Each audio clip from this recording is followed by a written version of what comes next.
This is where it's all happening. Good morning and welcome to Ponds Forge. They're calling this Judgement Day. Well, if it is Neil Foulds, former world number 3, it's coming in 2 parts. It's the last chance to make it through to the season climax, the 2016 Betfred World Snooker Championship. Neil, we've already had, I think, 13 10-9 thrillers, including, unbelievably, last night, Peter Ebdon, 2 o'clock in the morning. Now, I went to bed at 11, printing off some notes, and I saw Gerard Green 9-3 up. I thought, surely not again, but what a nightmare for Gerard, and what an amazing performance from Ebo to once again show that vegan power still has some magic to produce on the snooker table. I mean, it was an unbelievable match. He was struggling. He lost 8 frames in a row at one point, Ebdon, and he thought, well, this time it's not happening for him. He's going to get beaten. And at 9-3, there was only one winner. But Gerard Green, I mean, there was a few plot twists to that. He had to win that match to stay on the tour. Had he lost, he's gone. Unfortunately, he's now gone, so he's got to get back on the tour in another way. And when it got to 9-7, I think, I left at that point because I was up in the morning for this. But you just knew, I think, at that point it was going to go the way of Ebdon. And, you know, a lot of people have been a bit critical of Ebdon, and okay, he's a slow player, but late nights in snooker are no new thing. It's 3:51 in the morning, just down the road at the Crucibles, when Terry Griffiths and Cliff Thorburn finished in their match all those years ago. So that's the game, you know, it's a tough game, and we're playing in the World Championships. Well, we certainly are, and there is a huge amount of excitement about today and about the climax of all the matches tomorrow. So, give us the perspective of how this day might feel for the players vying for an opportunity, even for those who've been there before and won it, like Graham Dott, like Peter Ebdon, like Ken Doherty, who's still in the frame, the 1997 champion. Even though they've been there before and gone all the way, this is massive, isn't it, for all 32 players? There's 2 different ways of looking at it. If you're not used to playing at the Crucible, it's an opportunity. But if you are used to playing it, and like you say, Dottie's won it before, Ebdon's won it before, and these guys, they couldn't bear not to be there. I mean, all the years I played at the Crucible many years, but the first year I was involved in qualifying and I lost, it felt for about an hour like the world had ended. And then, of course, you realise just the season's ended, it's just a game. But it's not easy to watch at home, almost time to go on holiday, I think, when the World Championships are on, when you're not in them. So it's a massive game of snooker. I can't stress how difficult it is. And I must admit, even in that qualifying round, even though snooker's a game that we're supposed to love, there's nothing enjoyable about that last qualifier. You can't enjoy it, you just want to win it and be at the Crucible Theatre.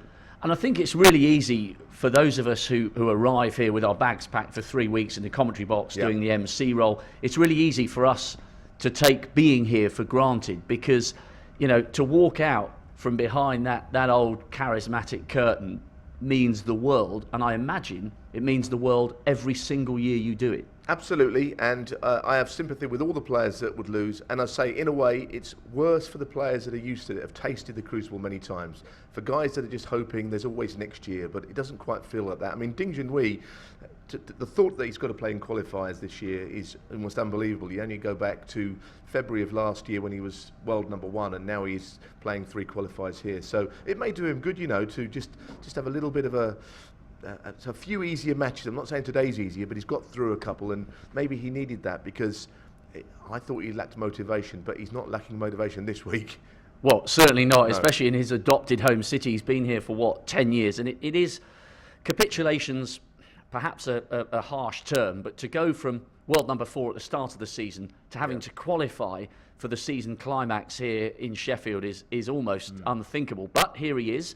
He's come through the first 2 qualifying rounds, and he's got Nigel Bond. What a story this is. Nigel got his coaching ticket. I think I went to did a hospital visit with him in Sheffield because he only lives down the road in Chesterfield a couple of years ago, and he was talking about maybe moving out to Russia full time.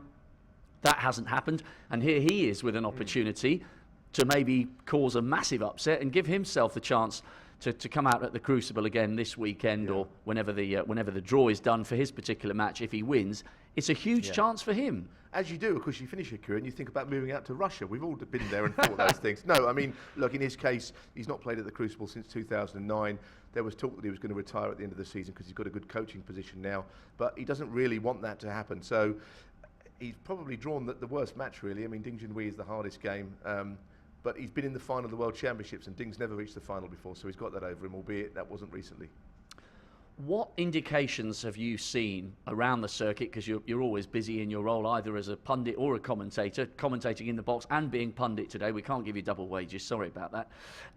But what indications have you had this season that Ding might be beginning to recapture a little bit of the form? Maybe the 1-4-7 at the Welsh? Yeah, I think that just told us that he still got the game. That was against Neil Robertson in defeat, and he played pretty well in Llandudno, got beaten in the semi-finals there by Sean Murphy. He was a little too good for him, and he also played well to a spell in the next tournament in Manchester. He had one match where he beat Thepchaya 4-3 from 3-1 down in Llandudno, which made me think, hang on, this guy is back.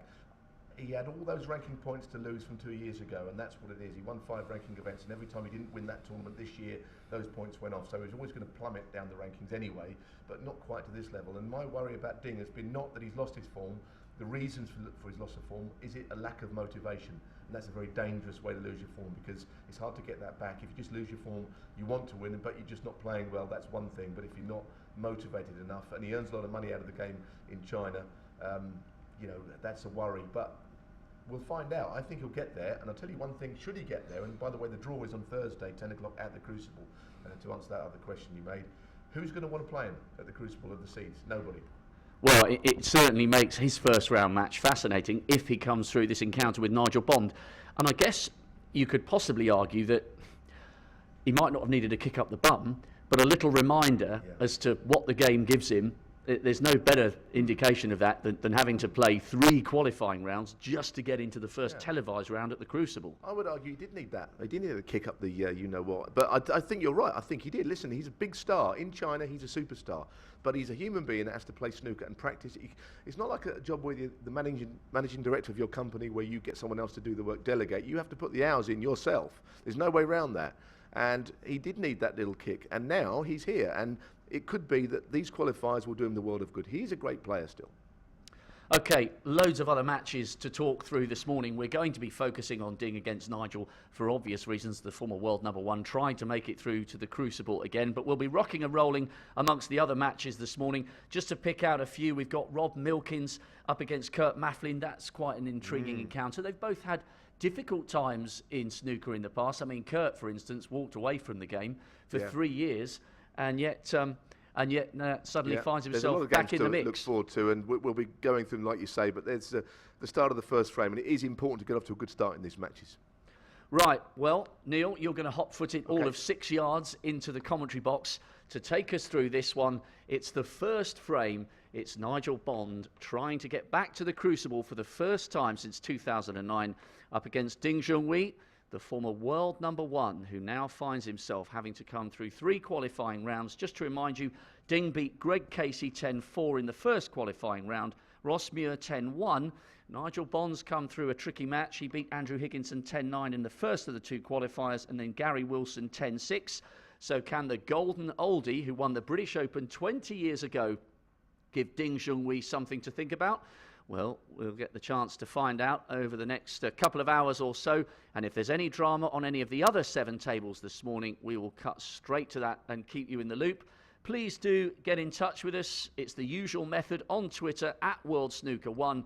And I've been reliably informed by our social media guru, Lewis Ward. If you put the hashtag #ILoveSnooker at the end of your tweet, your life will be enriched no end. Right, that's enough of the banter. It's Neil Foulds, Ding Junhui against Nigel Bond, a fascinating match in prospect. Foldsy, over to you. Yeah, thank you, Rob. Just watching the opening exchanges here. Ding not able to get onto the red that he played. A lot of people have thought that Nigel can win this match. I've seen a lot on social media how well he's been playing. Now, what happened there? I'm assuming that the referee has called a foul and Ding didn't see it, interestingly.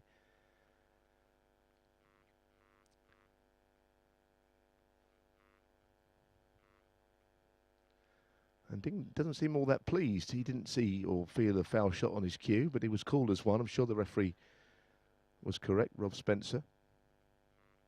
So lots of matches going on, as we've pointed out. They're all in the first frame. I can see Jack Lisowski on a break of 43 against David Gilbert, and a very talented player, Sam Baird, a few in front, 58-0 in his match with Liam Highfield. We'll let you know the frames that are chalked up as they happen.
So welcome back with Ding potting a red.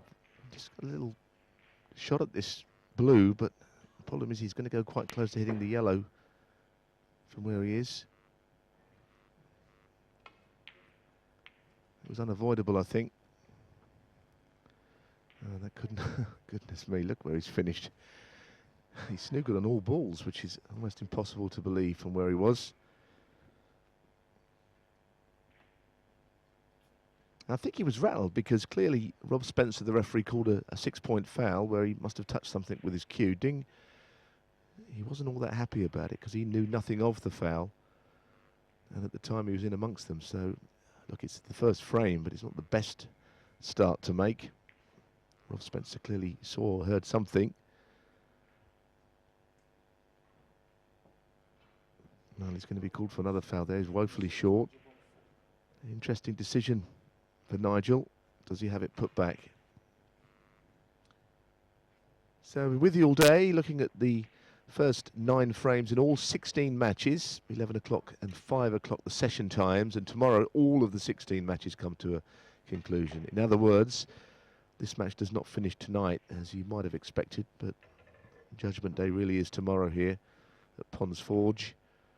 And on Thursday at 10 o'clock, the draw at the Crucible for the last 32 of the Betfred World Snooker Championships, which start on Saturday with Stuart Bingham defending first session. Interestingly, there were 2 matches played to a conclusion on that first day. It's been won since 1994, only the winner for the championships match, the actual defending champion, plays to a conclusion usually, but not this year. The other 10 o'clock start concludes on Saturday night as well.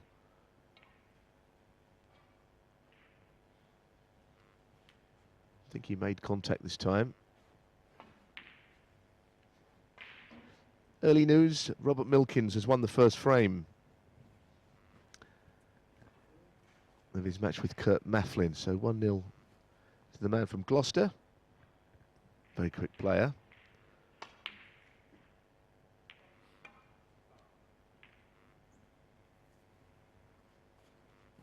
No, that's not a good shot from Nigel.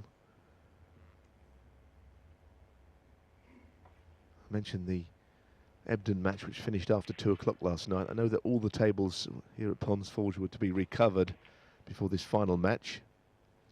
But of course the table fitters had to wait for the Ebden match to end before they could start on any of the tables. So can you imagine that workload during the night? Some bleary eyes around this morning here at Ponds Forge on the strength of that.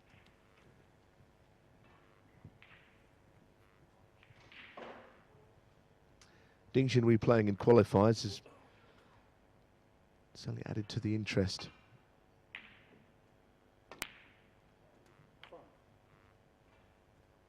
He's a first-round opponent, Greg Casey, an Irish player, was seen having a selfie at the table at the end of the match with Ding. He's obviously playing somebody that perhaps is one of his heroes.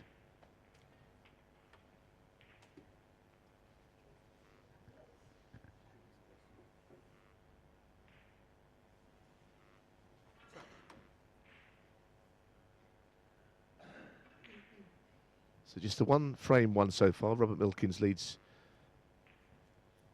Kurt Maflin by a frame to 0. We've got our eyes on all of the matches. And some good ones on other tables as well. With Dechawat Poomjang in action, of course, played at the Crucible before. And made a lot of friends that year.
Still needs both reds here.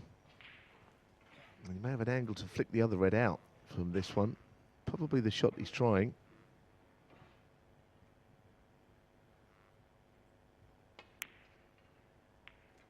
Time flies. It was 2013 when Poomjang beat Maguire before losing to Michael White in the second round. So he would like to be back at the Crucible, playing Mitchell Man, still in the first frame.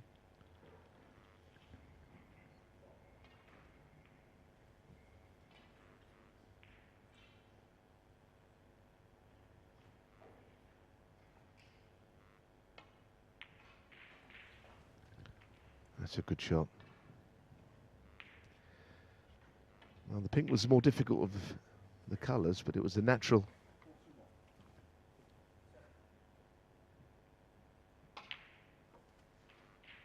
Well, that is frame ball, so it'll be first blood to Ding Junhui, barring snookers, which aren't going to happen.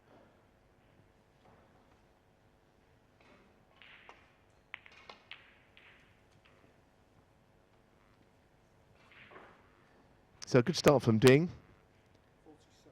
Not overly rattled by the penalty that was called against him, which he seems to have forgotten about.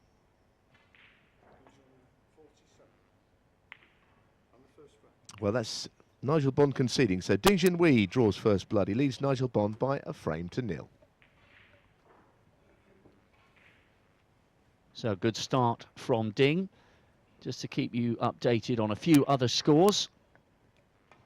So, some really intriguing matches happening all across this morning. We've got a full 8.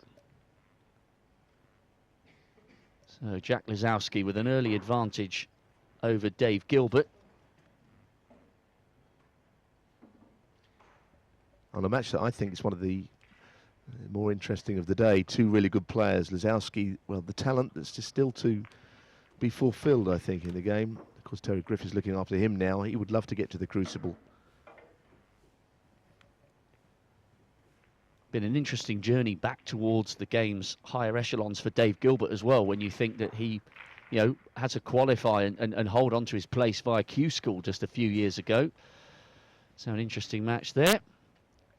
And then we've got your commentator compadre, Alan the Angles McManus, 2 titles, the Masters, all those years ago, up against Jimmy Robertson. Very, very tight match. Alan beat Michael Wasley in the second round of the qualifiers. Jimmy came through a really high standard match against Stuart Carrington, 10-5. And I know you were impressed with how Jimmy was scoring in that match. 3 century breaks and various 70s and 80s, and made a 90 break as well. He played superbly. So he's played at the Crucible on a couple of occasions, never won a match. So he'd like to be a part of that. Now, there you can see Brendan Moore, the referee of the match, with Rob Milkins, who's won the first frame on the board. That was Rob. Yes, very quick scoring there from Rob Milkins. He's ranked 21 in the world. He beat Scott Donaldson 10-8 in the second qualifying round. And Kurt Maflin also came through a 10-8 match.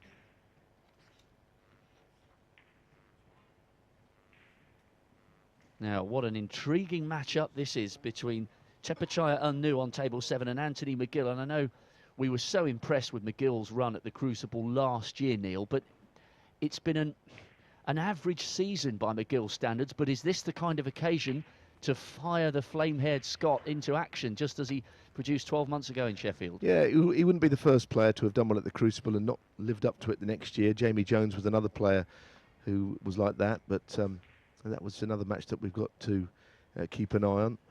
Now, what have we got here? Now, this is a match. I watched Mitchell Mann, you know, last night from 9-7 down, beat Matt Sell, and played really well to do so. And he's got to keep his tour place, and he's playing Poomjang, who I've got a theory about, Rob. There's not so many people here, and he doesn't get so excited as he does when there is. And, of course, at the Crucible, he's almost frenzied when he played Maguire and beat him. And also, when he played at the shootout, he almost got carried away. So when there's less people, I think it helps him because he just plays the game, which he's very good at, by the way. Great memories of that match against Stephen Maguire, who had some interesting comments to make about that. Meanwhile, we are back into the second frame. Ding Junhui, the former world #1, aiming to make it through and set some pulses quivering when the draw happens at 10 o'clock on Thursday morning, as Neil was saying. He's up against Nigel Bond, and it's Ding, of course, who has taken first blood in the very early stages of this third and final qualifying round for the big season finale, which starts, of course, on Saturday at the Crucible. Thanks, Rob. With Nigel Bond looking to get back to the Crucible, having not been there for a while. It will be a great feeling should he get there, but of course he's drawn as difficult a final qualifier as you could get. Not played at the Crucible since 2009, once runner-up. In fact, he had that golden spell between 93 and 96 where he was quarter-finalist twice, runner-up and semi-finalist. Not so much since then.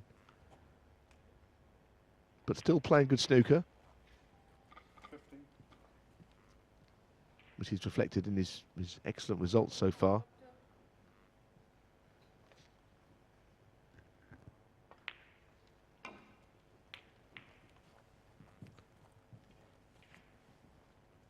I think that McManus-Robertson match, if Alan gets his teeth into it, he'd like to slow it down a little bit. Bit of other news just briefly. I know we're going to look at the end of frames at what's happening, but Anthony Hamilton has won the first frame against Robbie Williams. Hamilton impressive in coming back from a long way behind against Chris Wakelin in the previous round. On table 2 as well, just as we look at Nigel Bond. Liam Highfield against Sam Baird, both of them having great runs here in qualifying. Liam Highfield beating Luca Bracel. Liam's ranked 70th in the world at the moment. Luca up at 27, so a surprise defeat for the young Belgian bullet. And Sam Baird beating Tom Ford in the second round of qualification. There'll be some excited viewers following him in Columpton. So Liam and Sam very tight at the moment. Sam with a 26-point advantage in their first frame. They're playing on table 2. Nigel still looking good here. The bottom red of the bunch clearly goes.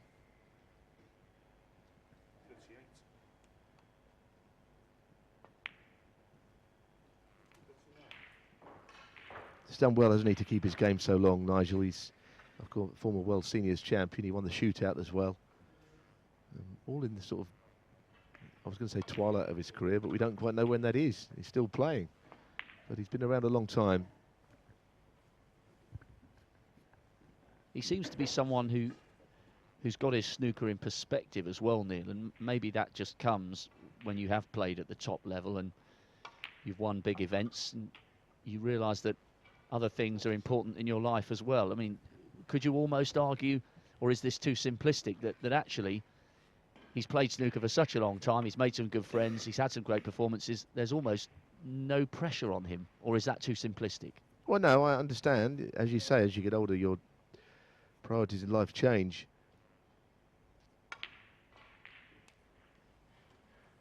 So the break comes to an end there.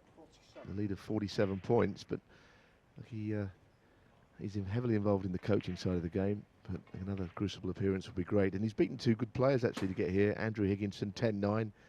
Story was he played ever so well in that match. I know that to beat Gary Wilson, 10-6, he must have played nicely. Ding Junhui, however, first match was against Greg Casey. I must admit, a few people were asking the question, who was he? Just a player that was coming through, an Irish player, not a professional on the amateur circuit. Accredited himself well, but lost 10-4. And then I saw the end of Ding Junhui against Ross Muir last night, 10-1 to Ding. That was over very quickly.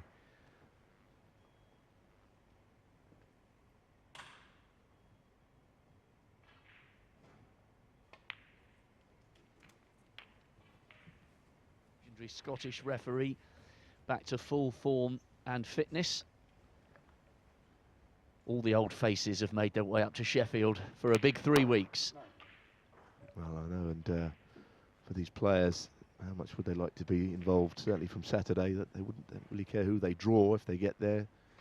They'll take O'Sullivan, they'll take Selby, anybody, I suppose, just to be involved. So the break probably going to come to an end here. As I said, tables recovered during the night. Conditions should be absolutely perfect for this round.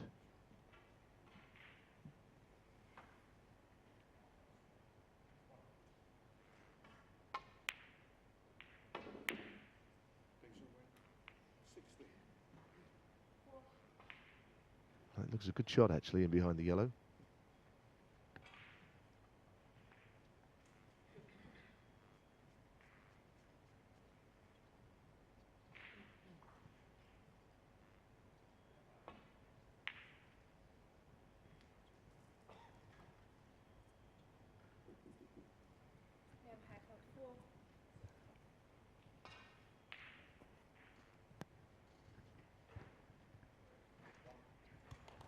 For the moment, of course, we're concentrating on this afternoon, but just a mention of what we have for you this evening. Some good matches, two all-Chinese clashes. Zhu Yulong, who had a really good win, I thought, yesterday, beating Fergal O'Brien comfortably against Zhang Anda.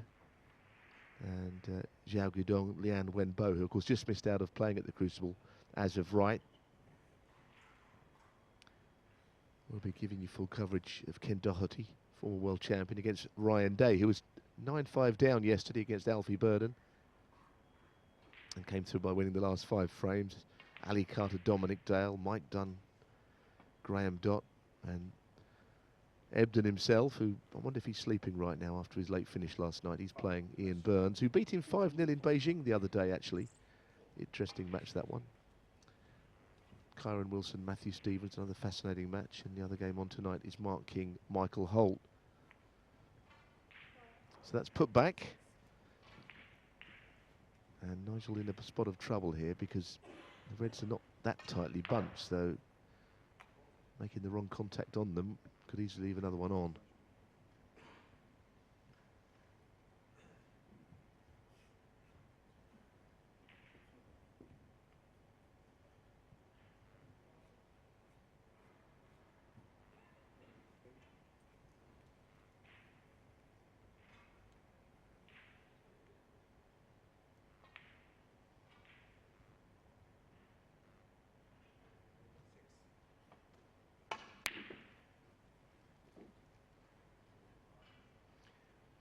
Well, as he made contact, no, so I'm sure that'll go back for the 3rd time. These are all important points being leaked here.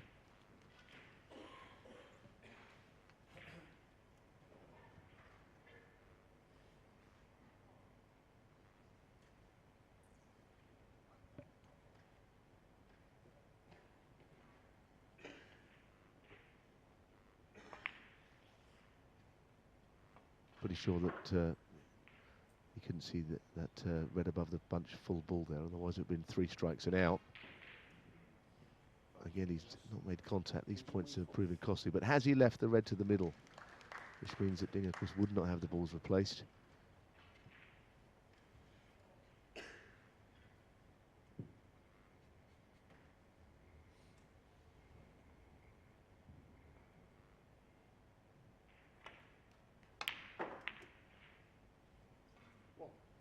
Now they had a little bit of right-hand side on that, which didn't take the cue ball straight in behind the pink as he hoped.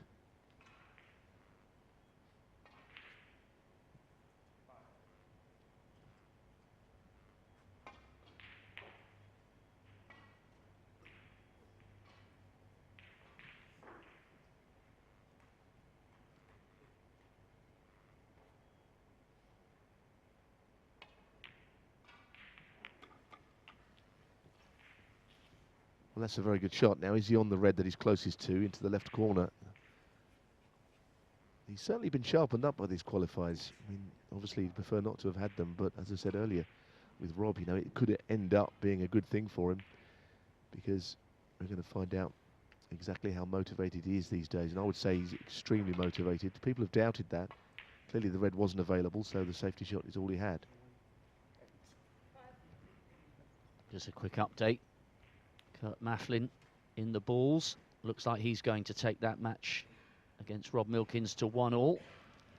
The man who now flies the flag for Norway had 3 years away from the game. It was only courtesy of a Norwegian sponsor who said, if you get a century in your next match, will you consider coming back? And the rest, as they say, is history. So Kurt levelled that match against Rob Milkins. It's 1 apiece. Really fascinating encounter coming on table 6 as we watch Ding against Nigel Bond. So much at stake for all the players. Anthony McGill lost the first frame against Tepchaya Unnu. He's in the balls with a sizable lead in the second frame. Remember, McGill had that fabulous run to the quarters last year. Very tight in the opening frame between Mitchell Mann and Dechuet Poomjang. Just 4 points in it. Mitchell Mann on table 8 in the balls at the moment, but a long way to go in that frame. And Alan has taken the first frame against Jimmy Robertson on table 5. And it looks as though Jack Lazowski is going to have the first honours in that match against Dave Gilbert. Really intriguing encounter, that one. Well, they're all good games. And still, Liam Highfield and Sam Baird. Sam Baird's been stuck on 66 points for about 5 or 6 minutes now. He's playing on table 2.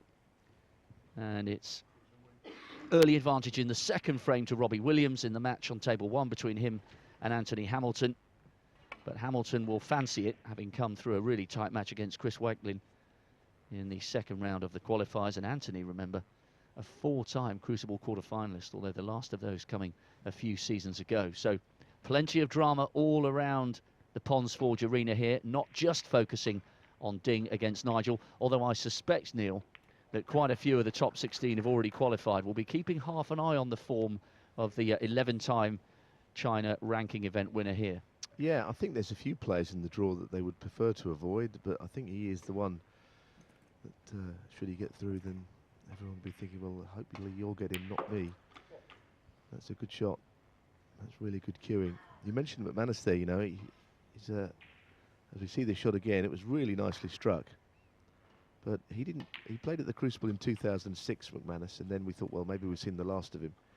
But the last 3 years, he's qualified out of sort of nowhere the first time. He's an extremely determined man. I've worked with Alan a lot recently, as you're probably aware, Rob, and he is the most well-organised, well-drilled player. No wonder he's in his 40s and still winning, because he's a tough man, and I have a lot of respect for his work ethic.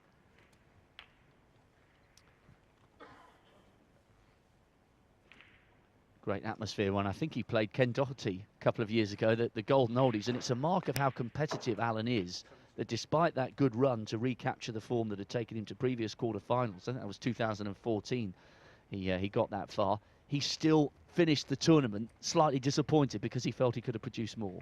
Exactly, lost in the end to Mark Selby, didn't he, heavily, but he wants to be back there. Now this is lead of 21 points, just played in behind the red here. Now, what's he going to do? Is he going to pop the red, or is he going to be on play the snooker? Let's see where the balls are finished. We could do with that. There it is. Probably a bit of both. He could go for the red and play the snooker. Well, he's certainly got the snooker. Goodness me, that could be a difficult one to hit. Now, it depends if he can get to the right cushion or not. I don't know if you'll be too happy with this situation. I don't know if you'd fancy this one yourself, Rob. This is a pretty nasty snooker that Nigel Bond is in here. He's going to need to draw on all those years of experience. That is brutal. It is, and the problem he's got is that the yellow and the brown are in the way a little. Whether he goes direct, well, off one cushion, the yellow seems to be in the way, but if he goes right cushion, bolt cushion onto the red, it seems the brown is in the way, so he's going to have to play it very well, and the referee will be having a close look at where the balls are in case he has to replace anything. Wow, what a shot that is. What a marvellous shot. It really was. He's still got some touches, hasn't he? The former British Open champion and Crucible runner-up from 21 years ago. Yeah, we might have to strip Angles of his title after that. Might have to be Nigel's new nickname, because it was a brilliant escape.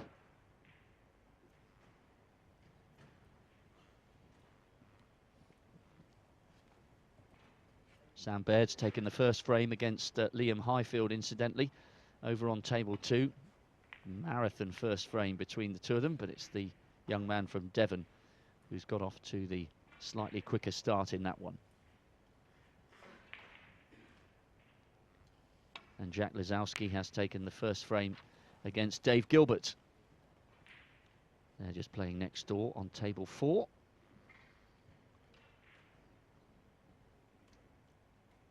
One all between Techapaya Anu and Anthony McGill as well over on table 7.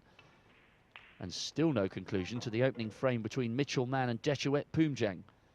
Be really interesting, Neil, to see if the charismatic man who, well, confounded us all, including Stephen Maguire, with that 10-9 thriller a few years ago. It'd be interesting to see if your theory works out there about him playing in a more considered manner, because there aren't as many people in the crowd to get excited with. He just gets a little too excited, doesn't he? Any person that wasn't excited at the Crucible that year was McManus. I think wanted to kill him towards the end of that match. it was a really frenzied atmosphere, and he got everyone worked up. But in the next round, he didn't play so well. Now Nigel there, making an error. Played that with a little bit of right-hand side to Ding, and this is frame ball, so 2-0 looks very likely here, and it's just the start that Ding and all his Chinese support would have wanted. He looks to me as if he's just coasting along. I don't think he looks under the pressure that he's meant to be under. I thought that yesterday when I watched the end of his previous match. He was a long way in front, but it's meant to be a pressure cooker environment here. But Ding is just playing as if it's good practice almost for what's to come. There's no signs that he lacks any belief in himself, what I can see. Okay, so where do you stand on this theory? Because obviously now we have the 1-2-8. Everybody who doesn't make it through to the top 16 has to play 3 best-of-19s to get to the Crucible. Do you feel that is something that will play against qualifiers because they'll be fatigued? Or do you go on the other side of the argument that they're fully in the groove and they're fully match fit, as it were, when they take on the pros who haven't had to go through qualification? Well, obviously Peter Ebdon's got very strong views on that, Rob. He thinks that it's impossible now for a qualifier to win the World Championships. He thinks it's a top 16 benefit now, almost. Well, it always has been, actually. Only 2 qualifiers have ever won. Of course, Griffiths in '79 and Sean Murphy in 2005, so there's something in it. I mean, that qualifiers are going to find it hard. I do sympathise with his view. However, he could be talking about from his own point of view, in that, for him to win, everything is a pint of blood, isn't it? As we saw last night, or should I say this morning. Whereas if Ding coasts through 3 matches, he might feel that he's had some good practice. Now, still more snookers required. 26 the difference. He could, beg your pardon, 24 now the difference. So only 1 snooker required now. Good job that Ding didn't put a bit more left-hand side on that and hit the black.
But of course, the other thing, the point you made about whether it's a good thing or a bad thing to be qualifying, I guess it depends if you're drawn to play Saturday morning, which I guess anyone who plays here and qualifies late tomorrow night might not be wanting to play first thing Saturday morning.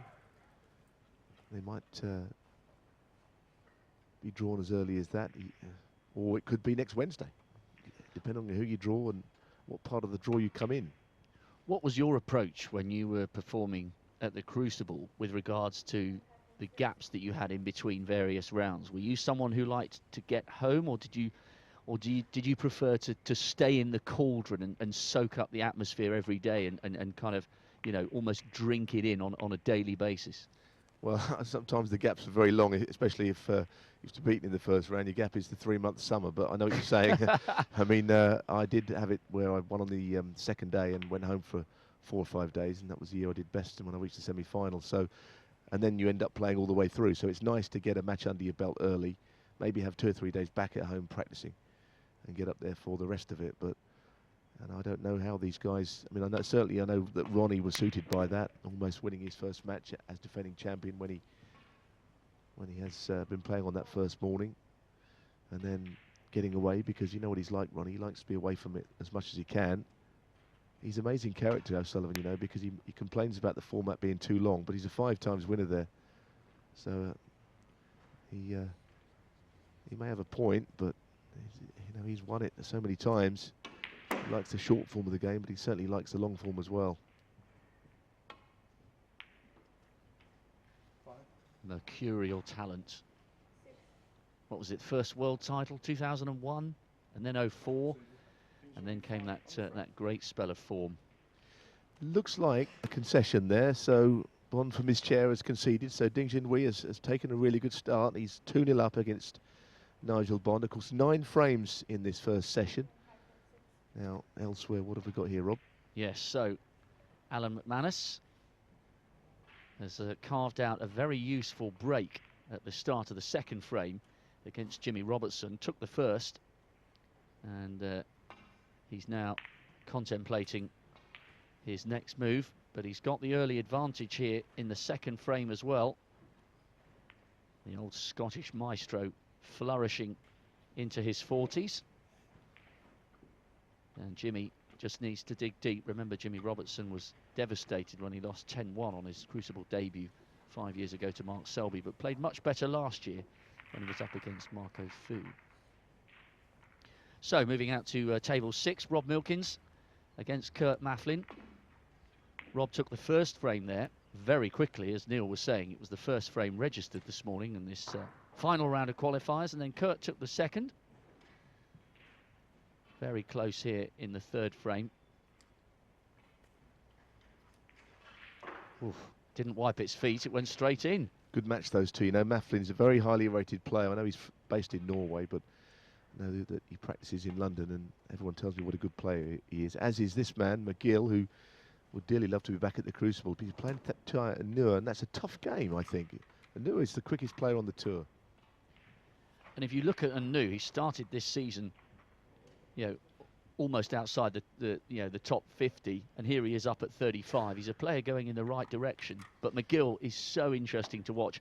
And he actually, if you're talking about the argument of whether players were fatigued arriving at the first round in terms of televised stages, he was brilliant last year, having come through some really brutal 10-9s. That's a really good point, and he played well, didn't he? And it was a similar format last year. Now, this is still the first frame here. Mitchell Mann and against Dechuat Poomjang. Poomjang needing a snooker. Very impressed with Mitchell Mann last night. He's kind of mechanical cue action. I was watching him play. He looked like he'd seemingly received a lot of coaching in his career, but the cue was coming through in a beautifully straight line last night against Matt Selt. They were taken off in the afternoon when Selt led 9-7. He won the last 3 frames, so a really important win to him. Poomjang needing a snooker, but where the black is, I don't see how he can get it. So it looks to me like Mitchell Mann will win the first there. Yes, that's could be a marathon session, although it won't be a patch on Gerard Green against Peter Ebdon from late last night. Oof. Yes, Ebdon playing Burns tonight will be a long one. Anyway, the first frame is over. What are we just coming up? About 50 minutes, I think, in duration, that one. Now, this looks to me like the very light suit we see of David Gilbert. Lovely player around the table against a real talent in Jack Lisowski. This is a very attractive match, these two players, you know. I like the way they both play. Lisowski took the first. Dave on a useful break. Interesting stat, well, not so much a stat, a fact about Dave Gilbert. He calls himself David Brown Gilbert because there was another Dave Gilbert, but the Brown is never his middle name. It's actually his driver's surname. But he had that. I think he was worried about maybe any checks being sent to the wrong David Gilbert that he was having. So that is a kind of a part of his name which he made up.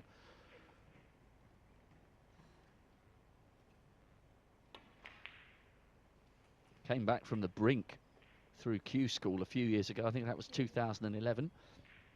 Beat Lee Walker 10-2, and he's up. He's ranked 22nd in the world at the moment. So he's getting back up to something like his best form. He's a lovely player to watch. I like his game. And he's got one of those cue actions which you like to see, although we put the hoodoo on him there. He's 46 in front, and that was nowhere near. So he's not won that frame against Lisowski yet. He's a real talent, Lisowski. so pleased to see him doing so well. Saw him as the first time I ever saw him play was at the Crucible in the Junior Pot Black, actually. Jack Lisowski playing right-handed this shot. He's a left-hander.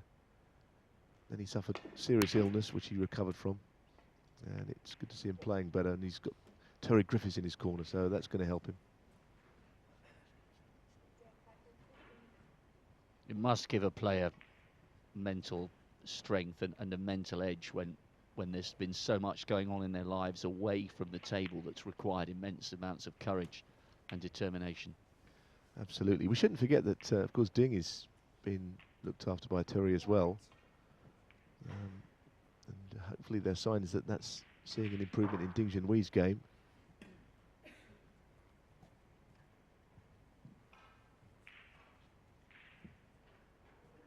Just looking over, Rob, McManus has won that frame as well, so he is 2-0 up. Good start from the Scot. What a marvellous pot that was from Lisowski. He's rolled a red in down the cushion. Now, this really is a chance here.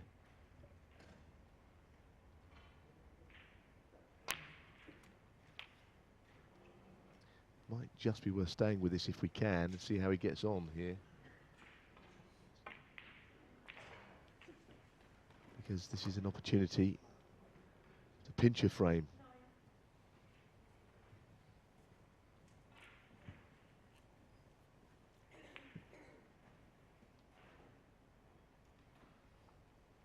It's going to be all about that red below the black.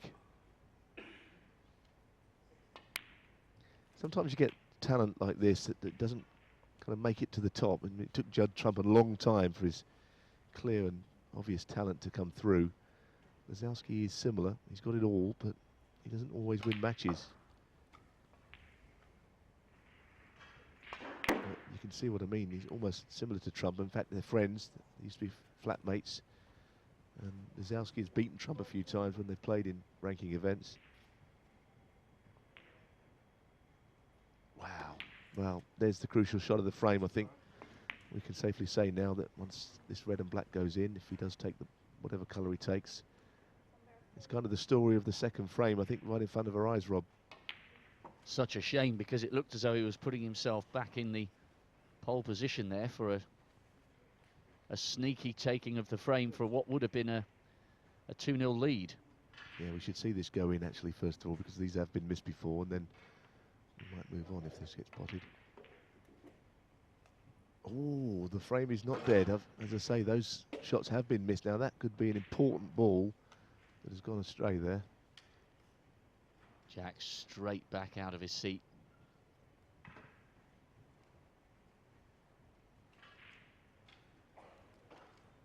Zheng Wei Li overseeing this one on table 4.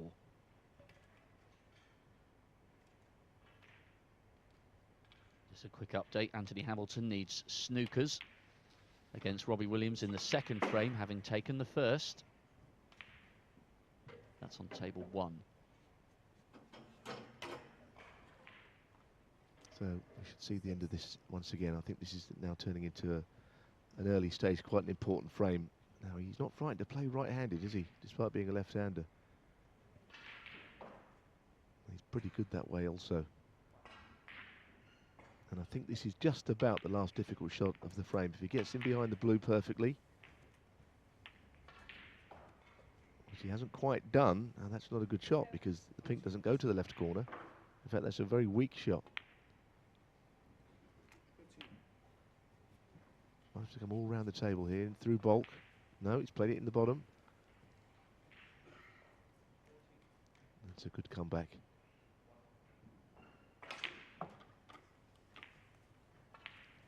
I think that's what we hope to provide here today, Rob, isn't it? Just insights into matches like this, and you've already seen that David Gilbert missed the black off the final red to win the frame, and as a consequence, he's 2 down.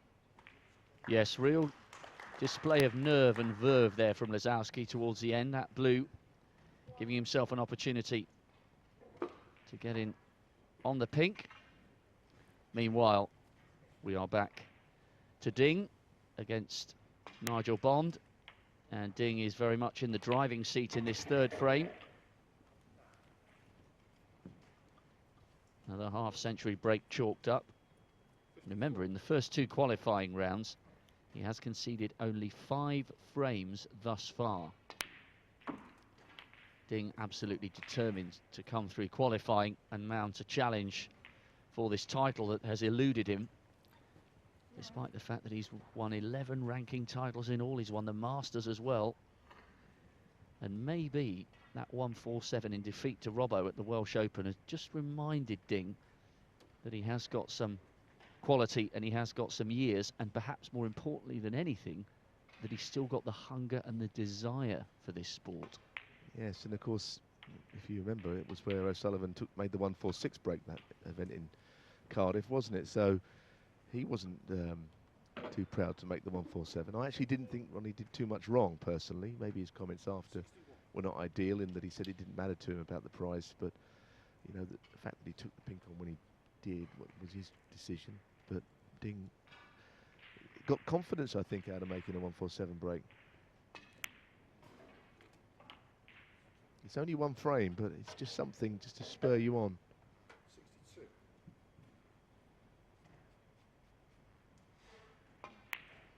The other thing to say is, of course, Ding was beaten by Lee Walker in his first match in Beijing a couple of weeks back, and Lee Walker, well, he's not even really a full-time player anymore. He's the second time he'd beaten Ding, so that was a bit of a shock, more than a bit.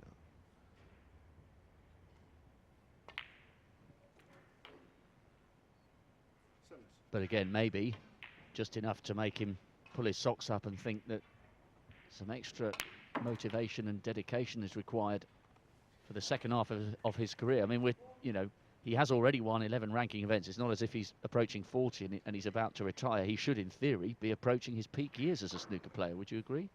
Oh yeah, I would agree. And as I say, a spell in the qualifiers won't do him any harm, and it could, if he has a good run in the World Championships, then he's out of the qualifiers immediately.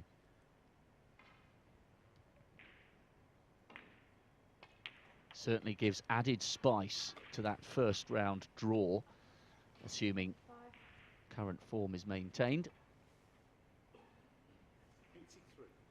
Ding Junhui up against one of the world's top 16 in the first round. There'll be a few gasps if Ding wins this match and when those balls are drawn out on Thursday morning. Highest break is 142 in the qualifiers. It's £1,000 for the high break prize.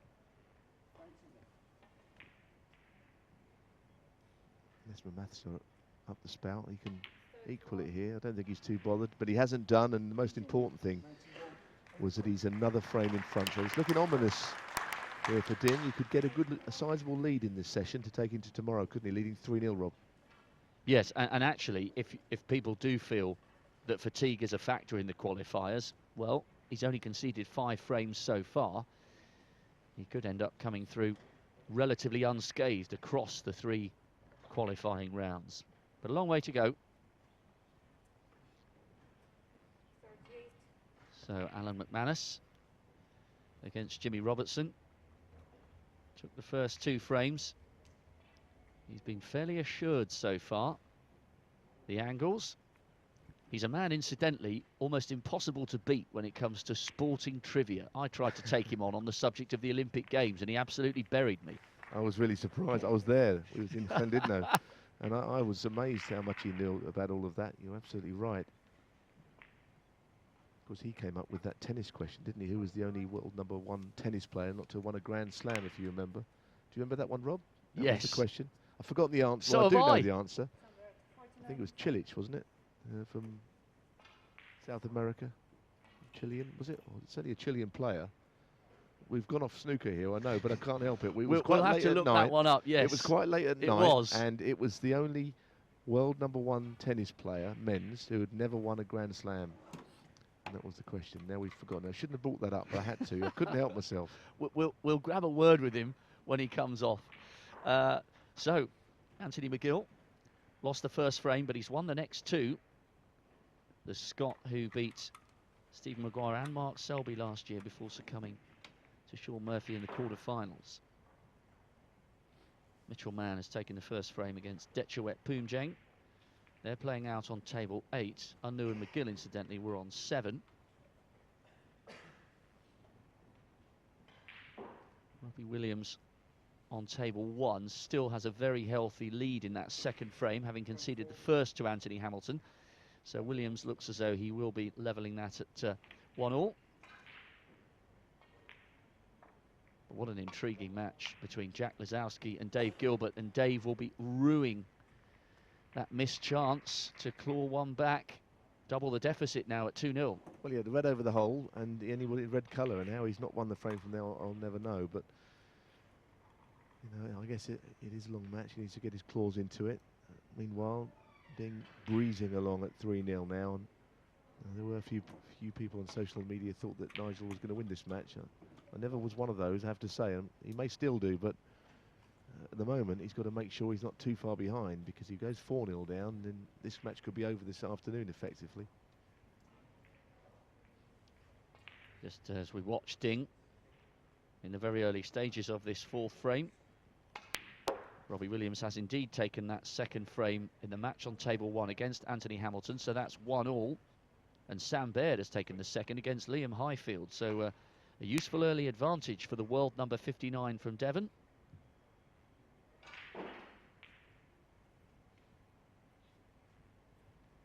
How many twists and turns of drama will we have over the next day and a half? 13 matches so far in qualifying, Neil, by my reckoning, have gone 10-9. There may be more over the next day and a bit. I'll be staggered if there's not a 10-9 or 3 or 4 in this round, actually, because the game's never been so simple that one player will just win easily. There's always an edgy one with so much at stake. I mean, looking through Ding's stats, you know, he's been ever present at the Crucible since his first appearance in 2007.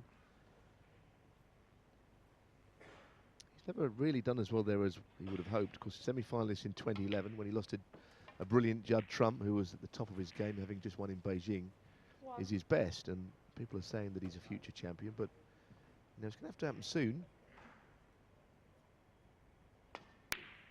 And we talk about qualifiers winning it, and there wouldn't have been too many better players in qualifying who have got a chance of winning. You know, he's such a leading player still, and so if anyone is going to do it again, this man could be the one. Yes, it's not quite the same context as it was for Sean back in 2005, is it? Nor when Terry had just given up being a postman. English amateur champion the 2 previous years. You know, that was a rags to riches story. I mean, Terry was a great player, but he'd only just turned professional earlier that year. It was his first season. Of course, it was a remarkable story, and the game was different then, but Terry was a great player. He had a remarkable match with Alex Higgins that year. It's my first time ever visiting the Crucible in '79 with some friends. We were there to watch John Virgo that year, and of course I knew Terry from the days when he used to play against my dad in the amateur circuit, and you know, he played just brilliantly back then. It would be a completely different set of circumstances, like you say, should Ding win this match, qualify, and then go on and lift the trophy on the 2nd of May. A lot of snooker still to be played, not just today and tomorrow, but of course across the whole of the season climax. Weird to believe 3 weeks today the champion will be waking up somewhere in Sheffield with that magnificent historic trophy, probably somewhere in the bed alongside them. At least that's what that's what we mere mortals hope happens on the final night when you've won the trophy. A night of immense celebration for whoever gets there. Good little shot that. He had a choice, nudging that red to be on the one in the middle to the left or the one that he hit. Now he's going to get into the bunch very early here. Wonderful break builder, wonderful ability to break the reds open.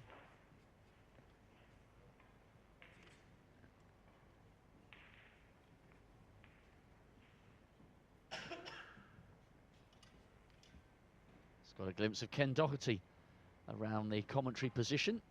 He'll be coming out later on today for a cracking encounter against Ryan Day.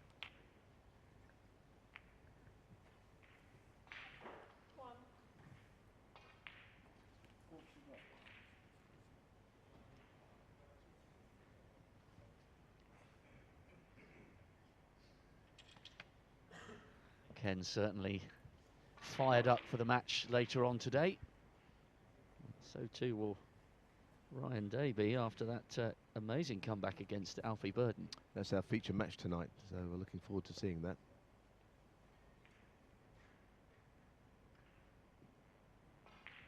Great atmosphere actually when Ken played Alan McManus here a couple of years ago. The two golden oldies turning back the years in style.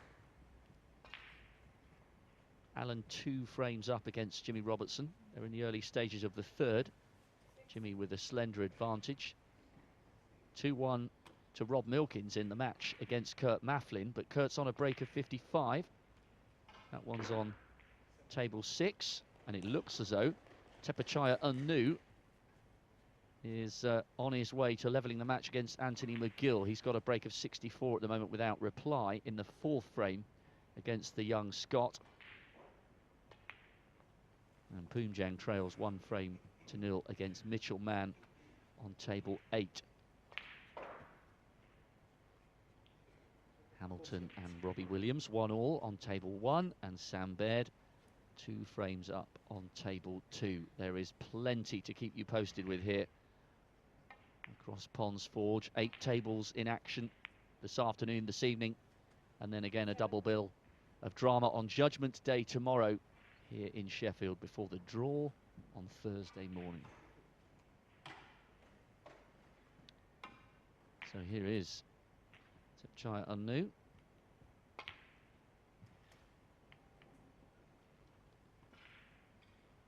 Great way to level the match.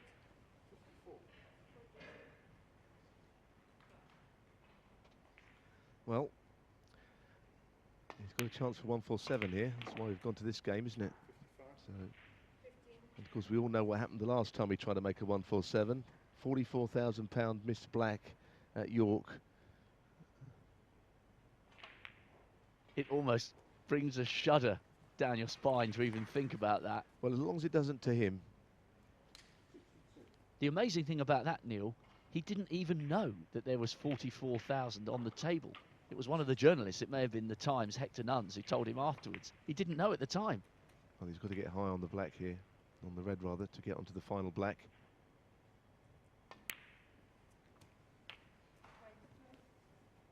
Surely he's not in the process of doing it again here in Ponds Forge, is he? Well, he is. So, you're watching these pictures live. Tepachaya with a chance of a break of 147. So nice that we can bring you these pictures now. Who's to say he won't do it this time?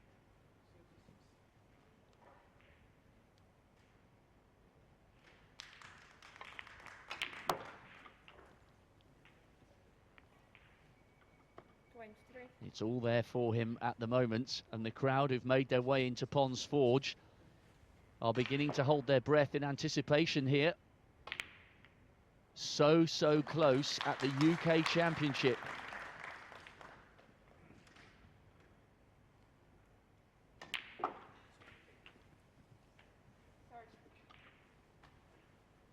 Three balls to go.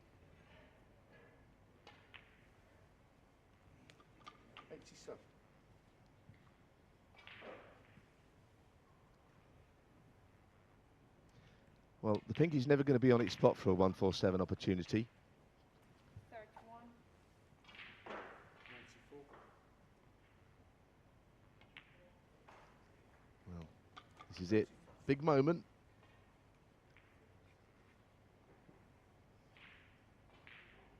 Oh, he's done it again. I can't believe that, Neil. Oh, He's no. done it again. He's done it again. That's the second time it's happened to him. And his cue's been thrown across the table. I don't know why he played it so firmly as that. He's missed the black for a 147 again. That is the worst possible deja vu for Tepachaya Unnu. The only consolation is that he has levelled the match against Anthony McGill, but how long will that moment stay in his mind? Now, just to let you know, I had some information given to me recently about this. That was worth £8,500 to him, as well as the highest break prize. Now, that was the information I was given. I asked the question a couple of weeks ago, and I think that's cost him a cool £9.5 grand. And if you add that to the 44 that he missed out on last December, well, he's lost over 50 grand across two just missed 147s, but coulda, woulda, shoulda. Well, in the meantime, Ding with a break of 137 on the cards here. Wasn't it brilliant that we were able to show you that, because that's something we would not have usually seen. It's almost as good as seeing a 147, seeing that, not for his sake, but just to see what happens. So Ding Junhui, meanwhile, with a brilliant one, only a 137, Rob. A brilliant break, actually, I'm joking, obviously. So that's the mid-session interval. 4-0 Ding Junhui against Nigel Bond, looking very good for a place in the draw on Thursday. It's a question of what his lead will be if he gets a lead, of course. We've seen some drama. I'm looking over at Rob, he's got his head in his hands next to me. That is unbelievable that we should see that. And we wouldn't have seen it without this service today that we're providing. I hope you're enjoying it, because that was just out on one of the out tables. And it's the second time. Now, players have done it once. I know a number of players. Barry Pinches did it. Robin Hull has done it. Ken has done it, who just left but maybe he saw the tail end of it. Mark Selby has done it, but Tepchaya has done it twice. Oh, I just still can't believe that. Dave Gilbert here with a gilt-edged opportunity to go 2-1 against Jack Lisowski. But, wow, so in the same breath, we saw Unnu just missing the 147, and we saw a fabulous clearance from Ding Junhui. There's top quality being played here this morning in Ponds Forge across many of the tables. And meanwhile, of course, Alan McManus, no 147 chances or anything, just chipping away as Alan does, looking to take a 3-0 lead. He's not interested in any 147s, is he? He just wants to get back to the crucible his own way. Very different story here. He's not there yet in the frame. This is for a 41 lead, so he needs the other red that's below. And no sign of any big scoring from Jimmy Robertson in this match. He made 3 century breaks in his previous against Stuart Carrington. But if you don't get the shots to go at, then you can't pop them. So Angle's looking very good here. Someone, like I said earlier, I have a lot of admiration for. Works extremely hard at whatever he does, you know. He's away at the tournaments practicing and doing his research, involved with ITV as he is. You know, he's a hard-working individual. I like him a lot. Yes, I think it's interesting when you work with former sports people who've plied their trade and are still plying their trade at the very highest level. Some, in terms of commentary, will sit in a box and wing it from their own extensive bank of knowledge. But Alan is the kind of guy who will go away and do his own homework on an emerging player and won't just sit there and tell stories about how he would have done it. He's a man of incredible diligence, as you were saying. Just got to get one thing out of the way. It's Marcelo Rios was the tennis player. Someone sent me a tweet on that. It was my mistake. He was the only, I know we're talking snooker, but he was the only world #1 tennis player who didn't win a Grand Slam. So that's put the Chilean player. So there you go. That's that done and dusted. No more questions on that one, I don't think. I'm sure Alan will be able to come up with a few more teasers and questions from his extensive bank of statistical knowledge on a whole variety of sports over the coming days. Really good start this to the match against Jimmy. Jimmy's friends and family, some of them may be watching from his club, the O'Sullivan's Snooker Club. They'll be hoping that he can stop the rot in the next frame and ensure he gets 1 on the board before the interval. But this is a really cracking start to this match from Alan. I still can't get over what happened with Tepchaya. I just can't believe the way he played the black. I mean, I don't see why he had to hit at that speed and play the cue ball up the table. I thought he would have rolled it in. I thought both times I would question the way he played the black on that 147 chance. Don't get me wrong, to get there he's played brilliant shots, but he just, it's such a shame, again, such a shame he didn't make it. Well, as I said, the only consolation is that he goes in 2-all, but I guess the question is, how much does that moment linger in your mind? We've seen players secure 147s and then lose a match, but I wonder which way it goes if you've just missed out again. By the way, I've just retweeted it. Somebody's put up that shot from, they've obviously filmed it from their television screen, but if you missed the shot, it's up on my Twitter, so that was the black that he missed for the 147 chance. Unbelievable stuff. And of course, it's a good thing for him, I think, that he took the 15 minutes break there so he can get his head right. He's clearly playing well. This is the match that could scupper an early finish, I guess. Mitchell Mann and Dechawat Poomjang only in the second frame. They're not slow players, either of them. I think Michelman isn't the quickest, but there are slower players on the tour. Poomjang, well, I don't know what he is, really. I mean, he's an extraordinary talent, because he's made a 147 in professional play. And it would be a great addition at the Crucible if he got there. But he's got a tough match against Michelman, who, in qualifying for Beijing, knocked out Mark Allen. Michelman, so we're talking a good player here. No mean feat, especially this season. It looks as though Mark's having at the moment. He's up into the world's top 8. Yes, of course, the winner of the Players' Championship a couple of weeks back, his first win in the UK in ranking tournaments. He's safely one of the seeds, as you say. Quite a bad miss, that one, especially when he pushed the red over the middle. What's your view with Poomjang then? I mean, Stephen Maguire made his feelings clear, as you would expect him to do, on the wrong end of a 10-9 at the Crucible a couple of years ago. Do you think there's anything predetermined in his excitement, or is he the kind of guy who just wears his heart on his sleeve on the big occasions? Well, I think he's brilliant for the game. I have absolutely no problem with Poomjang at all. There's no buts to this. I think he's a breath of fresh air. I love his way. I think for his own benefit, he gets a little too excited, but I've seen him in defeat. He's very sporting, very gracious. I think he's just a good guy. I don't have to play him, though. I have to say that, and if I did, I mightn't enjoy the experience, but you know, I've a lot of time for Poomjang, and of course, people try and say there's no characters in snooker. Well, if you've seen Poomjang play, I've never seen a bigger character, I don't think, than him. He's, at times, you know, he's barking, isn't he, in a nice way. But I do like watching him, and he's a serious player underneath it all. That's my point, because it's obvious that he can play. He's had some good results already this week. Yeah, some players play the Clown Prince, but they don't back it up with their play. But there's no doubt that he can play snooker. And from that miss from Michelman, he's only got to get up to the brown here, and the frame is his. Comparisons to the old days are unfair, because people do say, even in my role as the MC, people say, oh, players are boring these days. I always say, well, they're not. But you know, you have to bear in mind the game is incredibly competitive now, and these guys can only afford to have their downtime in a very, very short off-season. Well, that's the point. I mean, you know, people will look at the Ebden win last night and say it's disgraceful and all this, that matches would finish so late. But as I say, when we saw the 3:51 in the morning finish with Terry Griffiths and Cliff Thorburn, everyone thought it was a great thing, except for the cameraman. So that's how times have changed. Cliff was known affectionately as the grinder. You know, and on that he was a character, and he really was a character, but there are plenty in the game now. But the world has changed. This is a big money industry now, so you can't expect quite the same levels of just fun as perhaps there were. No one's drinking pints by the side of the table or anything like that anymore, because it doesn't work like that, and darts is exactly the same. And Poomjang has won frame 2, which could have gone to Michelman.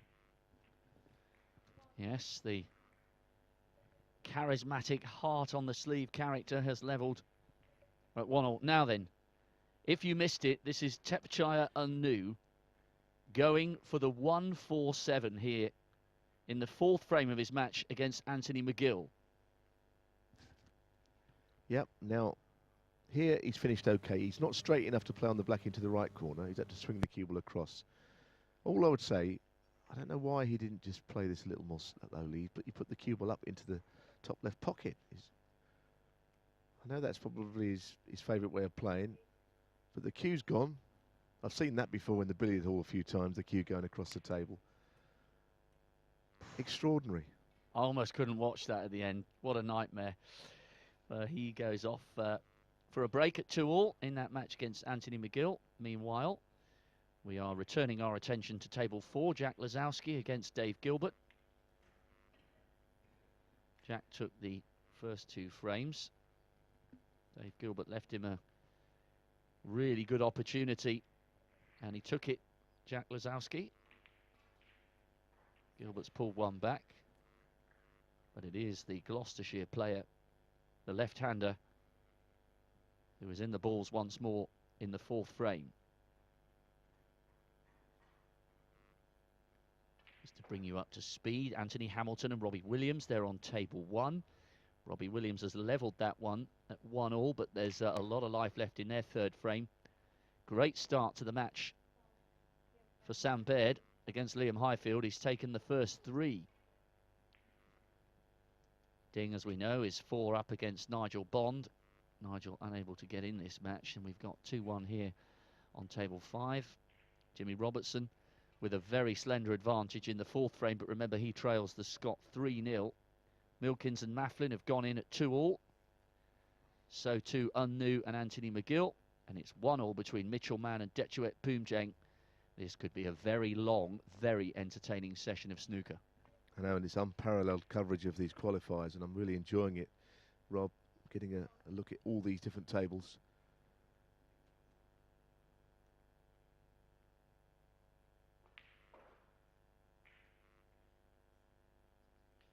You were talking earlier, making comparisons with Lazowski and his friend, Judd Trump. I'll never forget the way Judd Trump was playing when he arrived at the Crucible in 2011 off the back of winning the China Open. People outside snooker felt as though he'd emerged from nowhere, whereas, of course, from within the snooker fraternity, people had been aware of Judd for a long time. But the way he played at the Crucible in 2011 and the way he marched through to that incredible final against John Higgins is something that will long live in the memory. Yeah, and of course it was the same story as perhaps with Ding. Nobody wanted to draw him. And who was it? Neil Robertson on the first day, the defending champion, was up against Judd Trump.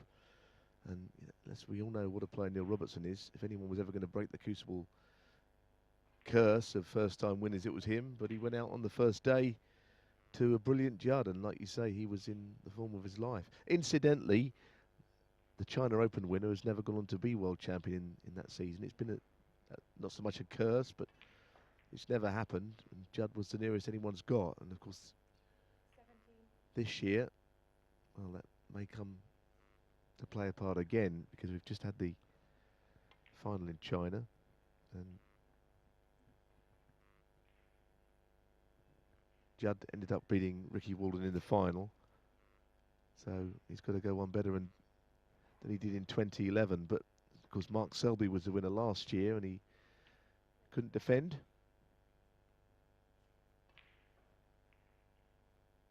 And you'd argue, of course, that Judd, by his own admission, is a more well-rounded player than he was 5 years ago. I remember when he beat Ronnie in the World Open last year, and he said he'd gone away and he tried to think a little bit more like Mark Selby in terms of grinding performances out when things weren't necessarily going his way, where his previous approach would have been to smash everything even harder. He's matured as a player, Judd Trump.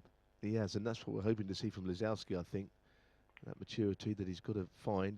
We know he's got the talent. I've always felt he had the talent. He makes the game look easy. He's one of the few that can do that, because everyone knows it's far from an easy game. He didn't play a good shot there. This is going to need a good recovery shot.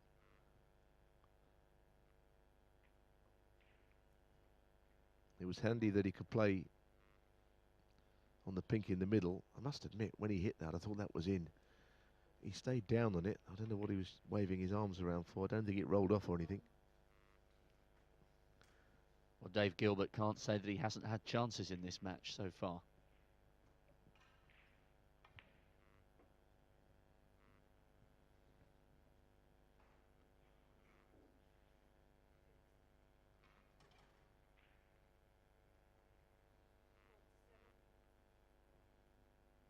No, and he's got another one here as well. Sometimes at this game, it's not the frames that you win easily, it's the frames that you win that you should lose that turn matches around.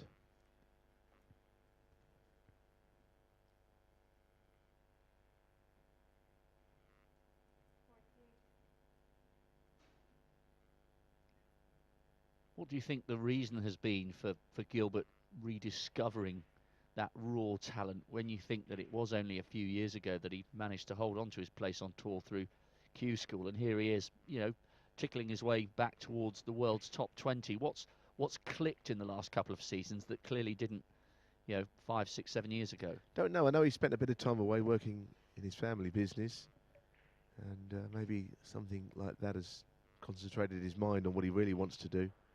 But like I've said, he's always been a good player. Love the way he hits the ball. But, you know, he's somebody that, as you say, is up to 22 in the world. It's a good ranking, that. And he could conceivably get into a top 16 player. It's been around a while. Missed out on the tour many times, very narrowly. If we go back to just the turn of the century. So he's been around longer than people would think.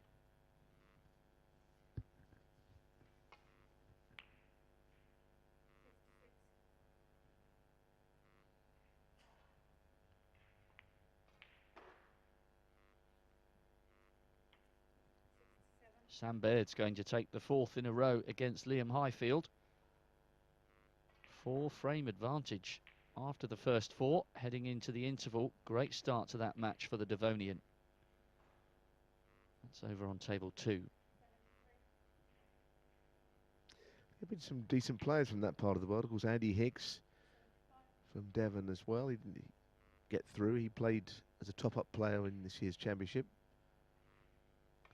Former semi-finalist at the Crucible.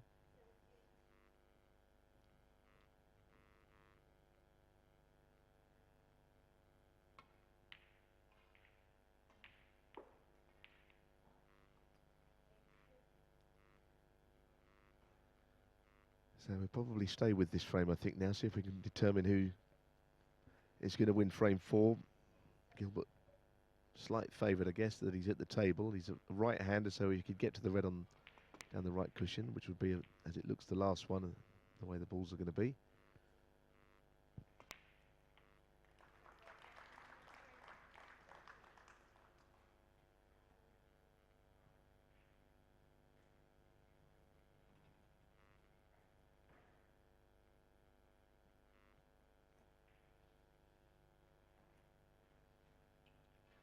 Four of the 8 matches currently in progress are level peggings. A clearance here would make this the 5th heading into the interval.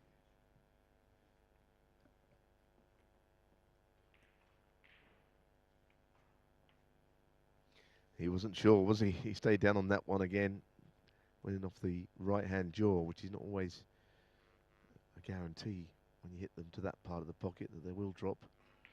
Now, important shot here. Looks like he's going to screw down off one cushion, but he's got to make sure he doesn't get too much left-hand side on. Well, he was straight enough in the end. He could just hold, and that has helped him. Not an easy shot, though, Neil. No. Most of the time, you'd screw back onto the blue from this. Try and get the cue ball just away from that right cushion, but like you say, the pot's got to be given full attention here. Taking another look at it. He knows the importance of this red.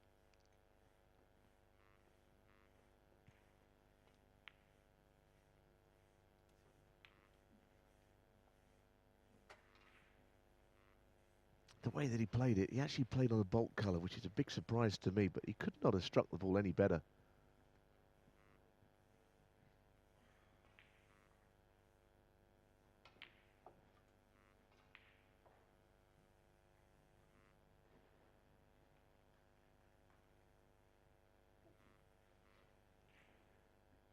Big frame this for Dave Gilbert if he manages to finish this off and head into the interval level peggings with Jack Lazowski. Played that pretty well to hold. So he needs the brown.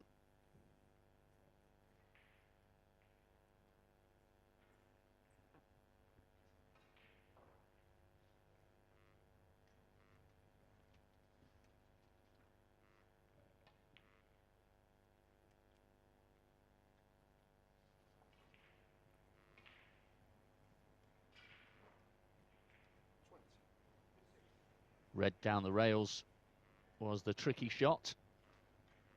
And Dave Gilbert, as Neil was saying, played that absolutely perfectly. So it will be 2-all heading into the interval, which means 5 of the 8 matches are level peggings. We have so much intrigue and drama still to come here in Ponds Forge. Well, that'll be it. He will have won the frame there. Both players will go off for their 15-minute break. And David Gilbert, who played at the Crucible in 2007, 2012 and 14, has got a chance of playing in 2016 still. 2-2 there. McManus 3-0 up. And doing a bit of a job on Jimmy Robertson here. He's all over him. And Robertson has not really been at the table all that often. And it's a big advantage, 4-0, even though we've got a long way to go. And he's a difficult man to peg frames back from.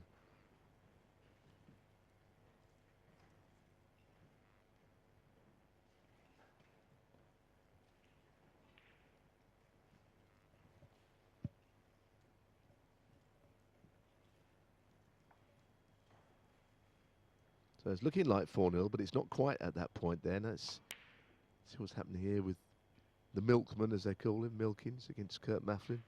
Well, talk about a match of contrasting speeds, Neil. They've already had their 15-minute break, and they're out for frame 5, where you've still got the likes of Anthony Hamilton and Robbie Williams on table 1, immersed in their 3rd frame at 1-1. So they're really putting on a show here, the guys.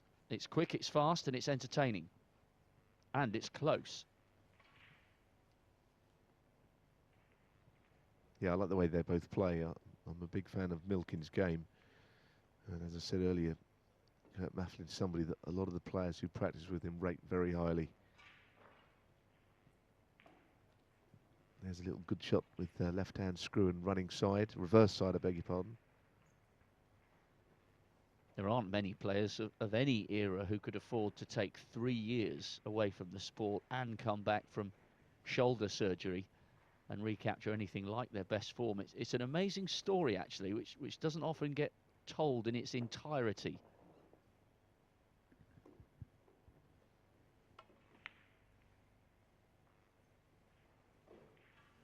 Yes, of course, he represented Norway in the World Cup. And there were 2 man teams. I say man because his partner was his wife, Anita, in those representing Norway. Which is probably a first, I would think.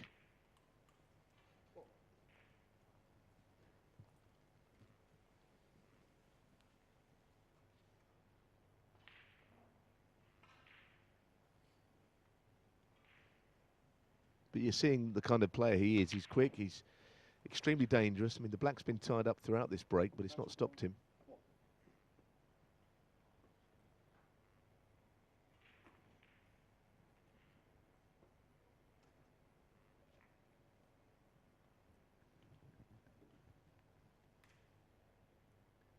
Rob took the first frame in this match.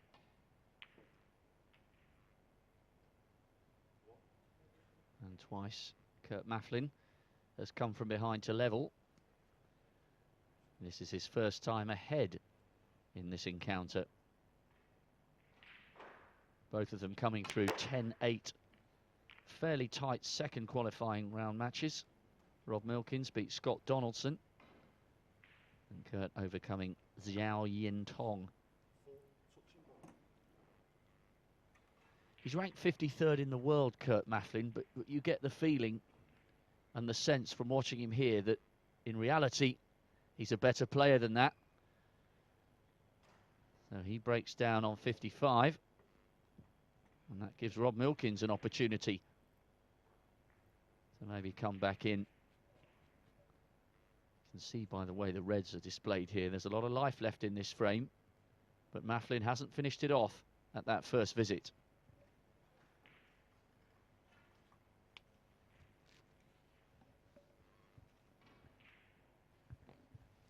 Yes, I mean, you look at these 2 players and their records, how much would it mean to them to play at the Crucible again? A lot is the answer. Just to be involved in such a big stage, it's what the game's all about. Kurt Maflin played in 2015 at the Crucible, didn't get it past the first round. And the match I remember of Rob Milkins, I'm just looking up his stats, I do remember that he actually beat Neil Robertson in 2013, surprisingly. But he's played at the Crucible on 6 separate occasions. He's only ever won 2 matches there. I remember the press conference after that match against Neil, and he was so emotional. He was almost moved to tears. He he was very honest and very candid in that press conference about how difficult life had been for him at times away from the table, and it was an indication from quite a, a sort of strong-willed, contained man. It was a real display of emotion and passion. As I recall it, if I remember it correctly, and I think I do, he had tears in his eyes after that match in the press conference. It was a huge, huge moment for him and all the people who'd helped him through the difficult times away from snooker. Yeah, to beat someone as good as Neil, and I remember about that match that Neil, I thought he clammed up his game. He almost was expecting to win, and he didn't take any risks. And in the end, the braver player on the day was the winner.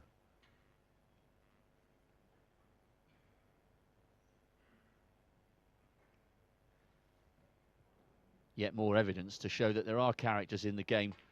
Certainly, there was nobody in that press conference who was thinking that Rob Milkins was a boring, shy, retiring type. There was a lot of colour has been lived by Rob Milkins.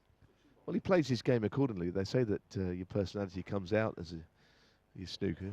I'd say there are signs that that's the case in most instances, really. And in Rob's case, he's a sort of a colourful player. He plays a lot of shots. You know, he's not a boring player by any means, and I think he's probably the same as a person. Looks like McManus. I looked across there before our scores changed. I saw him 53 in front on 3 reds, so Jimmy Robertson will need a snooker or else he's 4-0 down.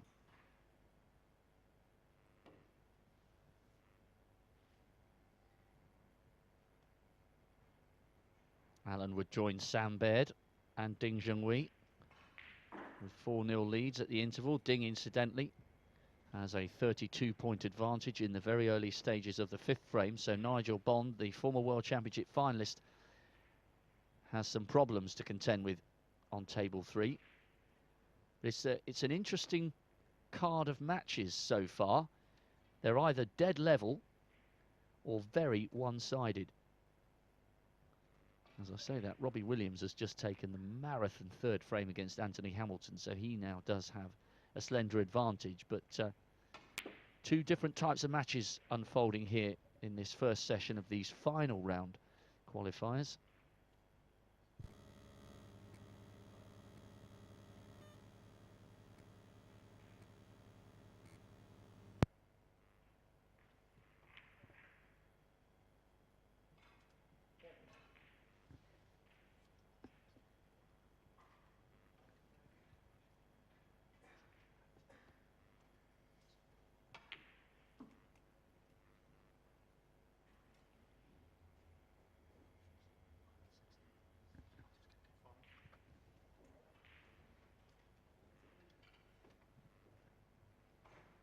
So I think we're going to stay on this match for the time being to see who wins this frame.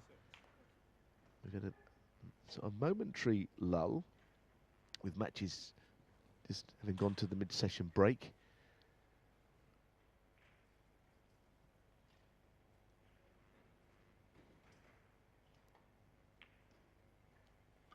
Wazowski, Gilbert 2-all, as we pointed out.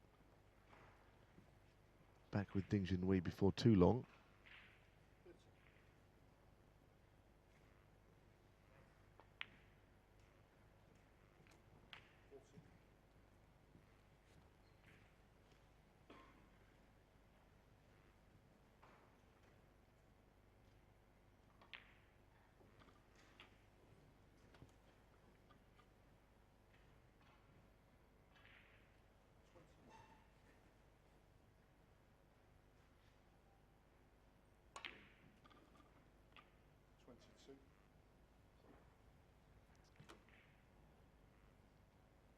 Just to confirm, McManus is 4-0 up against Jimmy Robertson. That's now officially the score as they go for their 15-minute break and a cup of tea, perhaps.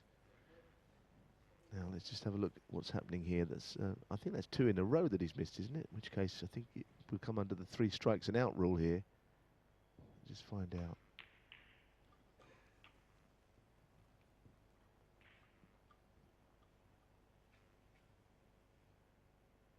I think he's got to hit one this time, unless I'm mistaken. I mean, he'd be warned.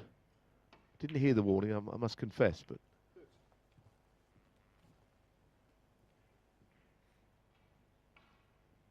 There you have it. He was definitely warned because he could not afford to hit that the way he wanted to. Because clearly he would have lost the frame if he'd have missed it altogether.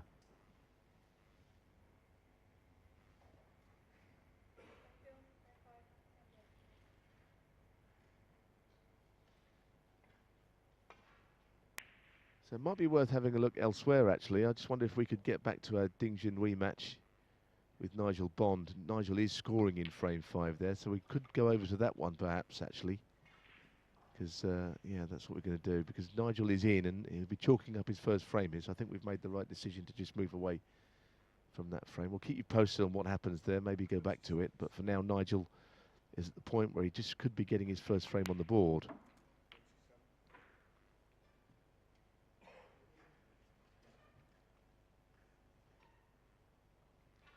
And how much he needs this frame. I mean, he could not afford to go any further behind. And yeah, let's be honest, he could even still lead the session 5-4. But if he goes 5-0 down, it means he's definitely behind, and it could be an extremely one-sided match. So this frame is absolutely vital if Nigel's got any hopes to win this match.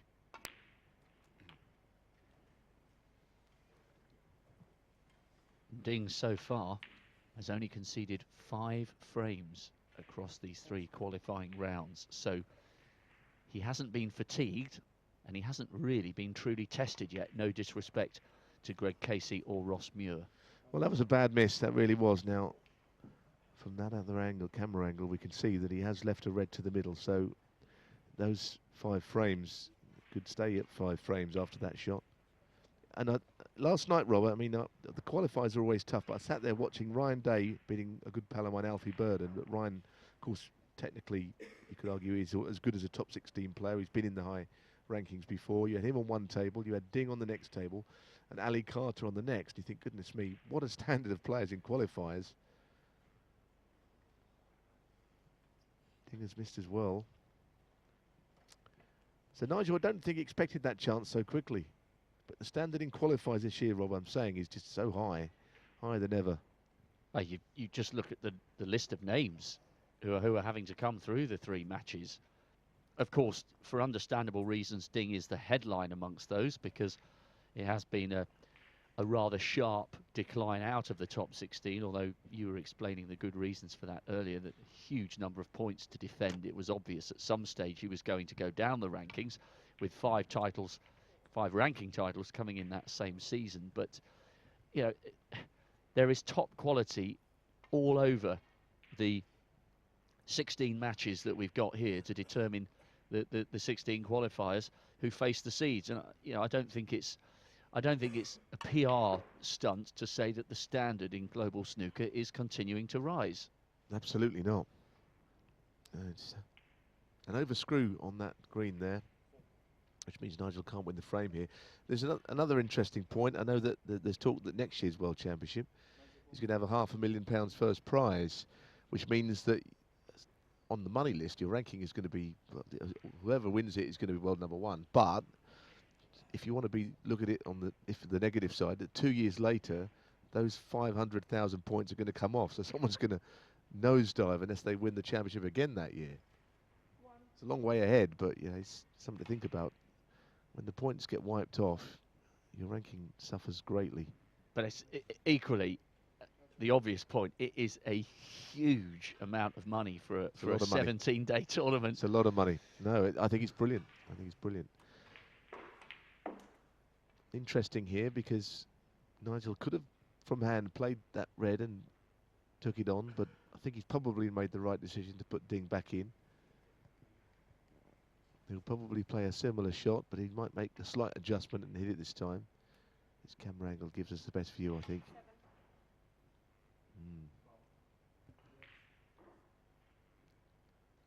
I think what he'll do, he'll hit it even harder with even more left-hand side, and he should straighten the cue ball off that second cushion even more. I think he'll hit it this time. I just think he'll hit it harder, and the harder you hit it, the more the cushions will straighten up.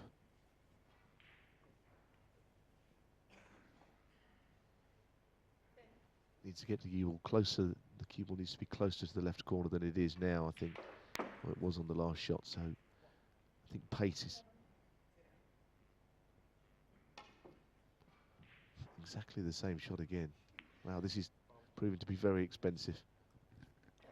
Little wry smile on the face of Ding there as he watched the cue ball once again sail past the red and up to the top end of the table.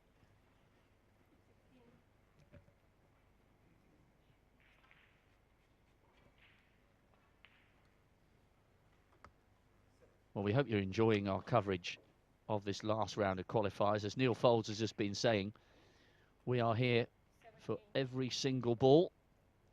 Around about 1,400 of you, we're reliably informed, watching live on YouTube at the moment, so thank you very much for your company. Paul Collier just checking with Ding that he's happy with the replacing of the cue ball. I'm not sure happy is the right word, though, Neil. No, I know what you mean. He's content with the way the balls are, but he's clearly not.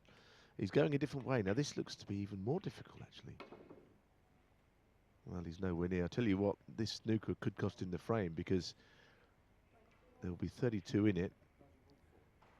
There it is. He misses by a long way, and the key here is where the cue ball finishes. Now, it goes behind the yellow in the end. But what is the value in this? I mean, the choices are endless here for Nigel. He could play the free ball. He could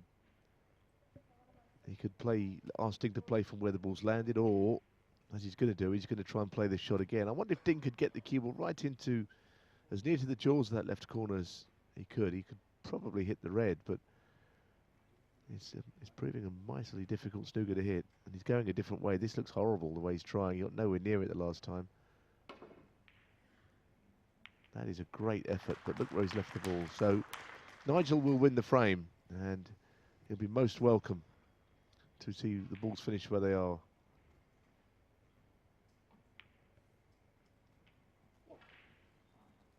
Didn't play that all that well. I didn't see why he played it so badly as that. The frame should go his way. He would absolutely kick himself if he was to somehow relinquish the frame from this position. Just to say, Rob Milkins lost that fifth frame. Maflin has gone 3-2 up there. The frame that we left to show you this. So it looks like Nigel Bond will win a frame, so we might have a look elsewhere, shall we? See what else is going on, because this frame looks to be safe. Yes, McGill has a sizable advantage in the fifth against Tepchaya and Nu. Mitchell Mann on a very useful break against Techawet Poomjang. That's 1-1. But meanwhile, we're back with Jumping Jack. Ball's nicely spread for him after that interval against Dave Gilbert. Dave, remember, levelled this up at 2-2 before they headed off for their 15-minute break. And this is a great opportunity for Jack Lazowski to re-seize the early initiative after the break. Remember, he was 2-0 up at one stage early on. Quarter-finalist in the China Open a few years ago. Beat Rory McLeod 10-5 in the second round of the qualifiers. Lazowski's played at the Crucible once. That was in 2013. His only appearance there, and I thought he would do well that year, but it didn't quite happen for him. Eventually lost to Barry Hawkins 10-3, which at the time didn't seem like that great a result, because Hawkins went on to reach the final, so it wasn't so bad. He was amazing that year, Barry Hawkins, wasn't he? I mean, obviously, for understandable reasons, Ronnie took the headlines, but Barry played some fabulous snooker, and he contributed to what was a great, great final here in Sheffield. And Barry's been at the one table set up the last 3 years at the Crucible, so that is in itself a great achievement. So Jack would like to get back there. As I mentioned, David Gilbert's played at the Crucible on 3 separate occasions, the first time in 2007. So these guys have got a lot to look forward to. The winner, certainly. Big match this. This is going to go tight, I believe. Don't see anyone drawing away to win comfortably here. Well, if Jack Lazowski does make it through here, and there is an awfully long way to go, I'm sure he and Judd would both be hoping that they would avoid each other in the first round. It must be an awful feeling. I mean, you would know this from all your years as a professional at the top of the game.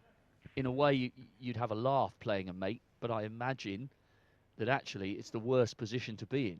Yeah, the worst, I think, is playing a match against a regular practice partner, whether it be a close friend or not. I mean, back in my day, and it is a long time ago, one of my practice partners was Dean O'Kane, who is a pal of mine, and we never really enjoyed playing each other because the practice would have to stop in the week leading up to the match. You know, we'd have to find someone else to practice with or something, because it wasn't much fun practicing against the guy you were playing in a match. It just didn't feel right.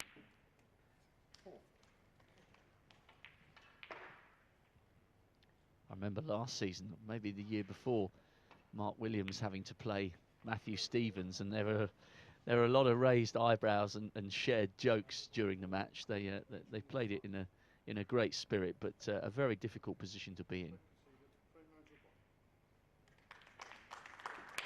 Anthony McGill, incidentally, has taken the first frame after the interval against Tepachaya Unnu. So Unnu with that 140 going into the interval, just missing out on that 147. And I wonder whether it's just still playing on his mind a fraction, because the Scot has taken a 3-2 lead in that match.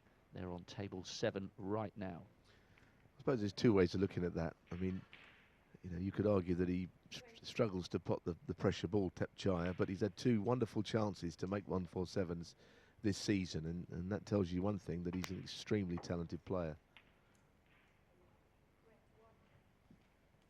But I still can't quite get over it. A nightmare moment. Not once, but twice. Anthony Hamilton, incidentally, on table 1 is on a break of 81, which means he will take the 4th frame in that one. He's playing Robbie Williams, and they'll head off shortly, locked at 2 frames apiece for their mid-session interval. It looked like Michelman might lead 2-1 there. That's a slow old match, actually. Although Poomjam not out of it, needing 1 snooker in frame 3. Liam Highfield on a break of 26. He's got a sizable advantage in the 5th frame against Sam Baird. Remember, he lost the first 4 before the interval. Sam Baird starting that match really well, but perhaps Liam Highfield can finally get some momentum in this 3rd round of the qualifiers after what was, after all, an excellent win over Luca Bracel in the 2nd round of qualifying. Very good result. Fine break this. Great red Lisowski potted down the cushion there, albeit with the frame over. We'll just see how far this break goes before we move on, because it's worth staying with it while there is a chance of a century, although that might be coming to an end now. Let's see where the potential pockets. So no century. Lisowski leads 3-2. I think we'll go on our travels, shall we? See what else is happening around the tables. Yes, here we go. With a quick roundup. So Anthony McGill took that 5th frame, and he's in the balls early on here in the 6th. He was absolutely electric last year. Great value for that 10-9 win over Stephen Maguire. I think you were saying before we came on air, Neil, it was 13-9 against Selby in the 2nd round, and then came up against a very, very fine-formed Sean Murphy in the quarter-finals, but he's not really had the follow-up season that we may have suggested off the back of that great run at Sheffield. But a huge talent, and a man with great nerve as well. No, a very good player, and he'll be back, and it could be this year at the Crucible. I think he's become a vegan since then. I know I think Ebden's been in his ear a little bit. I saw him and interviewed him in York, and there was no weight on him at all, actually. He was skinny as a rake, but he's doing it for his own reasons, and I'm sure in the long run it will do him good. But certainly he's not quite had the season he would have hoped for. Maybe the chance to get to the Crucible just resurrect all the memories of last season. And the way that he's going here, could be taking a 4-2 lead.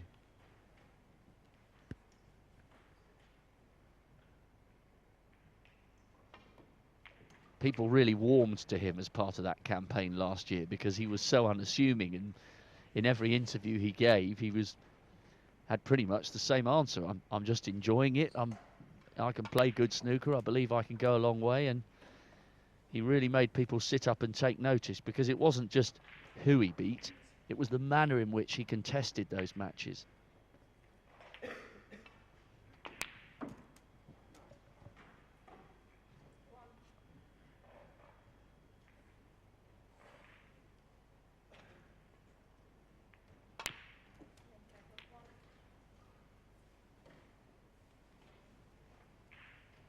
Anthony Hamilton with a break of 116 on table 1 to level that match against Robbie Williams at 2-all. They've gone off for their interval. Fine centuries being produced on almost every table here as we drift into the afternoon of this opening session of these third round qualifiers.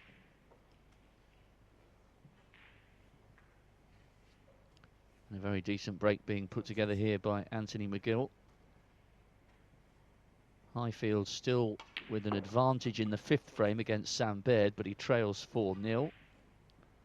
Lazowski 3-2 up against Dave Gilbert.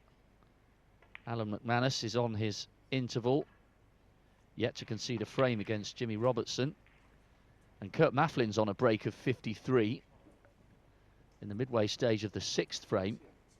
Bearing in mind, Rob Milkins led early on in that match, 1-0 and 2-1. And Maflin's giving himself a great opportunity to take a 4-2 advantage in that match, although the break has come to an end. Rob Milkins back at the table on table 6, but he trails by 61 points. And then Mitchell Mann has indeed taken the 3rd frame against Dechawet Poomjang, so he leads 2-1. Still a whole frame to play before they head off for their interval, so we've got matches being played at very different paces here. But the uniting factor amongst them all is we're witnessing very, very high quality snooker. And the stakes for some of these players could barely be higher. A chance for their name to be in the main draw for the season climax, which of course starts at 10 o'clock on Saturday morning at the Crucible.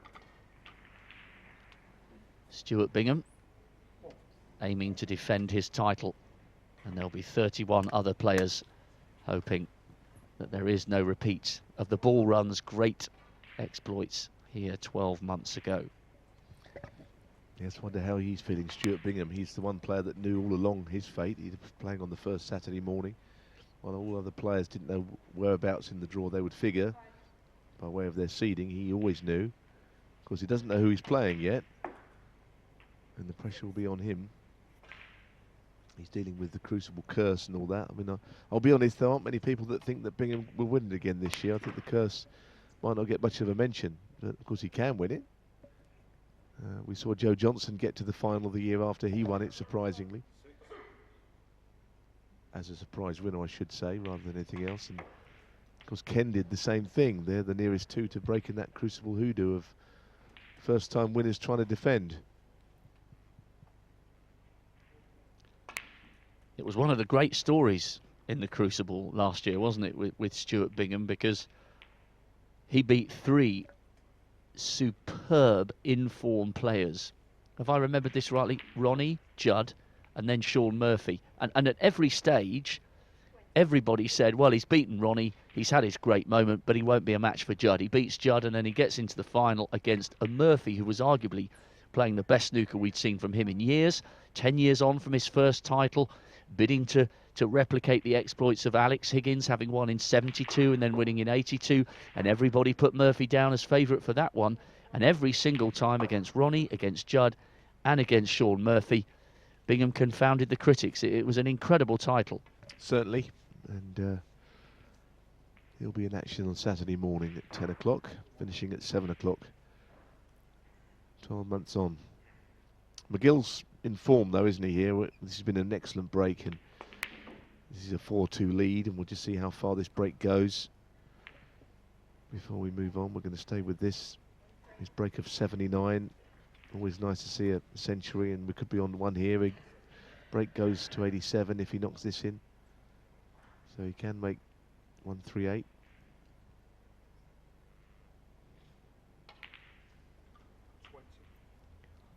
Liam Highfield's got a frame on the board against Sam Baird. He now trails 4-1 over on table 2. This is lovely snooker from the young Scot, reminding us all what he produced on the big stage 12 months ago, just up the hill at the Crucible. These qualifiers, of course, being played at Ponds Forge.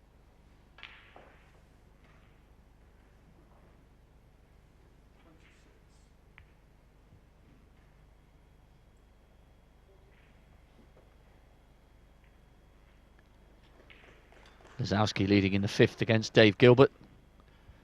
But meanwhile, Anthony McGill putting a lovely break together here. He's into triple figures.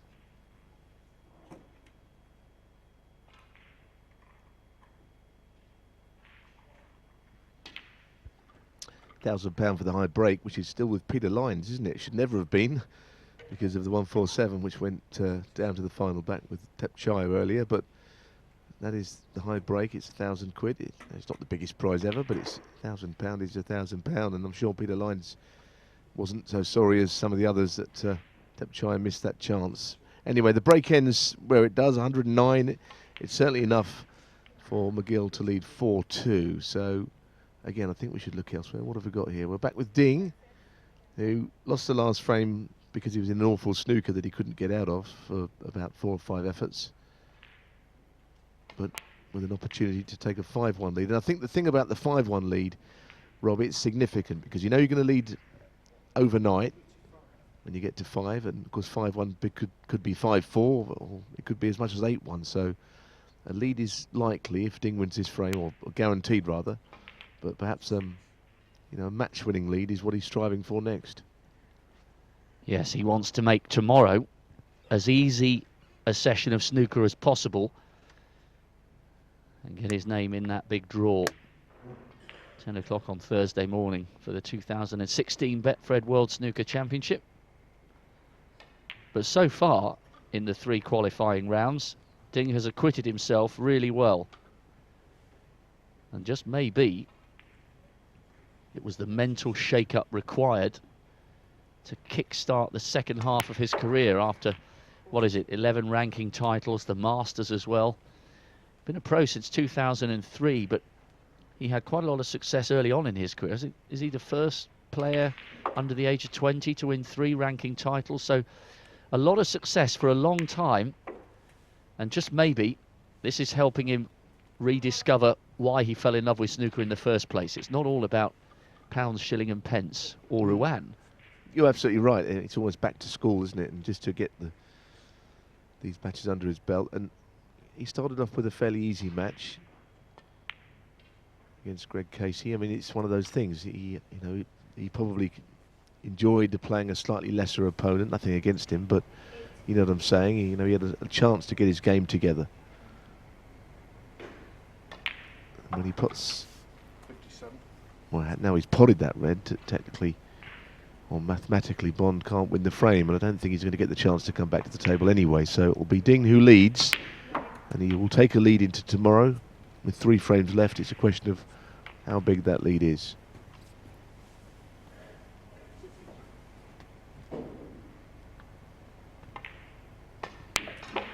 Of course, talking of quiz questions, that the one that you might be asked in a pub quiz on sport would be, who was the first Chinese player to make the quarterfinals of the World Championships? And you'd say Ding, wouldn't you? But you'd be wrong. It was Lian Wenbo in 2008. He got there to the quarterfinals before Ding. I remember that. Was that the year when he came out too early? 2008, yep. He made a lot of friends that year.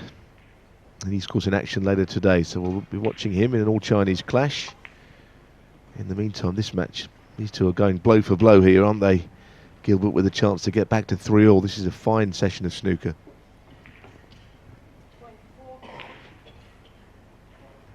Really good match. Jack took a 3-2 lead. I think his break was 90 in the last frame. Dave Gilbert has had 3 appearances at the Crucible. He's up to world number 22, and he's just sending a little signal out here to Jack Lazowski, the Gloucestershire left-hander, that he means business, and he's going to be in this match right to the very end.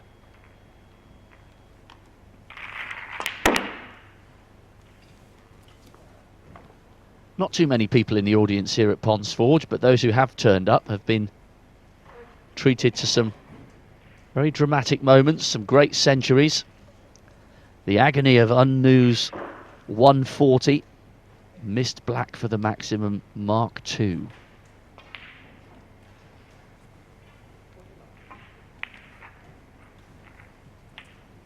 Dave Gilbert's had some fairly vociferous fans at the Crucible in recent years. It's always nice from the perspective of the MC to hear the particular cheers from the friends and family of various players when they come out, especially in the first round match. So no doubt his posse will be watching and waiting to see if he manages to come through this match against Jack Lazowski, and there'd be plenty of noise from them should he indeed once again take his place in the first televised round this weekend or early next week.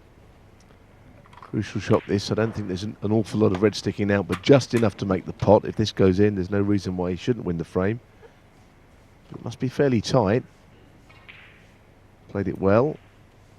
Needs that cue ball to hold up, and what a chance. If he's got a slight angle on the brown, just stun up for the yellow, and the match goes 3-all. 37.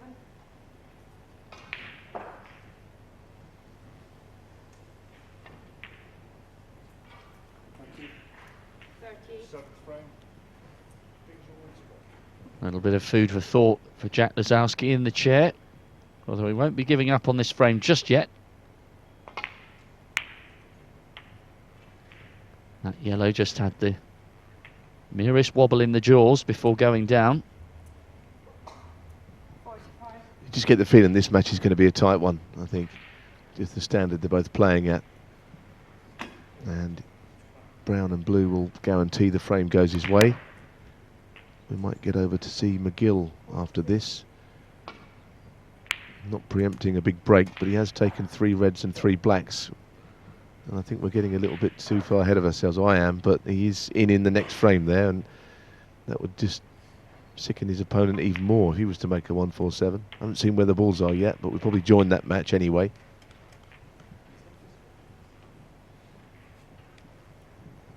So this is Gilbert's frame, and well done to him. So we can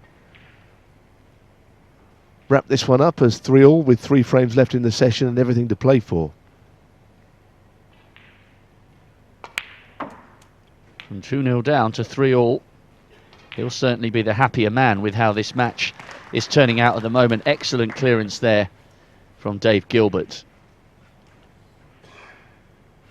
Now what have we got here? This is McManus and Robertson. Still got an eye on that Thepchire McGill game. We might have a little look over there perhaps at this point, because this frame's got a lot of mileage in it, because that's the match where I can just see McGill in early on in frame 7.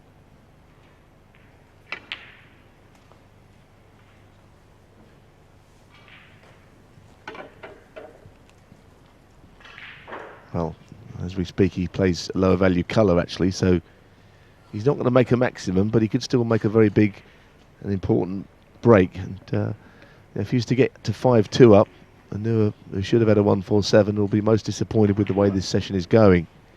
But McGill has really turned it on since the interval, hasn't he? In these 3 frames, he's played so well.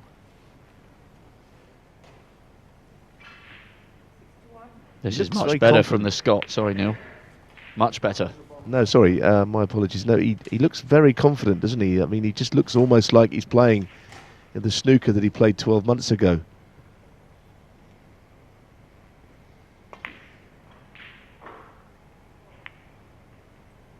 Even those little stun run through shots which he hits so nicely.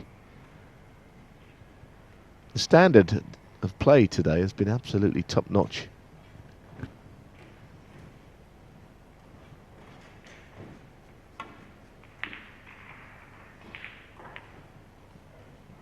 I wonder if this is an indication not only of Anthony McGill's return to the type of form that took him to the quarters last year, but also that Thepchire Unnu has been unable to shake off the memory of that missed black for that 1-4-7.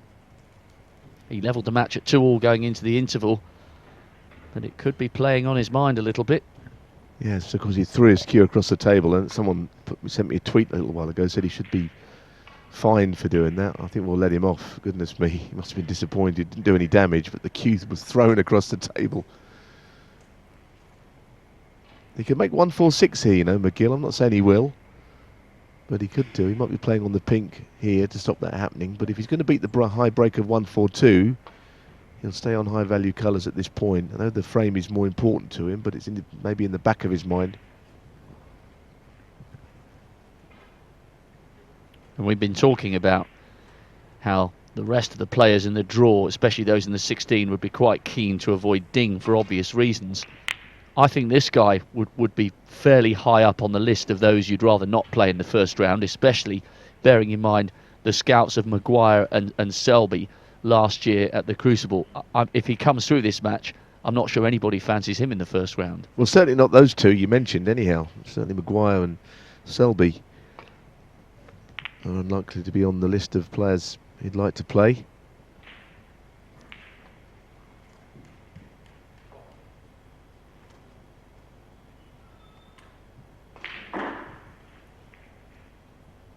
Quite important for Scottish snooker, you'd think, as well, that the fact that McGill's coming through. I mean, Scotland, a country with such incredible history and riches in terms of their snooker talent. You know, John Higgins, Graham Dott, Stephen Hendry, of course, Maguire.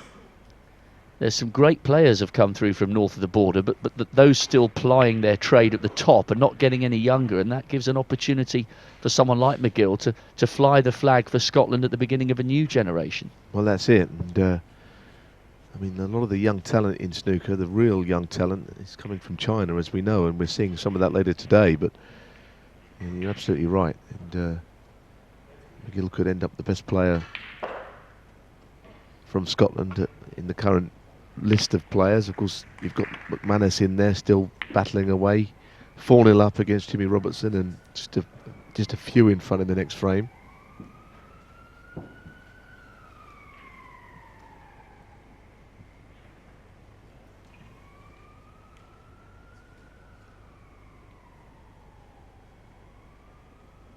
A great deal happening in the 7th frame right now, Ding and Nigel Bond, so we'll stay with this for the moment.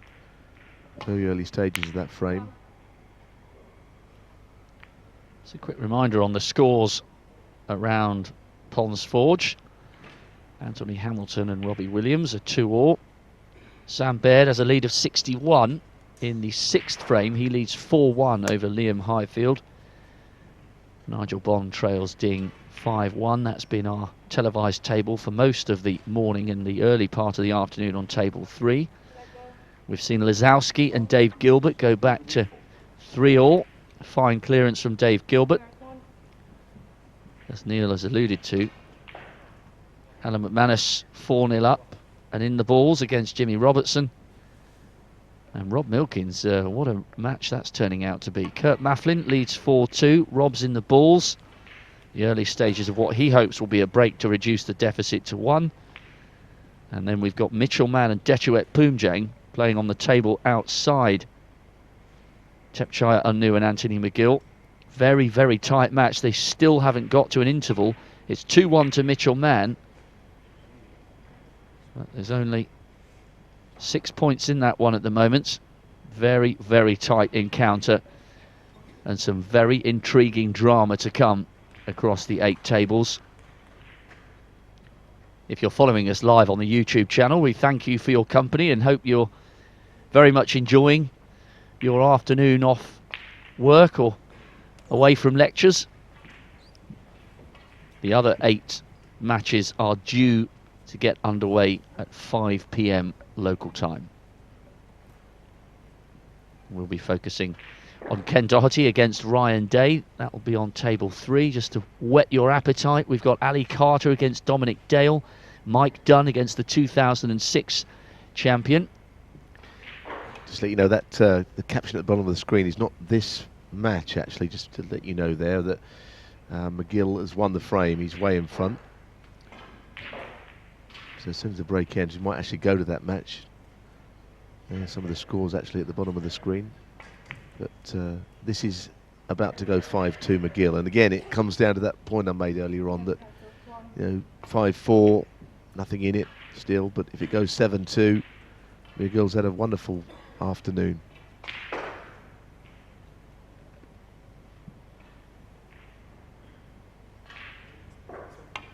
Yes, the force has temporarily deserted Anu after that dramatic climax to the morning. Oh, that's outrageous. I love seeing those go in. He's knocking everything in now, isn't he?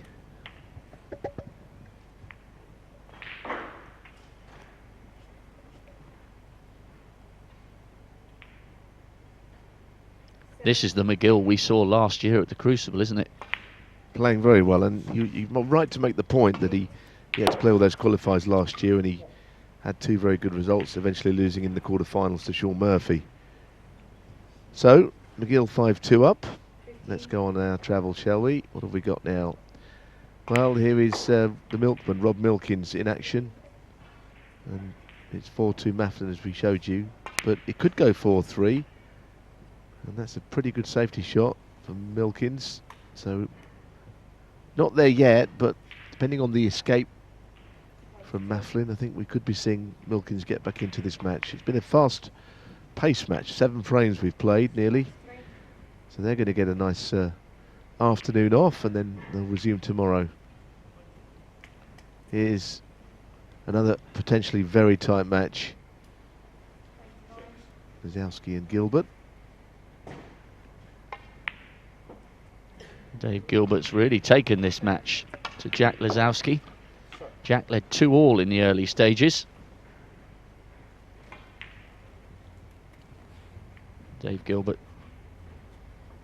trying to edge his way in front here.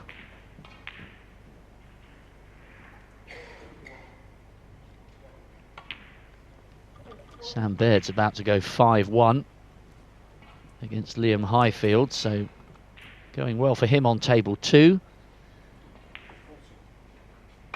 Robbie Williams has just resumed, and he's got a useful break very early on in that 5th frame against Anthony Hamilton at 2-all. Ding still leading Nigel Bond on what was our televised table at 5-1. Alan McManus has a useful advantage over Jimmy Robertson in their first frame after the interval. Remember the Scot, the former Masters champion, hard to believe it was 22 years ago. He took the first 4. And still Mitchell Mann and Dechuet Boomjang have yet to get to their interval. Only 3 frames finished, and it's very, very tight in the 4th. Mann leading 2-1. But this is an encounter of very high quality here. Dave Gilbert putting a really useful break together here. And he's just asking 1 or 2 questions of Jack Lazowski. And if it keeps going nip and tuck as it has done throughout the early to mid stage of this match, well, we certainly will be in for a cracking session, second half to their 3rd qualifying round tomorrow. See no reason why he shouldn't win this frame at this visit. The Reds are so well placed.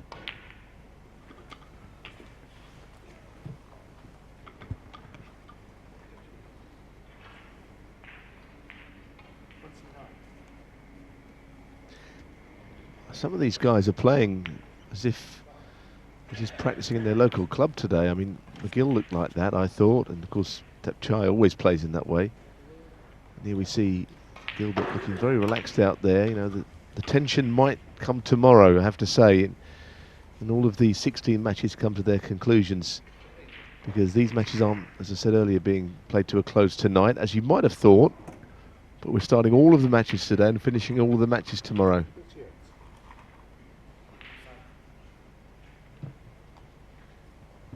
Do you like the whole Judgment Day concept, or would you rather have seen these matches that start come to a conclusion this evening and have that storyline develop from afternoon into evening? Where do you sit on that one? No, I like it. Tomorrow's going to be some day, isn't it? And I'm looking forward to it. I like it from this side of it. I wouldn't have liked to have been playing in such an important match, I don't think, in a close one. And around me there would be so many other matches that you'd like to have watched if you weren't playing in. So yeah, I like it from this side of the microphone anyway. And it's going to be great stuff tomorrow. I think we might have a few matches potentially that we've almost got an idea. There's going to be players who have got 1 foot in the next round, haven't we? The way things are going, and Ding might be that player. And once this frame is over, we might just get over there. But just a little bit of unfinished business here. Let's bring you up to speed as we watch this impressive break from Dave Gilbert. Just takes another step closer to him sneaking a 1 frame advantage. Rob Milkins has closed the gap to just 1 frame. He trails Kurt Maflin 3-4. Nigel Bond has a useful early break in the 7th frame. He's on 45. If he takes that one, it would reduce the deficit to 5-2, but Ding very much still in the driving seat in that one. And we still don't have Mitchell Mann and Dechuet Poomjang at a mid-session interval yet.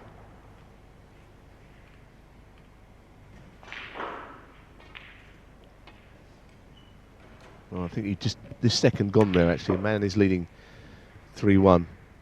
So this is 4-3 beyond any doubt.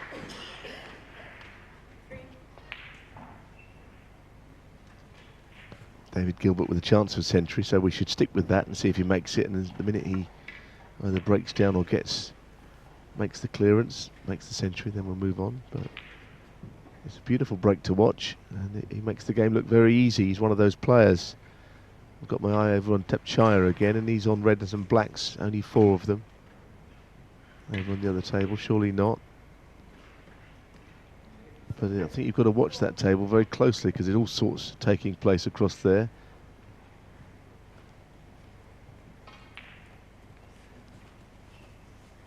We're being absolutely treated to a feast of snooker here, and most of it's of an extremely high level. This is great stuff from a man who fought to hold on to his place on tour in Q School. That was just 5 years ago, and here he is, giving himself a great chance of another appearance at the Crucible. And at 22 in the world, it's not beyond the realms, but at some stage next season, he starts edging towards the top 16. Well, the applause was for the century break. So we'll just see these last 2 balls potted. And what a beautiful break it's been. I think what we should do there, I reckon we should go and look at Tepchire now and see what he's up to, because there's something going on over that on that table. So with Ding and Nigel Bond still at an early stage, and what has Tepchire done? He's on reds and blacks again here, you know. He's a devil for that, isn't he? I think the break might just be coming to an end, unfortunately, as we see it. He can possibly play the red and the black, but I think he's going to play up onto the blue now. And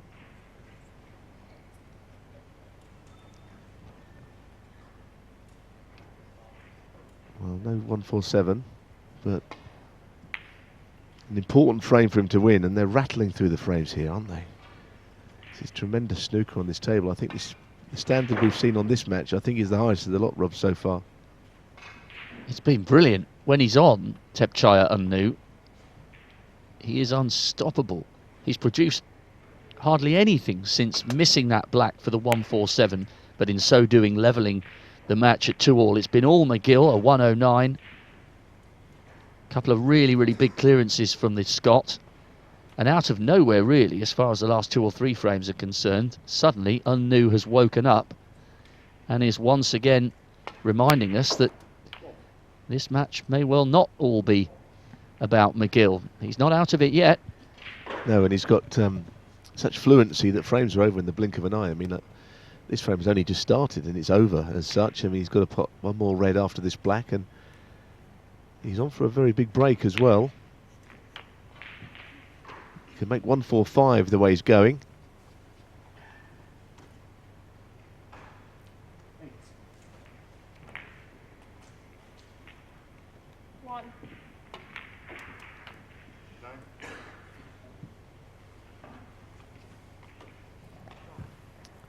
So the consolation would be if he gets more than 142 here, he's in line for the £1,000 break prize.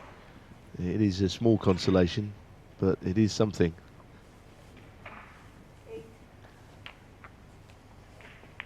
I guess he can't really start counting now. Not after that expensive miss in December at the UK Championship. But you can't take your eyes off this guy. You don't know what he's capable of next. No, he's a terrific player. Of course, the red up the table is going to be the problem ball here. I don't know how he could. I mean, it could be that he could. Just trying to do my maths, and he can take 3 reds and blacks here. He takes a brown and can make exactly the same break of 142. because it's going to be hard off that red up on the top left there and down the left cushion to get onto a high value colour from there. He's not a right-handed player, so that's going to be a problem. But I think the most important thing will always be that he's pulled a frame back, so at worst he can only trail 6-3, and he could win the next and get to 5-4 in what has been a wonderful session of snooker. Well, he's lost 3 in a row since that 140, so this is certainly a useful frame to help him stop the rot. Well, this is natural up and down if he wants to play on the black again. I think he will. I don't think he knows any other way but playing on high value colours, you know. I would think he's made an awful lot of 147s in practice. I'm sure he looks that kind of player. Now everything's about getting around the black spot for him. Until it comes down to the final black. And then things go wrong.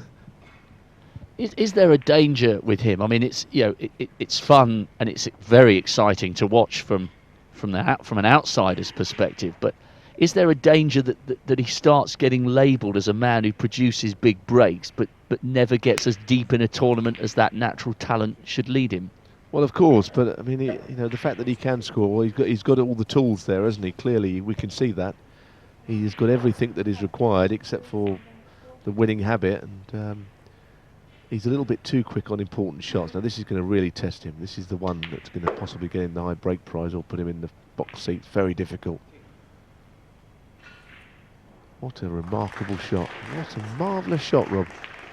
That was absolutely superb. And he didn't seem to hesitate over it.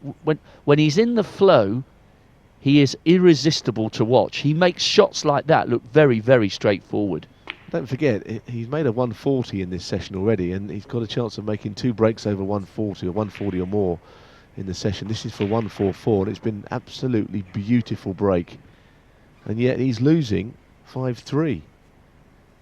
I'm so glad we came over for this frame, because it's been a joy to watch this break. I mean, you're not talking about just getting over 100 here.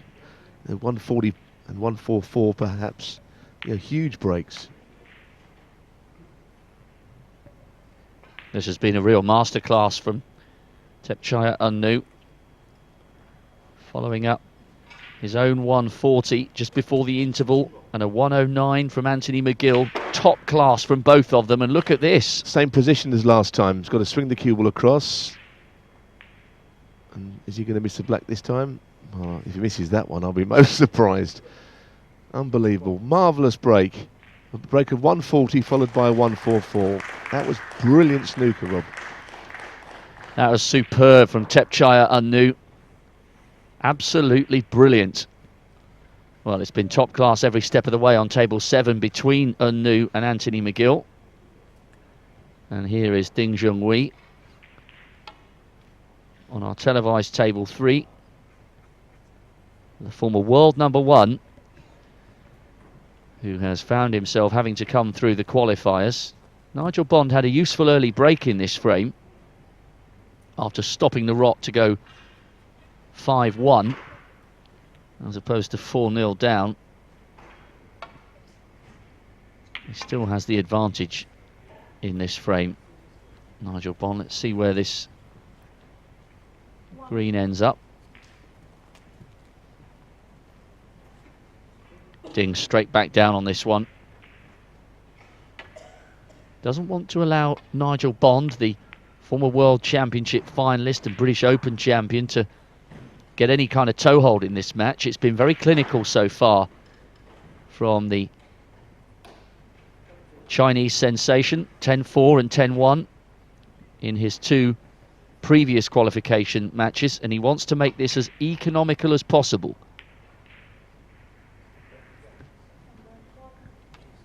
Well, that's a real chance for Ding. Ding knows that he could clear here, and then 6-1 could become 8-1, I guess, in his mind.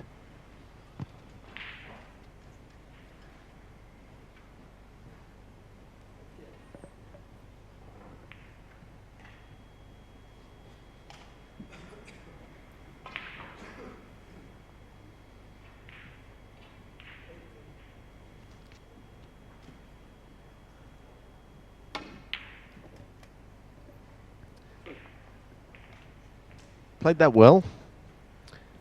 He does, of course, need up to the black. and that would be the only awkward ball, but at least when it's the final ball that's on a cushion, you're not playing onto one afterwards, which makes it easier. McManus 5-0 up over Jimmy Robertson. Goodness me, I thought that was going to be a tough game for Alan. It still may be, but he's running away with it. Robbie Williams is going 3-2 ahead over Anthony Hamilton. He's on a break of 87 on table 1. Bearing in mind the last frame before the interval was a 1-1-6, so a very, very good standard for that match over on table 1 as well. We've got our attentions on this for the moment. That was a well-played shot. Yeah, he's seen something on the cue ball there. I don't think he'd be playing this at any speed. This is one of these, you give the pot every chance by playing it fairly slowly, so that if it hits the jaw, it might go in off the jaw. Of course, pace keeps balls out of pockets. So this is a very important little passage of play in the match. Well played, Ding. That is a 6-1 advantage to him, and he is drawing clear. But these two keep going at it. It's almost like the match with McGill and Tepchaya. Standard's been incredibly high. Gilbert in with a chance to take a 5-3 lead and scoring. He got in with a break of, I think it was 33, and now this. Well, Jack Lazowski coming under a little bit of pressure in this match after taking the first 2 frames. Led 3-2 immediately after the interval as well. Rob Milkins, incidentally, in the balls with a fairly useful break, hoping to level things up at 4 frames all. Trails 4-3 against Kurt Maflin. That one's over on table 6. This is table 4. Now, how costly could that miss prove to be for Dave Gilbert? This may be a chance for Lazowski just to temporarily stop this rot and just take some sting out of the momentum being generated by Dave Gilbert. Well, I think something might have put him off, you know, because he certainly looked across and Jack is looking over. Something happened on one of the other tables, or there's some noise. And he was distracted, I think. I don't know what it was, I'm sure. But something happened.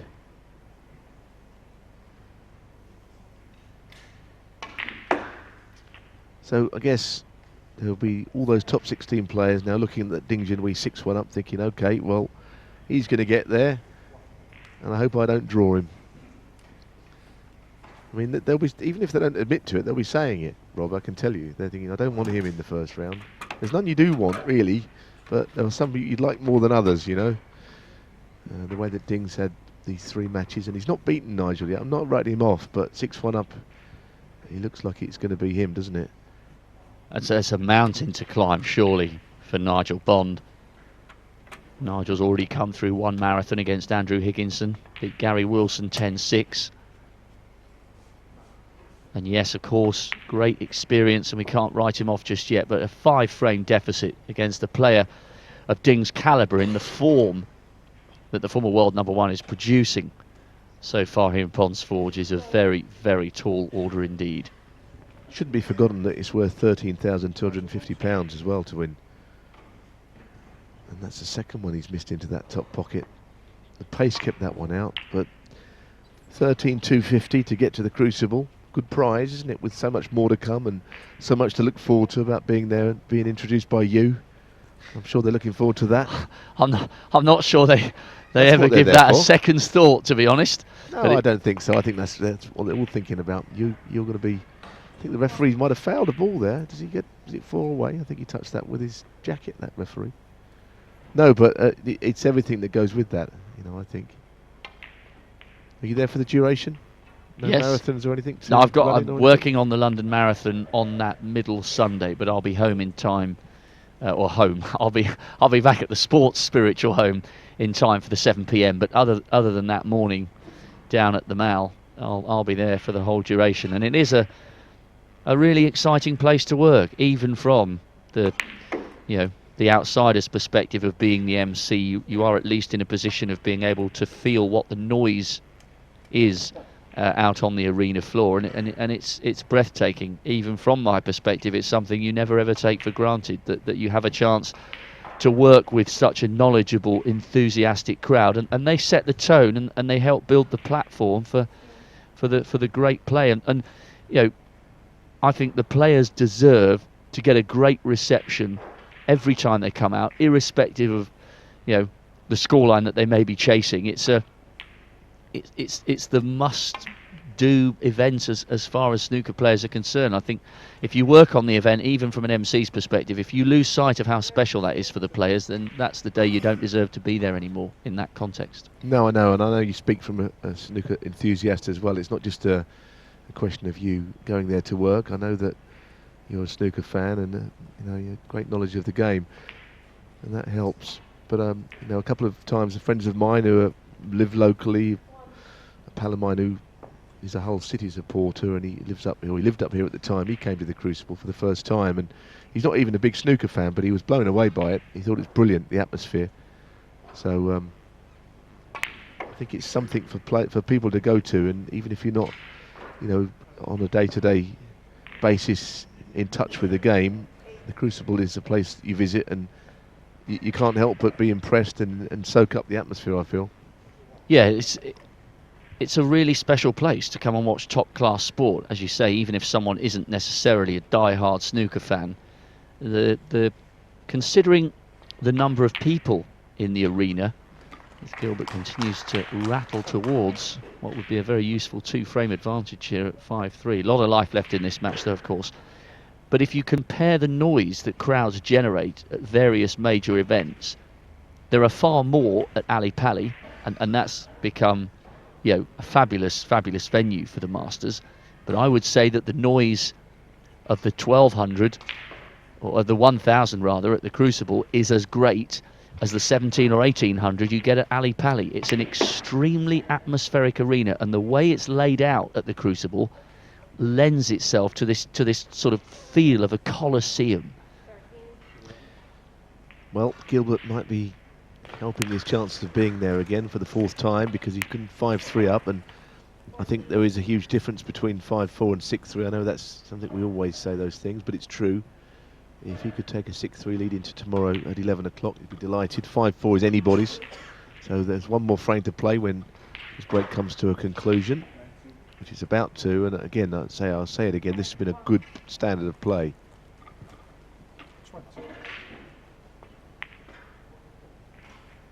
Not quite as good as the Tepchaya match, I have to say, because, I mean, I'd like to look back on the breaks there, because there's been at least 3 centuries, of which there's been 2 absolute mammoth breaks from Tepchaya, 140 and 144.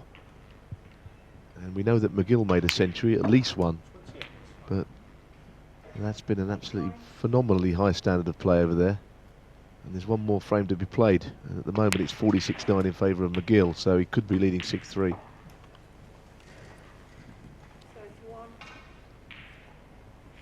So this frame is 1, Gilbert 5-3. Zowski, of course, will concede, so I think we'll go elsewhere. What have we got here? This is our old friend Angles, and up against Jimmy Robertson, he needs a frame, and he's in here, and you know, it's probably a good moment to come to this match, because 5-0, he could win 3 of the next 4 frames.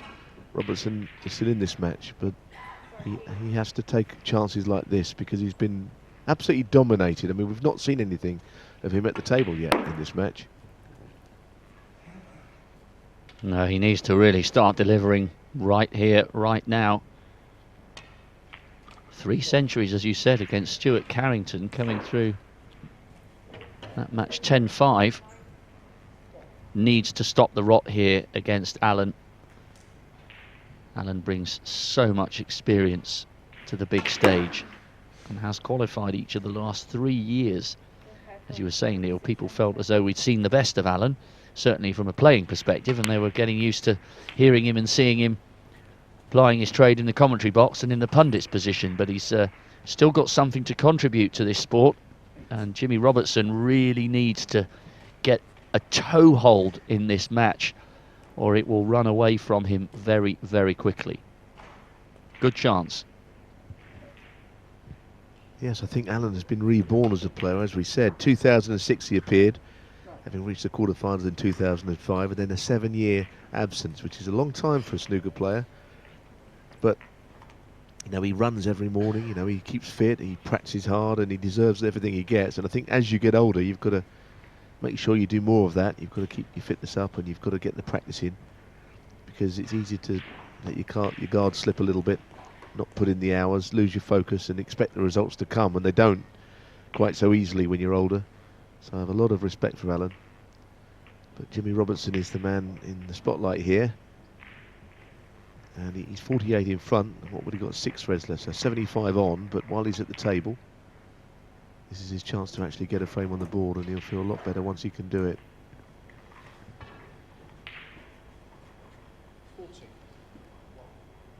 Just a quick update as we watch Jimmy go about wrapping up his first frame in this third round of the qualifiers. Just watching that go in, but not overly happy with that positional shot. No, I think he's on this, but it's a question of getting onto a colour, and he needs the colour. That's not bad. I think he'll be more than happy with that. He just needs to make sure of this pink, and then he'll have chalked up a frame. Just whilst the referee cleans that cue ball. Liam Highfield's pulled one back against Sam Baird. He trails the Devonian 2-5. Rob Milkins has levelled with Kurt Maflin. That's back to 4-all. Cracking match on table 6. Wow, he's missed it. Goodness me. Of all the balls to miss, and we're getting almost blasé about all these balls going in, and you know, sometimes there's more significance to the balls that are missed, and there really was an important ball. Alan's got to do his maths here, and he knows with 57 points of difference he can only afford to take the pink once, the black with the 3 remaining reds, so he could do with getting on the black here if possible, or else it's going to be difficult for him to win the frame. If he's got no other shot, he'll play on the pink.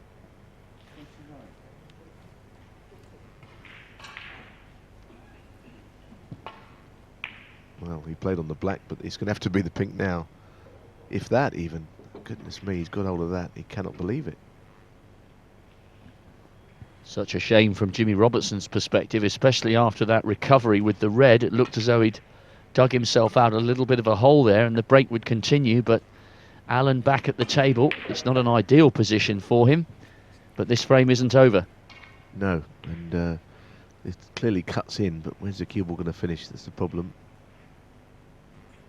That's probably as good as he could have asked for. That's very well controlled. So 3 reds, 3 blacks for Alan McManus, and then he can pinch this frame, and that would be an absolute body blow for Jimmy Robertson. Of course, the red on the right is going to be the problem. 1. And he's got other problems now because he's not on the black. That wasn't a very good shot from Alan. So if he takes the pink, he can only tie the frame.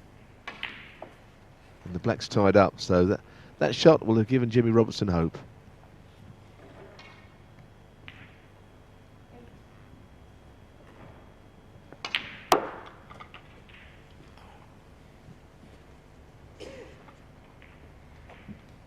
Alan has seen so much over the course of his 25, 26-year career.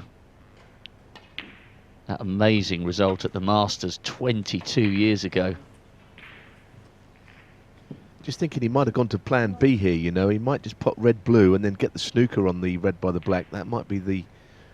certainly not the initial plan. Yeah, that's what he's thinking. So now he's gone off. He knows that by potting the blue, he now needs a snooker, but he knows that he could easily get one. He's always been a thinker, you know, Alan. So he maximises his chances with his percentage play. So now, lay a snooker. And the punishment might not be over. But the cue ball there, that is the last place he wanted it, because he can't dig down on it and get behind the black.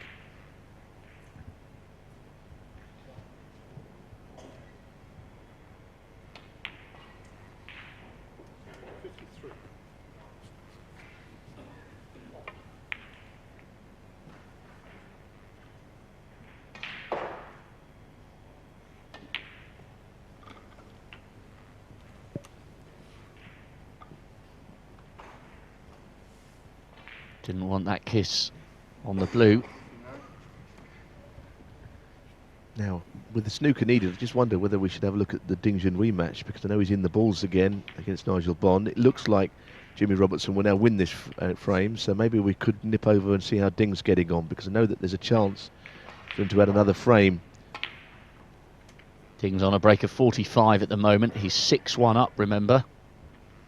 There we go. Yep. Well, I think we joined at just the right time here, Rob, because this is frame ball and 7-1. Well, goodness, I think he's halfway in the draw, isn't he? Put his name in the hat now. What do you think? First name in. I love Nigel to bits. He's a great professional, but I cannot see a way back for Nigel Bond here at this stage. 7-1 for Ding Junhui. Across the 3 matches, he has still only conceded 6 frames of snooker. I think actually this could have turned out to be the best sort of tune-up and the best, tonic for him finishing out of the 16 that he needed. He'll be fresh and he'll be confident after 3 very easy victories, if indeed he finishes this one off in the manner in which it appears he will. Well, if he goes 8-1, I think the match is over. I think it's almost over now, and I think you're absolutely right. There's 2 ways of looking at this. A week's practice and working on your game is one thing, but a week of breezing through qualifiers, I would suggest, makes Ding a very dangerous player, even if he has to rock up on Saturday morning and play his first match then.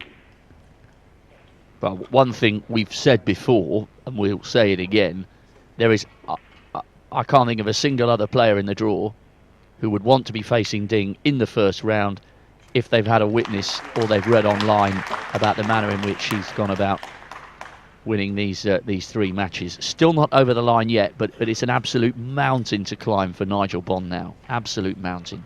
Now, what's Angles up to here? Let's have a look at this now. He's obviously, he's a very cunning plan he's got again. He's now gone to plan C, which is to try and get the snooker a little bit later in the frame. He's conspiring a pretty fiendish snooker here, probably behind the brown, knocking the green all round the table. But this is a frame that Jimmy should have already won, but Alan's not giving it back to him just yet. Let's just see. I think I've got an idea of what he's going to play. So it's in behind the brown. He wants the green all round the table, preferably next to a high value colour. But it's 1 snooker to tie as it stands. And you'd like to think that Jimmy would be in a snooker here, or he wouldn't like to, but I think that's what's going to happen anyway. I've seen Alan play better shots than that in his career. His body language tells you he wasn't overly pleased with that one. Very sort of chip around the table. I've never seen anyone do a lap of the table so quickly. It's a snooker, but not a difficult one. But I tell you, this frame's not over, so we should probably stick with this for the moment, I think, because I can see another one in the offing here. Well, we've talked about potentially Ding's match being over at 7-1. If Alan was to somehow sneak this one at 6-0, would you see any way back for Jimmy? No, in answer to that straight away. And there's the snooker, so we're going to see this out for the moment, I think. There is so much to watch. Anthony McGill has crucially won that frame to go 6-3 up, and under how Tepchai is thinking, he's made a 144 and a 140, 2 huge breaks, and he's 6-3 down. I'd like to look at the match sheet, and we'll try and get that actually, because I'd like to have a look at all of the breaks that have been made in that session. Dave Gilbert leading 5-3 against Jack Lazowski, and he's on a break of 40 with an advantage of 20 in that 9th frame. Rob Milkins and Kurt Maflin locked together at 4 frames apiece. But as Neil was saying, the afternoon's work has come to an end for Anthony McGill. A 6-3 lead over Tepchai Unnu. So, Jimmy Robertson. No. How costly will that prove to be?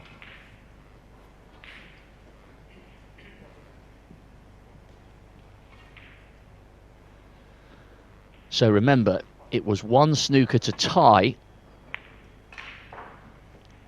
but you would suspect, as Alan prepares to line up the balls, that the momentum in this match has just switched a fraction towards the Scot. I know. Well, the snooker that Jimmy was in was a tough one. Alan is... it's a shame Alan doesn't try just a little bit harder, really, isn't it? I mean, I've never seen anyone such a fierce competitor. He's making sure that cue ball is on the edge there, on that yellow spot, and it's in play, which means he's got a chance at the green. He is trying for his life here.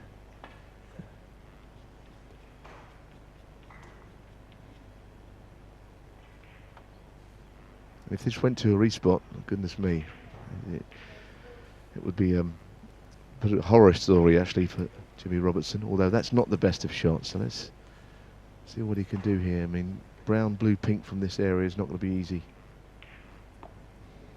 That's a good shot.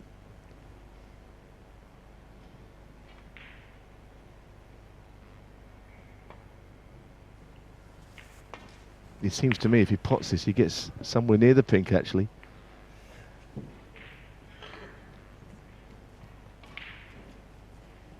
Not clean, but in. Yeah, had a little wobble on the way down. As John Virgo likes to say, it wiped its feet before it disappeared.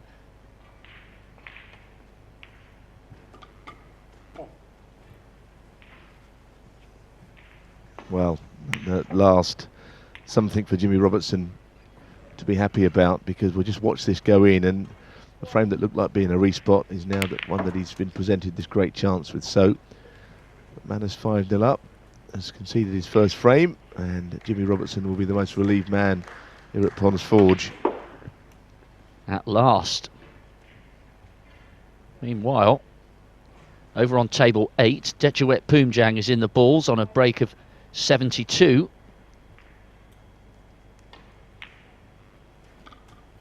His opportunity to reduce that deficit to one single frame.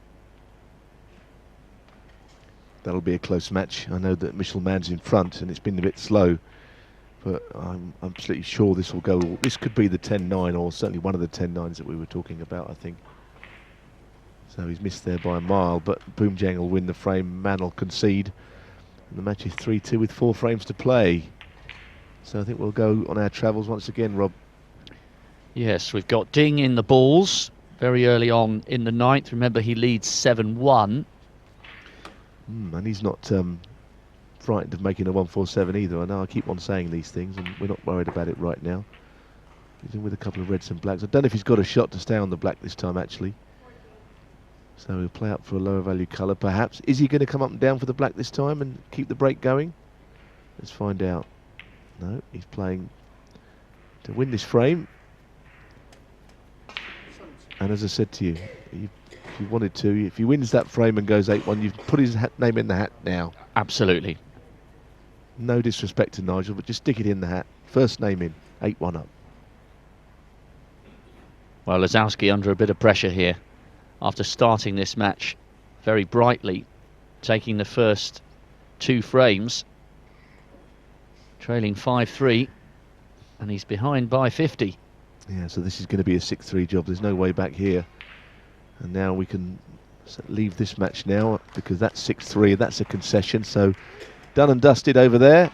And back to this one, and this one's going to go all the way. It's going to be a 5-4 either way at the interval. And coming back tomorrow. Maflin looking to take that lead with a lead of 27 points, but still, this frame is anybody's. So we should probably stay with this, I think, for the moment. Keep an eye on Ding as well, see how big that break gets over on the other table. Yeah, he's on 22 at the moment, but this is really, really tight, tense encounter. And as we've said already, Maflin ranked 53rd in the world, but he's, in reality, I know you could say this about a lot of players, but he is a better player than that ranking would suggest. And he's certainly giving Rob Milkins, who sits far higher up the rankings at 21st, he's giving him a really, really good run for his money here. This is going to be very, very tight when they resume tomorrow.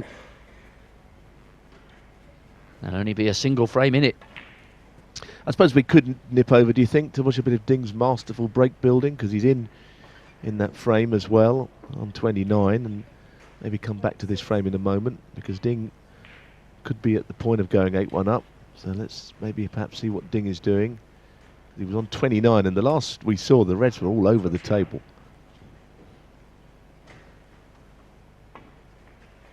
Yes, it would certainly be an emphatic way for the 11-time ranking event winner to round off an impressive morning's work.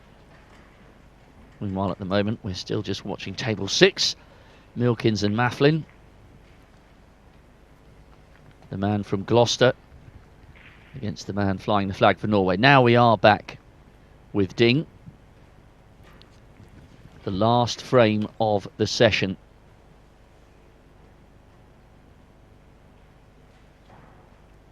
And Nigel Bond has done an awful lot of sitting down in this frame. It's been a good run for him into the third round of the qualifiers. It would have been good to see him back at the Crucible as a local man. Proudly flying the flag for Chesterfield. Hasn't been at the Crucible since 2009, but this was always going to be a tall order. Of course, he could, in theory, mount a sensational comeback when they resume tomorrow, but this is looking as though it's going to be a very, very comfortable qualification for the Crucible for the 11-time ranking event winner and former Masters champion Ding Junhui, the former world #1, reminding himself perhaps, as well as the rest of the snooker fraternity, that he may have drifted out of the world's top 16, but he is still a force to be reckoned with in the modern game. No, you're absolutely right. And, you know, it was almost shock horror, because we had that match in Beijing where Steve Maguire, if he beat Alfie Burden, that was Ding in the qualifiers, and people thought, well, it's, you know, the end, really. The end of an era, maybe, for certain people's views. But it's only 3 qualifying matches, and he looks like he's going to breathe through them. And as you say, Peter Ebden's theory that it's not good to play these qualifiers, in his case, no doubt the energy he expels in each match is probably right. But, you know, this could be Ding getting tuned up beautifully for the Crucible, because he's scoring heavily. Incidentally, he can make 144 here, which would just top up Tepchaya's day, really, wouldn't it? It's 500 quid each. The money's going down all the time. I'm not saying he will, but he could make that break here. The best thing Tepchaya and Nu could do is forget anything to do with financial benefits of missing or making 147s. Those numbers just don't work as far as he's concerned at the moment. 44 grand at the UK Championship, and as you said, another great payday missed here that would have taken his rewards for 2 individual frames of brilliance to over 50 grand, but nothing to show for it. Well, just a little lapse in concentration there from Ding. Nigel quickly up to the table, a very proud man. He'll do everything he can to try and reduce this deficit to 7-2 and not allow Ding to be so close to finishing off so comfortably tomorrow, but a long way to go here. Rob Milkins, incidentally, is on a break of 32.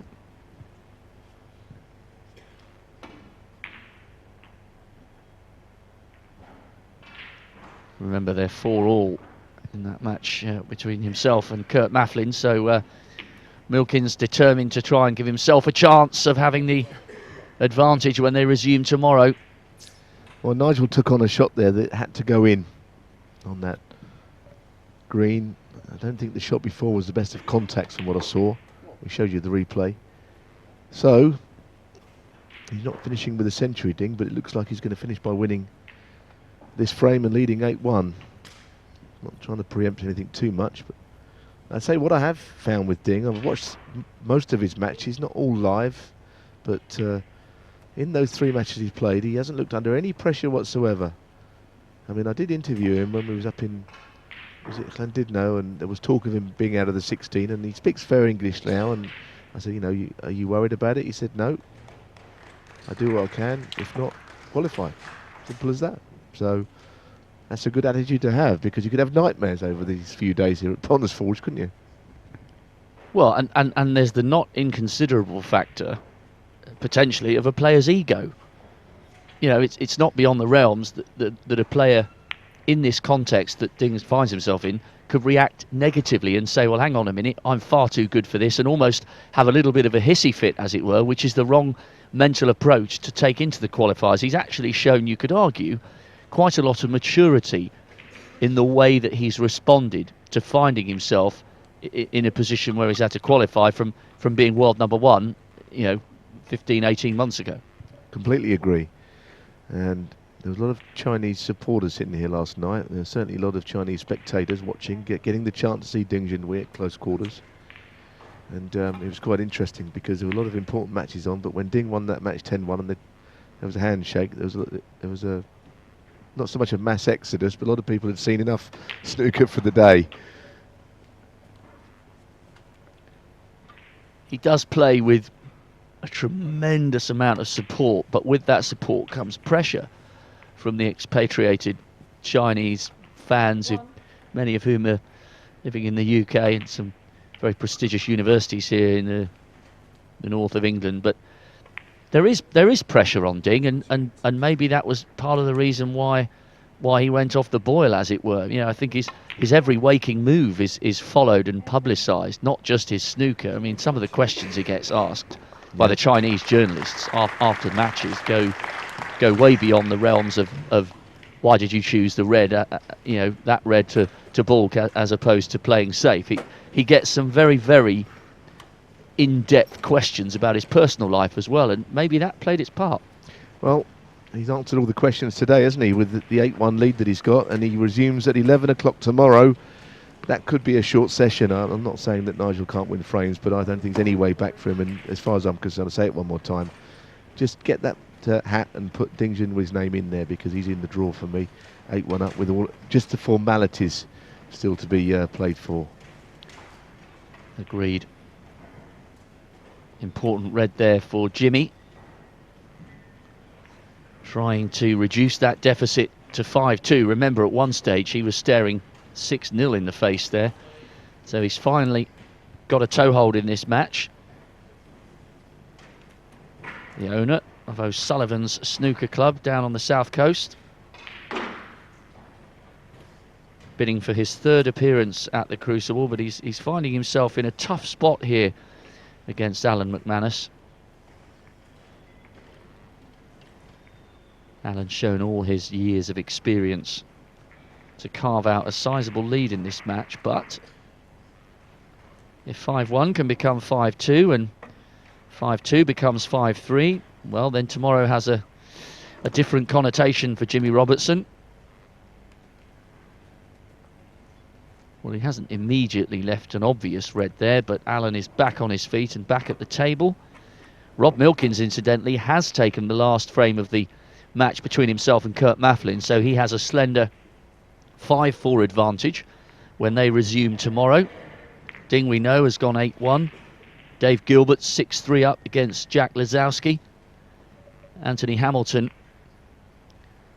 is in the balls and hoping to tie up the match against Robbie Williams at 3-all. They're playing on table 1 at the moment. And remember, Hamilton is a 4-time Crucible quarter-finalist. Hasn't been there for a while, but a lot of experience for him to draw on. And Mitchell Mann and Dechuet Poomjang are still yet to complete their 6th frame.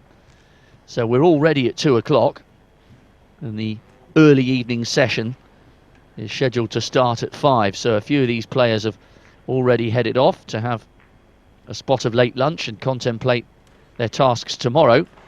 But a few more have still got a lot of snooker to be played before they can turn their attention to their concluding session in these third round qualifiers.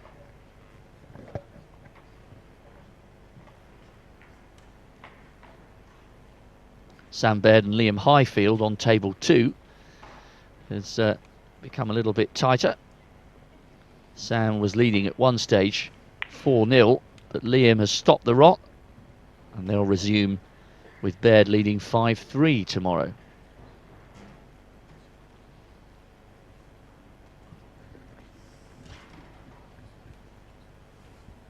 The thing with Jimmy Robertson here, of course, trailing 5-0, I mean, it's not inconceivable they could get back to 5-4. So he's got lots to play for, you know. It's the old expression we use, damage limitation in these situations, but you know, he could still get back into this.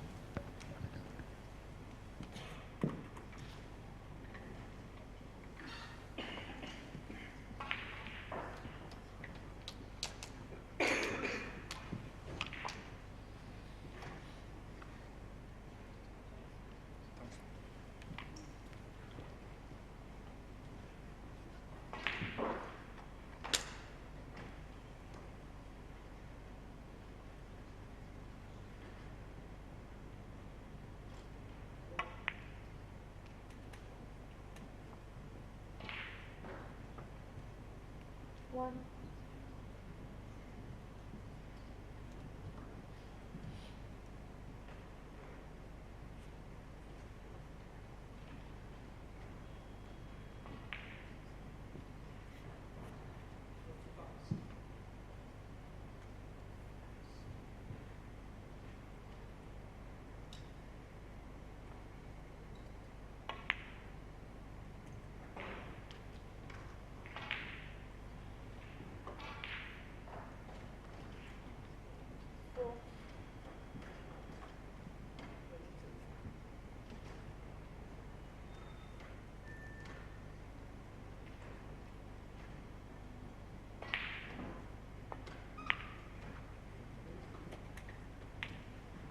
Five.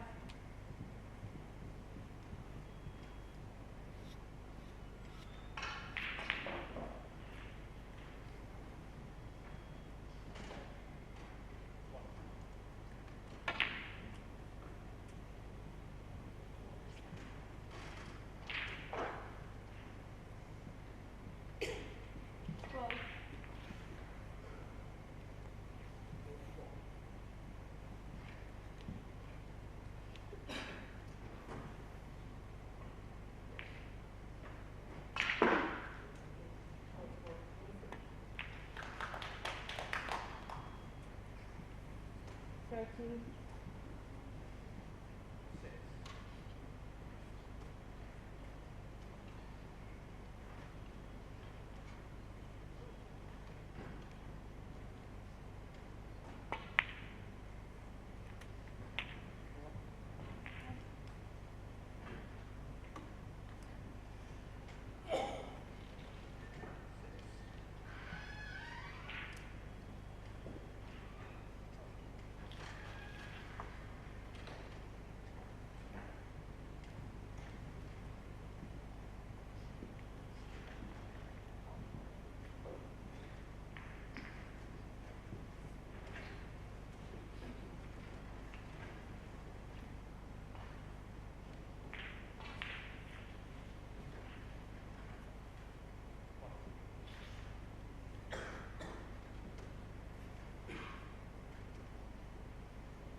Nineteen.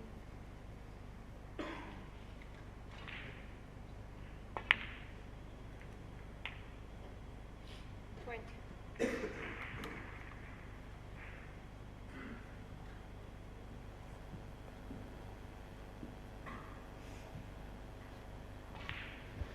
Well, McManus clawing his way back into this frame again, as ever, as tenacious as he is. But in fairness, yeah, Jimmy Robertson probably should have wrapped this frame up, and he's not closing out frames. And this almost becomes more important than the previous now, because if he was to take 2 frames in a row, Robertson would feel he's in the match. But if that was halted here straight away after having won his first frame and go 6-1, then it could be another runaway victory. Although I didn't see that in this match. I thought Robertson had a great chance against Allen. I thought that Jimmy was the way that Jimmy played in his previous round, as I pointed out. But you know, Allen has never been an easy guy to play. He's a really top-class match player. It's a huge frame though, isn't it? 6-1 to 5-2. And they'll both be acutely aware of that. Now, if he's got the angle to just run this through, just looking at where the pink goes, if the pink spot's occupied, it goes up onto the brown. It may go above these 2 reds. Can't quite see from our commentary position. either way, it's okay. And you do get the feeling in these long matches that there are little periods of play which mean more than others. And as you say, Rob, this is important. 2 reds, 2 high value colours. There's no obvious reason why this shouldn't be 6-1 here. And you would surely suspect, even judging by how well Jimmy played against Stuart Carrington, you would surely say 6-1 gives McManus 1.5 feet in the first round. Televised stages of the Crucible once again.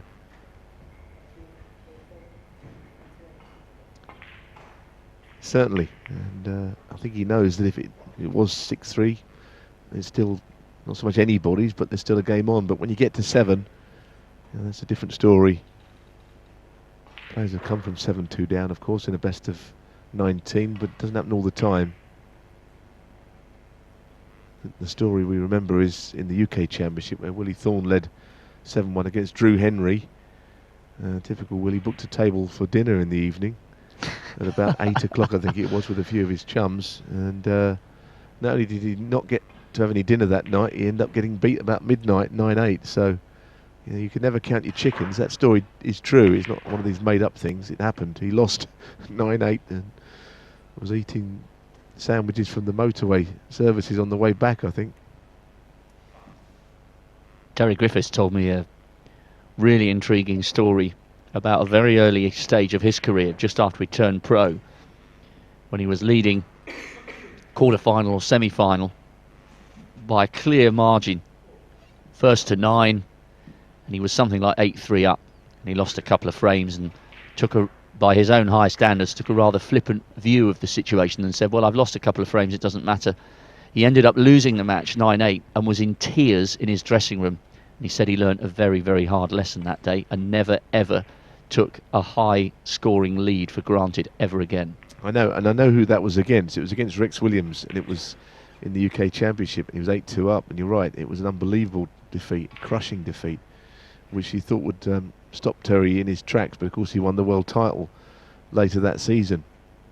Anyway, Alan he's playing beautifully today. I mean, he's hardly missing a ball. He's stolen a frame there that he was behind, and Jimmy Robertson was playing well in. He's going to have to take a little comfort break.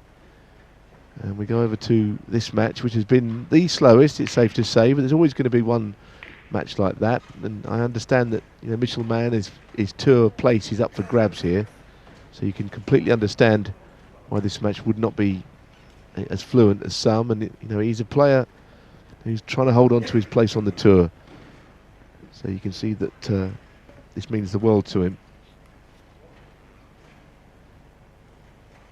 He'll take some confidence from the fact that he beat Matt Selt 10-9 in the second round of the qualifiers. And as you said, beat Mark Allen, the in-form Mark Allen, not so long ago in the qualifiers. So he's got some form and some belief here, Mitchell Mann, albeit that he's up against the very unpredictable, tricky opponent, Tetuet Poomjang.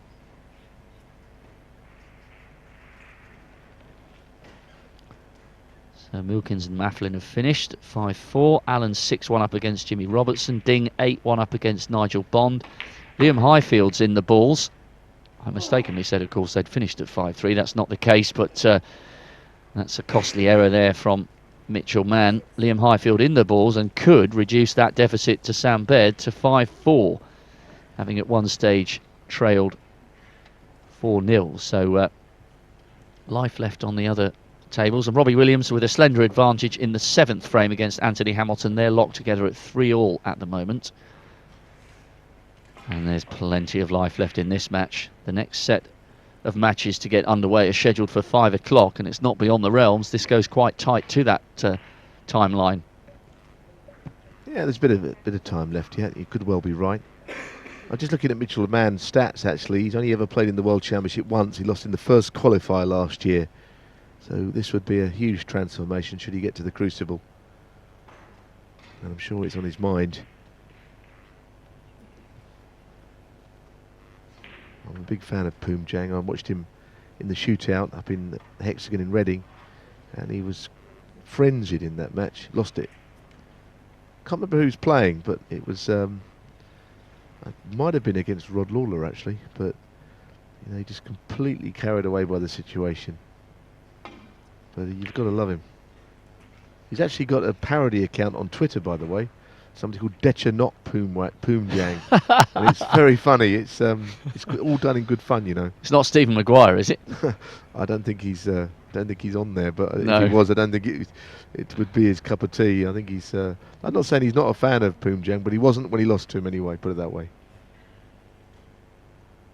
Decha Poomjang, second qualifier in 2012, and then 2013. First round qualifier. 2014 he got through, that was when he did all the damage. 2015 qualified first round. So he's not really achieved much apart from that one effort, which was of course a good one. And very, very memorable for all the reasons we've been discussing and reminiscing. In fact, I think someone threw a national flag down for him, or at least was waving a national flag in the crowd, and he went absolutely mad when he came out for that second round match, having beaten Stephen Maguire. Yeah, he played Michael White, and he was never in it. He was just completely carried away. But as I say, you know, if you look beyond that, some of his results tell you that he's good enough to get there again and do damage again. It's like lull-in proceedings now, isn't it? Just with less snooker taking place. Yes, we've got Hamilton against Williams at 3-all on table 1. Liam Highfield with a 39-point advantage on table 2, hoping to reduce that deficit to 5-4 before they conclude tomorrow. Ding and Nigel Bond have finished for the day.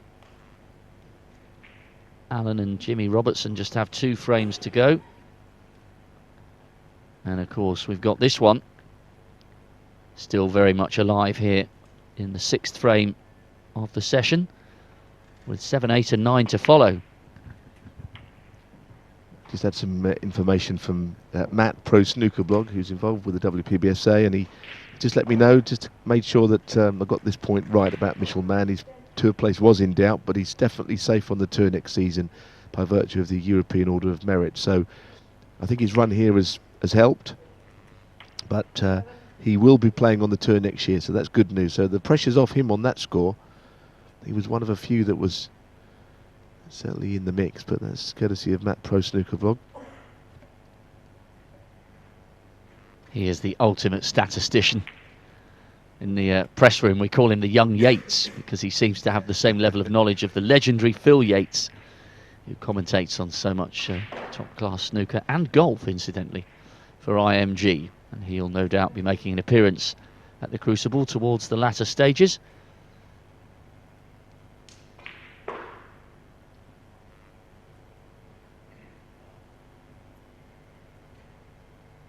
So we're creeping towards the conclusion of this first session in these 8 deciders. Just once again to whet your appetite.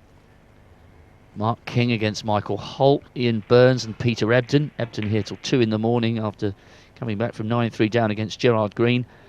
And our televised table tonight, or later on this afternoon I should say, at 5 o'clock, Ken Doherty and Ryan Day, Kyron Wilson and Matthew Stevens. Kyron, of course, an amazing win in Shanghai at the start of this season, up from the mid-50s to be tickling towards the top 20.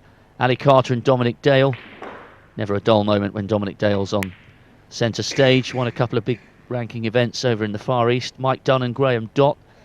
Zhu Guolong against Zhang Anda, and Xiao Guodong against Liang Wenbo. We have 2 all-Chinese matches coming up at 5 o'clock, so 2 players from China guaranteed to be appearing in the last 32. Ding almost certainly over the line, and Marco Fu of Hong Kong already guaranteed to appear at the Crucible as a result of his status in the world's top 16. So plenty to look forward to when the next set of matches start at 5 o'clock local time, just over 2.5 hours away.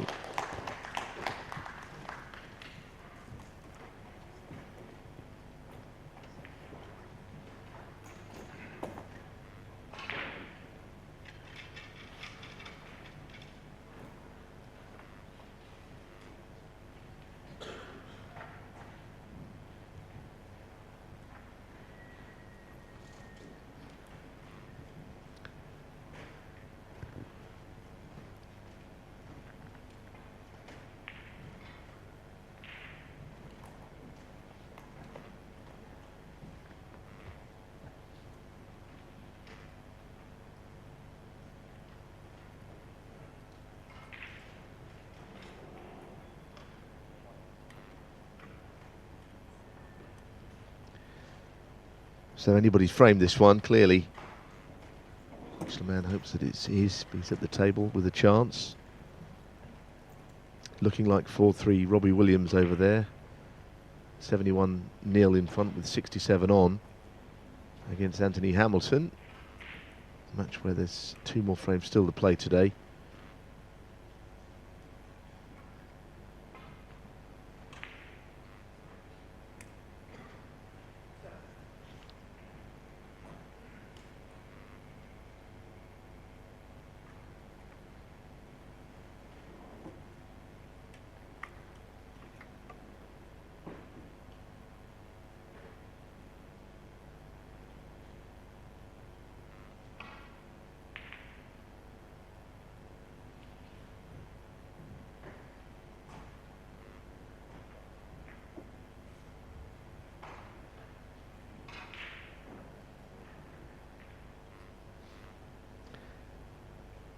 Decision time, what he plays on here.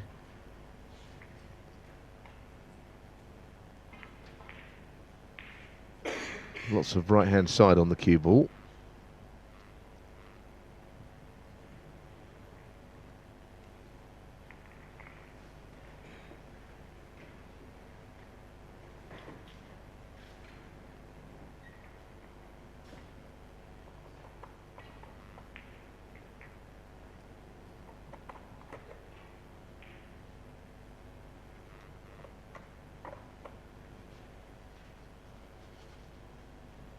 Now, does he want to play on the black? Probably not.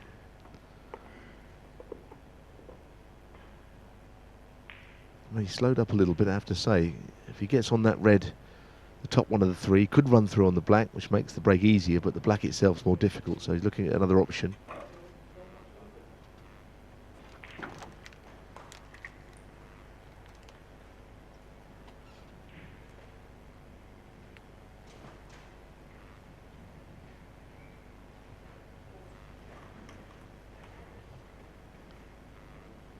But I watched, as I said earlier, from 9-7 down last night when the 2 players reappeared, having been taken off during the afternoon session. That was Michel Mann 9-7 down to Matt Selt, and came back and dominated the last 3 frames.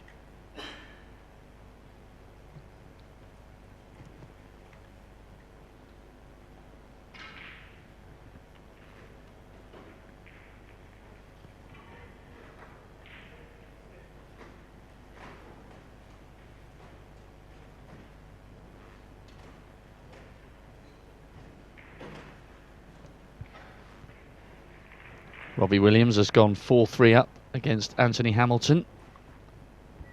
It's over on table 1. Liam Highfield did indeed win the last frame of the session between himself and Sam Baird, so it's 5-4 to Sam Baird when they resume tomorrow.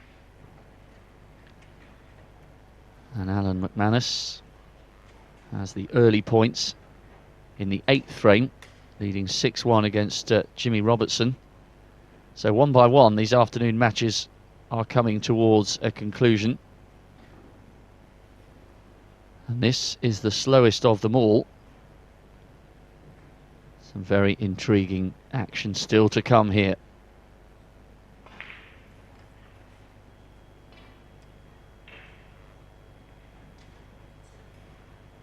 Can Mitchell Mann double his advantage to 2 frames?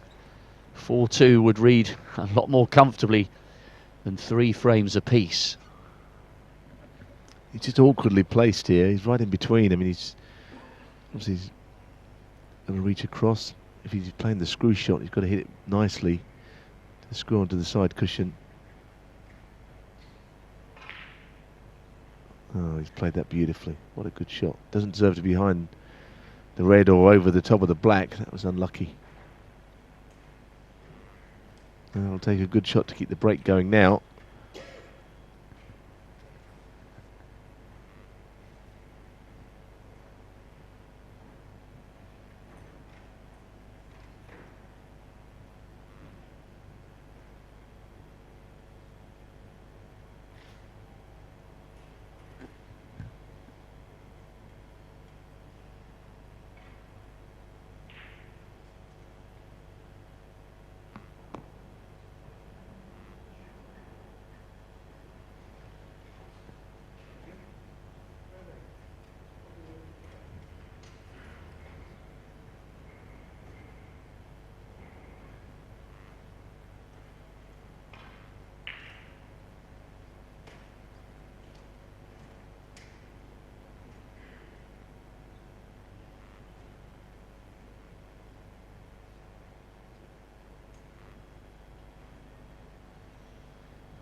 he's had a long look at it, and I still think he's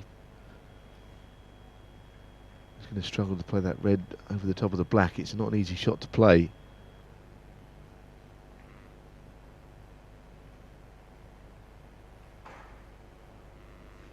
Turning into a bit of a dogfight, this match. Not played to the high level that we've seen elsewhere, but you can understand why.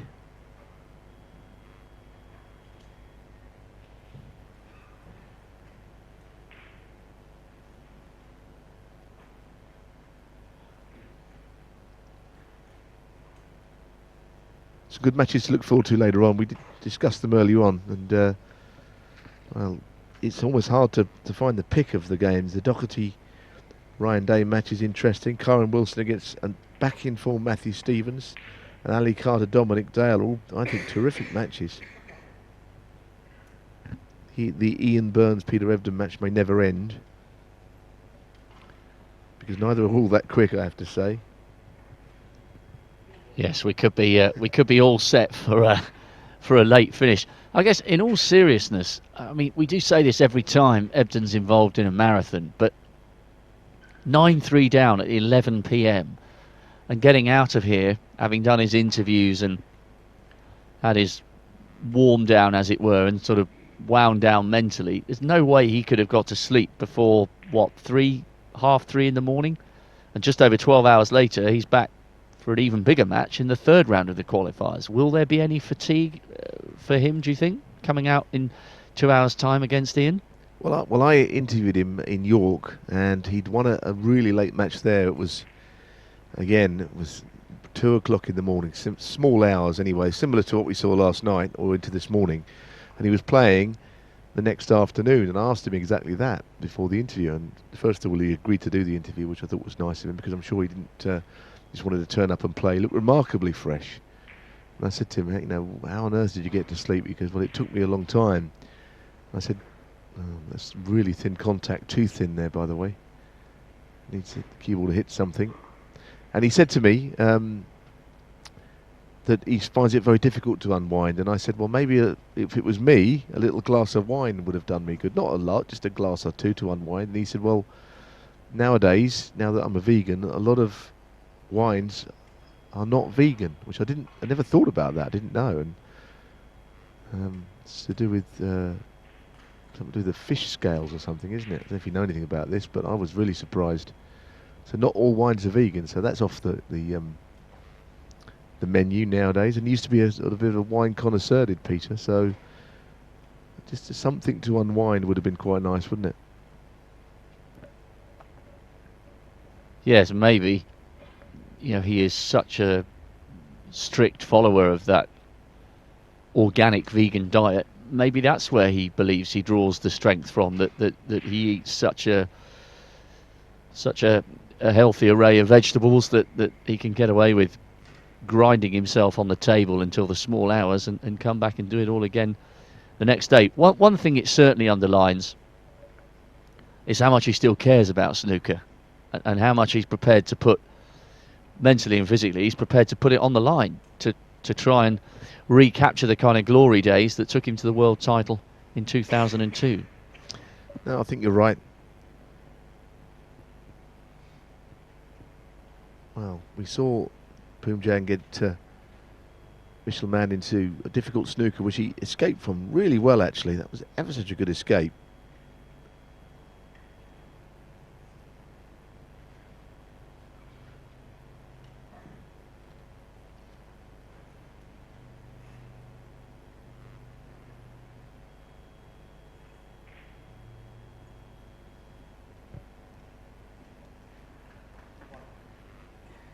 Nicely weighted there by Poomjang. It's getting a little bit tight in this opening session. Alan McManus and Jimmy Robertson. Alan leading 6-1 there, of course, but still very, very early stages in the eighth. Alan just 14 points on the board. That's been the case for quite a while. And it's 4-3 to Robbie Williams against Anthony Hamilton, but just a single point registered in frame 8 for them. So, understandably, the match is still going on. Are getting much slower and much tighter as they head towards the business end of proceedings. And certainly Poomjang, if he can nick this one against Mitchell Mann, he'll be absolutely delighted to draw level at 3-all with a three further frames still needed in this afternoon session. They're going all the way. Yeah, and it'll get even more tense and tight and even slower perhaps tomorrow when this match finishes, because this is only the first session. But Poomjang is almost transfixed at the moment. His concentration's good. Not playing to the crowd. There probably isn't much of a crowd there. He's looking at the scores. I don't know what he's thinking of. I mean, he's 17 points behind. I can't think. He's probably thinking a way that he could clear up without needing the final black. That's my guess. And he can do it if he takes a highish value colour here.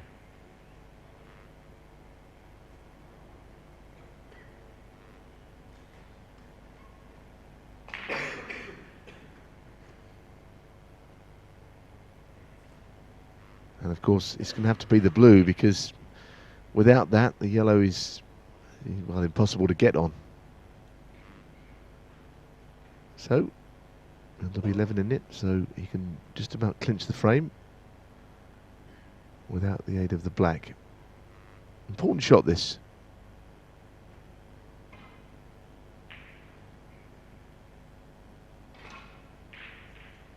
He's played it pretty well. The cue ball swinging round.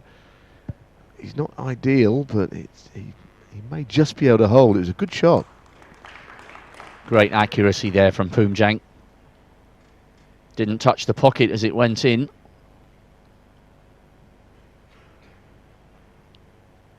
This is his opportunity to level the match, bearing in mind he was 3-1 down.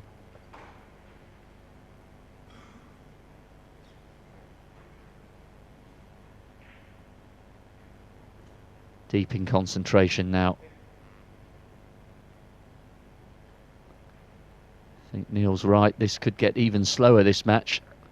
Not just for the remaining frames this afternoon, but when they come back for a conclusion tomorrow, very, very tight indeed. Yeah, and it could be that this is the really crucial stage of it, because, as I say, only up to the pink needed, because he worked that out from the long look at the scores after, or just before, in fact, he played the last red.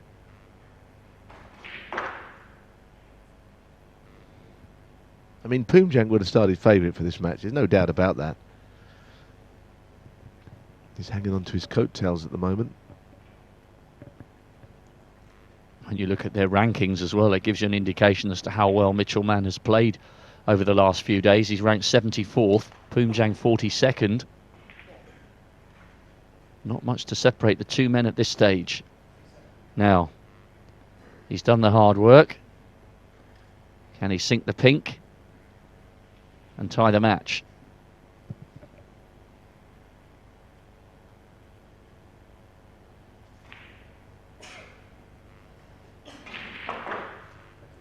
Dead straight, and we're dead level.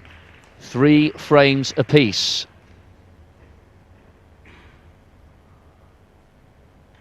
Very, very tight indeed. Meanwhile, I think this is us returning to the scenario of Alan McManus against Jimmy Robertson.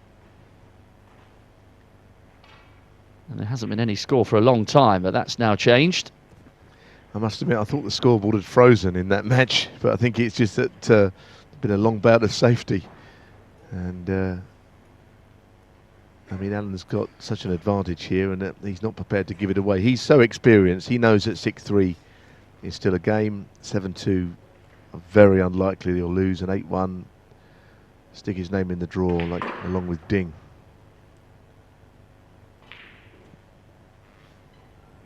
Well, the reds are nicely placed for him. To use an expression of Dominic Dale's, as only he can, it's not quite an orchard of reds, but they are there for the picking. Really looking forward to seeing Dominic's match later on. Well, it'll be starting in less than 2.5 hours' time. Dominic against Ali Carter up on table 5. He's a somewhat and sometimes underestimated player, you feel, Dominic Dale. He has won a couple of big ones in 1997 and 2007. He's been around a long time, and I know he's a little bit of a character, and he's a real student of the history of snooker, but on his day, he's class. He is. He's never been in the top 16, you know, which is a real surprise. Someone who's won 2 ranking events, never played in the tops as a top 16 player. I think, without, you know, not naming names or anything, but I think there are players who are not as good as Dominic who have been in the top 16 over the years. The fact that he's won 2 ranking events says it all.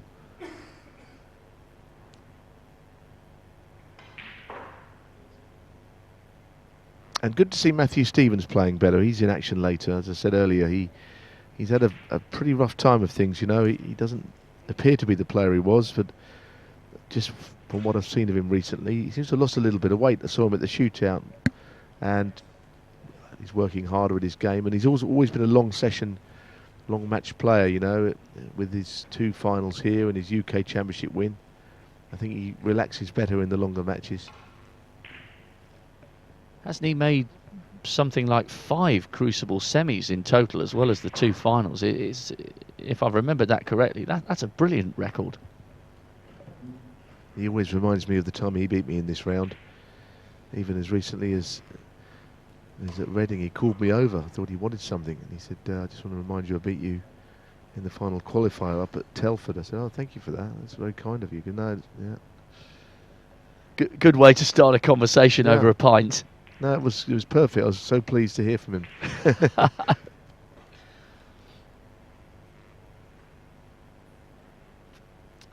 Table 1, incidentally. Robbie Williams with an early opportunity in the 8th frame of that one. He leads 4-3 against Anthony Hamilton, and he has a small break and an early advantage in the 8th frame.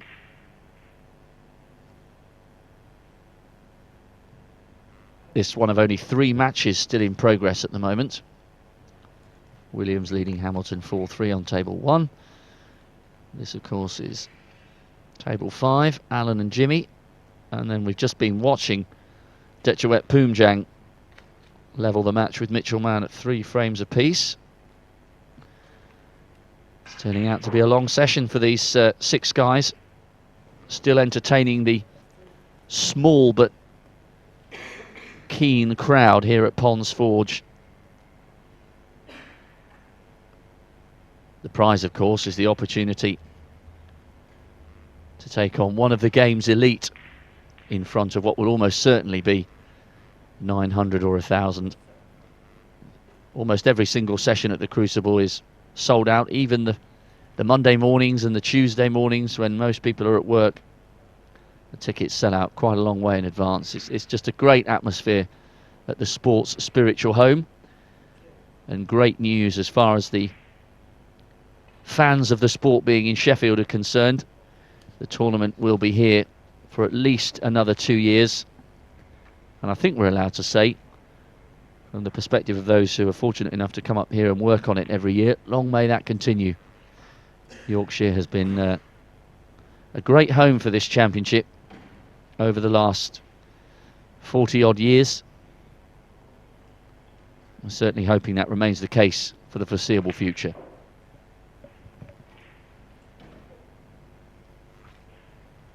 Just to correct myself, someone's made sure that that we get all our facts right. I made a mistake earlier, and apologies for that. John O'Connor suggesting that Mitchell Mann got to the last qualifier last year. I said he was beaten in the first round. I think my information was wrong there, but you're absolutely right. He lost to Alan McManus in the final qualifier for the Crucible. So he's been in this stage before, actually. So thank you for that, John.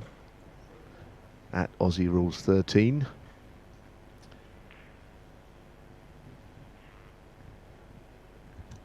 Kind of changes things a little bit that he has had experience of this round. So whether that's good or bad, I don't know. In that he's just missed out, although McManus beat him easily enough. This is a surprising scoreline for me, you know, as much as I always have a lot of respect for Alan, and as I said earlier on, he's a remarkable, hard-working player. I thought this was a close match, and I thought that Robertson, the way that he played previously, was going to give him a very hard game, but at the moment it is an absolute no race, isn't it? 7-1, and unless Robertson wins the next, and that would only give him slender hope, I think at the moment he's just not in the match, is he? No, well, okay, it's only one frame away from being the same scoreline as Ding and Nigel Bond. It's a brutal uphill battle now for Jimmy Robertson. 3-all in this one. Mitchell Mann with a very early opportunity to try and re-establish a bit of lead and a bit of momentum here. He led 3-1, so he's allowed Poomjang to peg him back. He's led 1-0, 2-1 and 3-1, so he's been the one setting the pace in this match, but Poomjang has somehow hung on. Good performance this from Mitchell Mann. Let's not forget, he's ranked 32 places lower in the world than Poomjang, his opponent. But a little shake of the head there, loss of concentration. They have been at it for quite a long time now. Been out there since 11 o'clock, now 2:45. And look at the positioning of the Reds, and Poomjang is straight up, he's prowling, and he's in the mood to take advantage of that error by Mitchell Mann. Yes, it was a bad shot to miss. I think he was looking at the cue ball and where it was going to go more than anything else. And he forgot the obvious, which is the pot. And the Reds are beautifully spread as well. I mean, there isn't a safe one on the table. Okay, the black only goes to one corner pocket, but once that red above it is potted and he can get onto the two that are to the right, then really there's no reason why he shouldn't mop up here.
Just got to keep his concentration here. This, as I said, is such a wonderful opportunity that was presented to him, and you've got to really punish your opponent for mistakes like the one that Mitchell Mann made, missing that easy blue.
They just lined up here all over the place, these Reds. And as I said earlier, it's important to punish your opponent when they make mistakes like the one that Mitchell Man made. But really, from here, it would take a lapse of concentration not to score heavily. Even that shot, which I don't think he played the cannon on the red, he's perfectly still on the pink.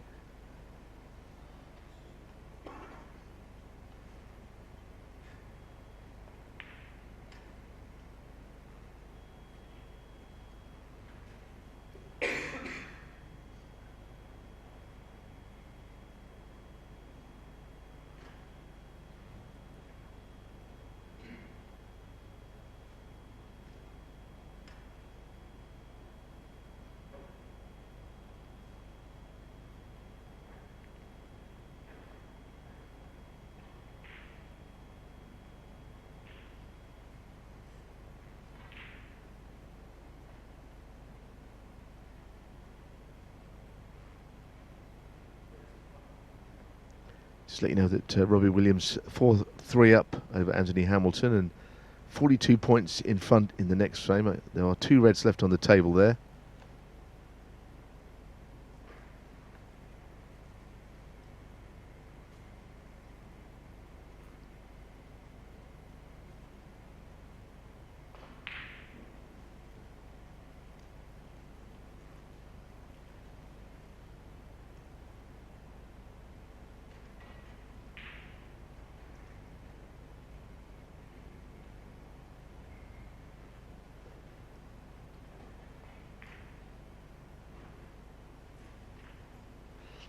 Didn't want the red to push itself in front of the pink there, so that's okay.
Well, he misses.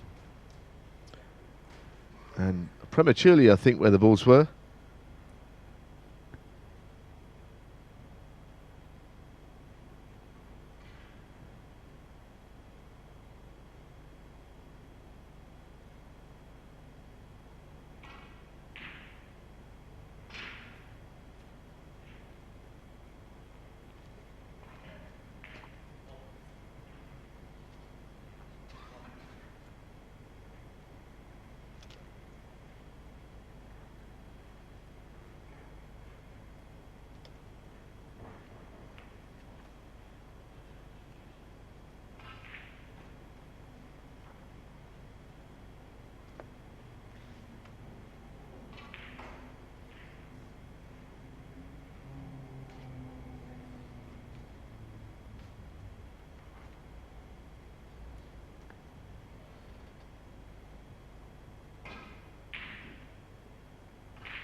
Well, the chance that was Pumjang's is now Mitchell Mann's.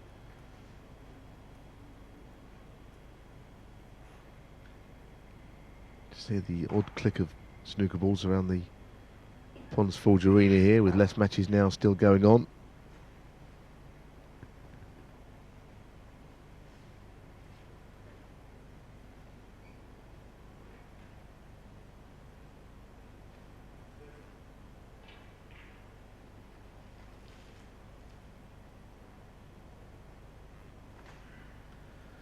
Bit of a lull in proceedings, of course, after what we've seen, a pretty hectic few hours. If you're just tuning in to the WSA YouTube channel, well, you missed a wonderful session of snooker involving Anthony McGill and Tepchire and Nur. 6-3 McGill doesn't really tell the story. The breaks were coming in from all angles there. We had a missed black from Tepchire for a 147. Yeah, you heard me right. He's done it again. Extraordinarily.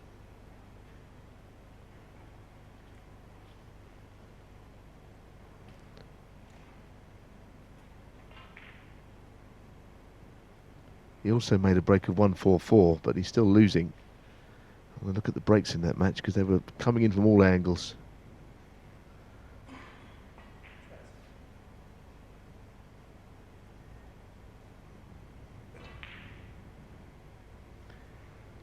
Breaks of 66, 63 and 109 from McGill, and breaks of 140 missing the black and 144 from Tepchire. Amazing stuff.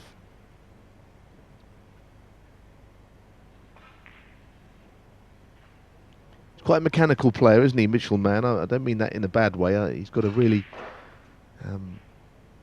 sort of coached backswing, slow backswing. There's not a huge amount of natural ability in there right now. Don't get me wrong, I'm not criticising him, but he's just got a cue action which, under pressure, should stand him in good stead more than anything. You know, everyone plays the game differently. He certainly, in contrast to his opponent, Poonjang, he was a little bit jumpy around the table and a bit of a jack in the box.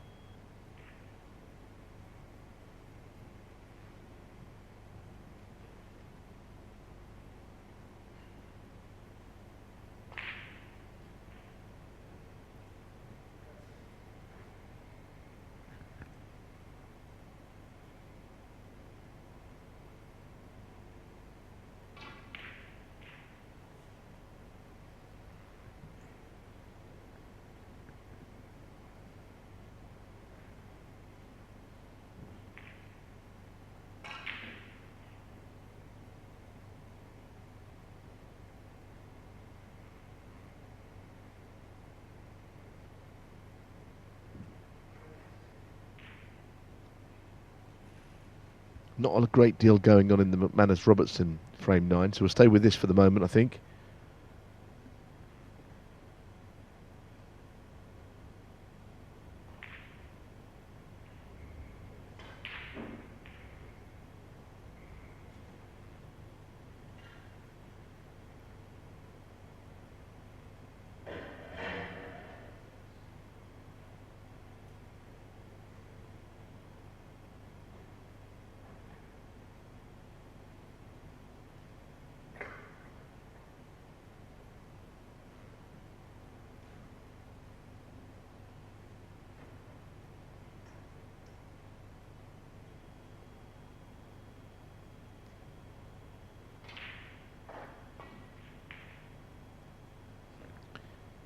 Well, it's just all about this next shot. He's got the angle to get in behind the red or knock it out. They have his choices. Knocking it out is probably carrying more risk, but a lot of players I can think of would have played that shot instead of the one that he did play.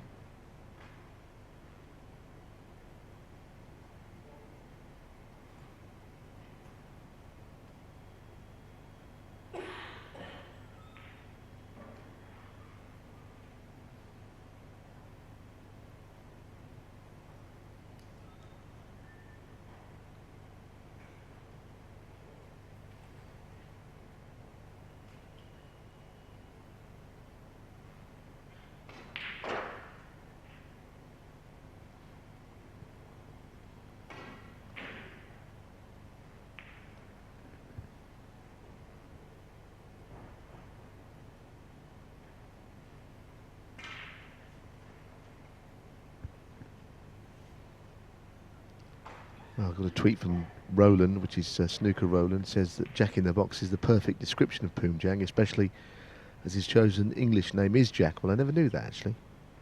Thanks for that, Roland. You're a big snooker enthusiast. No doubt be up here at Sheffield at some point.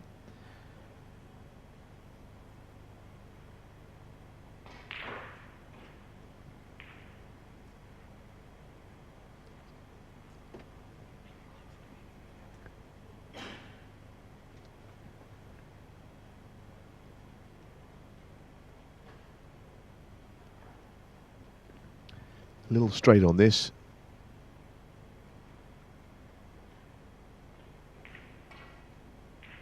Which means you couldn't get very close to the yellow.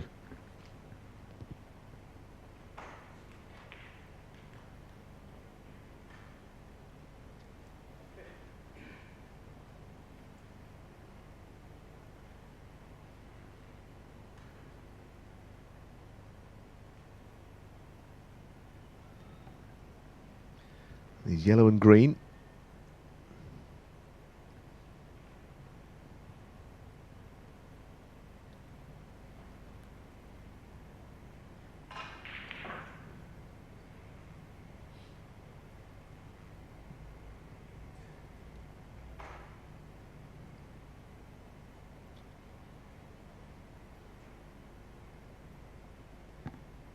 And really, Poomjang should have won this frame. He knows it. He missed a ball when the reds were absolutely everywhere. Okay, Mitchell Mann missed the blue, but he wasn't punished sufficiently, and this is frame ball, and he's playing ever so well, Mitchell Mann. This is the one. And he's played it well. Look at that technique. It's all so correct and deliberate and very solid, I might add.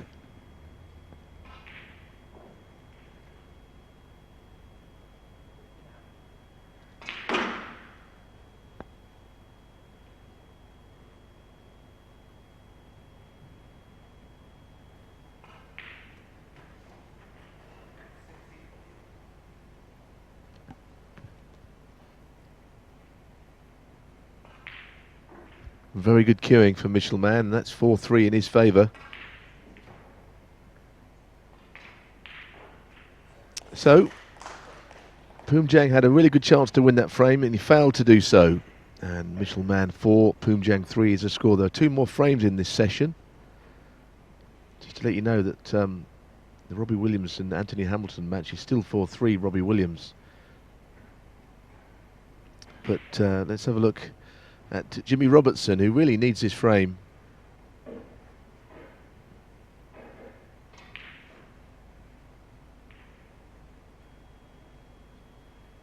Looks as if he's going to win it. 31 points in front with this opportunity.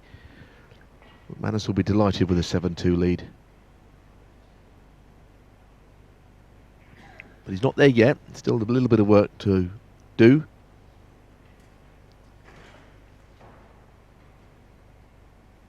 But with Alan McManus, if he could get to the Crucible for a 4th successive year, that would be some achievement. Difficult man to beat at all times, but good to see him playing so well. I know he's really disappointed to travel to Beijing and lose all on the final black to Mike Dunn, having put the brown match ball but went in off.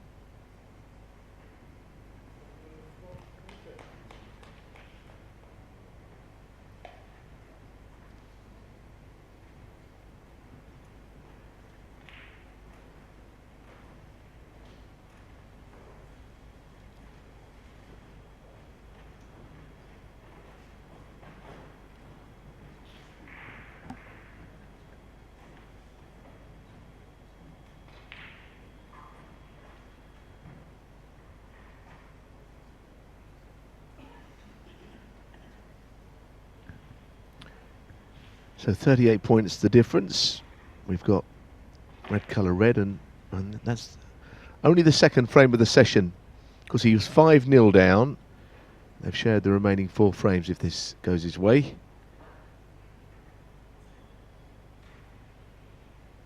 By the way, Robbie Williams has gone 5-3 up over Anthony Hamilton with a further frame left in that session.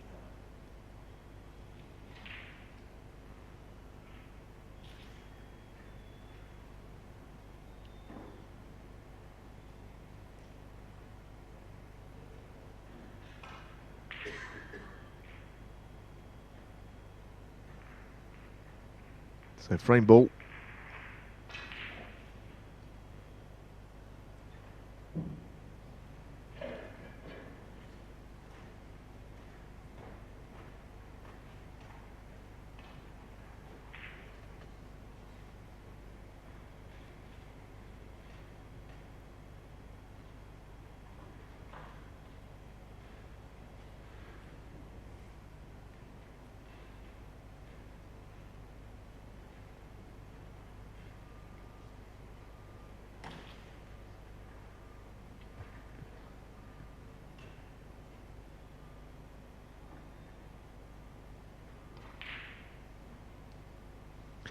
Well, they'll play on, Will McManus, because only one snooker needed, 46 the difference.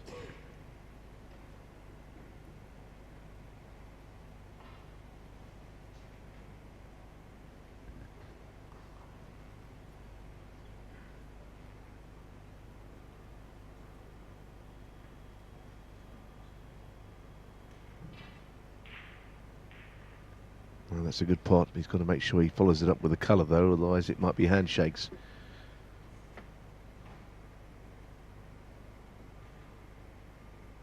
Can be a deceptive angle. It looks as though this won't cut in, doesn't it? But it will cut in easily. It's amazing, isn't it? You'd have thought that was the thinnest shot in the world.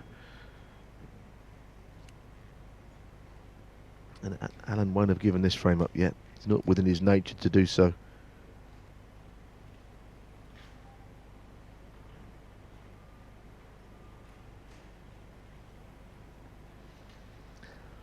Got a tweet from Kelly Barker, who I know is a big snooker fan, who will be up the Crucible with Chris Downer this year again, and next year I think, from what I saw.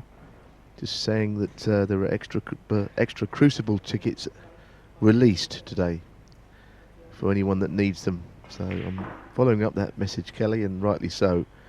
There are some tickets left. I know you've got yours. You're there for the duration. But other tickets have become available at the Crucible. If you fancy a visit, if you've not been and you can go, then go.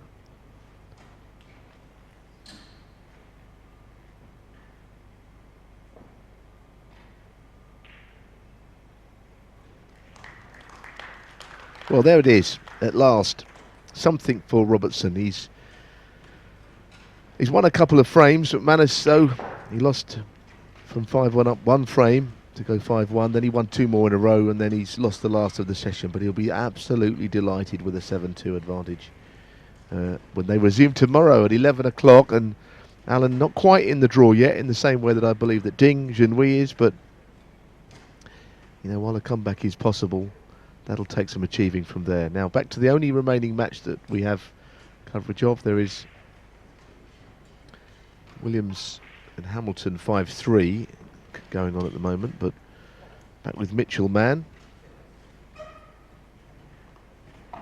By the way, thank you to all the nice comments that Rob Walker and myself, Neil Folds, have received today.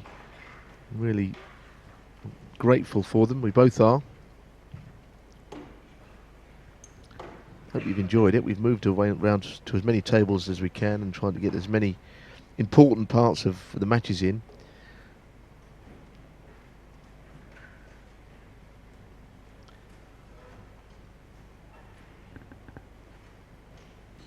So as Roland asked, let's go back to Jack Pumas and Mitchell Mann, or Michelin Man. Oh goodness me, too clever for me you are.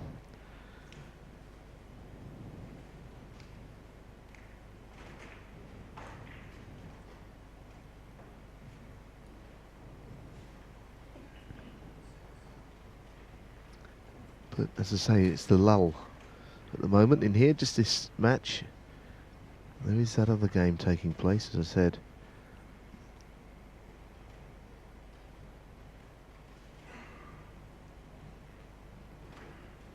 Robbie Williams is 5-3 up over Anthony Hamilton, who came from a long way back to win his previous match against Chris Wakelin. He was in trouble in that one.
Well, again, the chance to go into the bunch at the first opportunity needs to be taken, I would say.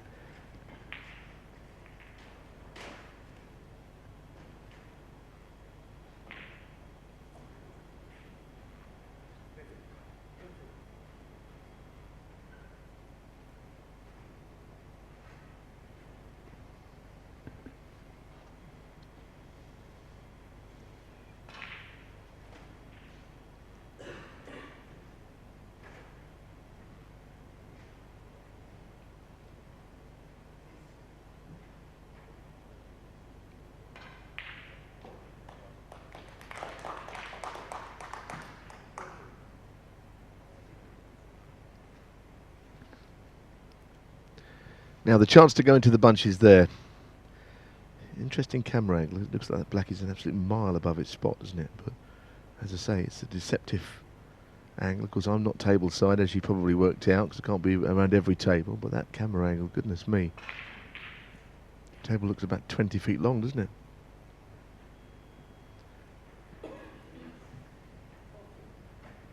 Not exactly position A in the jaws of the yellow hole.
Detuet Poomjang taking his time over the options here. We'll feel that last frame was a missed opportunity.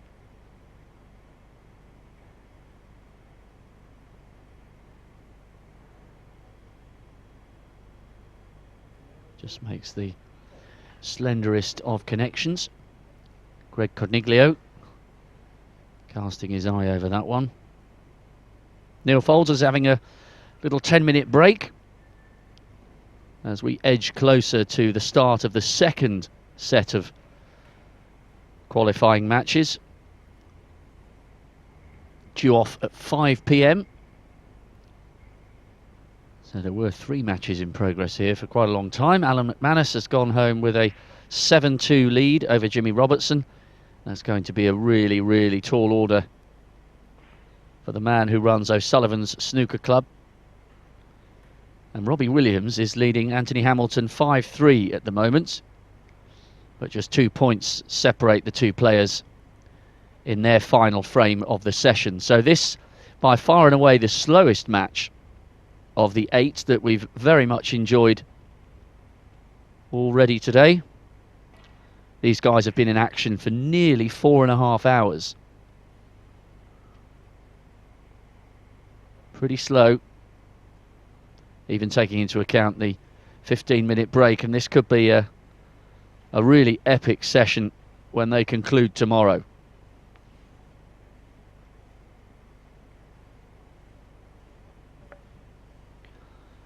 So Mitchell Mann could still come out of this 6-3 up, or it could be 5-4 to Poomjang.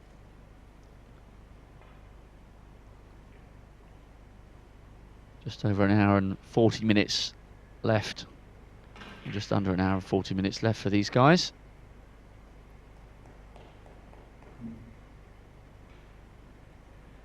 Mitchell Mann is safe on the tour next year, courtesy of the European Tour rankings.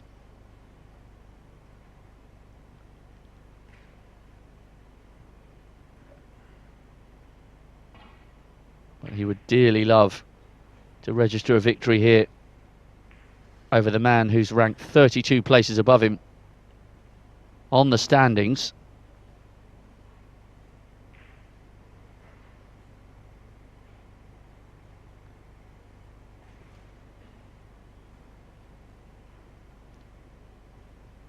Detuet Poomjang, a really tricky opponent. At one stage Mitchell led 3-1 before being pegged back to 3-all, so re-establishing a little bit of an advantage.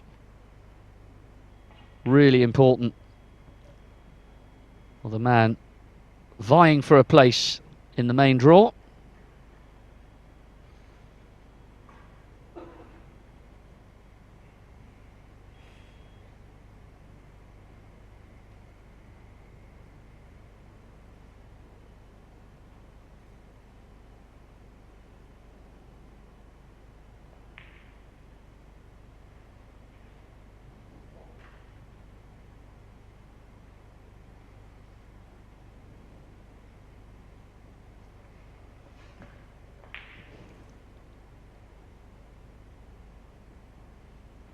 Poomjang bringing himself up away from the shot before going back down again. Still only 3 points in it between Hamilton and Williams in their 9th frame.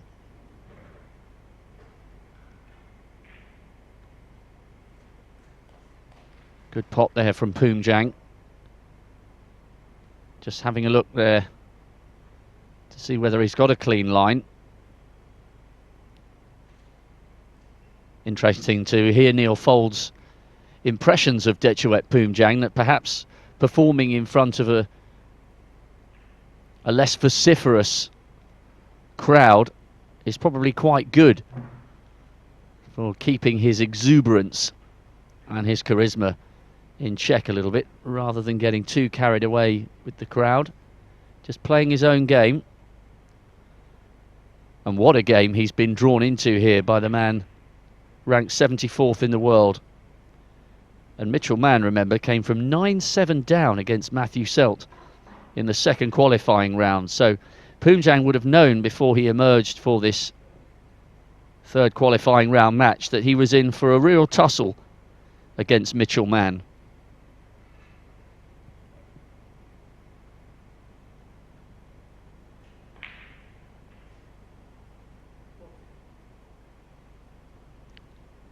Five reds left on the table.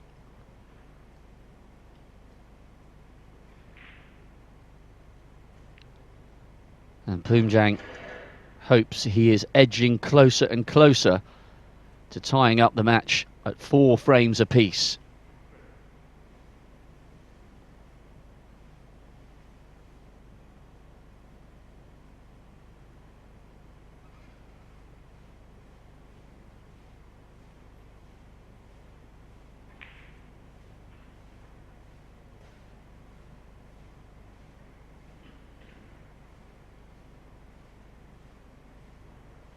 He's been professional for 5 years, the man from Thailand, and what an impact he's made on the game since his arrival. It's not just that first round win over Stephen Maguire from a few seasons ago. 147 in the qualifiers for the German Masters.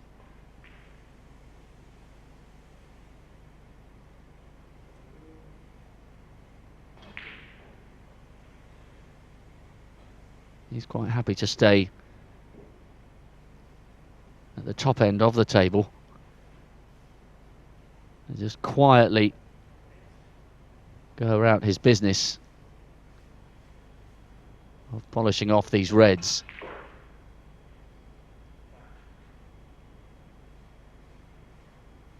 Big frame this. 5-3 or 4 all. With 1 remaining in the session.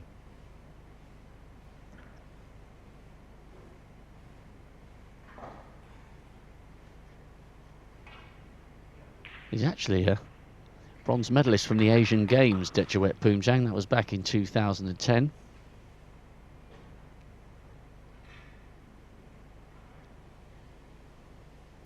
He's got a wife and daughter back home in Thailand.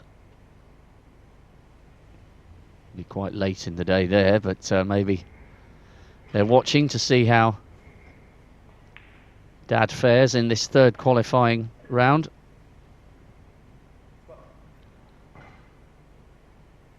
Well, whichever way the closing stages of this session go, we can be fairly certain of a very, very long encounter tomorrow, unless something really unusual happens. It's been pretty tight, this one. Mitchell Mann led 3-1 at the interval, but since then, never been more than a frame in it. So, it's not spectacular scoring here in this frame, but from the perspective of Detchawet Poomjang, it's important scoring. The 2s, the 3s and the 4s, slowly and surely, getting himself an opportunity to move ahead of Mitchell Mann in this frame and tie the match overall. So, big shot needed here to get on position for that final red.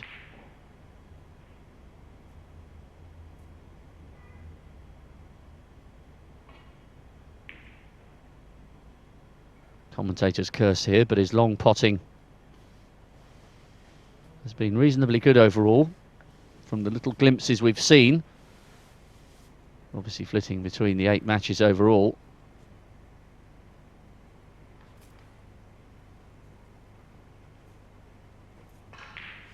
No, not on this occasion. So where does the red end up?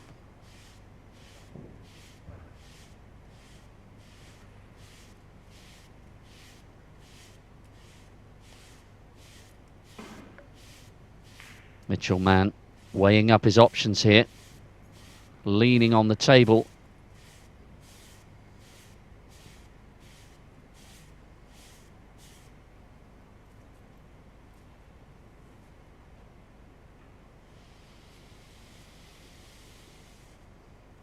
Trying to work out whether he can get down for the pink or the black.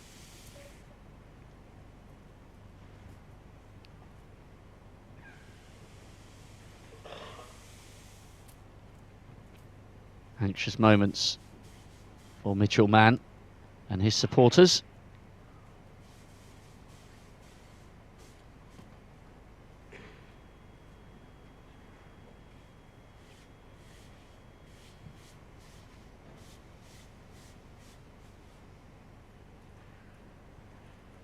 So will Poomjang go for this one? He's very close to wrapping up this frame if he can get this right. Oh, that is a super shot. It's not ideal on the black, but it's one less opportunity for Mitchell Mann to try and close the gap. Didn't even wobble in the jaws.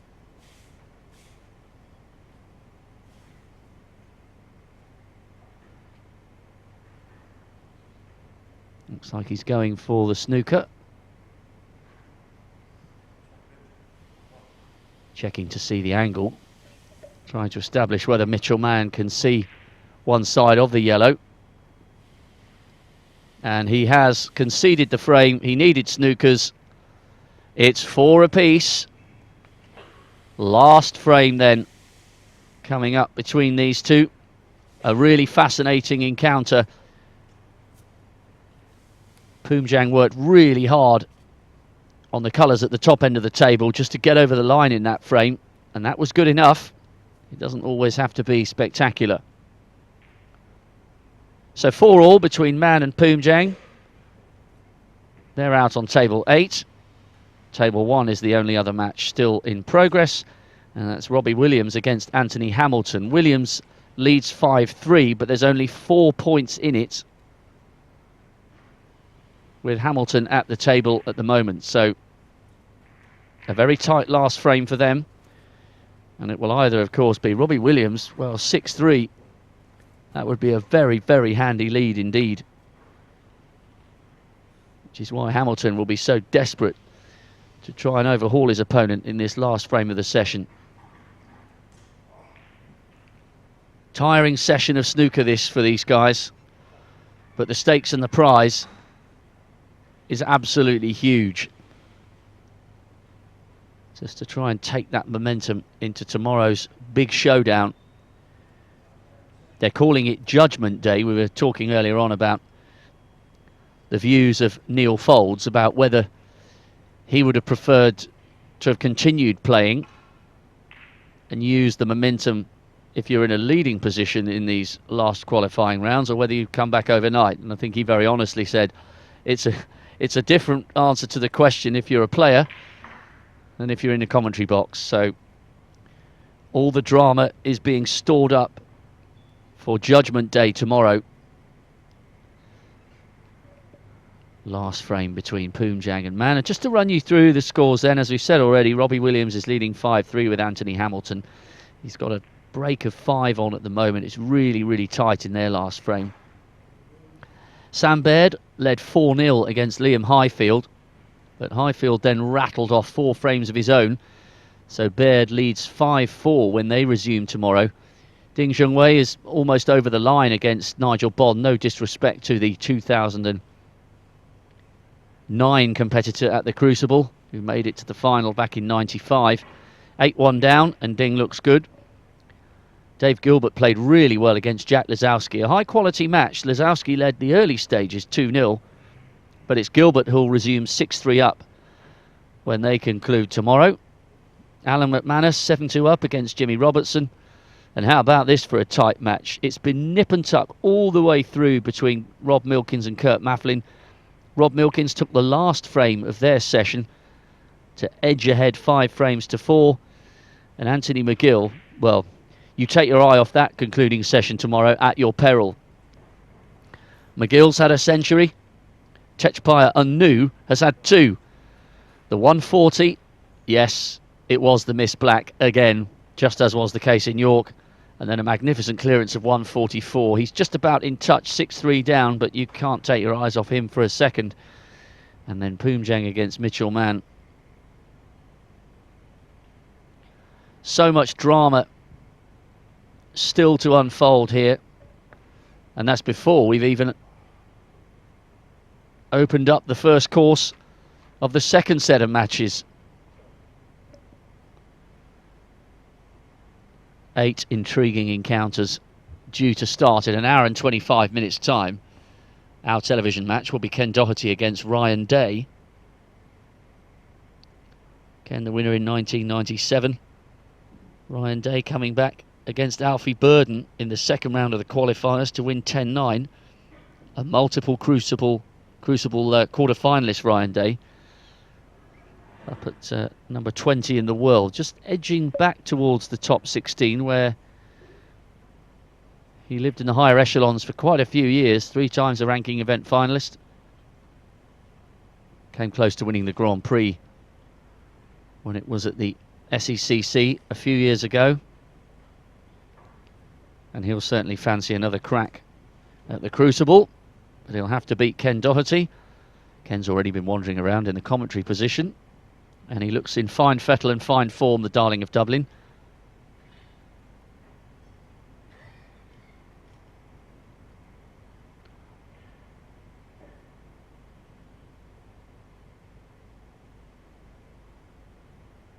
So very early stages here of this last frame. Poomjang watching that closely.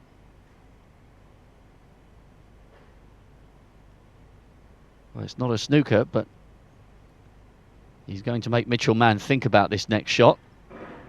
There's quite a few reds available. If this next shot goes awry, he could leave Poomjang with an opportunity.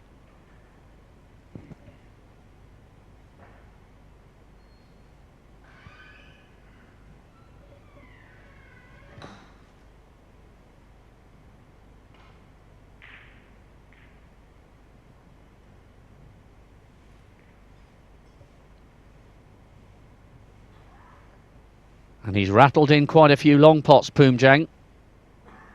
He's got a chance here.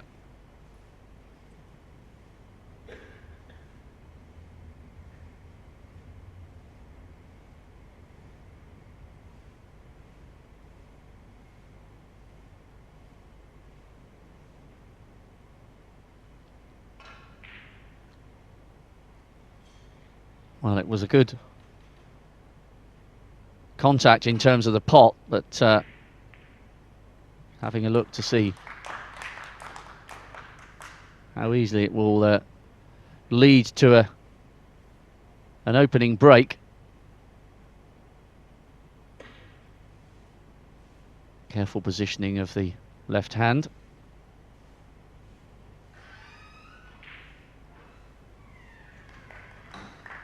Straight in.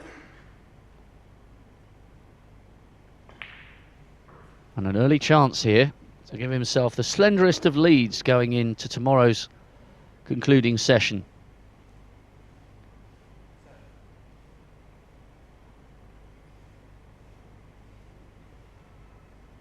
This could be close to 5 hours, this match, by the time they finish these 9 frames. Been a long day at the office, but an important one for both players.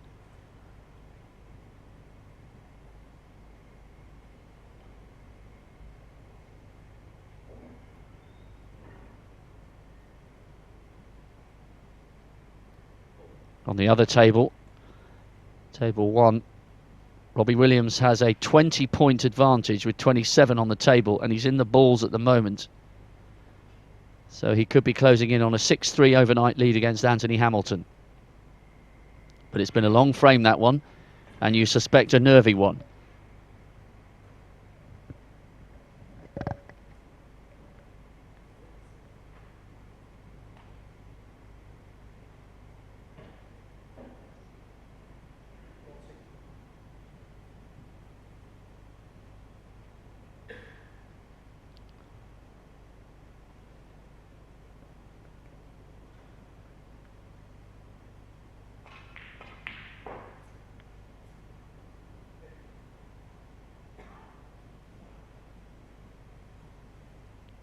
Poomjang quite happy to work with the pink.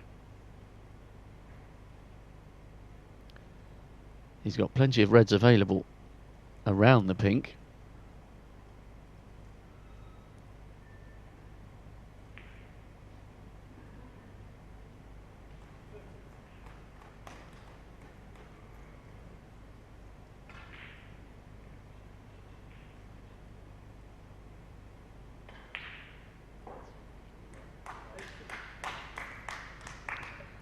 He beat Robin Hull 10-5 in the second round of the qualifiers. Robin flies the flag for Finland. Experienced campaigner at his best, so that was no mean victory.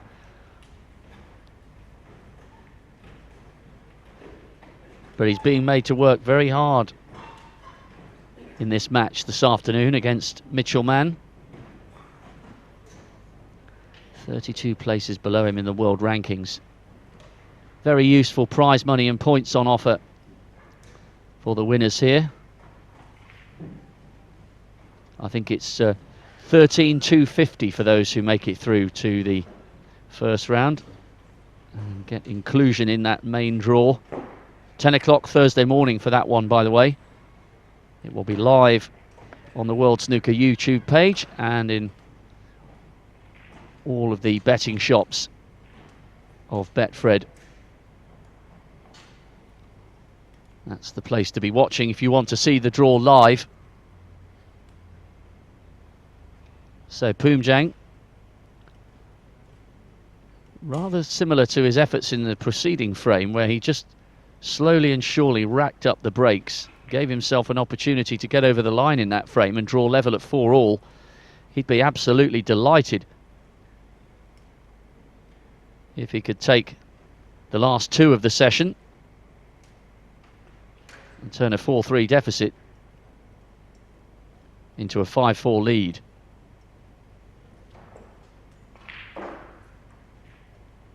He's queuing nicely here.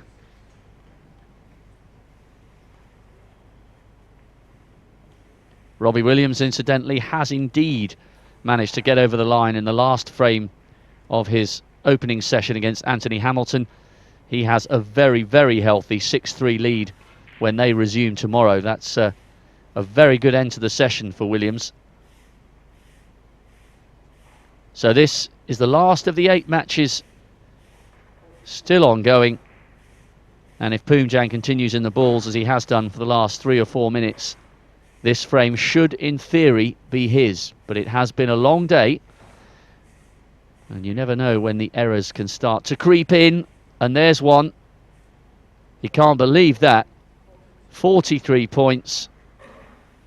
But his break has come to an end. And look how well the Reds are spread. This is an opportunity for Mitchell Mann to be the one to take a one-frame advantage into their concluding session tomorrow.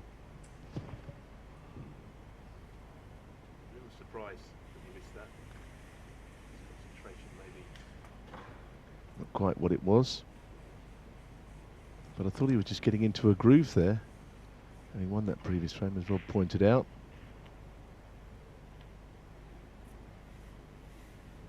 I mean, it's only one frame either way, but it would be a big boost, whoever it is who goes into tomorrow leading. This match has got that feel about it that it's going to go very close. I don't think either player is going to pull away now, because Mitchell Mann has proven what a very decent player he is, actually, this 3 qualifying match setup. And as I said earlier on, I know that his tour place when he came here to Ponds Forge was in doubt. Now it's safe, which is taking a little bit of the pressure off.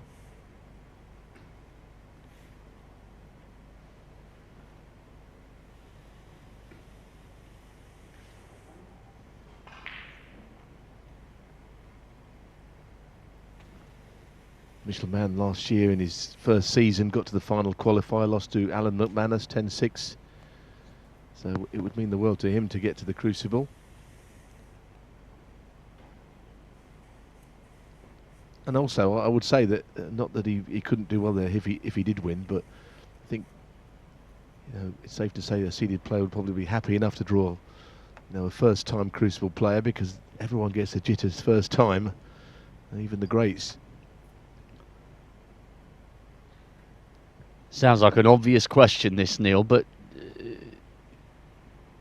how terrifying is it the first time you walk out from behind that curtain? I mean, is there a sense that if you're up against a much bigger player, you've got nothing to lose, or irrespective of how confident you are as a person, are you in a position where first time out you really feel it?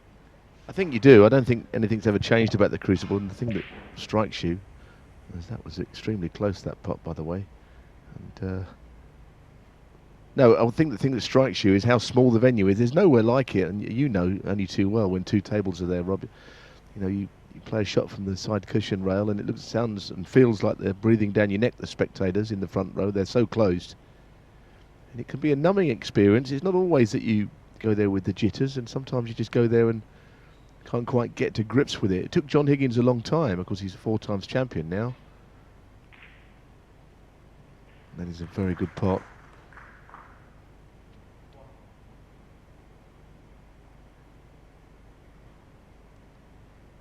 Seems to have put behind him that bad miss as Poom Jang. My first appearance, played Alex Higgins there and beat him 10-9. I'd been there before actually to watch snooker, which helped. And I went there in '79 to watch John Virgo play, and that was the year that the Griff won it, Terry Griffiths. But I went and played there in, not very good on years, I think it was '84, and managed to beat Alex Higgins 10-9, and that was some experience. Didn't have too much support, I can tell you. That's an amazing win in the context when you think that if it was '84, that was only 2 years after he'd become the world champion for the second time. I think you'll have to get your almanac out now. It shows you how many times you've appeared at the Crucible that you can't specifically pin down the year, but what a great memory that must have been to beat the Hurricane in a decider just a couple of years after he'd become the world champion once again. So Poom Jang with the definitive advantage in this frame. As Neil was saying, it is still going to be very close, you suspect, when they resume tomorrow, whichever player happens to take this last little psychological boost of the session.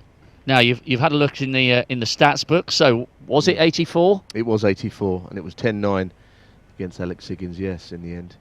I lost to Doug Mountjoy. He gave me a bit of a lesson the next round, actually, that year. And then I played on the opening day the next year and qualified. Steve Davis beat me 10-8. So I was out on day one, but I had him at 8-all with a good chance, but he was too strong for me, like he was for most people at that time. So that was 85, was it, in the first round? So yeah. It could have been you against Taylor in the final. Yeah, history could have been rewritten. Yeah, I guess I never really thought of it like that. If I had beaten him, and we had a black ball game at 8-all, which we both had shots on, and I had a good opportunity and left him where he couldn't miss it. And yeah, I mean, history would have never been the same.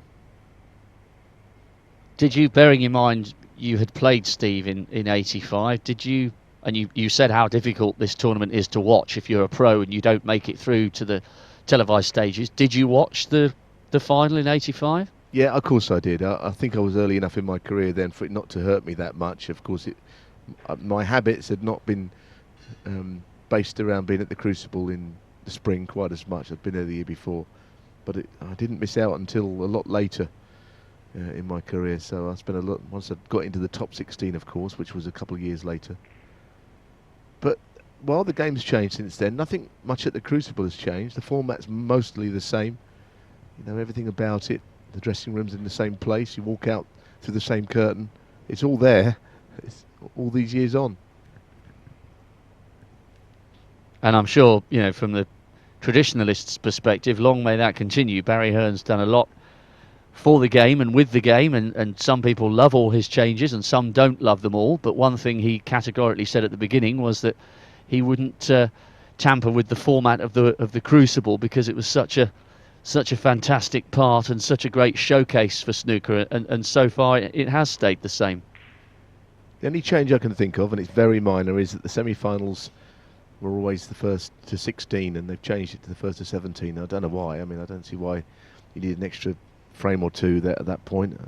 I think at that point of the tournament you could do with a few less frames, but I lost to Joe Johnson in 86. Or 87, beg your pardon, and that was in the semi-finals, and he beat me 16. I get to not very many. The year he got to the final, after he won it. I'm not the best on years, not when it comes to snooker, but it certainly was 87. It has to be, doesn't it? Yes. Is he? Am I right in saying he's Yorkshire's only champion? Must be, mustn't he? in the modern era. It must be.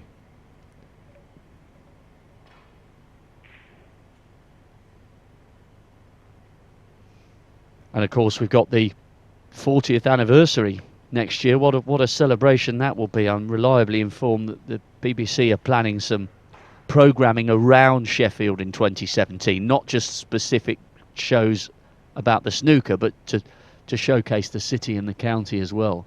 4 decades of snooker drama in the sports spiritual home.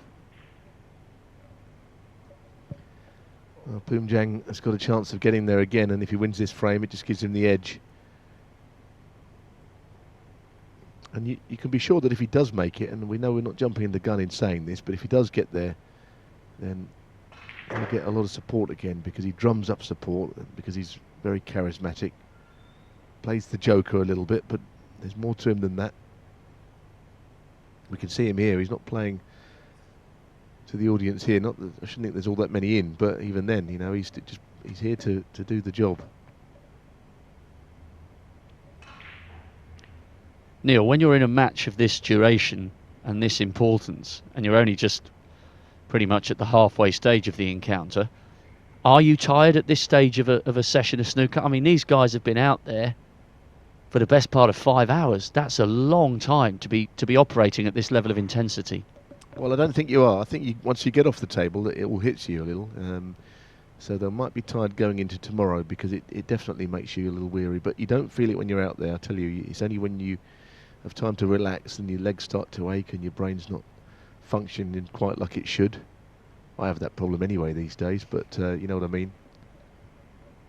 Now, this frame is just about his. He could do with one more red just to ensure it, because he's 52 in front. Make that 55 in front.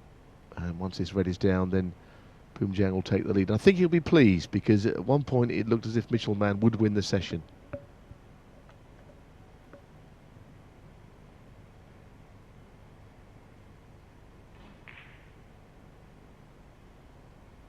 Well, he could have done with just closing the match out, or the session out there with that pot, but obviously Mitchell will carry on. Someone gave him the name Michelin Man earlier on, which is too easy. I don't know how I didn't think of it. It doesn't look like it, but his name's close, isn't it? Well, that sounds like I might have to talk to him about that and maybe use it as an intro line if he gets home here against Poomjang. It's a good job he's not a sort of rotund character. Otherwise, you'd have difficulty with that one, wouldn't you? You definitely couldn't use it if he was a big lad. Definitely not.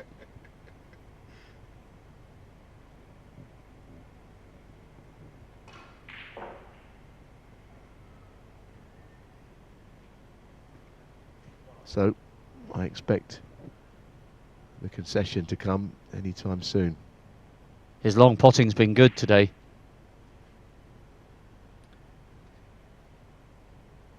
He's down on the next shot already, and the referee's not even got the ball out of the pocket yet.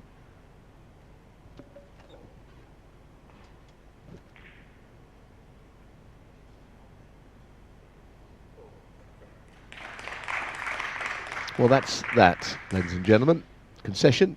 Poomjang leads overnight against Mitchell Mann 5-4 with everything to play for. So we hope you've enjoyed our coverage of the first instalment of drama. 4 sessions of snooker over 2 days to determine the 16 men who will join the top seeds in Thursday morning's draw for the big start at the Crucible on Saturday. Just a final quick reminder, if we may. On table 1, Robbie Williams will resume with a very handy 6-3 lead over Anthony Hamilton. It's 5-4 for Devon's Sam Baird against Liam Highfield. Nigel Bond has a mountain to climb because Ding Junhui is 8-1 up, so that could be a very short session for them tomorrow. Cracking match between Dave Gilbert and Jack Lisowski. Gilbert has a 6-3 advantage when they resume. Alan McManus has 1 foot in the draw for the first round proper with a 7-2 lead over Jimmy Robertson. It's 5-4 to Rob Milkins against Kurt Maflin. That could go tight tomorrow. Anthony McGill beats the nearly man of maximums, Techapaya Unnu. 6-3. Unnu has had breaks of 144 and 140, and we've just seen Dechuet Poomjang take the slenderest of leads into the concluding session of his match against Mitchellman tomorrow, 5-4. So we'll now have a break for approximately 1 hour and 5 minutes before coming back with the second set of matches in these third round qualifiers, and our TV table will be Ken Doherty, the 1997 champion of the world, against Ryan Day, the 3-time ranking event finalist. It's Rob Walker and Neil Folds, and we will join you again in just over an hour's time. Thanks for your company. There is much more drama to come here in Ponds Forge. We'll see you again very soon.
Welcome back to Ponds Forge. What a session of snooker we had over the last 3 or 4 hours. I'm delighted to be joined by Neil Foulds, former world number 3, semi-finalist at the Crucible.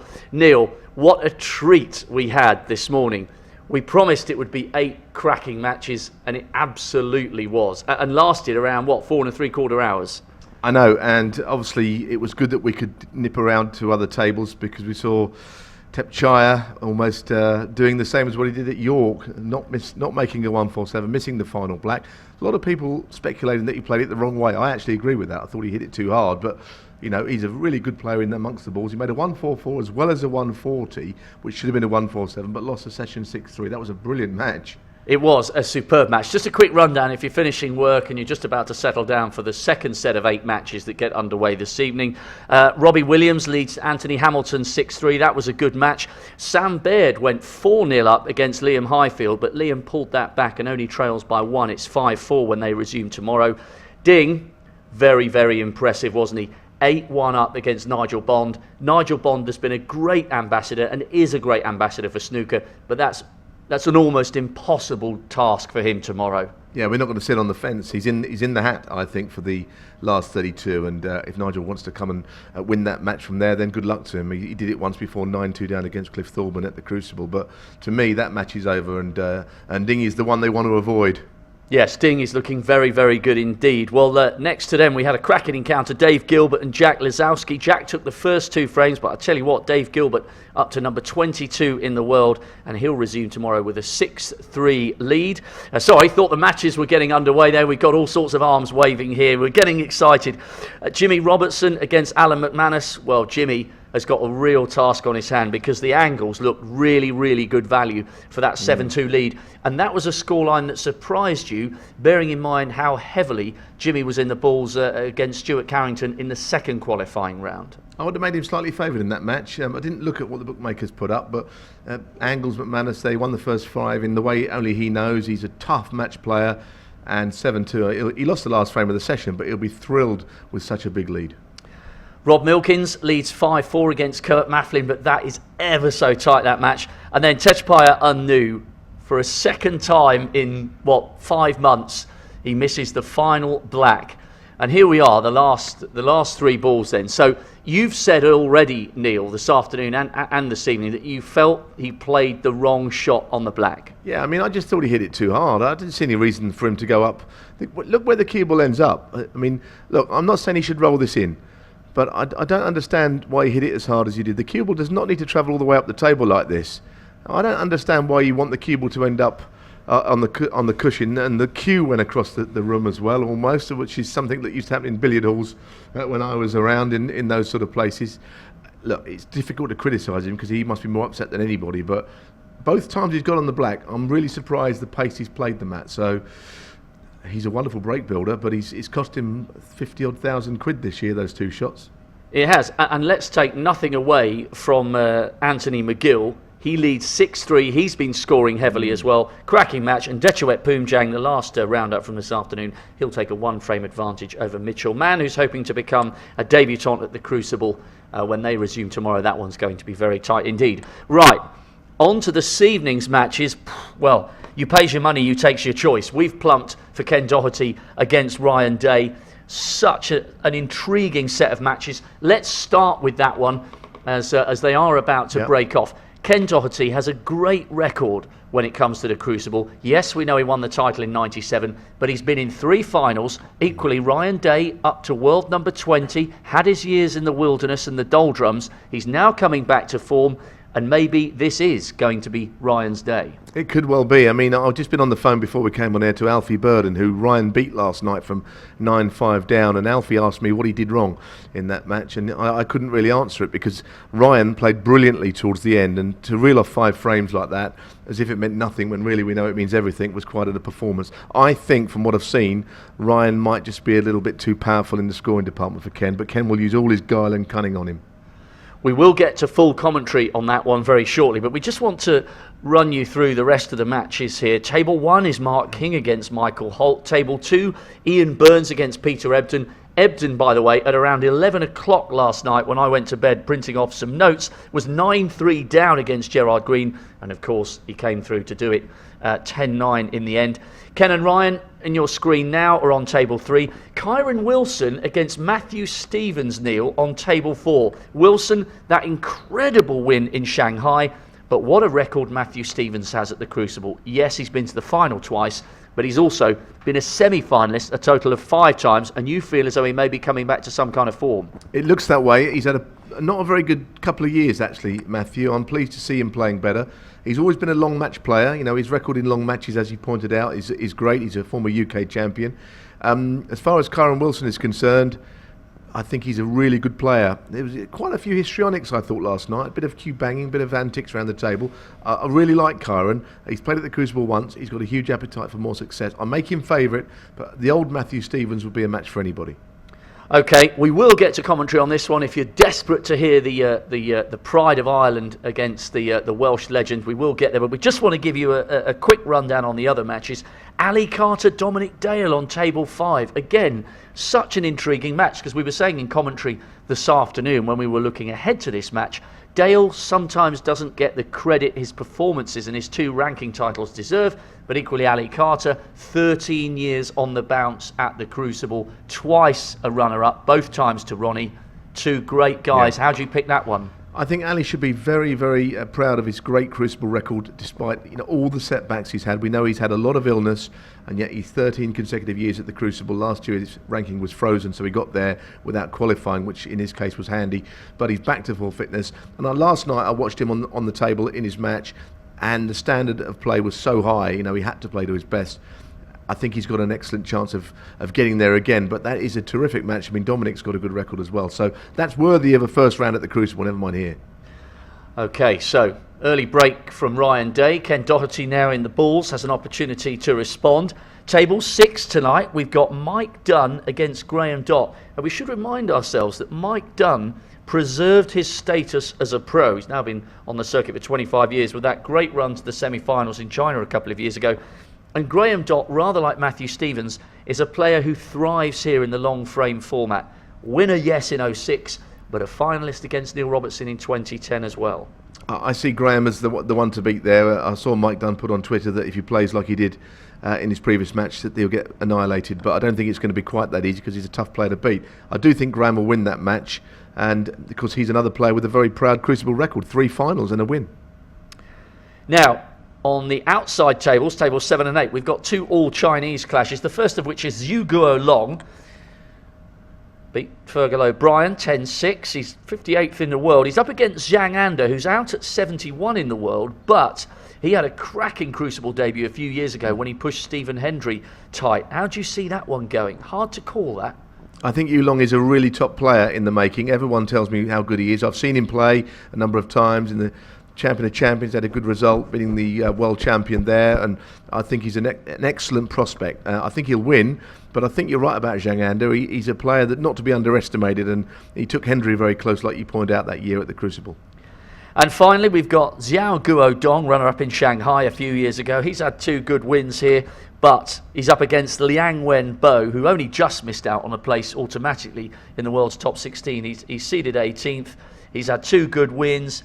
He's beaten O'Connor 10-2, he's beaten Jamie Cope 10-5, and he'll start that one favourite to arguably join Ding, as long as Ding gets over the line tomorrow against Nigel Bond. I think the standard of qualifying here is so high that when you've got the UK finalist, in which of course Liang Wenbo is, losing to Neil Robertson, playing in qualifiers, that tells you what you're up against. How he's not in the top 16 on his form, I'll never know. It just shows you that you just can't cram any more than 16 in that list, and I expect him to win that match. So there are a couple of Chinese players going to go through there, and Ding is going to follow them, isn't he? And clearly, I think, on his win. So there's a lot of interest from Asia. Yes, which is great for the game. Right, Ken Doherty is in the balls, as you can see. That is our television table. We will be rocking and rolling across all 8 tables to bring you the scores as and when they change, and when there's some dramatic moments. My goodness me, we had a little bit of everything on a 4.5-hour session earlier on today.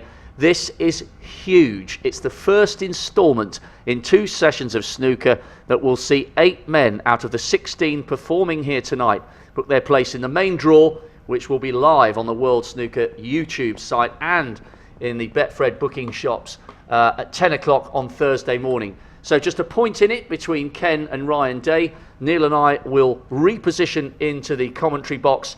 8 brilliant matches for you tonight, 9 frames of top quality drama. If you have finished work early to join us, settle in, because if this is half as good as the afternoon session, we're in for an absolute cracker. Give us 60 seconds to reposition and we'll pick up commentary as Ken has taken a slender lead over Ryan Day in the very first frame of this epic encounter. The winner will be in the main draw for the Crucible on Thursday morning. We'll catch you in 60 seconds.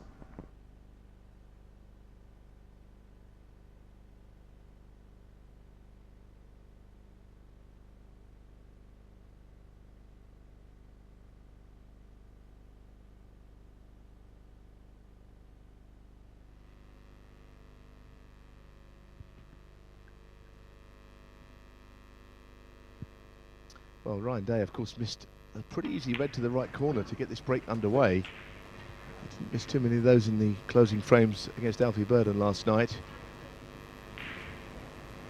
And I think that if Ken's going to win this match, I think he's going to have to score at his very best. And I don't think that's where he's as strong as he was. Tactically, he's one of the best players in the world. And has been for a long time. 39.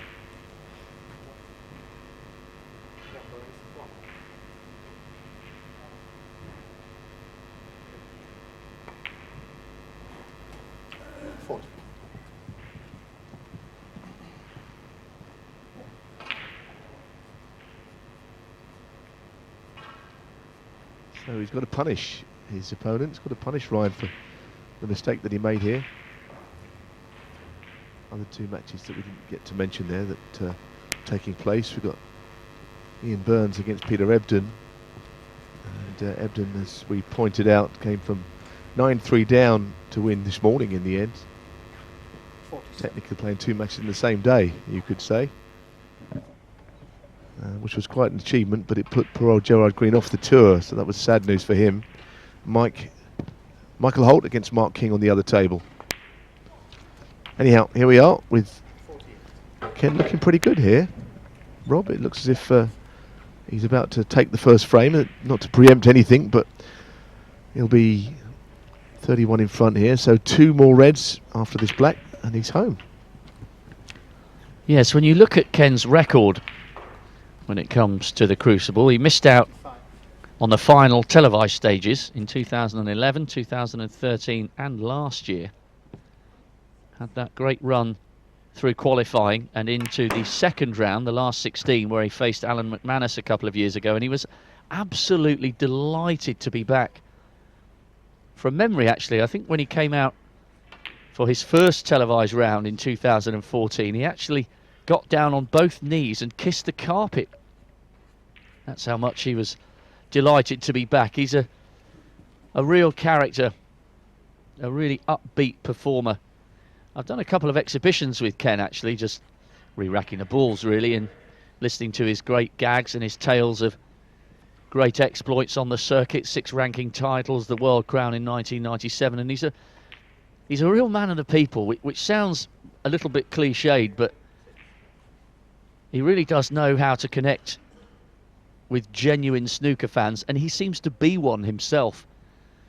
Came bounding into the commentary position for a quick hello and a handshake earlier on today when he was just knocking up ahead of this match against Ryan Day, and he's just a great guy to have around on the circuit.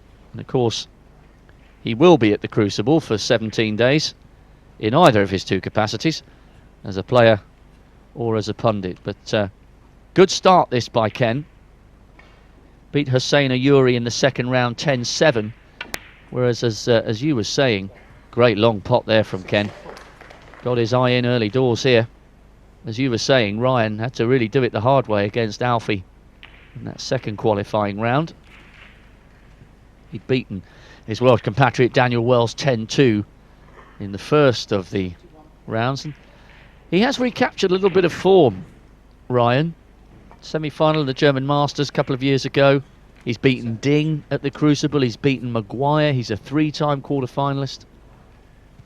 But it's certainly the man who was greeted back home by 250,000 people in 1997 who has started the brighter here, and he hasn't wasted much time. Around about, what, 5:15 here.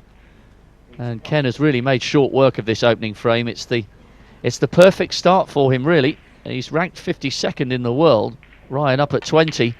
But if Ryan was under any illusion as to whether Doherty's powers were waning, he's been reminded with this opening frame that Ken Doherty is here to qualify once again, and he means business. Talking of perfect starts, Zhu Yulong with a break of 115 with 25 points still on, so he can make a 140 total clearance against Zhang Anda there. And that is a brilliant beginning. And Zhao Guodong as well in amongst the ball, scoring heavily.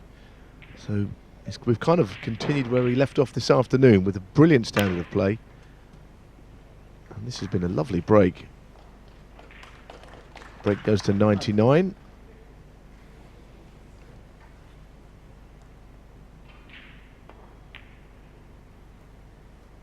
Lovely start from Ken Doherty. 106. He is very much up and running. And look at this. Yeah, the 140 break. Doesn't win any prizes, such is the standard, but it sets a new level, doesn't it? What a start. A total clearance of 140 from a player that, you know, I'd heard a lot about. And of course, yeah, the talent is there. And here we are looking at Zhao Guodong. He is in amongst them there. Oh, that was a dreadful miss, actually. Frame not safe. 41 in front on 3 reds. To miss that one gives Lian Wenbo a chance. So that's a little look round the tables. We're still sticking with our main table for now, but there's an awful lot going on. I can tell you that Matthew Stevens is in a frame-winning position against Kyron Wilson on a break of 51 as well. So there's lots going on right now as the balls are being racked on our table. Graham Dott on a break of 48. He's got the stranglehold on the first frame in that match against Mike Dunn. Well, here's Matthew Stevens, and I pointed out we should probably stay with this as long as we can just to see if he does clinch the frame, because he's 21 in front on a break of 58 and looking for the first time in a while like the player that we've always enjoyed watching. His great record. I thought he'd lost a bit of weight last time I saw him. Maybe he's been in training, I don't know, but he has always been a long session player. Great record at the Crucible, former UK champion. Should really have won the World Championship before now. Twice he was beaten in the final. You could argue he could have won both years.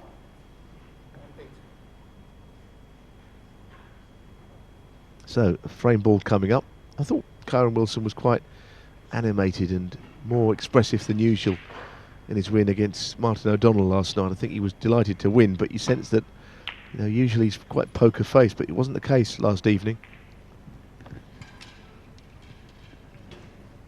Graham Dott's taken the first, incidentally, against Mike Dunn. Good start for the 2006 World Champion.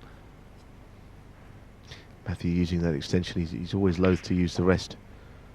But now that that's in and he's right behind the green, he's going to take the opening frame from behind. And I'll be delighted to see him playing well, as I say. He's had a couple of poor years by his high standards. But look at him, you know, the cue action, everything's still there for me. Doesn't look any different to the player that played so well here in Sheffield for so many years. 5 semi-finals, there's not many who can boast a record as good as that in the last 10 or 15 years.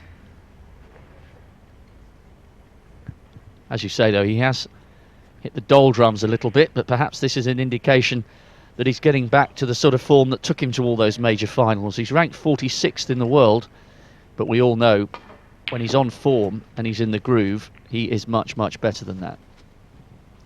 So, here's a first glimpse of Ali Carter against Dominic Dale.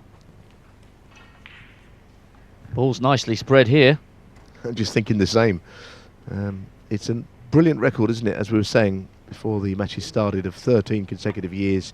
Especially, it would be a good performance anyway, but we know he's been through an awful lot. Lots of health problems. And I thought he played brilliantly again last night to win. He was taken extremely close. Yes, 10-8, Yao Yuopeng. He's just about still inside the world's top 32, but of course he's had some difficult points to make up, and his ranking frozen whilst he was treated for cancer. Now thankfully back to full health and fitness. He's a determined character, and that certainly is evident in his displays on the table. And who could forget that incredible 147 back in 2008 when he and Ronnie shared the prize for top break. It was a really memorable year, that, for Ali Carter. Twice a finalist here.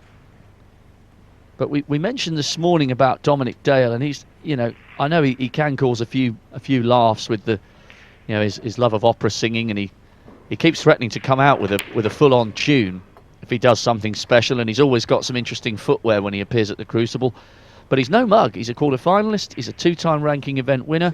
He beat Ollie Lines in a reasonably tight match last night. That one went relatively late, although nowhere near as late as Peter Ebdon. But he's a class act, Dominic Dale, and if Ali gives him a chance, it could really turn into a decent ding-dong between the two of them. Indeed. In fact, when he won the snooker shootout, he sung a rendition of My Way just after the final, so I was kind of hoping he didn't win anything again after that. You got to love him.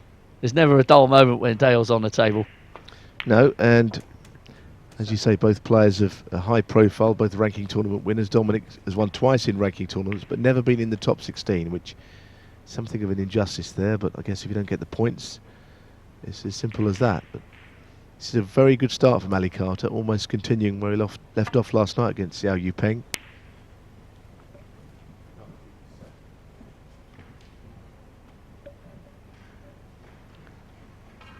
Not a great deal to report from table 3, so we'll stick with this for the time being, I think, where, of course, Ken, we know, won the first with a century, but they're very early into the next frame, so I think we'll watch the beautiful scoring for now of Ali Carter and see how far this break goes.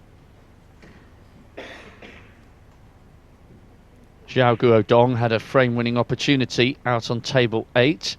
There's now only 10 points in this one. Wembo is slowly and surely narrowing the gap on the man ranked almost 30 places lower than him in the standings.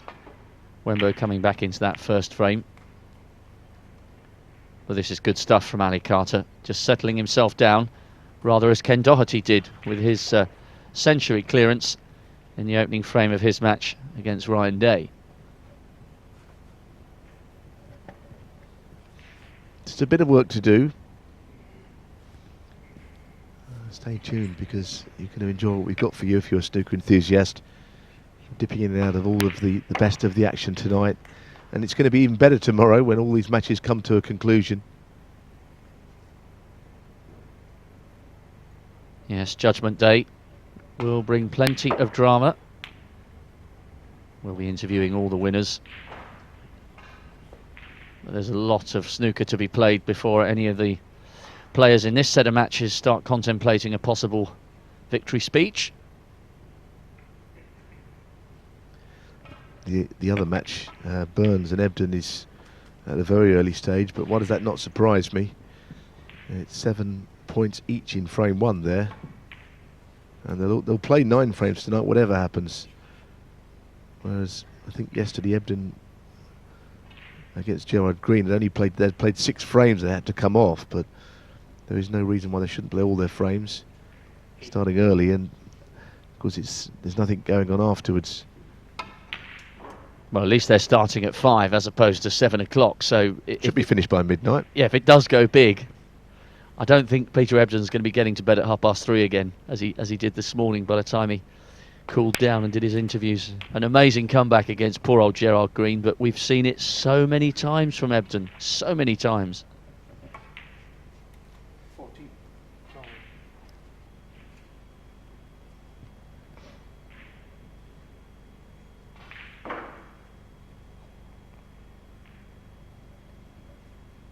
Ryan Day's on a very early break in the second frame of his match against Ken. 14 points in reply to Ken's 12, as we watch Ali Carter putting on a very competent early knock here in this first frame against Dominic. He's in the mood here, the captain.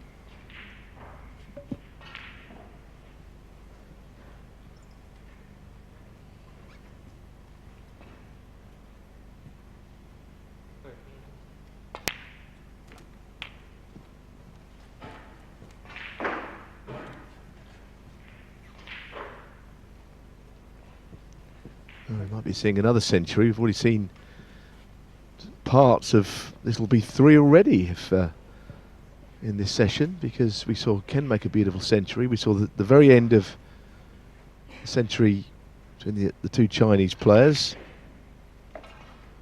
Zhu Yulong, well, I've put the hoodoo on him there. No century, but the first frame to Ali Carter. An embarrassment of riches here. Back into the early stage of the next frame. The other match that interests me at this early stage is the all-Chinese clash with Zhao Guodong and Lian Wenbo, where they're on the colours and there's not too much in that. Very close, just 10 points separating the 2 Chinese rivals, as Ryan just tries to forge an opening there on the reds that were tucked in behind the pink. Well, here is, as promised, a look at this all-Chinese clash. It's only the first frame, no centuries here, but I mean, Guodong is in this match. There's a lot of Chinese rivalry between the players. Of course, Wenbo, you'd have to say, would start favourite. Finalist in the UK Championship back in December. And he was great value for that place in the final, wasn't he? Because, you know, when the 147 went in, he was very gracious and he almost added to that moment rather than detracted from it. He made it very easy for Neil to celebrate. Yeah, and talking of celebrating, actually, 1 or 2 people thought he was over the top with his celebrations against David Grace in the semi-final. I actually don't think he meant anything by that. I thought he was just so thrilled he, for a second, just forgot maybe to shake his opponent's hand. I think that was just the excitement of the occasion. So, having spoken to Lian Wenbo a couple of times, he's a nice lad, and I don't think he's unsporting. Rather like your impressions with Dechuet Poomjang, I think Wenbo wears his heart on his sleeve. He's certainly, you could argue, he's one of the most demonstrative of the Chinese players, and the British crowd really like the fact that he shows how much he cares about the sport and the matches that he's contesting. I said earlier on, he's will always be known as the first Chinese player, if you exclude Marco, of course, from Hong Kong, to get to the quarterfinals of the World Championship back in 2008. He did that before Ding ever reached that point. And we'll stay with this for a minute and see if we get to the conclusion of frame 1. No, I don't think we're missing anything earth-shattering on none of the tables at this point. No 147s in the offing like we had this afternoon. Not yet.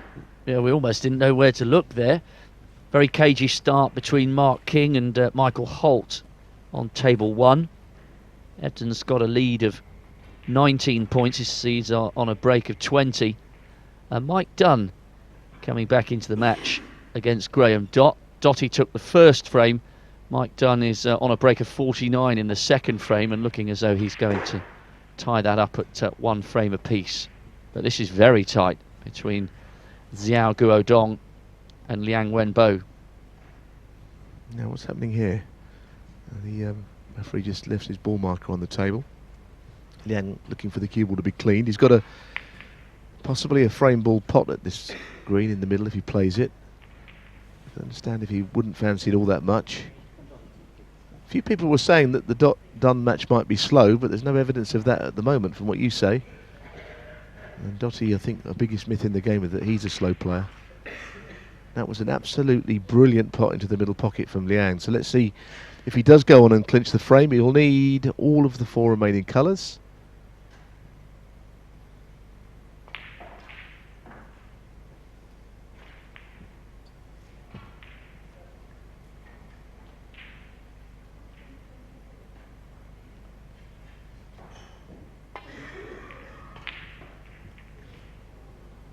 Just needs to get anything but straight on this pink.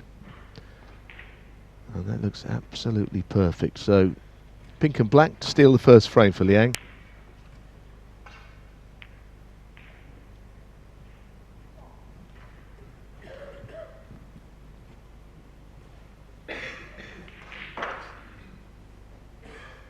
And I suggest at the moment we might head to see Matthew Stevens in the balls after this on table 4. Let's just see this in, because I don't think he'll miss this.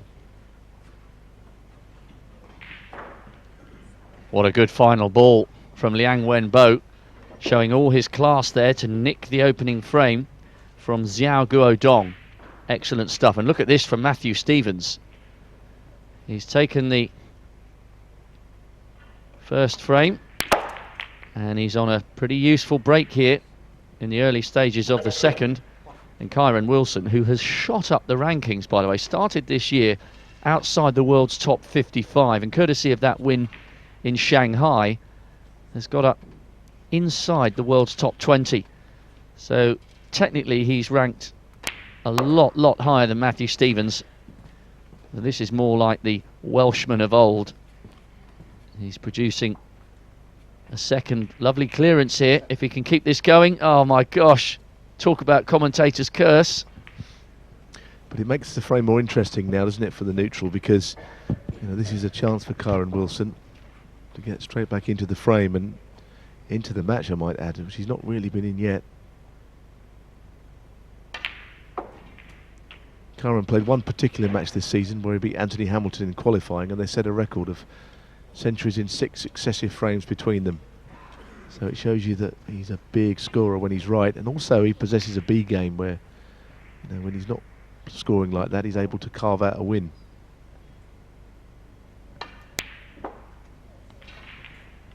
Mike Dunn, incidentally. Oh dear. Just a possible loss of concentration there. He's not settled, is he? He's not settled. Matthew's got him rattled, I think. And we can probably see this frame to its conclusion at this point, and then we can maybe think about what's happening with Mike Dunn. What is happening over there, by the way? You were about to say? Yes, it looks as though he's about to take that second frame, so he has levelled things up at 1 frame apiece. Well, Dottie's carrying on for now, but it does look awfully like that, for sure.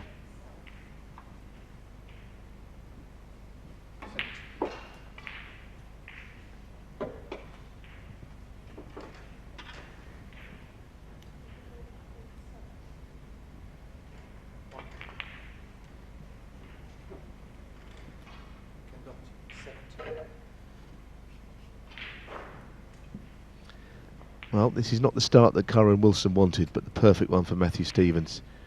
Also, Kyron missed that black when he had the opportunity to get back into the frame.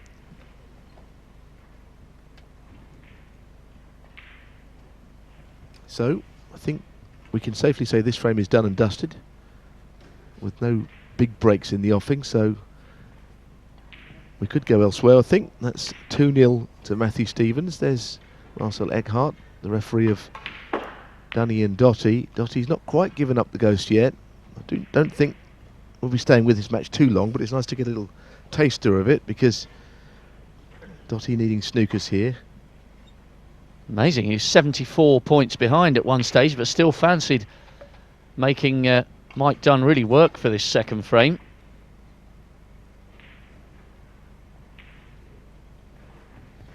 Let's see if he gets one, but as I say, there's so much action-packed snooker to be seeing that we might not be spending a lot of time watching someone get snookers. And he's not got one there, so maybe we should have a little search around here. What do we think? Well, this is back to our feature match with Ken making a century in frame 1, just a few in front here in frame 2.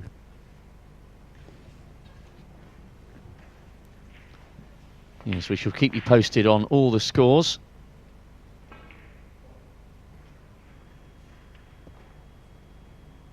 Remember, Ali Carter has taken the first frame against Dominic Dale, and he's on a break of 24 in the second frame, so a very positive start for Ali.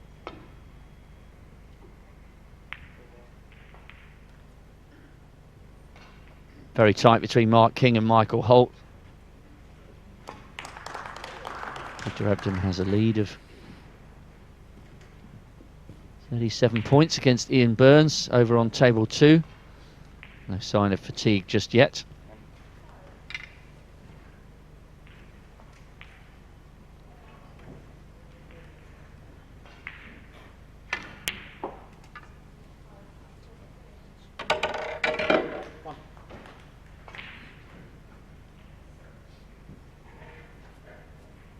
Michael Holt has at last taken that first frame against Mark King. So first blood in that one to the hitman.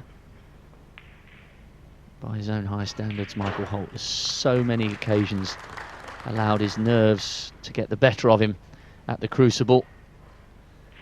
He's a real passionate exponent of snooker. He knows he's got to work on his mental strengths when it comes to the big televised showdowns.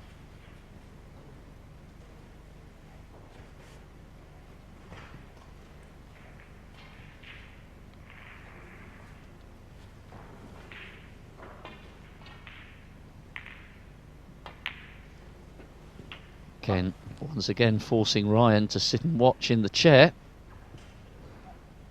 Just, casting my eye over that Graham Dott match. He's still hanging on, Graham Dott.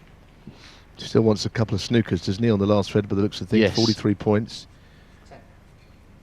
Not so here, though. And this is a very bright start from Ken Doherty. I spoke to some people today who thought that the scoring potential of Ryan Day would be too strong for him, but he's scored well, making that century, giving notice of how well he's playing. Although I think the next shot could be Ryan Day playing out of a snooker. Which is not what he wanted, by the way, clearly. He's overhit that quite a long way. Just to confirm, Mike Dunn has won frame 2 against the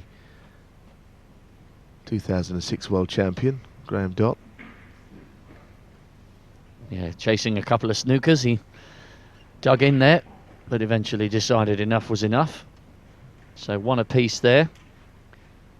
Matthew 2-0 up against Kyron Wilson. Michael Holt 1 up against Mark King. Tell you what, that was a very interesting shot selection. I thought all day long he'd be tickling behind the green, but Ken using his experience, putting the yellow safe. I think that's fair, although I still think that he could have made the snooker almost unhittable. So that's the decision is open to debate, but who can argue with crafty Ken? And he's got the snooker anyway. And it could be a free ball. So again, the old wily fox has proved right, hasn't he? That was now the right decision to make. He's got the yellow as his insurance policy. He's got a free ball. He's got the lot here. 25-point lead. This counts as a red. Didn't hit that one very well. Put a quick one in. Played up on the blue. Poor shot. Xiao Guolong has taken a 2-frame advantage now over Zhang Anda, following up nicely after that break of 140 in the opening frame. The world number 58 starting very brightly there against Zhang Anda, his compatriot.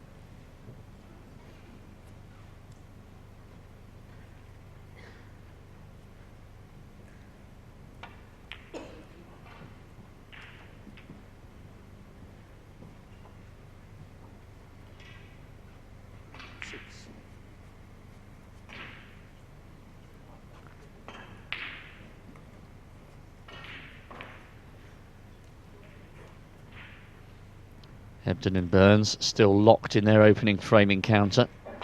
Ebden, the 2002 world champion, has the advantage, but Burns is hanging in there in the very, very early exchanges.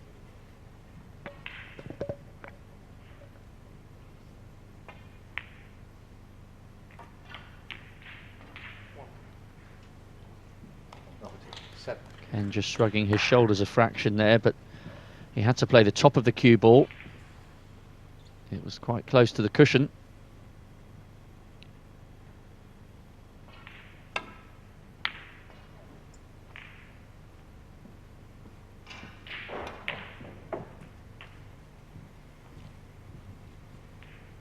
So some life left in this second frame between these two.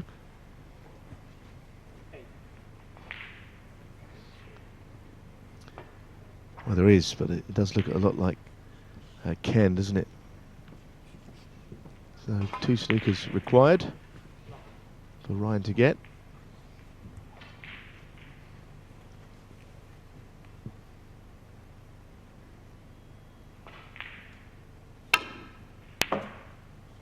It's going to be even better tomorrow if it's possible, Rob, isn't it, with all these matches coming to an end. And there's going to be a few close finishes, a few runaways, which we think Ding is going to be one of those.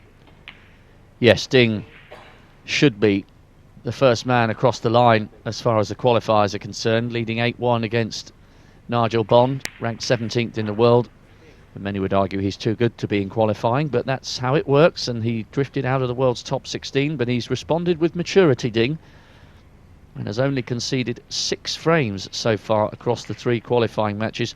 But whilst that one, and the likes of McManus against Jimmy Robertson, with Anna leading 7-2, whilst those may not be particularly close, you've got Milkins and Maflin at 5-4, you've got Poomjang and Mitchell Mann at 5-4, you know, and who's to say Jack Lazowski doesn't come back from 6-3 down against Dave Gilbert, and the same could be said against Tepchaya Unnu and Anthony McGill.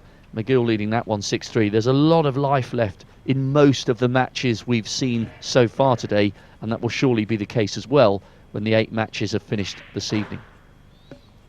Ali Carter leads 2-0. He's 95-1 up in that frame, so obviously when that break comes to an end, there will be a concession.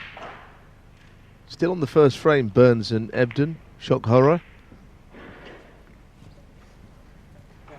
Sorry, I can't resist. Everyone knows that's going to be the longest match on all known form. But hey, that's the game. That's not a criticism. It's just an observation. Last night was remarkable, I guess, for the few that were here. I should think that many were here at 2 o'clock. I wasn't. 9-3 down. Unbelievable. You certainly can't shake or criticise his mental strength. Absolutely immense. Well, that's the point. I mean, it's not just that he won all those frames, but the fact that he'd lost 9 of the 12 means that he's being outplayed. So how's he turned it around? You know, it's a tremendous performance. Might go on some travels, I think, because I personally think that this frame is not so much dead, but I do think that in the end, Kenley's not going to find a way of losing this with all his skill. Where could we go? What do we think here? Sport for choice. We are. Well, Ali, just to underline the strong start by Ali Carter, break of 85, won in the first frame, break of 75, won in the second. So we're still yet to see the fire from Dominic Dale. Well, I'll tell you what, let's just hang on a second here, because I thought he might try and pot green and brown, and then he only wants 1 snooker on the blue, and where the black is, perhaps he's not entirely out of this frame. I mean, I would certainly have been trying to knock in this brown. I can't imagine playing on at this point, because he wants 2 snookers. So there you have it. Brown's in. He's got 1 opportunity. I mean, you couldn't put the black in a better place, I think, for getting snookers if that chance arises. And if he takes it even down to the pink, then 1 snooker can win in the frame. So that's what he's thinking of. So maybe we'll stick with this for the moment.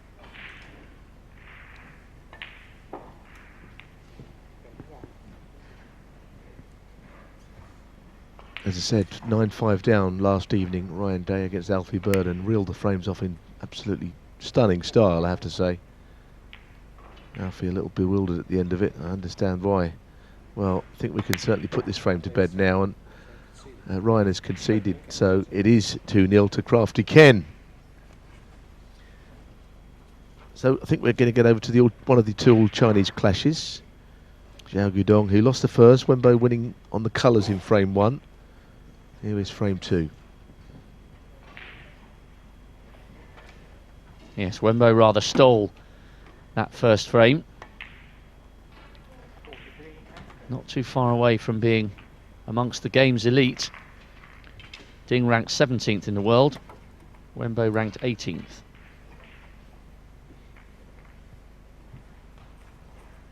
Wenbo's only conceded 7 frames across the 2 best of 19s he's contested to get this far in qualification.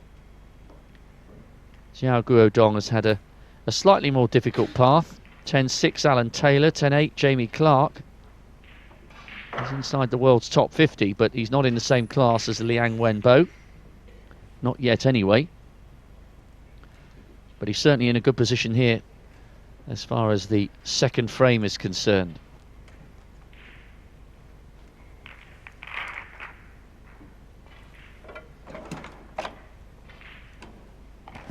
So we'll have 2 Chinese players, because we have 2 all-Chinese clashes this evening. You're guaranteed of 2 Chinese players in the last 32. no disrespect to Nigel Bond, if we say that Ding is almost certain to get there, and you've got Marco from Hong Kong, that's great representation for the Far East. Yeah, and also Poom Jang with a chance, the Thai player, and Tep Chaya. I mean, he's 6-3 down, but with breaks of 140 and missing the black for a 147 and a 144, you know, he's not out of that match, so you could see two more Asian players coming through. I would think that of the two of those, Poom Jang is the most likely, playing Mitchell Man, leading by the odd frame. Well, I've already put Ding in the hat anyway, Rob, for the next round. There'll be a lot of scrambling around, I think. Should Nigel get through, because I think Ding's in there. 8-1, he's not going to throw that away, I'm sorry. Not having that. No, I'd be interested to find out the odds on the Nigel Bond comeback in that one. Well, it looks like Zhao Guodong is going to win that frame. 50 in it on 2 reds, so that's a good start. But we could nip across to the other all Chinese table, perhaps, because Zhu Yulong, who's only just 18, I was looking at his stats, of course he was 18 back in January, born in Chengdu, 2-0 up, but Zhang Anda played at the Crucible before, very decent player. He's in amongst the balls here in frame 3. Zhang Anda played in 2010, the year that he had Hendry. Well, I thought he had him beaten until Hendry just come to life, beat him by the odd frame, and he played again in 2015. Never won a match at the Crucible.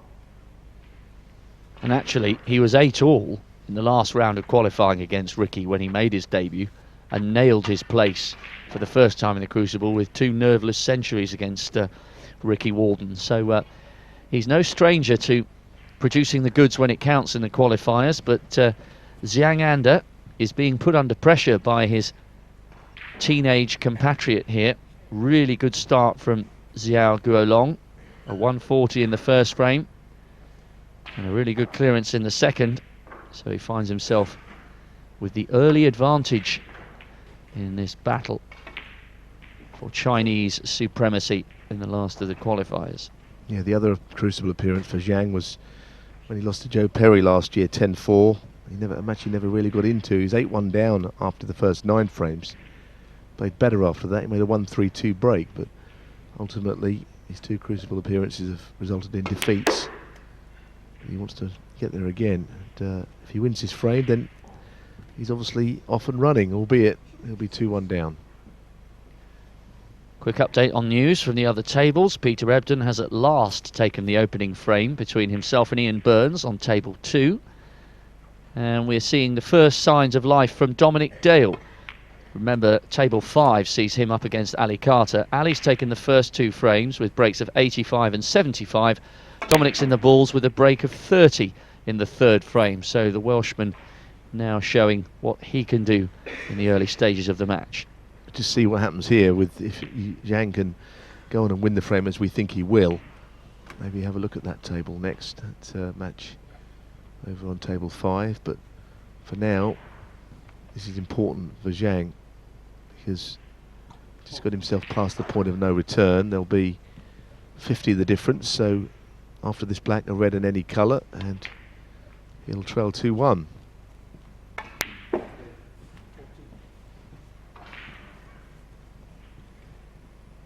Very nice shot. Really good the way he strokes the balls in, doesn't overhit. He's always been a touch player. Spent a lot of time playing in the Grove in Essex and played with a lot of good players in there. Well liked as well. Very nice lad. Quiet, but very well liked.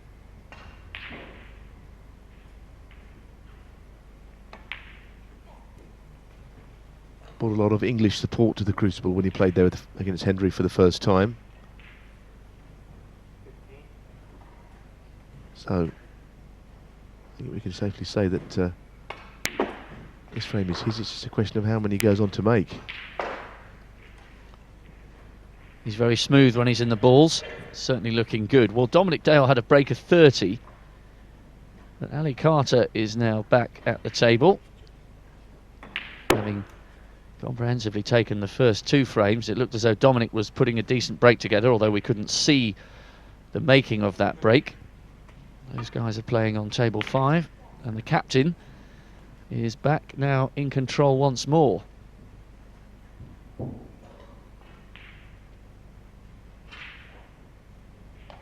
Yes, and just to say, Zhang An did that break ended very swiftly after we left, so he has pulled that frame back to trail 2-1 against Zhou Long.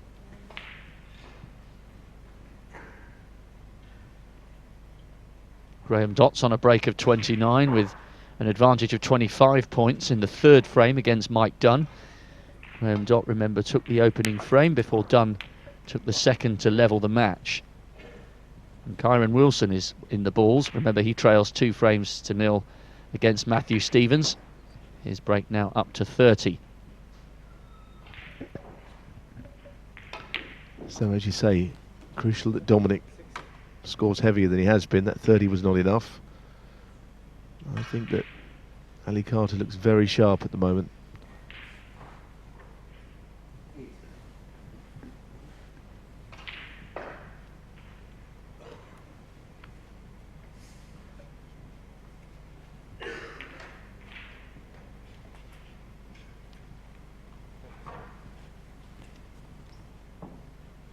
Graham Dott's break now up to 45.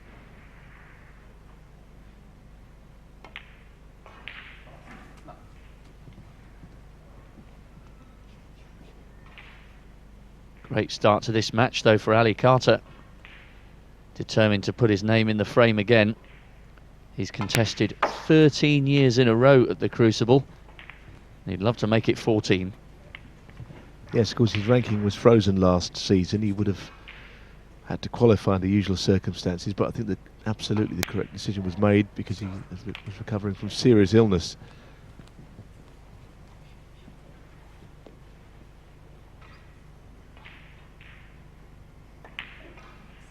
And we're seeing him back to full fitness, what he can do.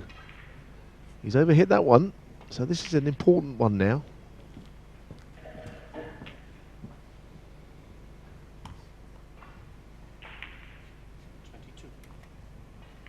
Oh, it had a little look before it went down. Yeah, he played it slowly enough, didn't he, which helped. And Kyron Wilson constructing a break of 44 and goes up to a break of 50, so he's already passed the point of no return, so he's pulled a frame back, it would seem, against Matthew Stevens. Needed that, the reigning Shanghai Masters champion, just to settle himself down and let Matthew Stevens know he's in for a battle if he's to once again appear in the televised stages at the Crucible.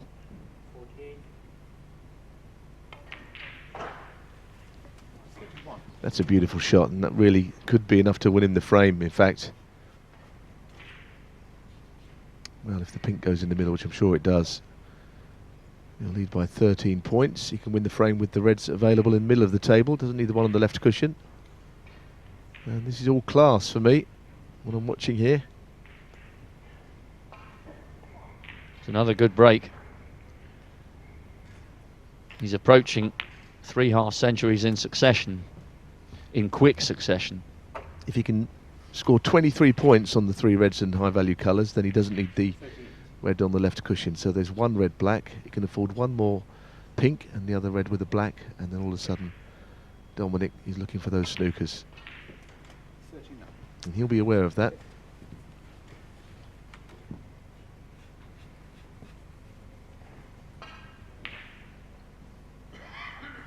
Peter Ebdon, by the way, up to a break of 54 on table 2. He already has taken the first frame, so no indications of fatigue after that 2 AM finish last night against Gerard Green.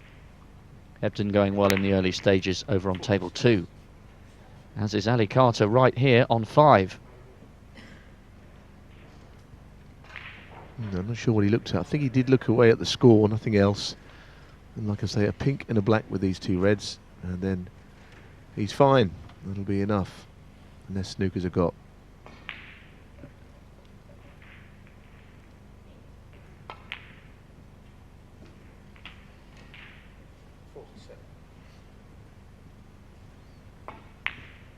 He wants to make sure that he can get on the black from this. pink wouldn't be satisfactory, not really.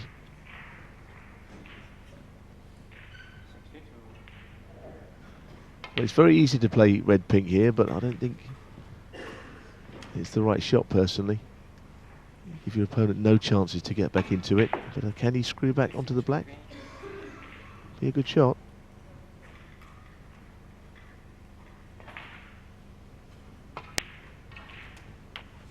Well, he certainly knew what the scores were.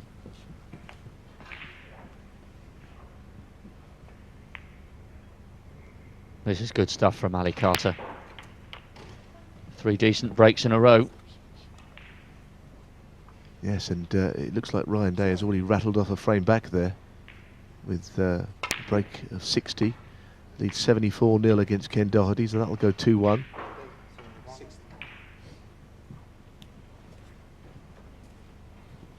Wenbo's on a break of 24. Remember, he's 1 apiece with Xiao Guodong. Cracking break for Ali Carter, 66.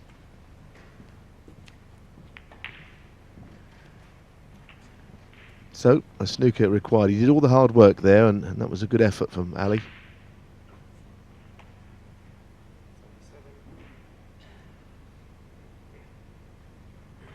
$85, $75 and $66. Great start from the captain, the 2-time World Championship finalist.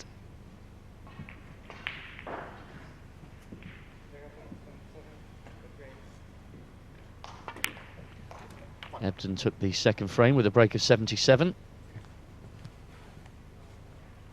Ian Burns trails 2-0.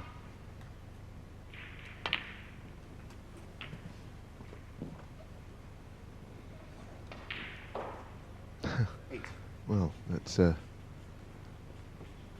not sure if there's actually a gap between the brown and blue. If there is, Ali will be quite relieved.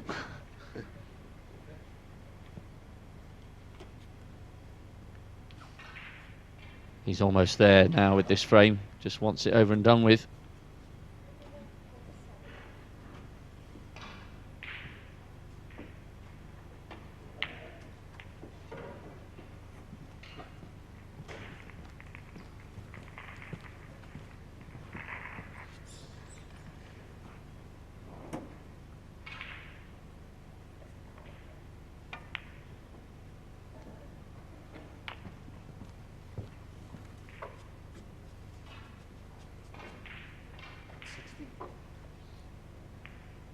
Well, the difference 40 points now. I don't see any comebacks here.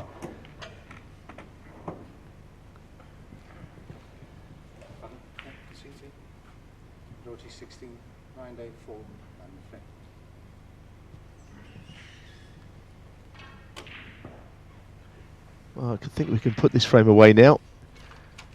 And Ryan Day pulled that third frame back. Here we are with Dotty and Dunny. 30 points of difference, 1 snooker needed.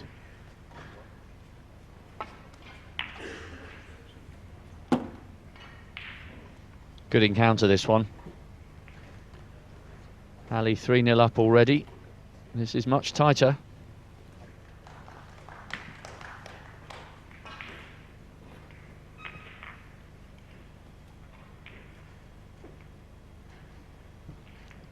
Michael Holtz closing in on the second frame against Mark King. That would be a 2-frame advantage for the hitman from Nottingham. Oof. How do you call that one? That was so close. It was tight, actually. Don't know. I mean, of course, if the balls are simultaneously struck, that is a foul. But I can see referee Marcel Eckhart there, deciding that it was a legal shot, and he's in the best place to see, I guess. So with this match, a snooker required. I don't see Danny getting this. I wonder, should we head off elsewhere? Plenty of places we could go, but I was thinking about the Kyron Wilson match. He's 2-1 down, but he was in amongst the balls here, scoring, trying to get things back to 2-all. So he won frame 3, which was an important one, Rob, because he looked a bit out of sorts early, didn't he? Yes, in contrast to Ken, who settled down brilliantly with that century clearance at his first visit, 106. Important for Kyron to get 1 on the board before the 15-minute interval. And he'd love the chance here to split these reds and give himself an opportunity to level it up at 2-all. Now, how's your luck? It was a very, very good split, actually. Luck certainly plays a big part as well. So he did play it nicely. Although he's not got the easiest queuing towards this one.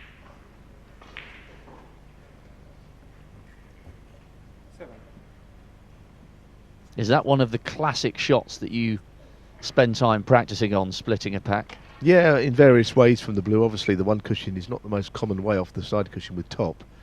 Depending on the angle, of course, two cushions sometimes into the back of the bunch, or the best way is just a little bit more of an angle on the blue and just directly, and spread them as far as you can.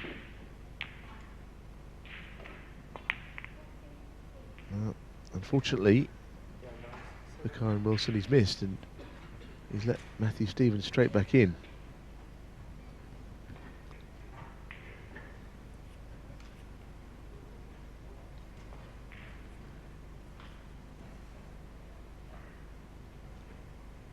Yang Wenbo with a lead of 36 in the third frame.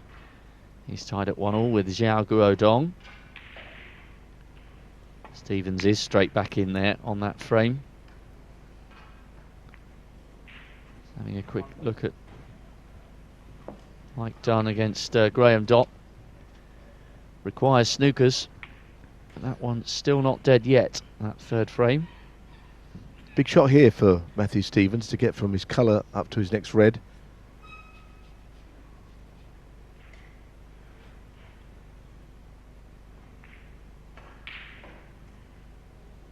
Didn't play it all that positively. He may have a shot to knock the red away from the black, though, in pulling the one into the right corner. That would open everything up. I think he's got to play it, personally. It's the second red from the right, and just flick the red that's to the left of the black, and I think that's what he's studying now. He could play on the pink, but then he would wonder where the pink went. Might be going up onto the blue spot. There are his choices. Do you see evidence here, from what we've seen over the last couple of days, that Matthew may well have turned a little bit of a corner? Well, I certainly hope so. I like his game and I like him as a person. He's not playing the red I thought he would. He's playing the other one. But I do like Matthew, and I don't think he's had the best couple of years on and off the table, but it's good to see him back playing well again.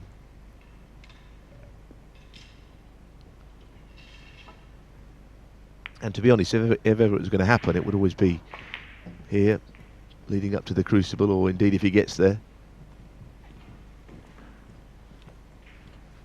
Him and Mark Williams will certainly be sharing a couple of jokes if Matthew does beat Kyron, and hoping that they avoid each other in the first round. Yeah, he's not played a very good shot there. I don't think he played to finish where he did. I think he wanted the cue ball up the table a lot further.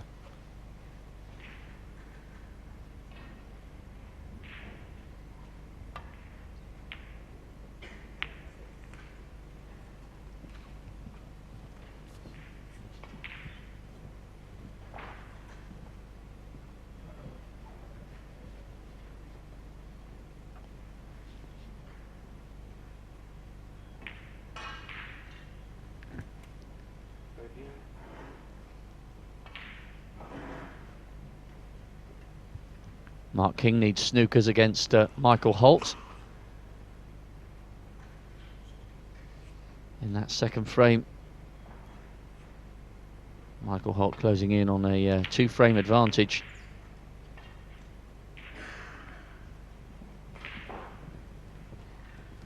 They're playing on table one, and Michael Holt, certainly by his own high standards, will feel he's underperformed at the Crucible throughout the course of his career.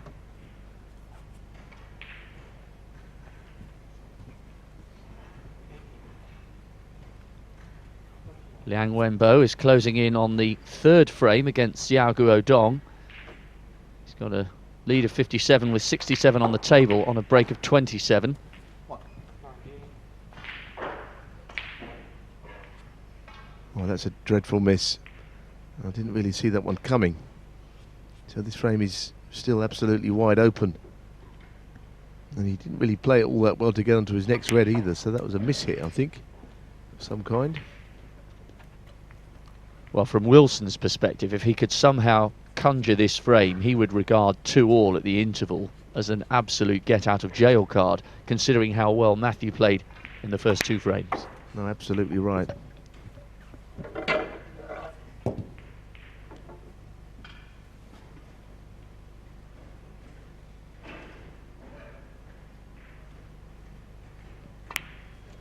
Peter Ebdon on a break of 25 in the 3rd frame, leading by 2 frames to 0. So he's putting Ian Burns under pressure in the first few exchanges of that match.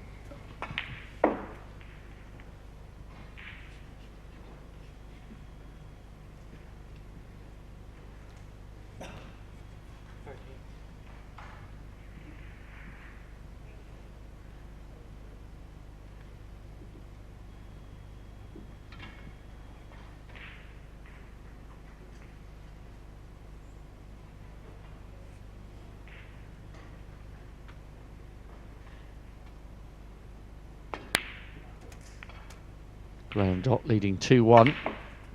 Oh. In his match against Mike Dunn.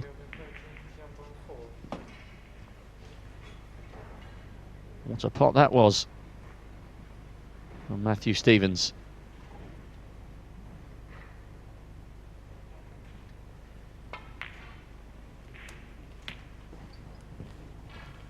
Quite happy just to tuck up behind the yellow.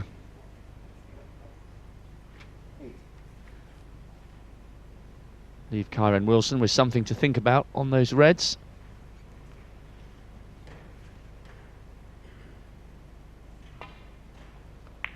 Michael Holt has taken that 2nd frame against Mark King over on table 1.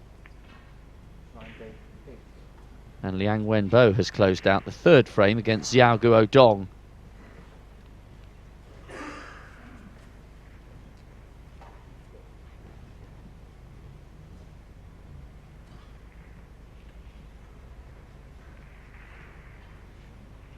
Ken Doherty leading Ryan Day 2 frames to 1, 8 points each in the 4th frame.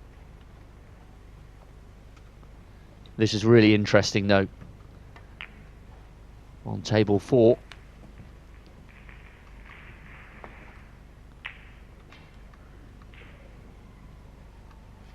Matthew Stevens is so experienced when it comes to the crucible and the long frame format. 10-2 and 10-3 in his 2 matches so far. This time Kyren makes a connection.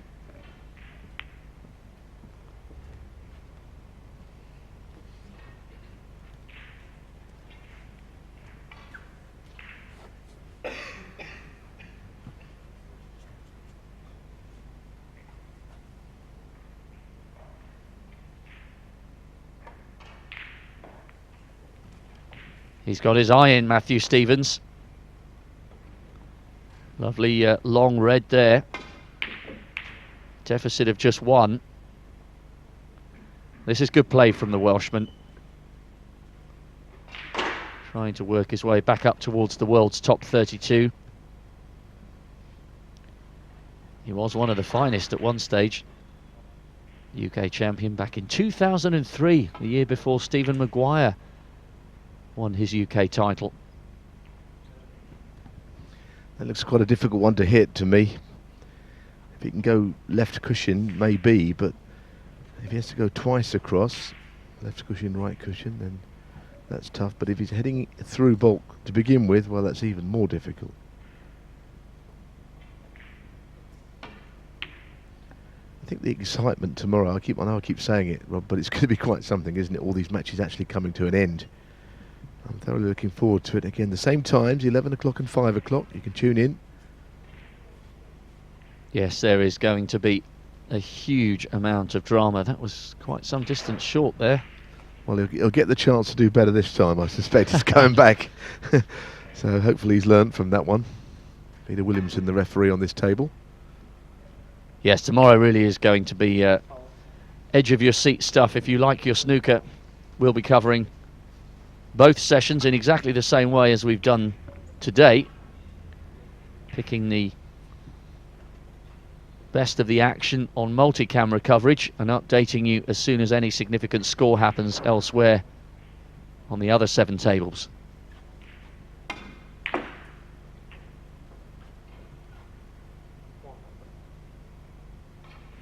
So Michael Holt leading Mark King 2-0, Peter Ebdon leading Ian Burns 2-0. Ken Doherty and Ryan Day. Ken's 2-1 up in that one. Very cagey exchanges in the early hits in the 4th frame.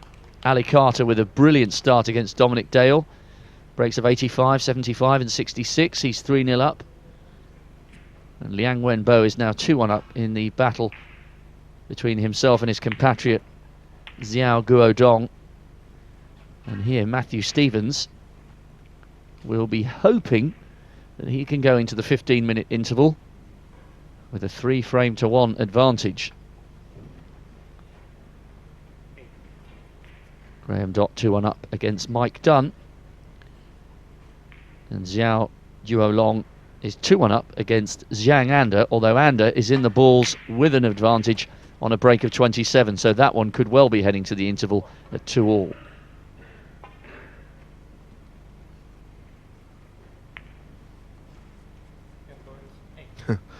Well, that's the last thing you would have wanted to happen. I think the most impressive player we've seen tonight, because we've dipped into all the matches that we've got cameras on, 6 of them, is Ali Carter, who, as we've said, has raced into a 3-0 lead. He has been the sharpest player on show, I think. Followed up fairly closely by Ken Doherty and Xiao Guolong. Guolong starting with that break of 140, but Ken looked pretty smooth for that 106 in the 1st frame, although Ryan Day has managed to get 1 back and trails 2-1. But I agree, Ali Carter's looked absolutely rock solid in the early exchanges of his match. Dominic Dale's got a massive battle on his hands here if he's to get himself in contention for tomorrow's big climax.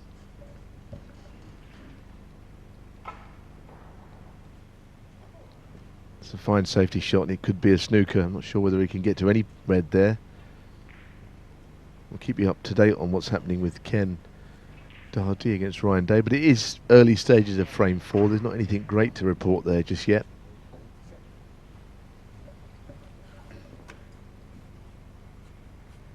Dominic's in the balls against Ali on table 5. Very, very early stages of a break. He'll be hoping he can get a frame on the board before that interval.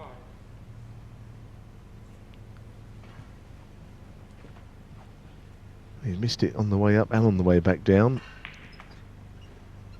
So I think he'll get the chance to try that one again also. I thought he was in the snooker. And if he was, he'd probably try to hit it on the way back. This has got to be replaced perfectly by Peter Williamson.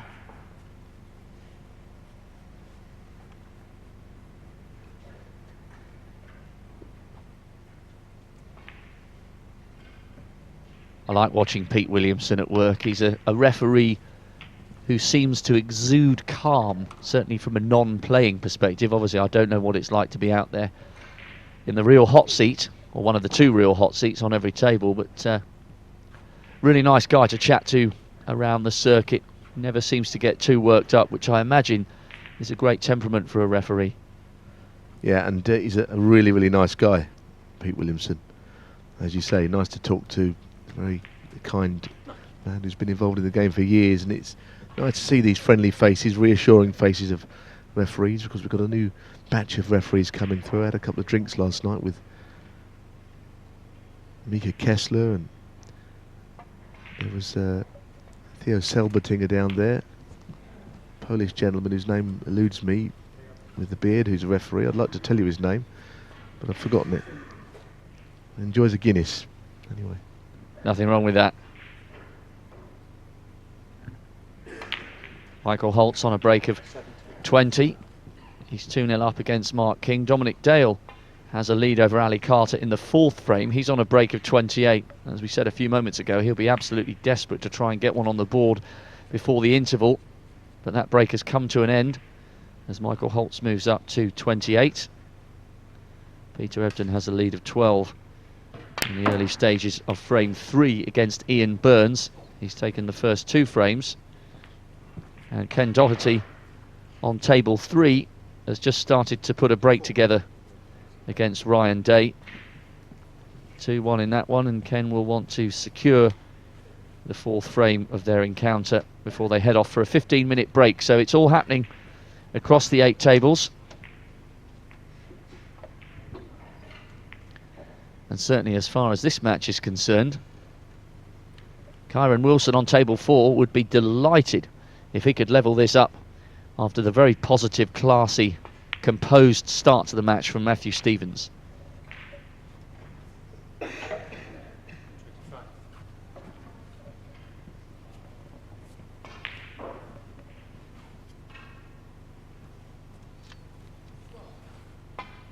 Ken's break is up to 25, Michael Holt's up to 36.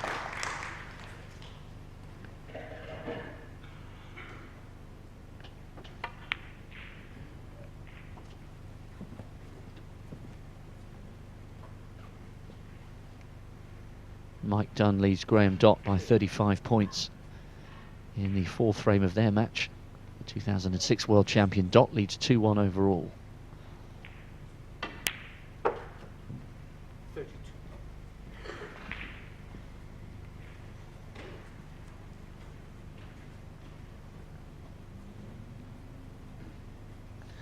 Well, I think he wanted to be a little straighter on this, but if he can hold, then it would help.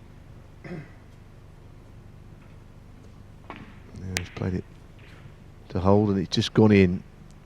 So almost at the point where he can win the frame here. Let me see. There'll be 25 in it. He'll need both of the remaining reds.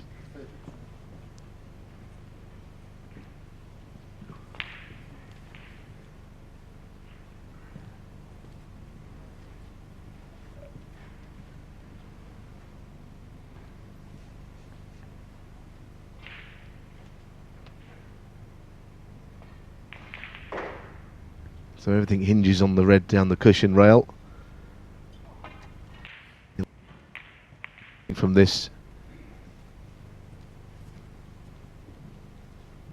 session, although there you see, now he made the decision to play the cannon rather than play for the red down the cushion. So now it's clear what he's going to play now. It's going to be the snooker behind the black. And Matthew will still be able to win the frame, but he might be in a snooker.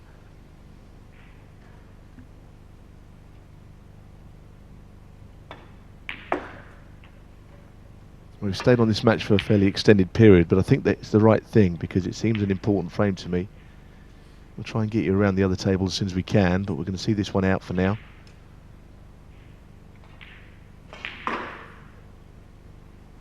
Yes, I think Wilson would be a very happy man if he could get into this interval level at 2-all.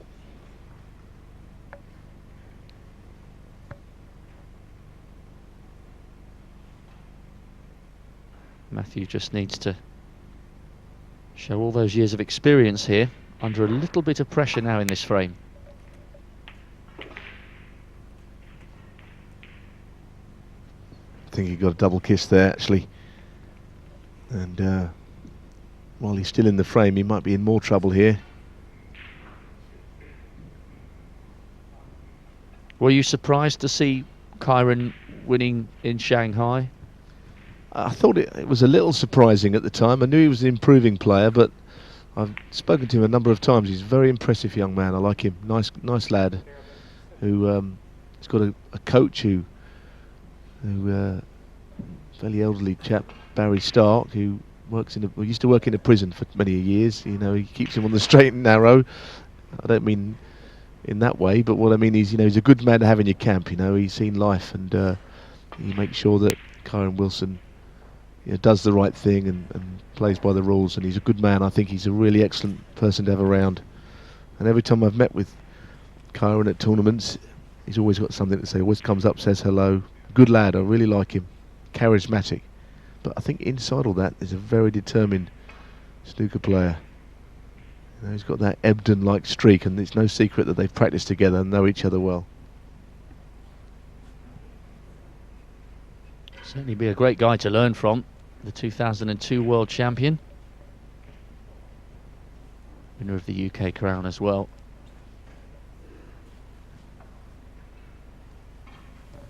Been going well in the early stages of his match on table 2, but we'll concentrate on these exchanges on table 4. What a pot! Ripple of applause there. Well, we've been talking about Kyron Wilson and his qualities and his composure, and that was a class long red there to put himself in the driving seat to tie this up at 2-all.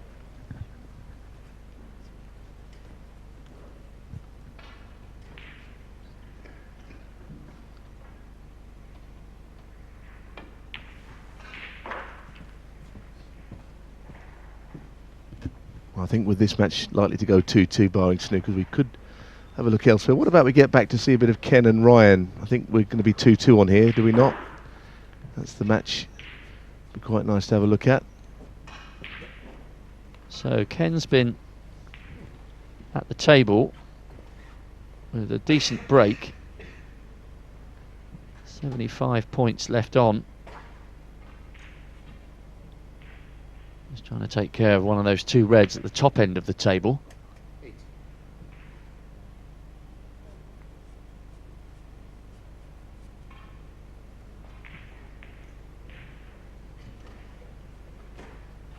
Really wants to capitalise on his positive start here and make sure he can get in to the interval 3-1 up after Ryan managed to pull one back.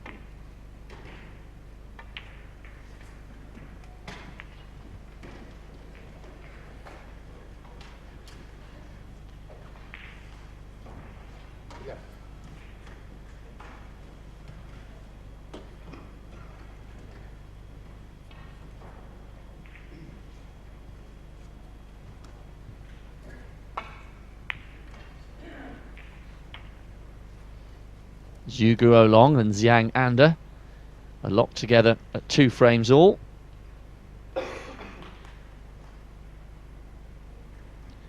Well, Ken is almost home here, isn't he? 44 points to lead. That's not a good shot though. How's he finished where he has?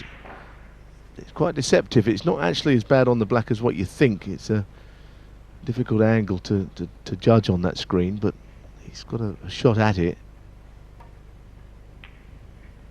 There you see how quickly he knocked that in. So well played, and this will be just about frame ball because he's 52 in front. And the other match that's quite interesting, should he go on and clinch this frame here, is the one with Carter and Dale, Rob, isn't it? Because we're on the colours there. Only 1 point in it, so we'll stay for this with this for the moment, but it does appear this is going 3-1, doesn't it? Yes, and on balance of what we've seen in flitting around between the matches, and Ken is good value for this lead. Positive start to this mini session of 4, and this is turning out to be a positive finish. Big break for Liang Wenbo, incidentally, against Xiao Guodong. The number 18 seed goes into the interval 3-1 up. Well, that's going to be the score here, so how about we head over to table 5 at the first opportunity, because they're on the colours there in frame 4, and it's a frame that Dominic Dale really does need to win, and that is the situation. So we should see this frame out, I reckon, because if this goes 4-0, then Dominic's got a long way to come back from, hasn't he? Yes, big difference this.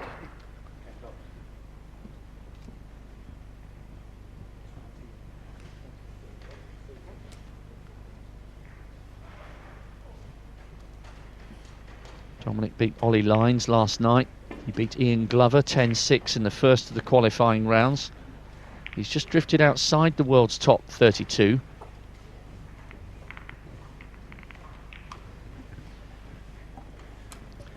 Well, I just must clear one thing up, actually. Milos Olborski was the referee.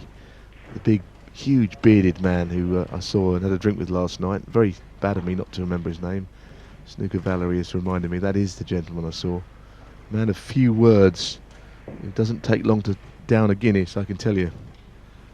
He's going back tomorrow to Poland, actually, and he asked me earlier on whether he could go down to the Crucible. I said, of course, I'm sure you can. It's only down the road here from Ponds Forge. He said, I've never been there. So he's going to nip down and have a look before he heads back. Well, maybe it won't be long before he gets the call from Mike Ganley. Come and experience some of the 17 days of magic that we're all very much looking forward to here in Sheffield.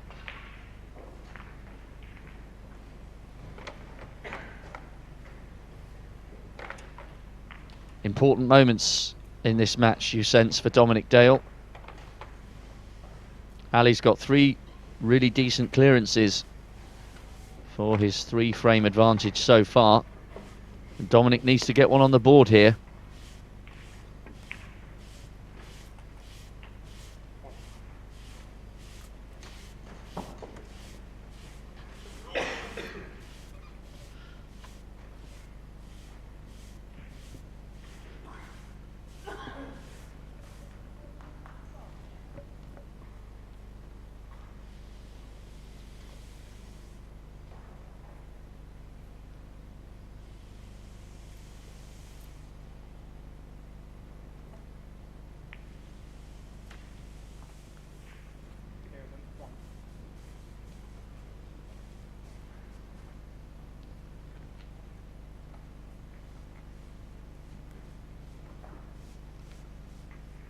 Mike Dunn trying to edge towards levelling things up before the interval with Graham Dock. Trails 2-1, but he has a lead of 48 points in the 4th frame.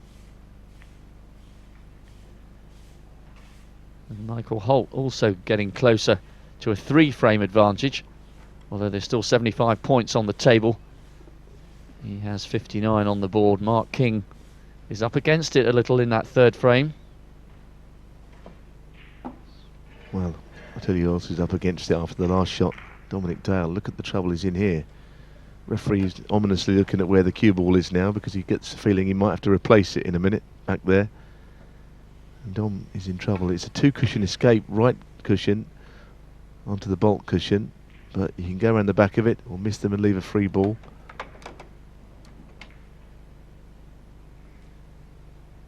So he's gone round the back as we thought. And has he left a free ball as well? That's the key. Don't think so, but I think he'll get another go at the snooker from where he was.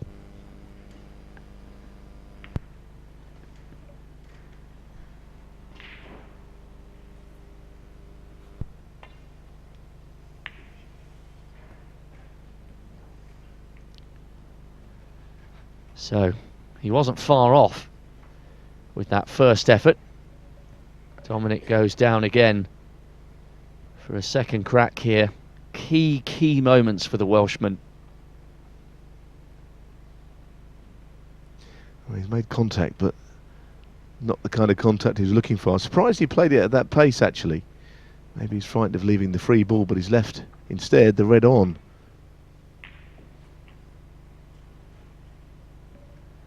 Ali would love to get in at 4-0 up here. Big chance this for the 2-time Crucible runner-up.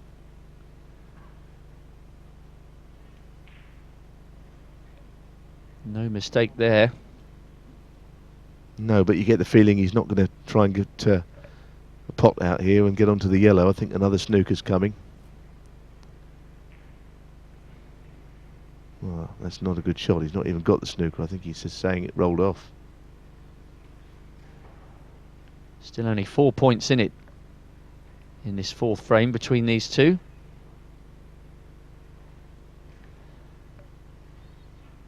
Graham Dott and Mike Dunn, incidentally, have gone into the interval at 2-all, so Mike Dunn has produced the goods there in the 4th frame to level things up.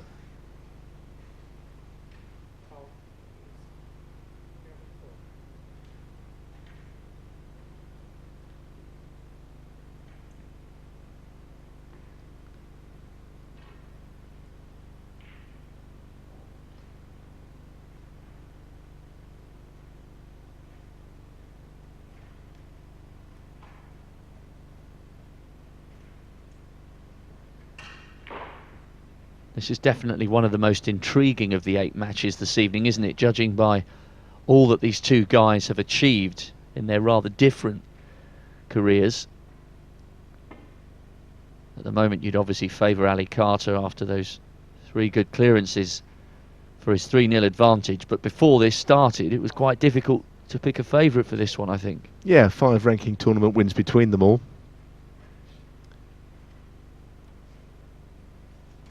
And as we said earlier, Dominic with 10 years between tournament wins, and he's never been a member of the top 16, so he's always had to play these qualifiers every single year. It takes some believing he was never in the elite.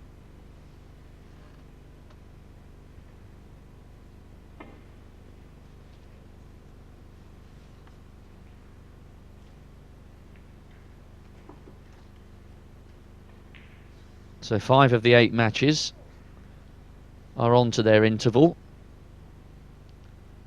Michael Holt just about to close out the 3rd frame against Mark King. Peter Ebdon's in a solid position in the 3rd frame against Ian Burns, and then there's this one. We haven't had a 4-0 scoreline yet. Liang Wenbo leads Xiao Guodong 3-1. Ken Doherty leading Ryan Day by the same scoreline. Can Ali Carter go 4 in a row here?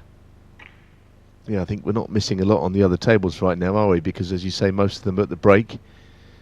And just on that point of Dominic, it's an interesting one, you know, because he's always had to qualify, like I say, because he's never been a 16 player. He qualified first time in 97. Probably best to log the years he missed out. He didn't get through in 98, 2001, 2003, and then he missed out from 2004, his last appearance, until 2011. All those middle years never made it, and he never played last year, so there's a few gaps in that. And of course Dominic would love to be back there again. Well, he was great value when he had that run to the quarters a few years ago, and he bought that new pair of snazzy shoes. And I can't remember who he lost to now, but I remember him saying in interview afterwards, if I win this match and I get into the semis, I'll come out with a song. Well, the glasses are going to have to come on again and find out who that is. Which year do you think that was? It was 2 or 3 years ago when he had that run to the quarters, and he was really, really good value for it. I can't remember off the top of my head which year it was. Okay, well I can tell you it was 2014. He Okay. lost 13-12 to Barry Hawkins, and that was a match where he was miles in front, wasn't it? He went a long way behind, got to the front, and then Barry won the last 2 frames to nil with 2 breaks, 13-12, and in getting there, he beat Michael Wasley. He slaughtered him 13-4, didn't he? And in his first match win, let me see, he beat Mark Davis 10-5, so that was a couple of years ago, and that's the last time he played there. He didn't qualify last year. Yeah, it was a good run that year for Dominic. Yet another great player who's come up against Barry Hawkins here at the Crucible when Barry's gone, what is it, 3 semis on the bounce, and that great final against Ronnie 3 years ago. Hard man to beat at the Crucible these days, Barry Hawkins.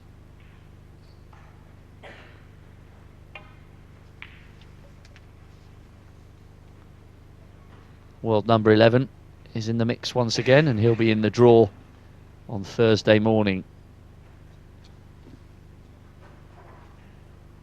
Mark Selby still the reigning world number 1. Stuart Bingham, the defending champion, is world number 2. Just on Dominic's last qualifying performance, it was Joe Swale who beat him 10-9 last year to avoid him getting to the Crucible, and Swale eventually lost to Matthew Stevens 10-5 in the final qualifying on this day.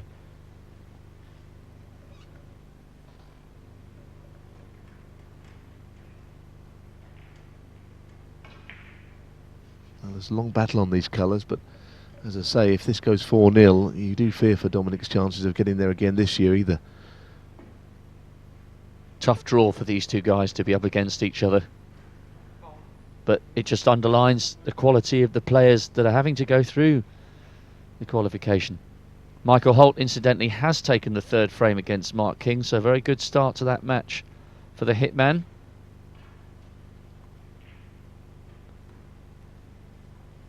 Peter Ebdon still 2-0 up against Ian Burns with a lead in the third, but that frame looked at one stage as though it was going to proceed quite quickly, but it's become a little bit drawn out, as has this fourth frame between Carter and Dale.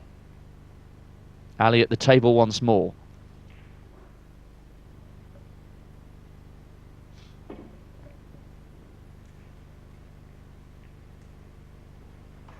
Ebden, incidentally, is 30 ahead with 35 on the table, so he's in a great position against Ian Burns. It's a bit of a stalemate at the moment between those two on table 2.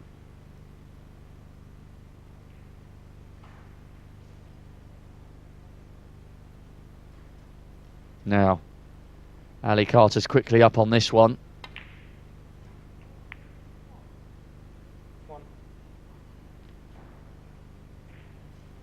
Can he seize the initiative here and go 4 out of 4 heading into the interval? Well, there's the first instalment.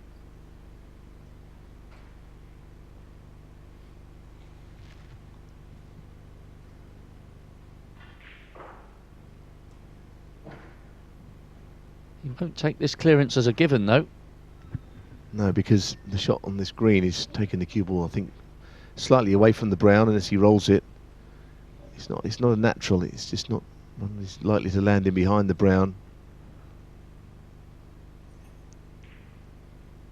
And he's coming towards it more than in line with it, but he's got the pace absolutely perfect. And all of a sudden, it's perfect now, and he has found a way of getting onto the brown. Now, if it's straight, he's got to roll it in, brown and blue, and we're looking at 4-0 here. We haven't missed an awful lot on the other tables because a lot of them are at the break. Yes, we'll quickly round that up once we see Ali Carter finish this frame off.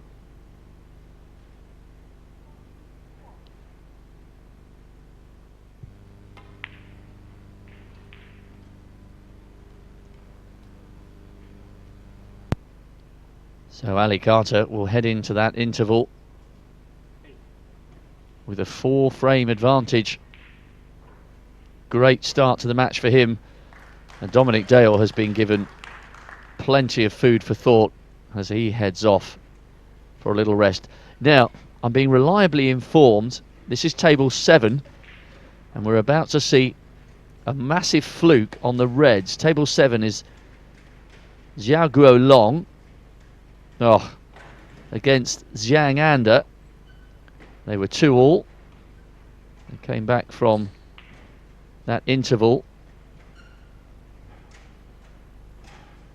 but plenty of life left in that match because it was only 2-all.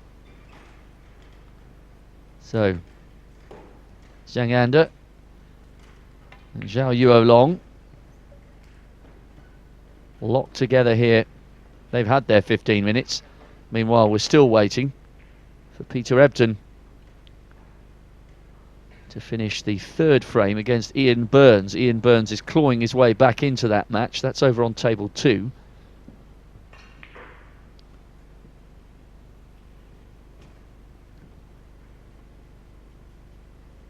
Can Zhang Anda take the lead here against his 18-year-old compatriot? Two-time Asian Tour quarter-finalist. Beat Fergal O'Brien 10-6. Yuo Long is an exciting prospect at the age of just 18.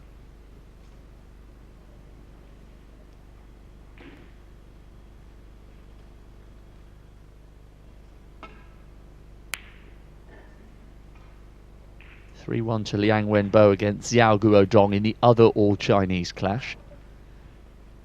They too have just re-emerged after their 15-minute break.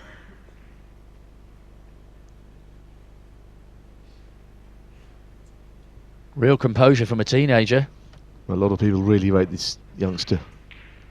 I've spoken to plenty of people that think he's the best of the young Chinese players. Memories of Ding at a similar age? Yeah, I think you could argue that Ding was in front of him because, of course, Ding at the age of 18 had started winning. But a very good player. I always thought that Xiao Jintong is the best. He's not actually on the tour. He's effectively a top-up player that somehow didn't get through the Q school, and he was in front against Kurt Maflin before losing narrowly in the previous round. But he was the one I thought is a left-handed player. Xiao Yulong is a little steadier, more composed, with a nice touch, so he's got a future.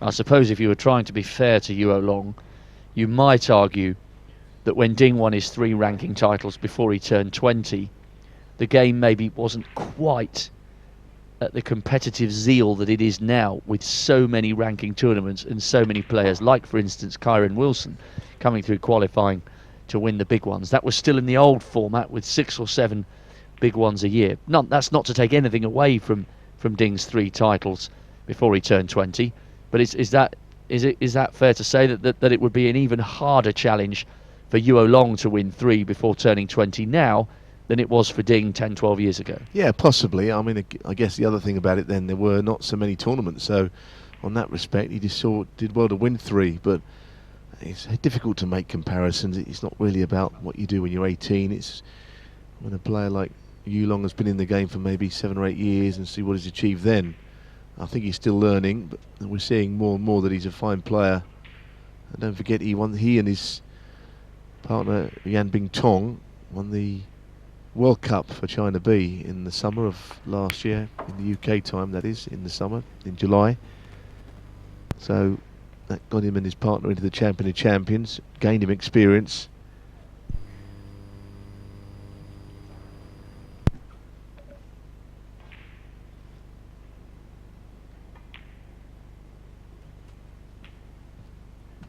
This is a good start to the first frame after the interval. Just to remind you, Kyron Wilson and Matthew Stevens, 2-all. They've re-emerged after their interval. Good start to the 5th frame from Wilson. He's on a break of 23. Ken Doherty's 3-1 up against Ryan Day, and he's in the balls in the 5th frame with a break of 20. We're still waiting for Michael Holt against Mark King, which is 3-0 to Michael Holt. And Ebden against Burns, 3-0 to Ebden to get towards an interval. The rest of the matches are racing their way through. That was a very unlucky split opening shot there in the bunch. He just couldn't really have hit it any better, but they didn't really break it very nicely. Break will come to an end, I think, here, and he'll be playing down the table.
Just to say, Peter Ebden eventually won that 3rd frame, as we were saying. He was battling away, and Ian Burns beat him 5-0 just a few weeks ago, in fact a couple of weeks ago in Beijing. Ebden never appeared in that match. He never got a shot. Burns was superb, but a few weeks on at the World Championships, different story. Now this is a chance for Zhang Anda.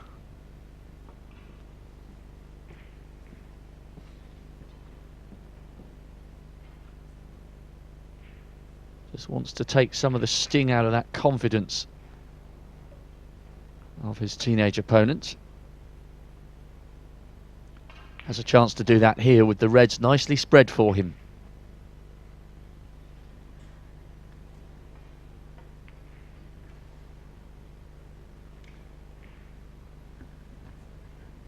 Kyron Wilson 31 points up in the 5th frame between him and Matthew Stevens.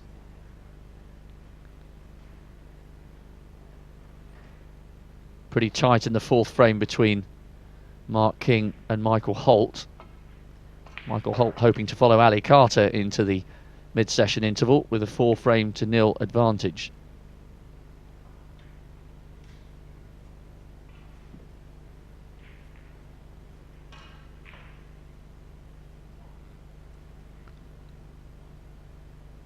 And from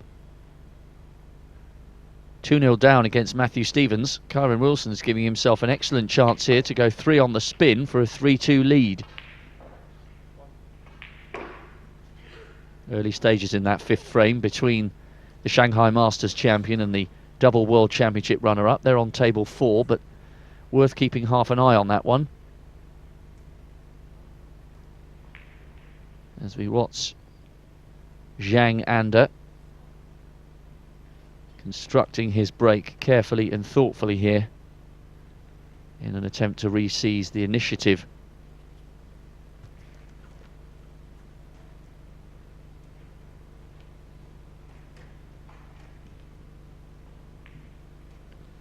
He too recovering from 2-0 down, so he'd be delighted to also win 3 on the spin.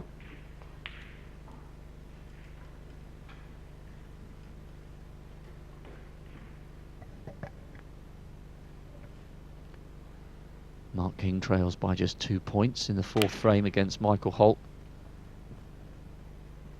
So plenty of life in their 4th frame.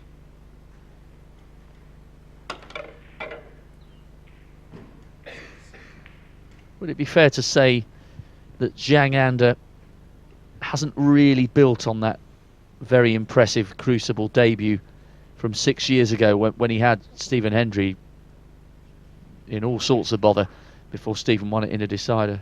Are we being harsh, or is that fair? No, I think that's fair. Of course, he, as we say, did qualify last year, but he's not quite gone on with what was expected of him. Good win over Mark Davis in qualification for this 3rd round though, 10-5. Yeah, that was a good result actually.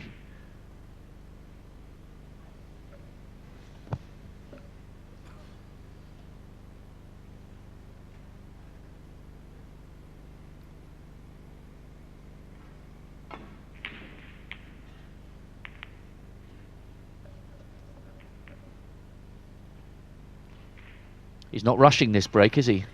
No, he's very composed. I mean, he's not a slow player either, but I know what you're saying. You know, he's got his routine and he won't be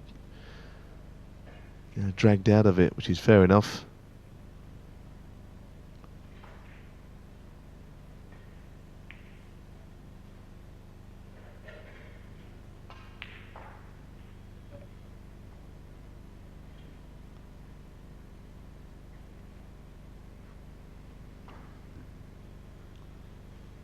Mike Dunn and Graham Dott have just resumed their battle, so we'll remember that one. They're on table 6. Zhang Anda and Zhao Yuolong just alongside them in 7. There aren't a huge number of spectators here in Ponds Forge this evening, but those who are here have got plenty of drama and plenty of matches to choose from, and that drama will be even greater tomorrow afternoon and tomorrow evening when the top 16 here match the top 16 in the world rankings and go into the draw at 10 o'clock on Thursday morning. Great day of drama in prospect tomorrow. I know we keep talking about it, but we keep talking about it because we're excited about it. Well, it is. It's we're going to see a few very close finishes, a few tense matches tomorrow evening, aren't we? Coming to a conclusion, and I think 1 or 2 of the afternoon or the 11 AM UK time starts are going to go all the way. I see the Mitchell Mann and Dechawat Poomjang match going very deep, and also Maflin Milkins, that looks evenly matched. That's a cracking match, isn't it? Big final frame of that session for Rob Milkins, just to seize the smallest of advantage to go 5-4. Well, he's looked at landing on the double here, and I don't know why he wouldn't play to get on the shot into the top right, which is what he's now looking at, because if he gets perfectly behind it, I'd fancy him to pot the red.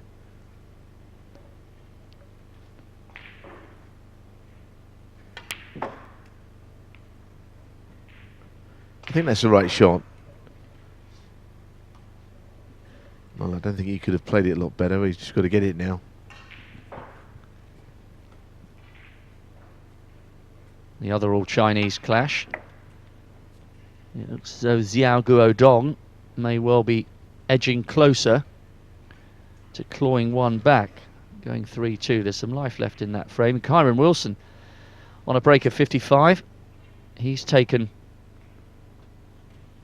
that very important frame against Matthew Stevens, and from 2-0 down, he's going 3-2 up. He's woken up in that match, and that's made for a cracking second half to their first instalment of drama this evening. Well, that was in Anders' mind, I think, that red. He hit it to the far jaw, rattled. Might have given the frame back to Zhu Yulong.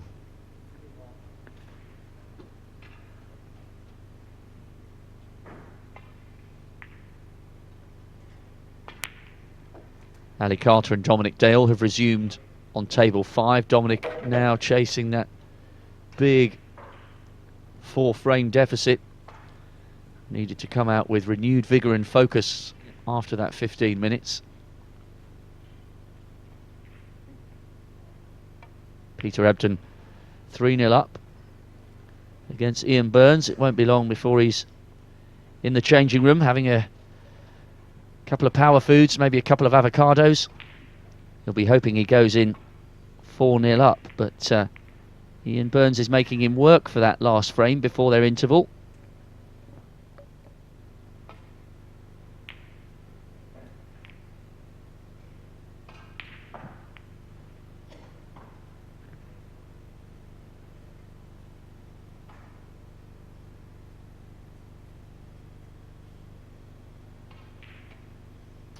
Well, this frame could have gone Zhang Anders' way, but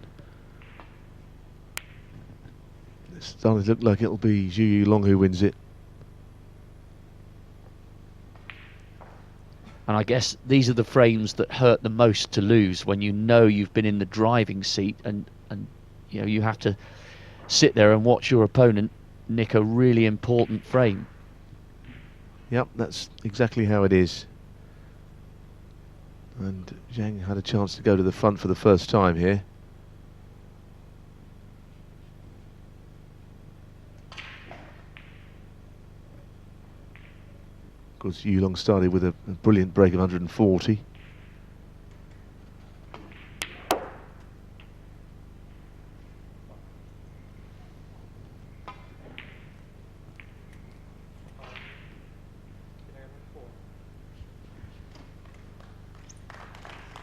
Long way to go in this match, of course, but we haven't had too many teenagers or too many players who'd be younger than Zhu Yulong if he does manage to overhaul Zhang Anda and make his debut.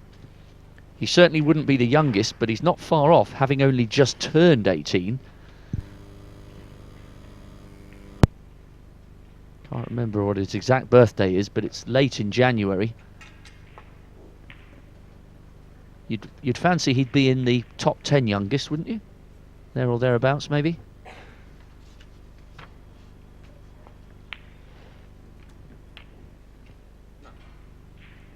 Well, that's the frame, and we're going to get over now and have a look. I think that's right to this match. Just on that point, I can tell you the youngest players, and he'd certainly be in them, because the youngest ever player to play at the Crucible, Luca Brissell in 2012, 17 years and 45 days. Stephen Hendry, 17 years and 99, and then O'Sullivan, Ronnie, that is, 17 years, 134 days. There are 5 players who have played at the Crucible under 18. Judd Trump being the 4th, and Liu Chang back in 2008. And when Zhang Anda played in 2010, he was 18 years, 113 days. So I think he just trying to work out. I think he would be just in front of him. He'd become the 6th youngest. And no mean feat. Well, certainly taking that frame has given himself a really good chance at 3-2 up. Now, let's get back to business here. This was the first match we focused on, and Ken Doherty started beautifully with a break of 106. Big frame this for Ryan Day. If he can overhaul this deficit, then suddenly rather than 4-1 it becomes 3-2. Just on that, I'm going to ask you a question. Oldest player, who and what age at the Crucible? Ah, okay. Now then, we're going back. So 1984, the year. it's not Ray, is it? No, it's not Ray. Okay. I don't think it would be Cliff, because he wasn't old enough in 84. Spencer? Goodness me, you're wrong. No, it's Fred Davis, 70 years and 253 days. What? Yep. That is a record I can almost certainly, I'd almost put my mortgage on the fact, I will put my mortgage on it. You can hold me to that. That will never be beaten. That's ridiculous. Yeah, 8 years older than the next highest, Eddie Charlton. Anyway, there's a few stats for you in front of us. Here's a match that's... A septuagenarian taking part in the World Championship at the Crucible. That's nuts. It is, it is. You should make a comeback. Well, okay, I'm not sure what to make of that. No, I was joking. I'm not going to make a comeback, and if I did, I've still got a few years on it. You have. But I'm not going to make a comeback anyway. That's crazy, a septuagenarian. Anyway, great stats. Plenty more to come from Neil's famous book of information between now and the end of play tomorrow night. Meanwhile, this is a really key moment in this frame and potentially in this match. Yes, those stats are courtesy of Chris Downer's Snooker Almanac. Don't anyone think I knew them, because I didn't know. Shouldn't be putting you on the spot for questions I've only found out the answer to in a book, really, but there you go. For this frame, he'll be 7 in front if he knocks the black in, so 9, 11, 12, 16. He needs up to the blue.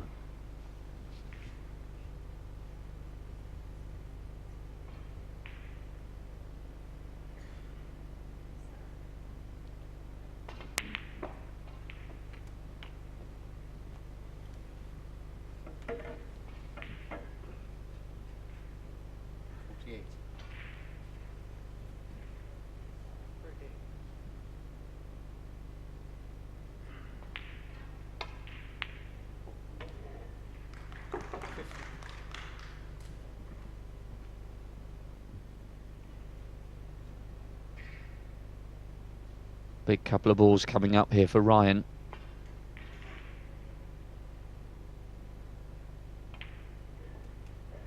You just suspect this will put a little dent in Ken's momentum and maybe give Ryan the belief that he's absolutely still in with a shout at being in the draw on Thursday morning.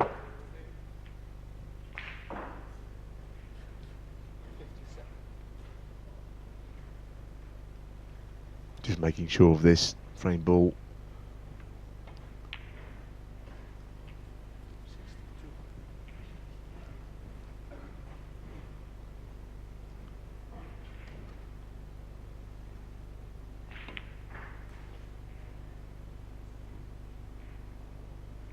He's shown composure with this clearance. Yep, it was good stuff, and that match has got a long way to go. I still think that Ryan Day's got a big part to play in it. Now I think we've gone to the right match here with Mike Dunn in amongst them on a break of 33, but a lead of 49 points to get to the front against Graham Dott. He's a bit of deceptively good player, Mike Dunn. You know, he's been getting some good results lately. It's the first time he's led in this match. Come from behind twice. Been on the circuit now for 25 years.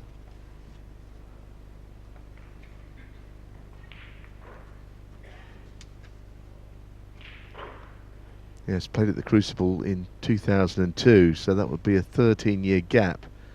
And there is a record like that of years between first and second appearances.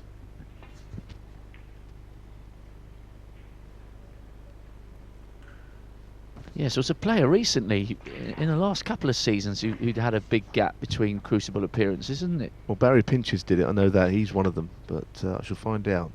He's not there yet, of course, either. That's the other thing to Yeah, say. that's quite true. Well, it's slightly preemptive, but it's a good line to go down nonetheless.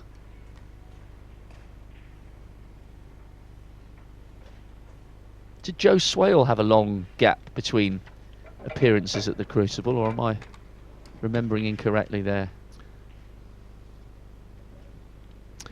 13 years is the record. Jamie Burnett. Jamie and Barry Burnett, that's the Pinchers, one. they're the two. So Mike Dunn was to get there this year, he'd break that record, actually. It'd be 14 years. And he leads 3-2 against Graham Dott.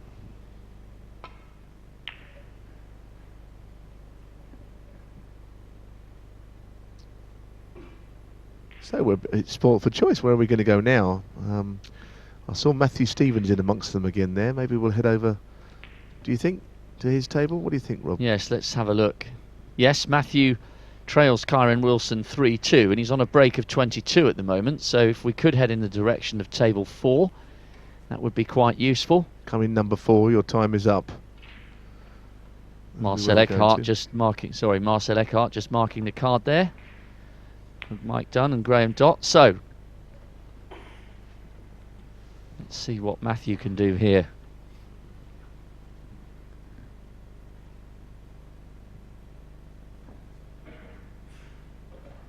It's very difficult, isn't it, to keep up with all of this. It's absolutely brilliant to get all these different tables on, given that, of course, there has been a streaming service for a period of time, and we're trying to give you all the other tables that aren't streamed in the first place.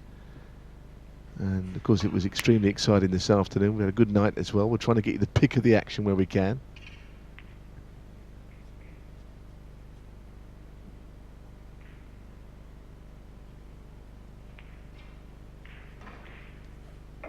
It was missed on the thick side of the pot.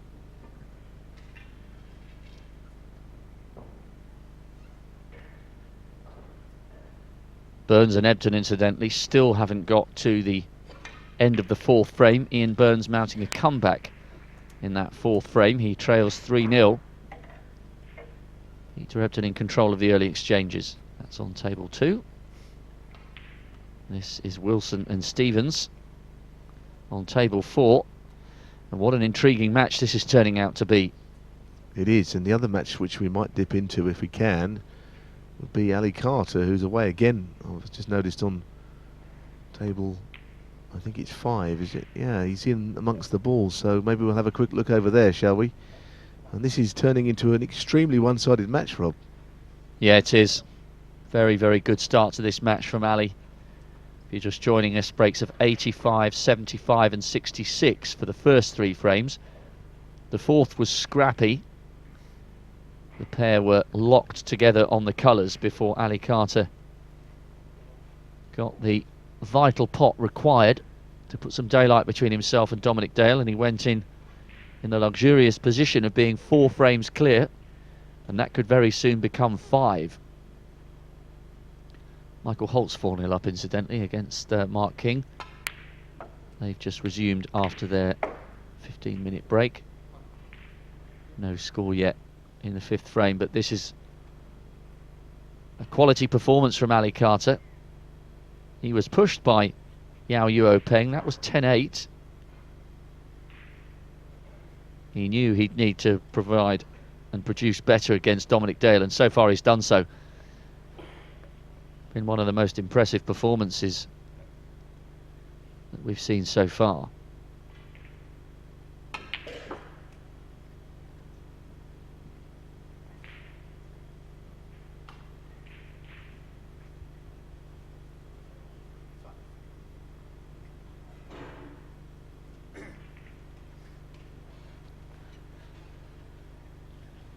Zhang Anda, incidentally, on a break of 21. That's in the 6th frame of his match against Xiao Guolong. Hoping to get back on level terms with the teenager.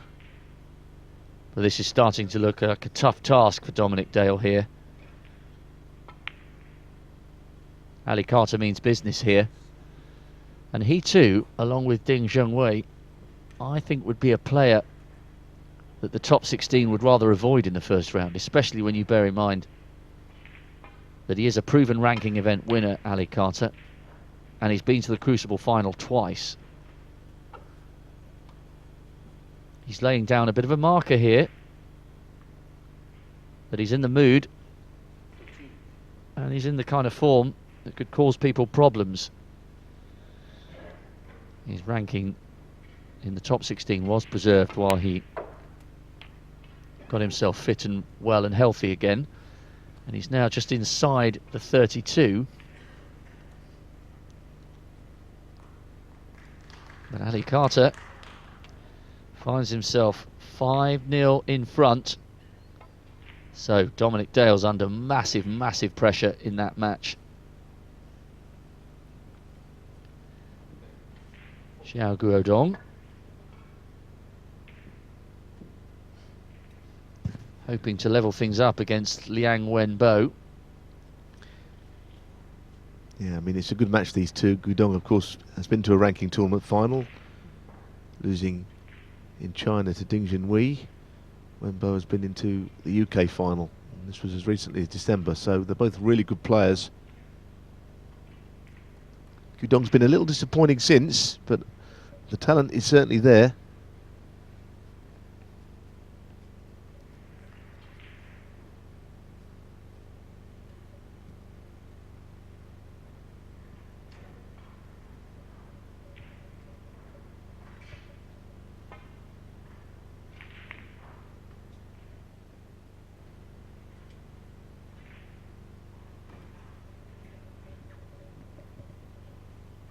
Yes, whoever goes through from these two, will be no pushover in the first round on the televised stages at the Crucible.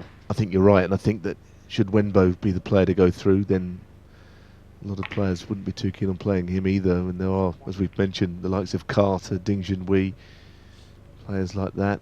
You know, Kyron Wilson, should he win, players that you don't really want, and no one ever wants Ebden, of course, because you have to scrape him off the table, as Gerard Green can tell you about, if anyone knows where he is. But unfortunately, that lost his place on the tour. So I'm sorry to see that for Gerard, who's been playing on the tour for many years, 25 years.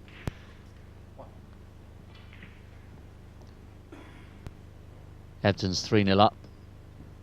Ian Burns with a 20-point advantage. Although, just as I say that, Ebden's in the balls with a little break of 3, so perhaps he can get into that interval with a 4-frame advantage. Good start to the post-interval section of the match between Mike Dunn and Graham Dott.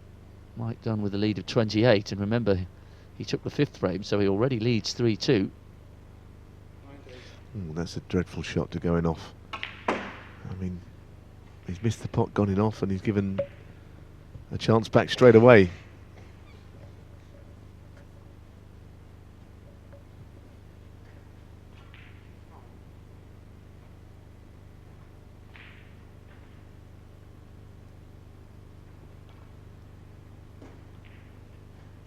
Now, we've touched on this already, but I really enjoyed the way that Liang Wenbo wore his heart on his sleeve in the UK Championship.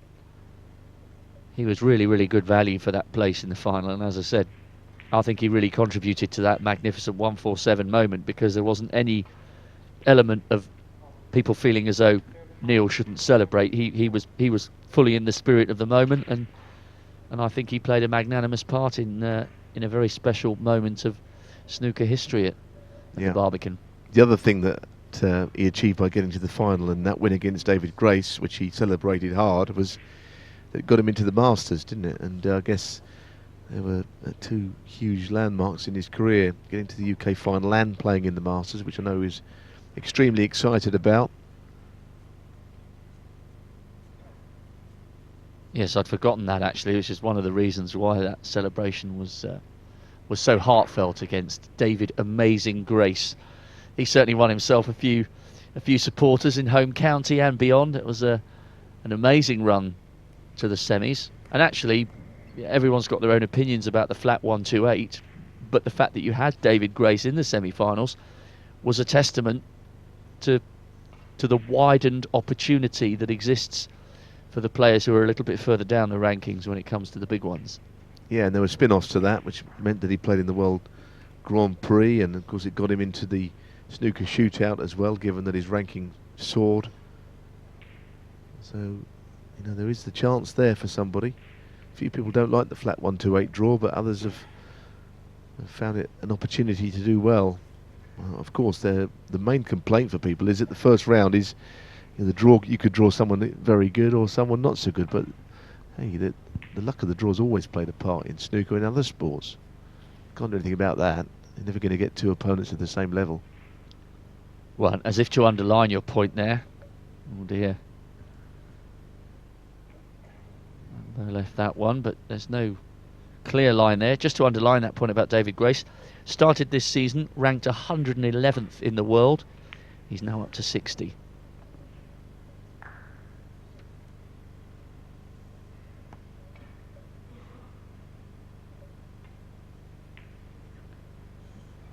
Mike Dunn 32 up in the 6th frame.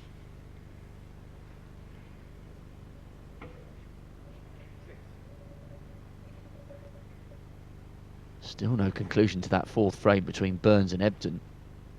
21 in it with 67 on the table, but it's taking an awfully long time.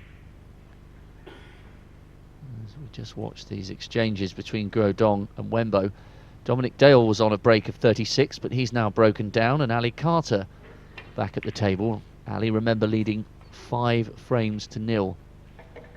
So every time it seems Dominic starts to put a break together of 30 or 36, something goes wrong, and that break falls short, allowing the captain an opportunity to come in and flex his muscles on the verge of the big stage.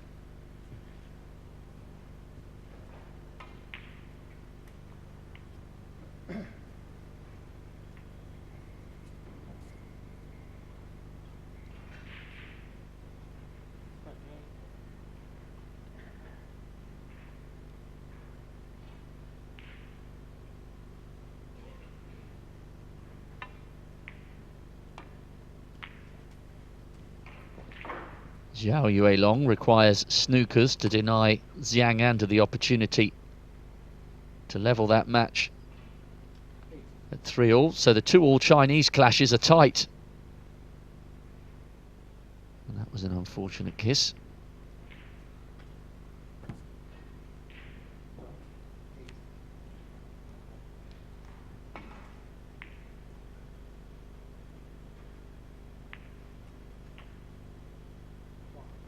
Zhang Anda has in fact taken that frame, so it's 3-all again.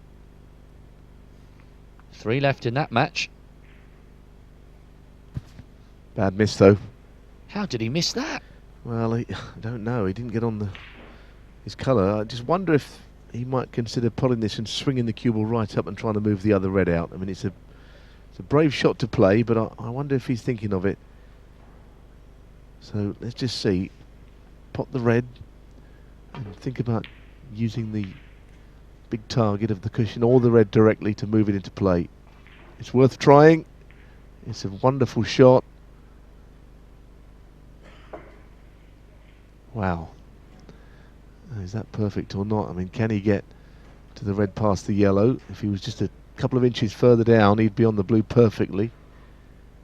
It was a great effort, and he actually isn't in too bad shape with this.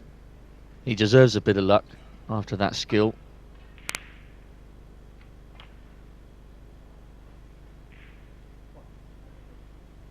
Indeed, and yeah, he wants red colour, and it's 3-all, and this match is going to go deep, I think.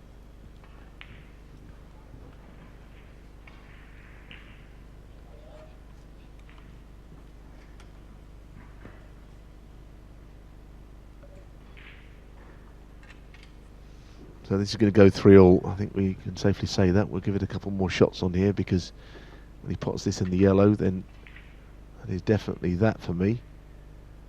So, lots of tables we could head to. Rob, I don't know what you make of things.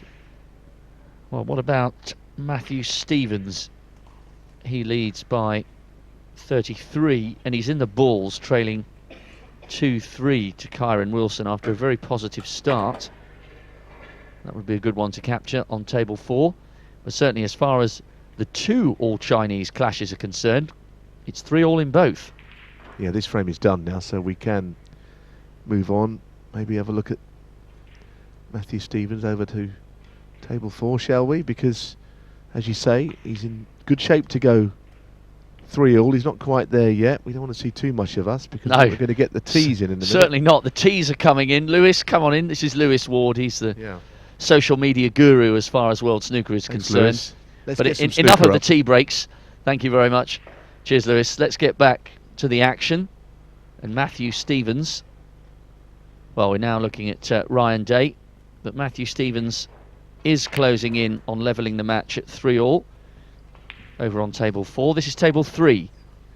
Ryan Day also has an early opportunity here to try and close the deficit. So that was Ryan Day. Here's his compatriot Matthew Stevens, and Pete Williamson just being asked to give the cue ball a little clean. Stevens on a break of 24.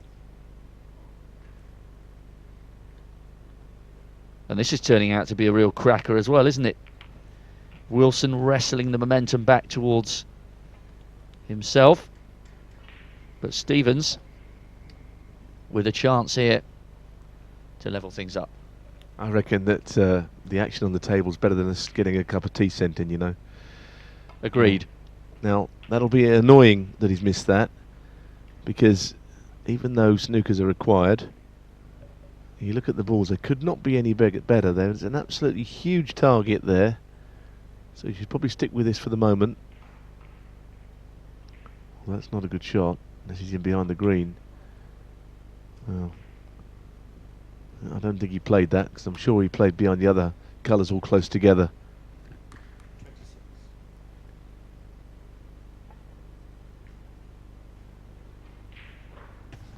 And with snookers needed, what do you think? Should we see this shot and maybe head over to see what Ryan is doing, because he's doing damage over on table 3, isn't he? Yes, he's on a break of 27.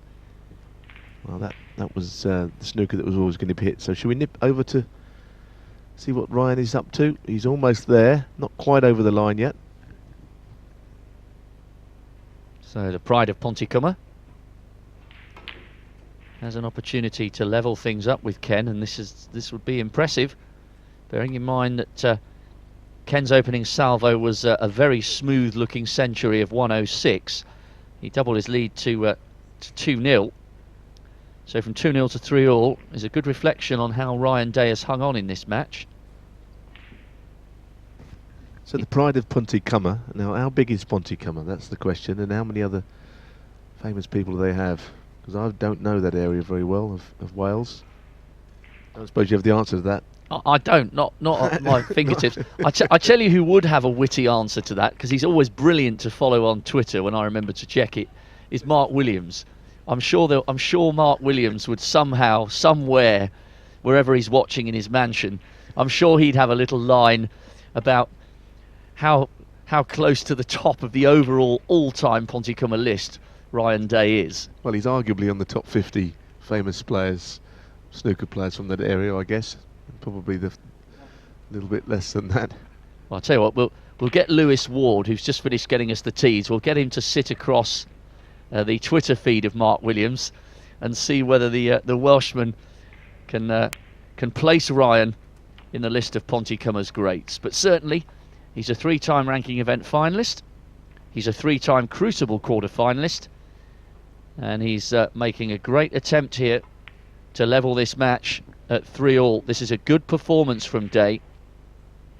He's definitely had his period in the doldrums, but he's coming back to something like the form that took him to those 3 ranking showdowns, and he's not a million miles away from once again being in the world's top 16. He's at 20 at the moment,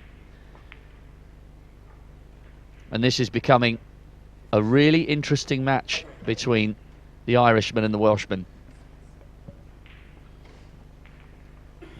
So 3-all is the score, with 3 more frames in this evening's session.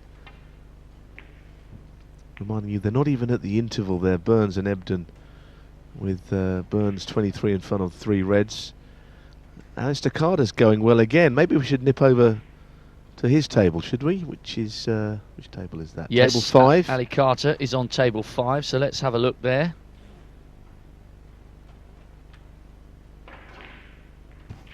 Well, it is Carter. There it is.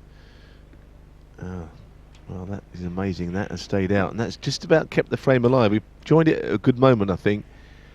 Black just hit the lip and came back towards the cue ball, which is a sign of how close he got on the shot.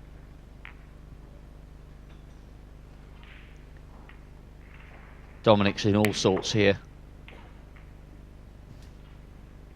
He is, but he can still win the frame, but not after sticking that over the hole. Now, has he got any cover?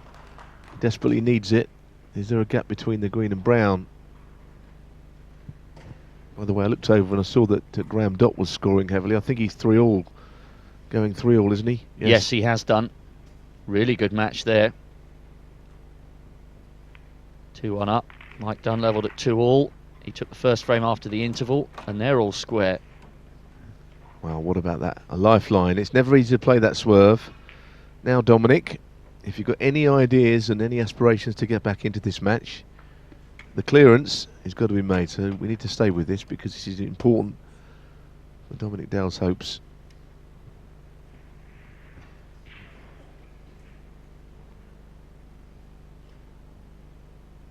This is a very different match to the dynamic being played out all around these guys.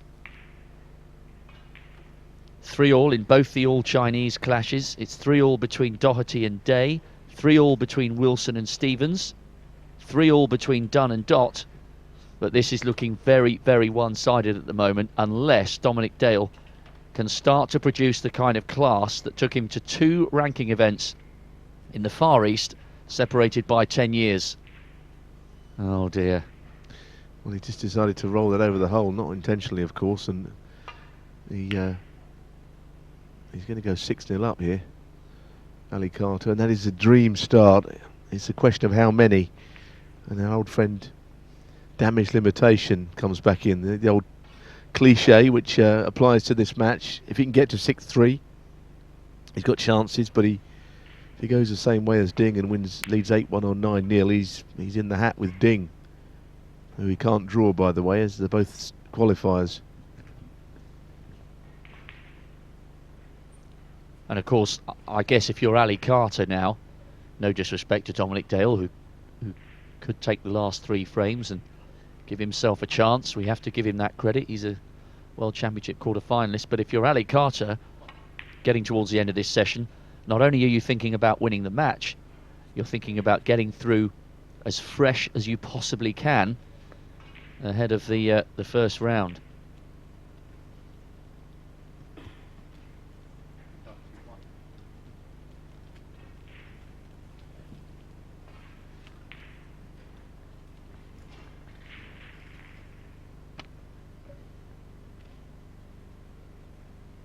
But this is looking very, very good indeed at the moment for Ali Carter. Dominic needs to draw on all his years of experience here and just try and focus on that old cliche on 1 ball and 1 frame at a time, because if he looks at the bigger picture, it doesn't make for pleasant viewing or reading.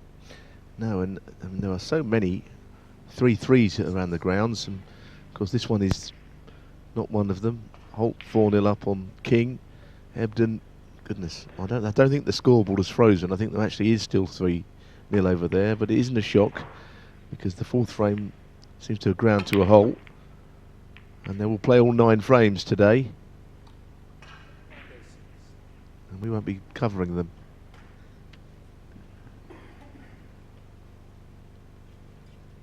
We've got the rights to show you 6 of the 8 tables, but not the action. Mark King and Michael Holt. Mark King's trying to get a toehold in that match. He's 4-0 down.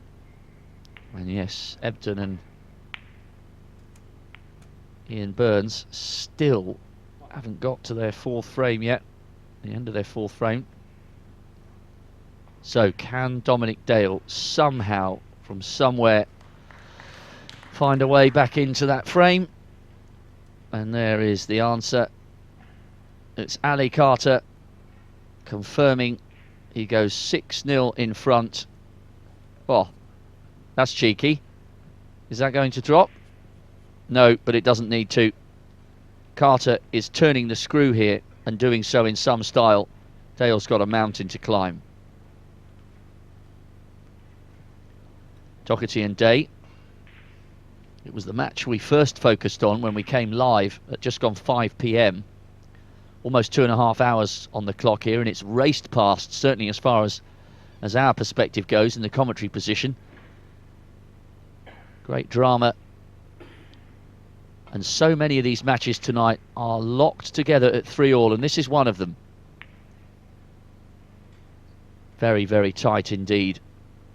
Ryan's done brilliantly to close the gap here, because it was Ken who started with arguably more positivity than anybody else as far as the evening's entertainment concerned, apart from Ali Carter, who raced to a quick 3-frame advantage and has pressed that home to great effect. But Ken started brilliantly, but Ryan Day is definitely still in this match. And remember, he staged a fantastic comeback against Alfie Burden in the second round of qualifying. 9-5 down, was it? So Day's in the mood, and he's not going to give up this opportunity easily to appear once again at the Crucible. Yes, I was here last night watching that match, and I have to say it was absolutely brilliant how he played. That was in a very odd shot though, wasn't it? Because I can't believe he didn't get a kick there, because the cue ball was surely played to the bottom cushion.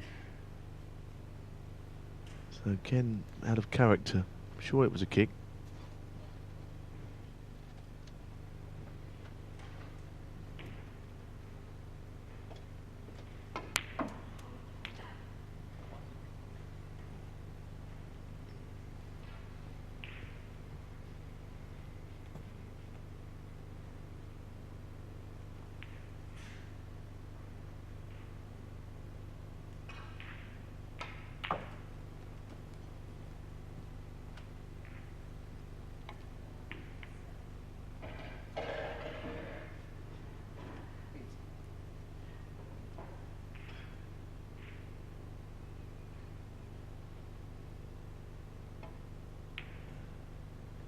No, what a disappointing miss.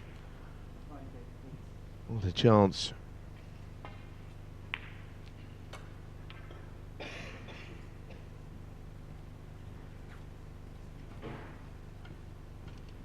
So you know that Matthew Stevens is in on a break of 40 against Kyron Wilson at 3-all.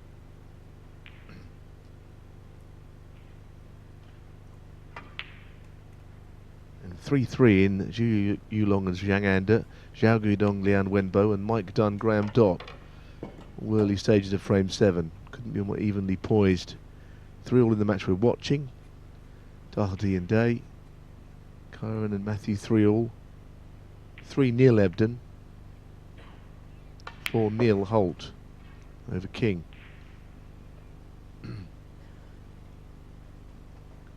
Earlier today, Tepchaya Anur missing a black for 147 for the second time this season. Also made a break of 144, but trails against Anthony McGill 6-3 overnight. That was the headline of earlier.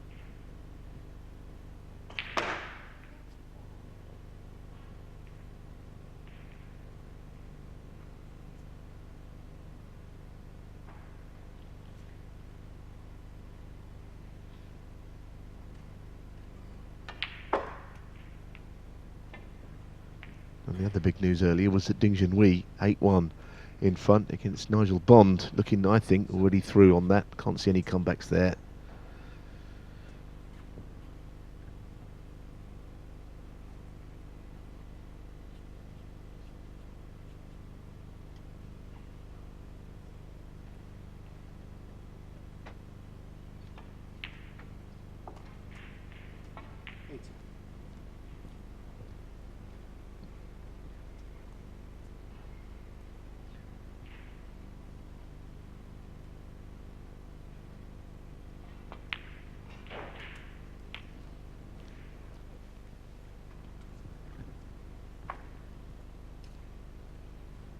So half a dozen reds in the middle of the table, with the best way of getting on them, I think, with the cue ball over on the left side. A few of them go to the right corner.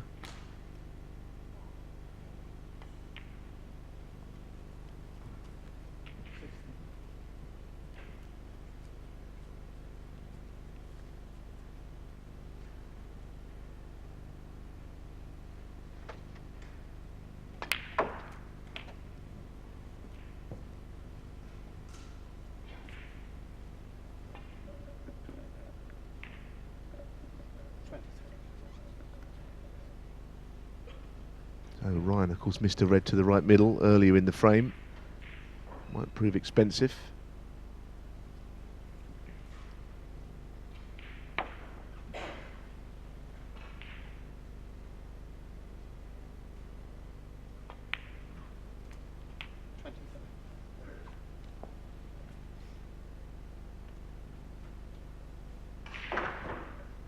Matthew Stevens has started the next frame brightly against Kyron Wilson. 53 up, and he's put that together quite quickly. Having levelled the match at 3-all, he's now in the lead.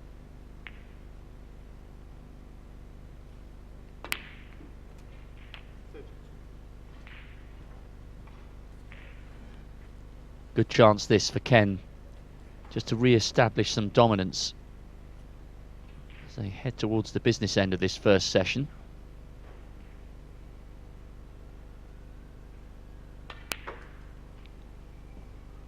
Get to 4 and you know the worst you can trail is 1 frame. Although Ken will be thinking much more positively than that.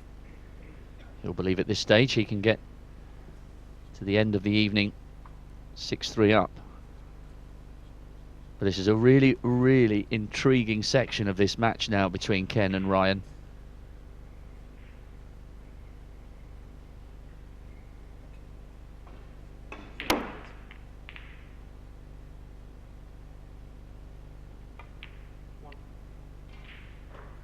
Mike Dunn now leading in that 7th frame against Graham Dott. Peter Ebdon and Ian Burns still haven't got to the end of that 4th frame. No, there's still 2 reds on the table, and it's a fairly tight affair, that frame, actually. One that Burns needs to win, but I think everyone could probably do with getting a 15-minute break over there. I think Ebdon has got a chance, actually, for the few points behind. Anyway, that's out of our camera view. Out of sight, out of mind a little bit on that slow one. Meanwhile, Ken honing in on a 4-3 advantage. The lead is now, well, it'll be 38 points when this black is potted.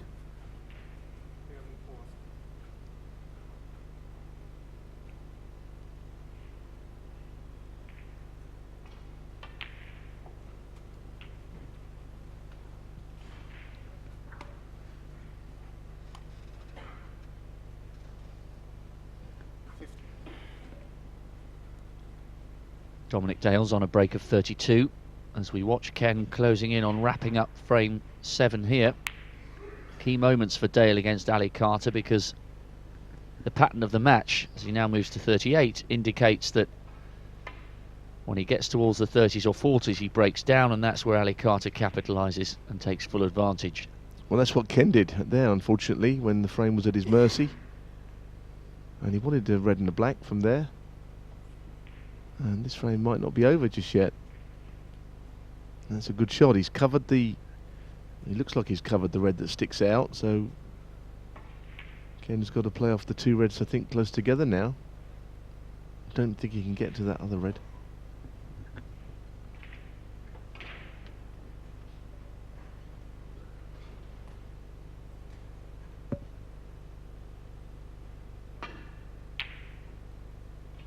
Wow, he's hit that hard, hasn't he? Well, well, well. That is an incredible piece of good fortune there. He belted that cue ball. Came to rest very luckily, having gone off the brown and gone off the jaws of the top left pocket.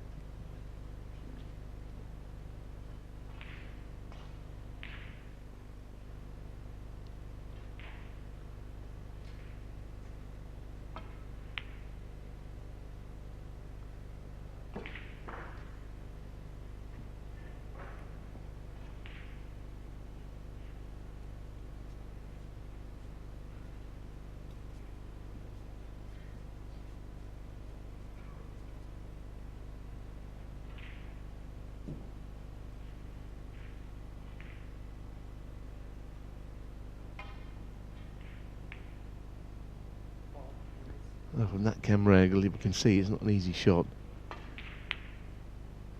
No, he was frightened, I think, of where the cue ball was going to end up.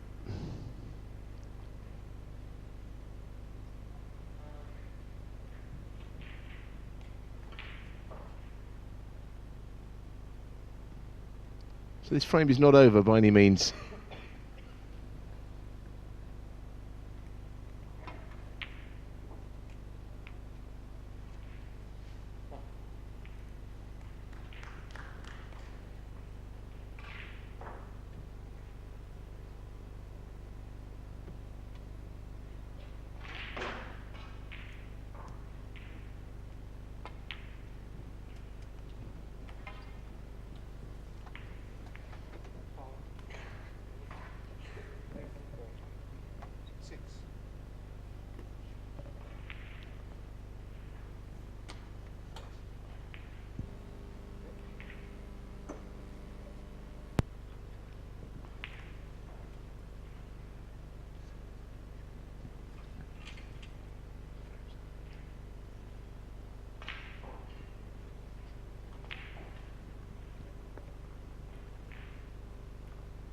Quick bit of news from one of the other tables. Dominic Dale has at last taken a frame from Ali Carter. So he's reduced the deficit by 1, but he still trails 6 frames to 1. But at least he does have 1 on the board against the captain. And other news, Mike Dunn has now left Graham Dott requiring snookers. So it looks as though he will go 4-3 ahead in that match on table 6. Good performance from Mike Dunn. As Neil was indicating, Mike made his Crucible debut in 2002, so it would be a record-breaking gap between first and second appearances at the Crucible. 14 years if he was able to beat the 2006 world champion. Long way to go in that one, but a great performance so far from Mike Dunn. Well, this frame might be turned on its head because it did look for all the world like Ken would win it. Not so now, with Ryan at the table with this chance. He's looking at the best way to get on from the colour into the yellow.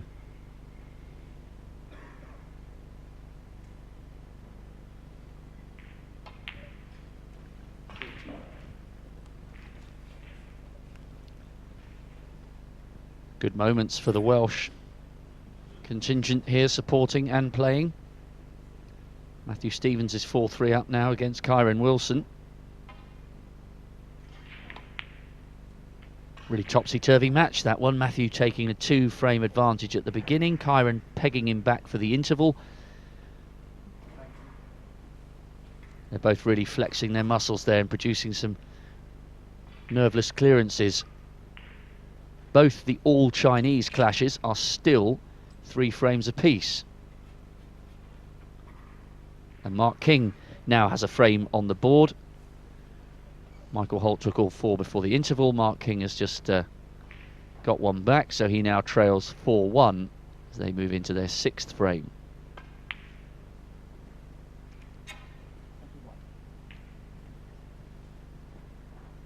Xiao Guodong has left Wembo requiring snookers. He's on a break of 62. Good performance from him, so it looks as though Guodong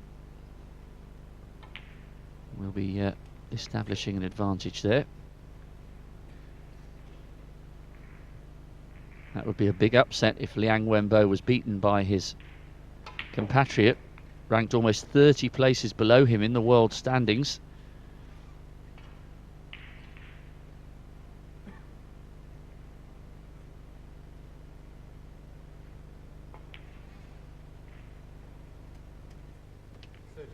Anders Yang has an advantage in the 7th frame over the teenager Zhu Yuolong, but there is a long way to go in that match. Well, Ryan looked very suspiciously at the bottom cushion, which he got a big bounce from, and that is why he missed that shot. I think he should never miss the pink, but he thought that he got a big bounce off the blue, which made it more difficult than he was hoping for, and he's gifted a chance back to Ken, and that came out of nowhere.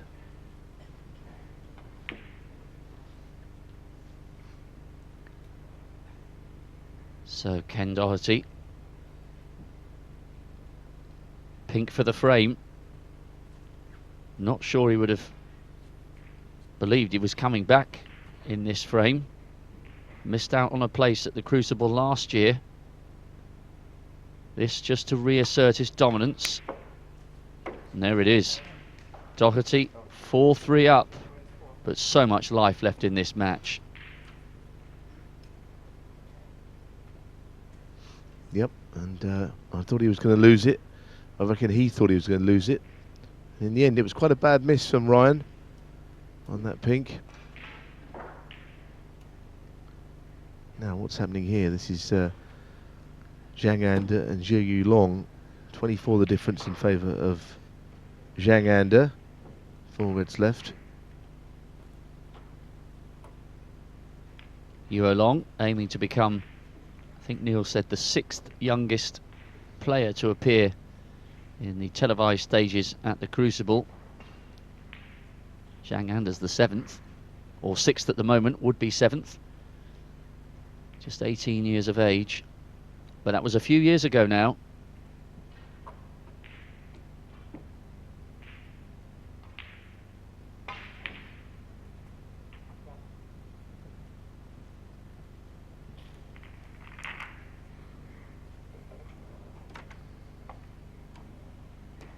On the other all-Chinese table, Xiao Guodong with a great break to deny Liang Wenbo the 7th frame. He leads 4-3. 2 more from them this evening.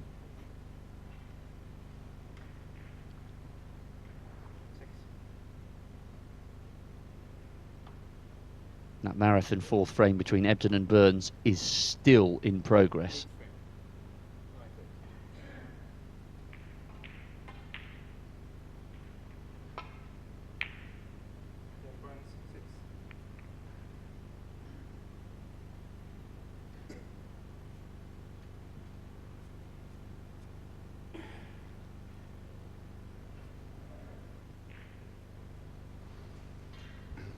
Well, he's played it much too thick and he's given a chance back. Albeit with 3 awkward reds there.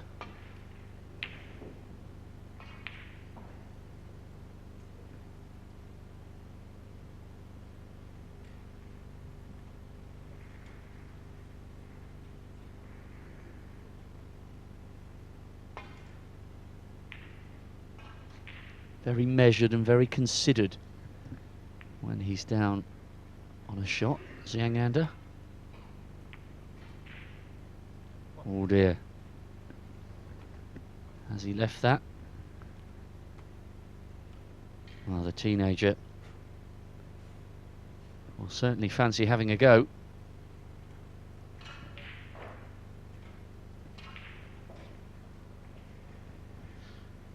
Well, we're just waiting to see what the teenager makes of this one.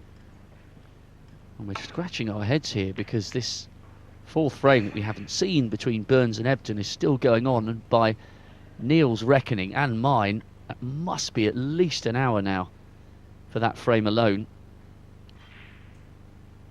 So a little bit rash there. Has he got away with it on the fluke? No, he hasn't. So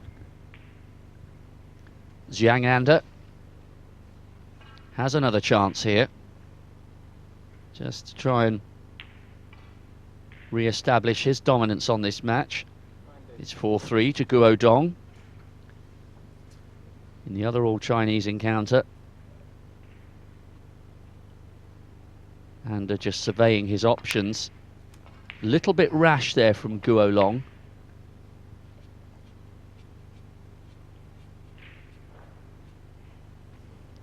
Kyron Wilson's on a break of 21 in the very early stages of the 8th frame against Matthew Stevens. Remember, he trails the Welshman 4-3.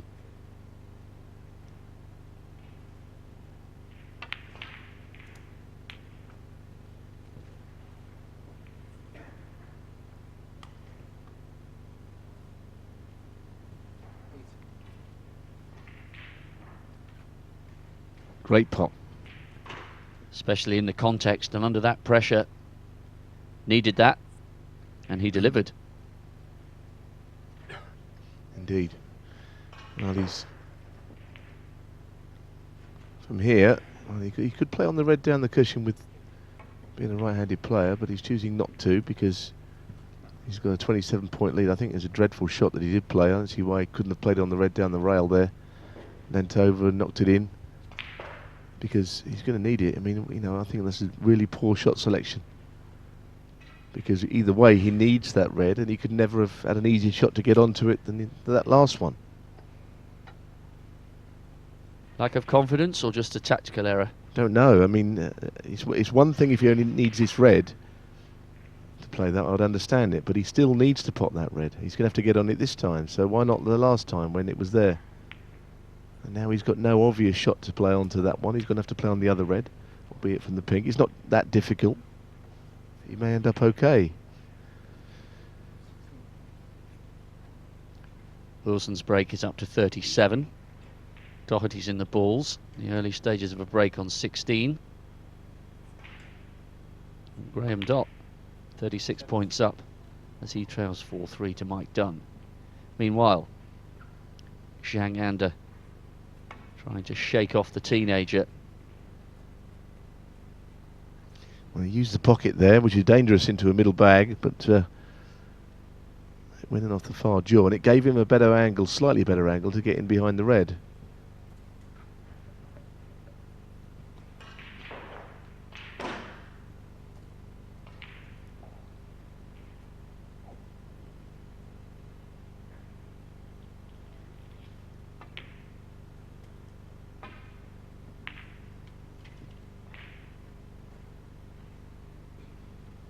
Knows how to bang in the long ones and the tricky ones. That was class. Yes, and he's 35 in front here, and if he does knock a colour in, we might nip away to a different table. But well, Wilson's on a break of 49, so he's going very well indeed. Remember, trails Matthew Stevens 4-3, putting together a timely clearance there if he keeps it going. Well, we need to see him pop this ball to ensure that the frame goes his way, barring snookers, which don't seem all that likely.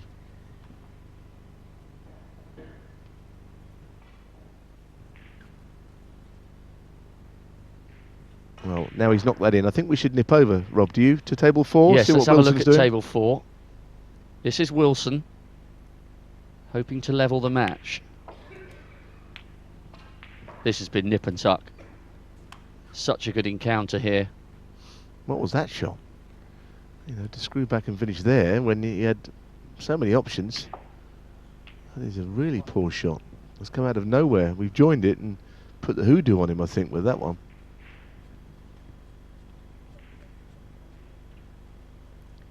Ken Doherty's on a break of 31. He's 4-3 up, hoping to go 5-3. This is Wilson trying to hang on to this very useful break to level the match. So he's got the blue. Where's that left him? On those two reds. To bottom right. Not easy. The break's gone up to 55.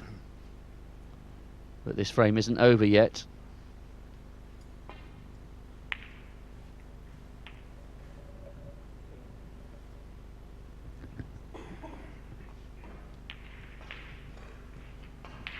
Oh yes, that's an absolute rocket there from Kyron Wilson.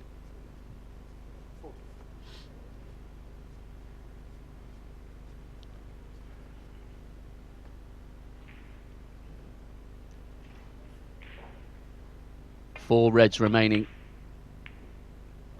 Lead is 56.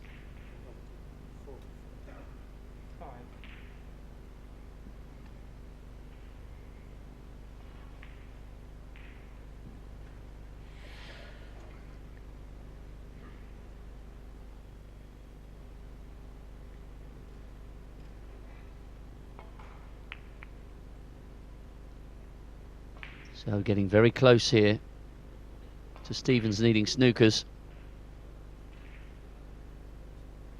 Great recovery from a slightly poor positional play that left him working hard for the red off the blue.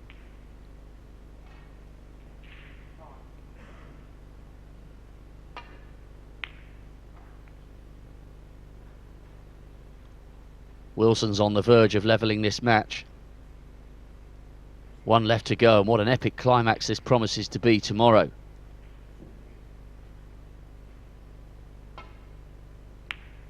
He's keen to finish this off very quickly.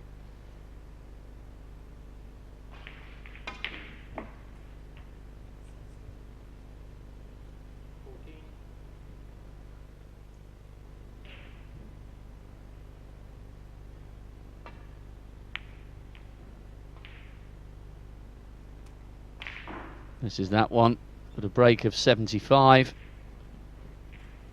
And that is enough to level the match at 4-all. What an important clearance there for the youngster.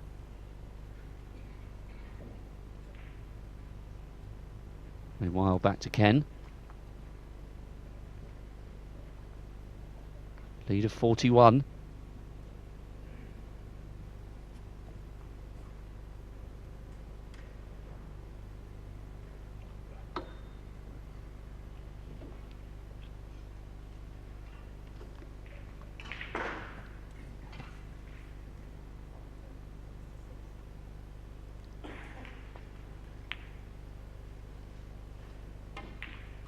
Awkward positioning on these reds.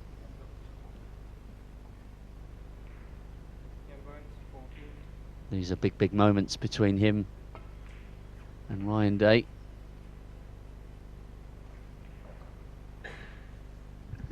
Trying to get some information as to how long the fourth frame between Ebden and Burns has taken, because they're still on it, I can tell you. Oh, they were the last few seconds ago, and I reckon it must have hit the hour mark, that frame. Must be an hour. It must be an hour. I know they're down to the last couple of balls. Yep, Ian Burns is 12 ahead with just pink and black remaining. It must have been at least an hour, that frame. Incredible. Ebden once again dragging himself through an absolute marathon of a frame, let alone a match. And everyone else, his opponent, the referee, and the lot, they're all involved, aren't they? They're all in the same predicament there. But listen, that's the game, and he's trying his absolute hardest as ever to make it back to the crucible, having missed out. And he's got the pink, so he just needs the black, and that frame will at last be over. And we will try and get Lewis Ward to give us the information as to how long that frame was. They're over on table 2. We're showing you tables 3, 4, 5, 6, 7 and 8. But an incredibly long time over those colours between Ian Burns and Peter Ebden. And Ebden's taken it at last, so he goes into the interval with a 4-frame advantage. I think they'll both need a sit down after that marathon. Meanwhile,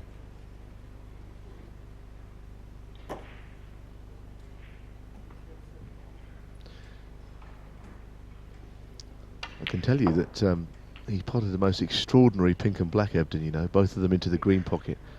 Both of them shots that most players wouldn't have even gone for to win that frame. So that really was quite something. And I don't think there's anyone in the game that would have knocked those 2 balls in. And that's for Ebden to lead 4-0. Unbelievable stuff. well, we're now getting the information. Lewis Ward is coming in. So how long was the match? The frame. 69-minute frame there from Peter Ebden, but he made it count. Well, he did. Actually, I take something back. He potted a brilliant pink and went to pot the black into the green pocket, and it rattled and went dead weight into the middle.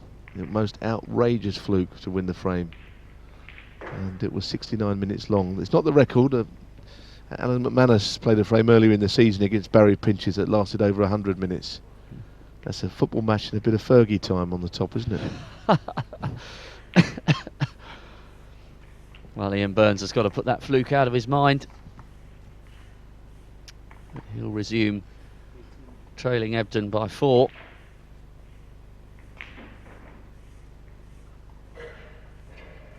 Turning out to be quite a long match between Mark King and Michael Holt on table 1 as well. Michael Holt leads 4-1, with King having a sizable lead in the 6th frame. Graham Dott looks as though he's close to tying the match against Mike Dunn at 4-all. Trails 4-3 at the moment.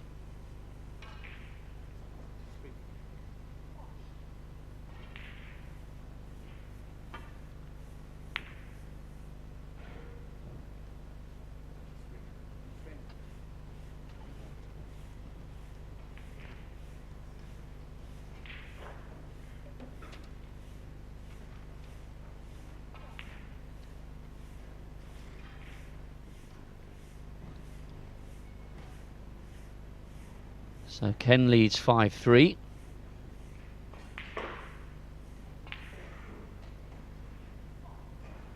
With this really intriguing all-Chinese clash. On table 7, still has plenty of life left in it. Zhang Anda, the lead of 21. 25 on the table.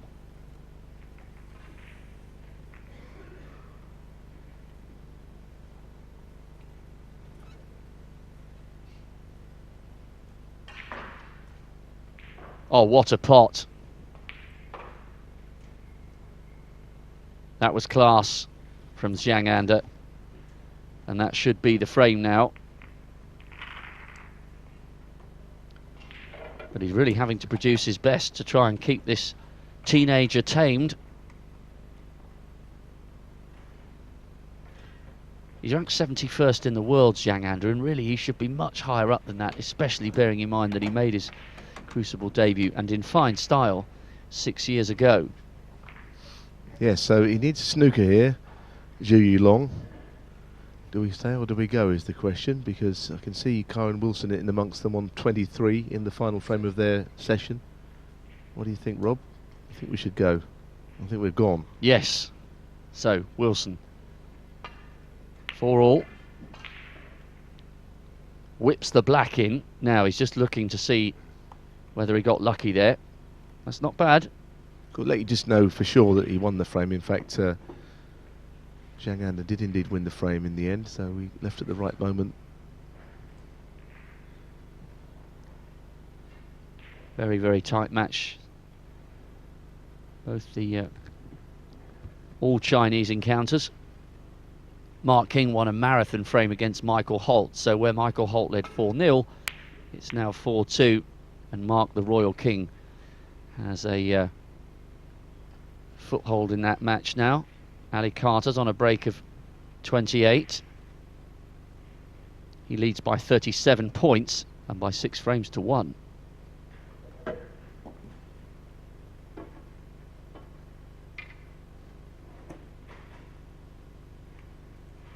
So here's Wilson aiming to take a 1 frame advantage into their concluding session tomorrow.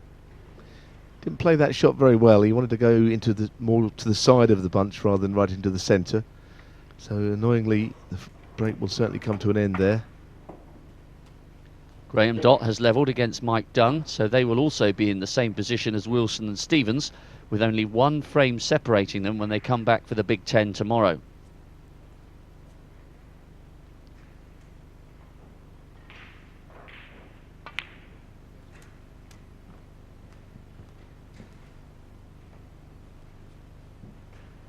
Ali Carter on a break of 43.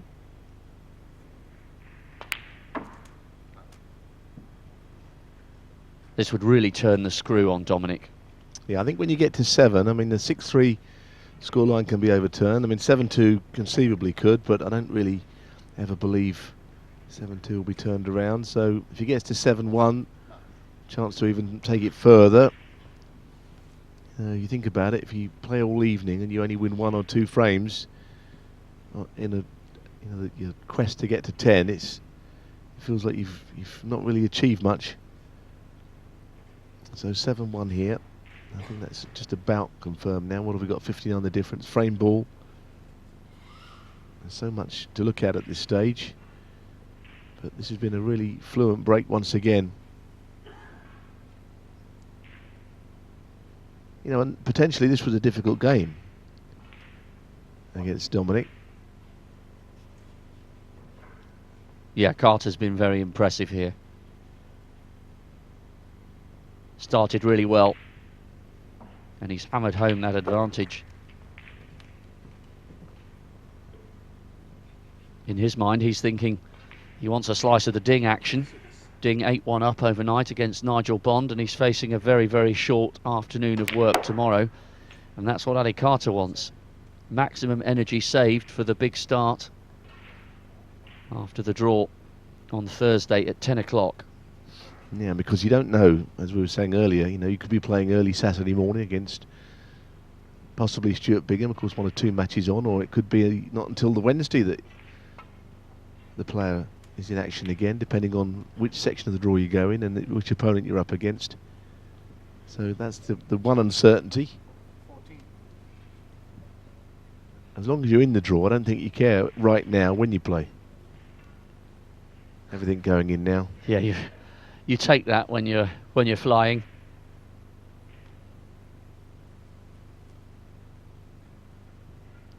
Kyron Wilson's break has stopped at 39. Remember, he's 4-all with Matthew Stevens. Matthew's now at the table. And Zhao Guodong with an opportunity to take a 5-3 lead over Liang Wenbo, which would mean the world number 18 could not lead going in to that deciding session. This is Carter, all at a canter here. As Neil was saying, everything's going in.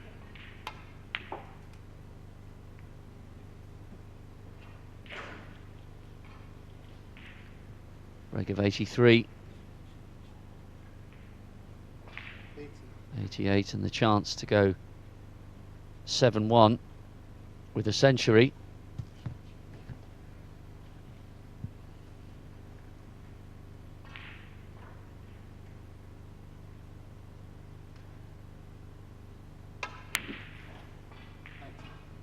Yes, it's hard to beat the way that he's played today, and he finished last night in the same sort of form, you know, against Gao Yupeng. So that's a really excellent break. Now we head straight back to Zhao Guodong, who might be on the verge of winning this frame as well and taking the 2-frame advantage, which would be against the odds, I think, Rob. You know, certainly Wenbo would have been considered the favourite for this match. He may still win, but he's going to be behind overnight. Yeah, this is a great performance from Zhao Guodong. Ranked 47th in the world. He's up against a man who has already this season been in the world's top 16. The fist bump against David Grace in the semi-finals of the UK confirmed that Wenbo made it to the Masters for the first time. Had a new suit made for the occasion as well. So Wenbo's the world number 18. He's no mug, but neither's Zhao Guodong. After coming through 2 pretty tight matches, 10-6 and 10-8 in the first 2 rounds of the qualifiers, Guodong, as you said, Neil, will ensure that he does not trail coming back for the deciding session tomorrow. So you suspect Wenbo's 2 victories so far, 10-2 and 10-5 against O'Connor and Jamie Cope. Well, this is a step up in pressure here, and Wenbo knows, even if he comes back and takes the last frame of the session and trails 5-4, he knows he's got a massive task on his hands tomorrow to deny his countrymen an appearance at the Crucible. And I think the next frame is very important because, like I say, 5-4 is one thing, handy lead, but 6-3, then you're moving up a little level of, you know, making it quite difficult to come back from.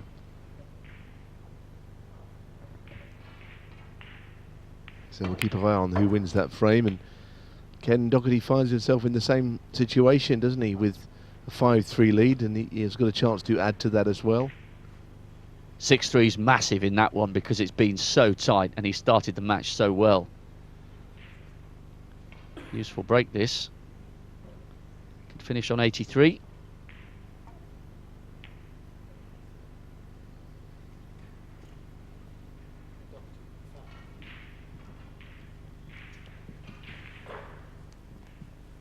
Yeah, quality. Good clearance there. Yeah, I think we should look at this one now because it's our feature match, if you like, although we've gone around the grounds tonight and given you everything we can on, and we've seen some great snooker. But as you've just said, Rob, if this went 6-3, that would be a pretty sizable advantage. Of course, he trailed 5-1 and 9-5 yet last night against Alfie Bird and did Ryan Day, but he don't want to keep on getting behind. And that's not a good shot once again. So at the moment, Ryan Day's lost his way a little. Graham Dott leads Mike Dunn by 36. He's on a break of 28 in their last frame of the session. They're 4-all, so the 2006 world champion, winner from 10 years ago, trying to give himself an advantage over the man bidding for a second Crucible appearance in 14 years. But this is key now for Ryan Day. And as you say, Neil, he bounced back really well from Ken's opening 2 salvos. Got himself back dead level at 3-all. But the last 2 frames have just eluded him, and he needs to really concentrate now, because 6-3 against Ken Doherty on the very last day of qualifying is a very different prospect to Alfie Burden 9-5 in the second qualifying round. No disrespect to Alfie.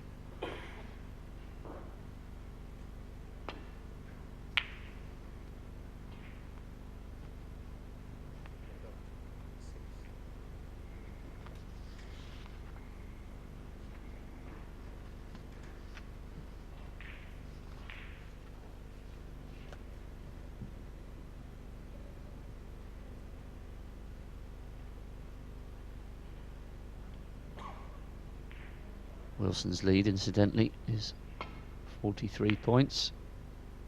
Now that was useful. That was very good indeed. But what's it left it on for the colours? If ever you're in any doubt who's played the shot, Ryan is the one that always picks something off the table, as you saw there. He's always brushing the table. There he's doing it again. Fiddles around all the time. So if you're ever unsure whose shot it is, it's always Ryan's when you see someone doing that.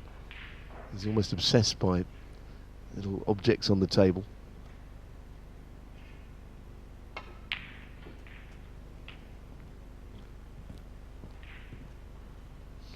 And Graham Dott might take the lead against Mike Dunn, which for a couple of times tonight has seemed a bit unlikely. He's 49 in front and scoring in frame 9 there. Tenacious character, we know all that. All the things that are said about him are true. He battles very hard, and it's about this time of the year, come the Crucible and leading up to it, that we see him at his best, Dotty.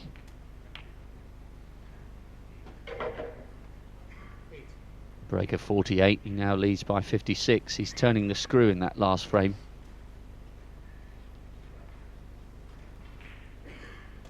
This is such a big moment in this match for Ryan Day. Cracking long pot. Can he follow it up now and reduce what could be a 3-frame deficit to 1?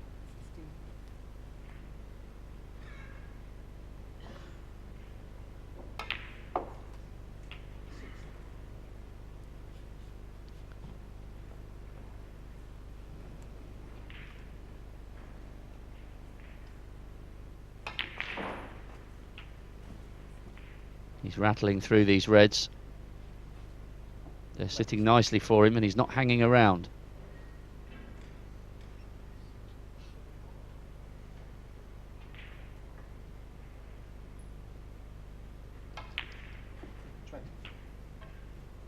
Mike Dunn now needs snookers, so it looks as though Graham Dott will take a 1-frame advantage into their concluding session tomorrow. He'll lead 5-4.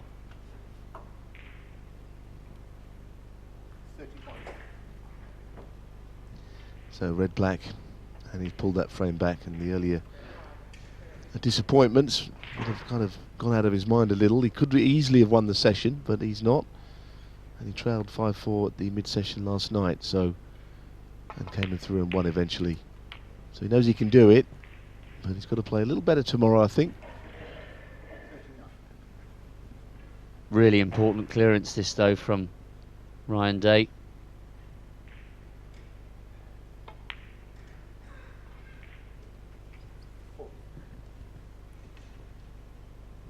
It's not always the show-stopping centuries that get you across the line.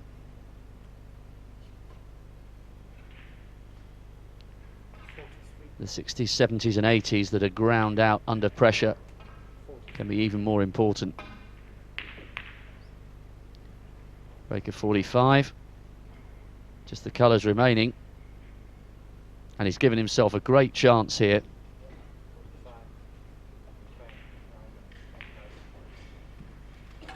And that frame is over, so it will just be a 1-frame deficit for Ryan Day tomorrow. Ken Doherty has a 1-frame advantage, and so too does Graham Dott. So, yet another match that will be 5-4 tomorrow is Kyron Wilson and Matthew Stevens. But who will have the slender lead? Wilson's in the driving seat here.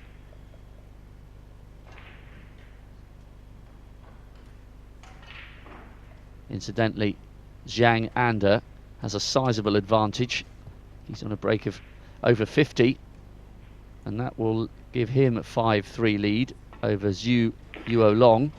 So that means he won't be trailing when they resume tomorrow.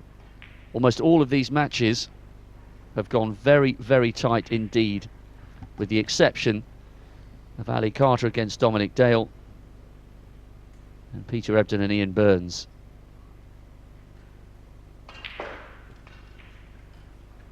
Yeah, I mean, he's a real scrapper, is Kyron Wilson, you know, because I know he's not quite at his best right now, not from what I've seen. But as I said earlier, he's got that ability to get stuck in, roll his sleeves up and play tough snooker, and that's a good thing to have. And you don't want to be doing that all the time. There wants to be days when you play near your best.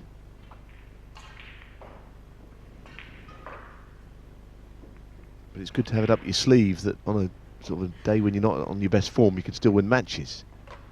Something that someone like Mark Selby has made a habit of over the years.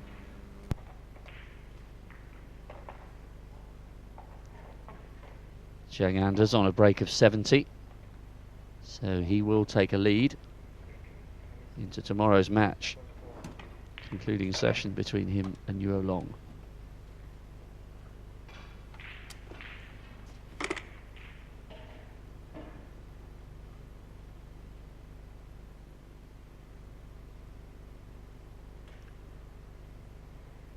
Not over though, this frame, is it? Not quite. He needs one more red, and it will be then. I don't know if he can. Does he think he can pop this in the middle? It looks a very acute one. It's going to have to be ever so slow if he is. Well, as it happens, it went in quite easily, didn't it? So it could be over.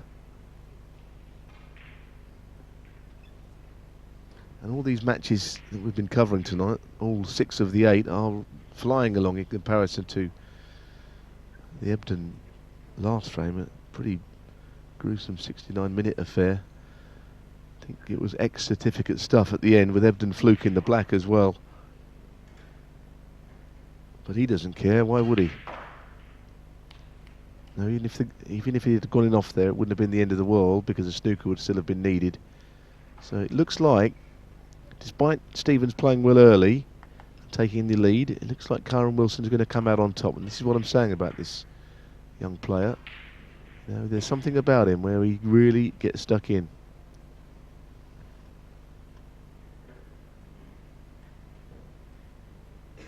Really impressive clearance, this. What a climax we've got in prospect for this one. 5-4 here. 5-4 with Ken leading Ryan Day. 5-4, Graham Dott leading Mike Dunn. Some really, really tight matches. Michael Holtz closing in on the 7th frame. He leads by 54 points. 4-2 up against Mark King. Still 4-0 to Ebdon, so it's been a very slow start to their 5th frame. That's going to be a very, very late night for Ian Burns and Peter Ebdon. Okay, well that's that session done and dusted. When you see Ali Carter in here, and you realise that he could take a quite staggering 8-1 lead in a match that we believed would be close. I mean, I thought, I'll be honest, I did think Carter was going to win this match the way he played last night, but I mean, that was against Xiao Yupeng, and he played brilliantly. But it was a 10-8 finish, and Yupeng played his part in that match. But Dominic has been absolutely, well, I mean, he's kind of been blown away here. Still, this frame has got to be won. Those 2 reds will come into play that are behind the black. 8-1 surely, and as we've said a couple of times, irrespective of Dominic's class and the 2 major titles in the Far East and the Crucible quarter-final, 8-1 against Carter. That's no. almost impossible. It's not 8-1 yet, but if it is, it's impossible. I agree. Stick him in the draw, as I said earlier on. Stick him in the hat with Ding if he's 8-1. No one's coming back from that. That's not happening. And now he's played that cannon, you are probably going to be spot on, Rob. I think it will be 8-1.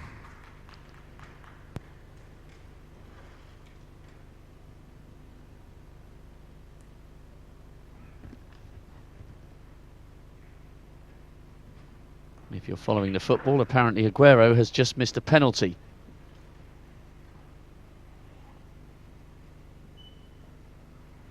Voice talking in my ear. Ali Carter won't be concerned with that at the moment.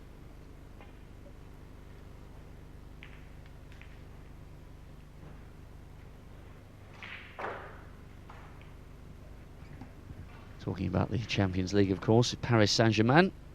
Meanwhile, this is about Ali Carter. Oh, wow. On the black. Wow, what a miss. The frame is not over. Not after that. That's a shocker. And look how quickly Dominic was out of his chair to try and capitalise and do anything he can to squeeze another frame on here. There's the first instalment.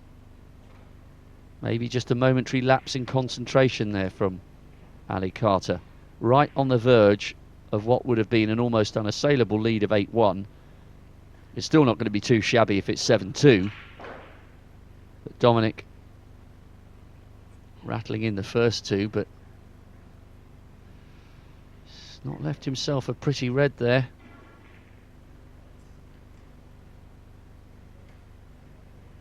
Pushes the rest onto the table. This is certainly not easy, but Carter's given him an opportunity here. He's got to make the most of it now, especially trailing 7-1. Yes, he was always going to play the snooker there.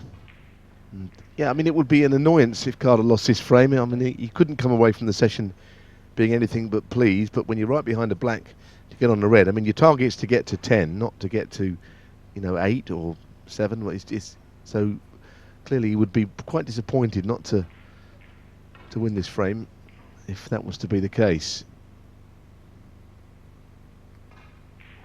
Zhang Anda, incidentally, has taken the 8th frame, so he leads 5-3.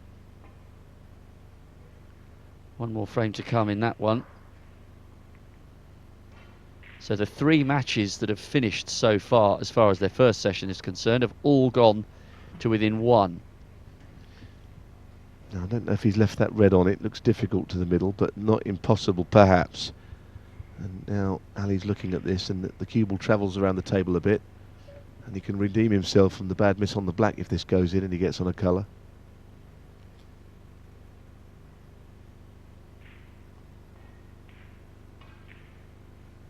Played it quite well. Has he gone past the yellow? He has.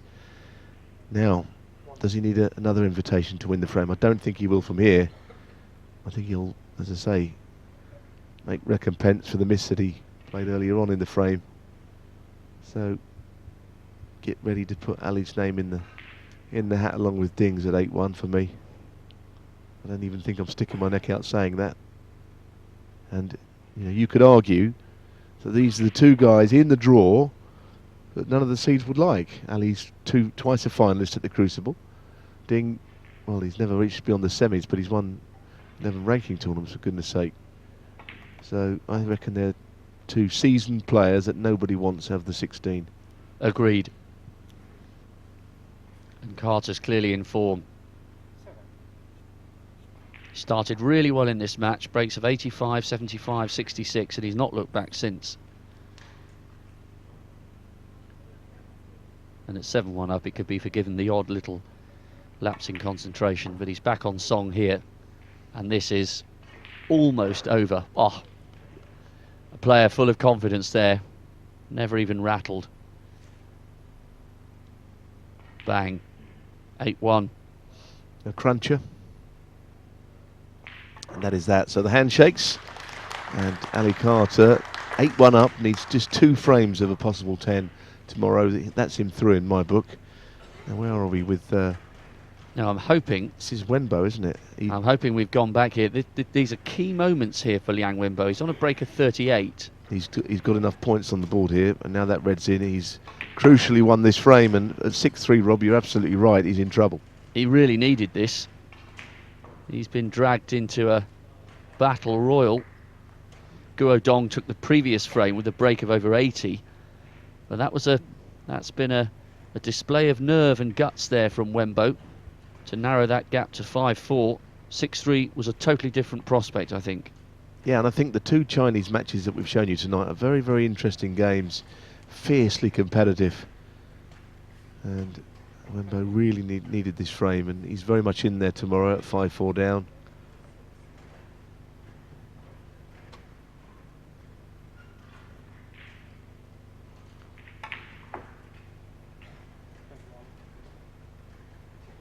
Still not out of jail, because Xiao Guodong won't be under the same pressure as Liang Wenbo tomorrow. Wenbo, remember, 18th in the world. Xiao Guodong, 47th. They've both finished runner-up in Shanghai.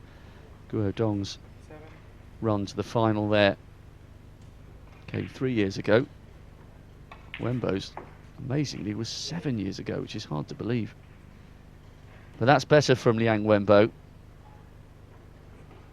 Ebden, by the way, is at last on a break of 28, already leading 4-0, so it's not looking good for Ian Burns. No, he's 5-0 down, and he won 5-0 against Ebden in Beijing, so Ebden giving him some of his own treatment there. This has been good from Wenbo, a really important break for him. So that's one of the Chinese matches down to just the odd frame. That's with a lot of snooker left in that one tomorrow, and I think probably end up nipping over to the other table with 2 players from China involved after this. That's the only remaining match that we can show you. Yes.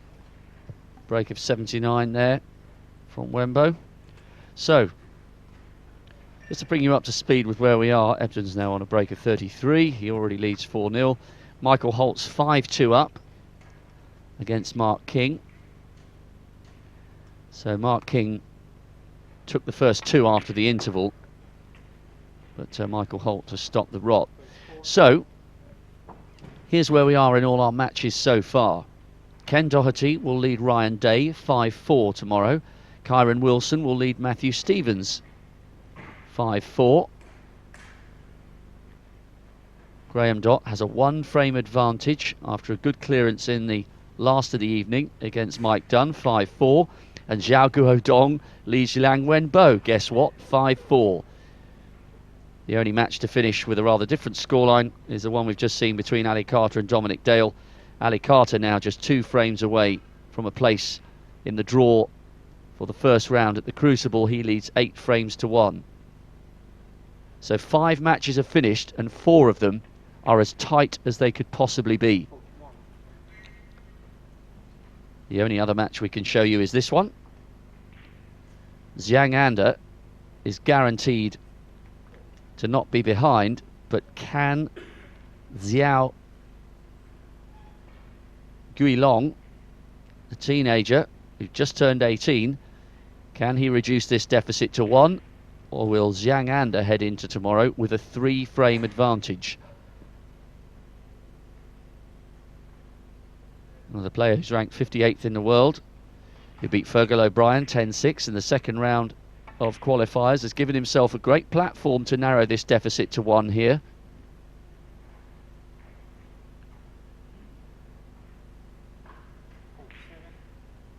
Key moments here, because even though he's ranked 13 places higher than his compatriot Zhang Anda, you would perhaps favour the more experienced of the 2 Chinese players if he pulls this out to a 3-frame lead. If it goes tight to 5-4, well, you pays your money and you takes your choice tomorrow.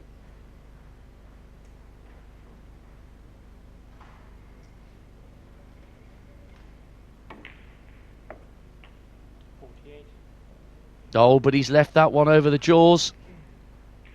Now, on a break of 26. He has let Zhang Anda back in here. And if the older of the two Chinese players manages to come back into this frame and take it, Yu Long will rue a missed chance to close the gap to 1, and that's a bright positive start by Zhang Anda. This is a huge difference he's playing for here, 6-3 to 5-4. It looks so good for Yu Long. He started a crucial frame really well, but he's left that black over the pocket, and that could turn out to be a massive turning point in this match. Yeah, I think you're absolutely right. And well, we'll see how far he gets with this break, because it is, you just feel an important little juncture. Okay, it's the last frame of the session, but as you've explained, you know, the chance to get a good lead. And he's missed straight away. So there you are. He knew it as well, I think. He sensed the importance of it. And he's let Yu Long back in. I think this is just like the other match, personally, between the two Chinese players. It's going all the way. I just don't see either player drawing clear, because clearly they're evenly matched. Yu Long has got the most potential of the two, but Anda is considerably more experienced. Well, how many of these matches are going 10-9 tomorrow? If this one closes up to 5-4, 5 out of the 6 matches we will have seen this evening are as tight as they could be going in to Judgment Day, as we're calling it. Yeah, don't miss it tomorrow, 11 o'clock and 5 o'clock the session times, British time, 11 AM and 5 PM.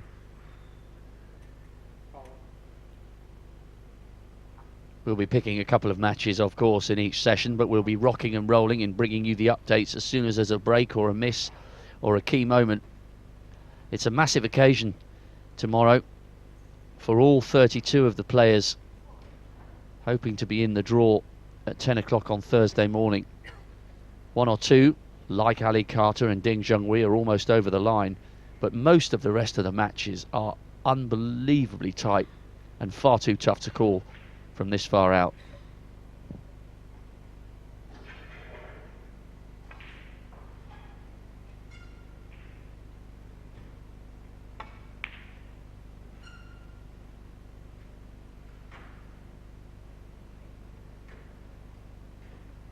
Even players leading like Anthony McGill 6-3 are not completely home and dry, certainly not against the likes of Techpaya Unnu, with breaks of 140 and 144. There's real intrigue in both concluding sessions tomorrow.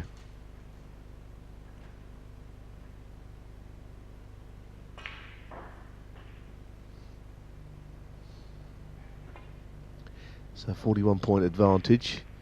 Now that red is okay. He's okay on the black, I think.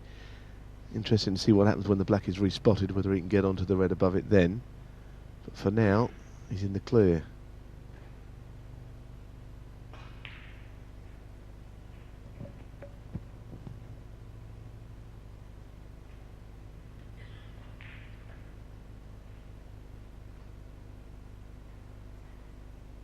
He's on a break of 28. But this is far more significant than those numbers indicate. Lead of 49.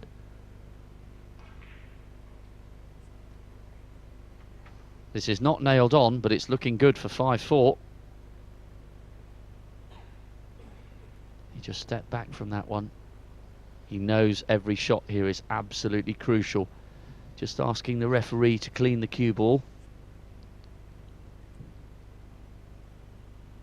Zheng Wei Li.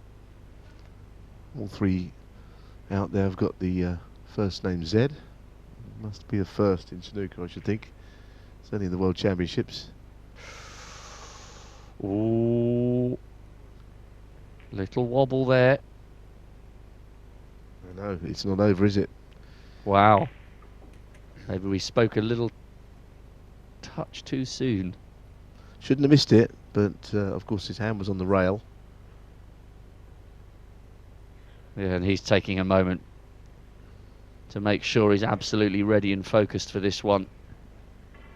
Both these guys know exactly how significant this frame is in either direction.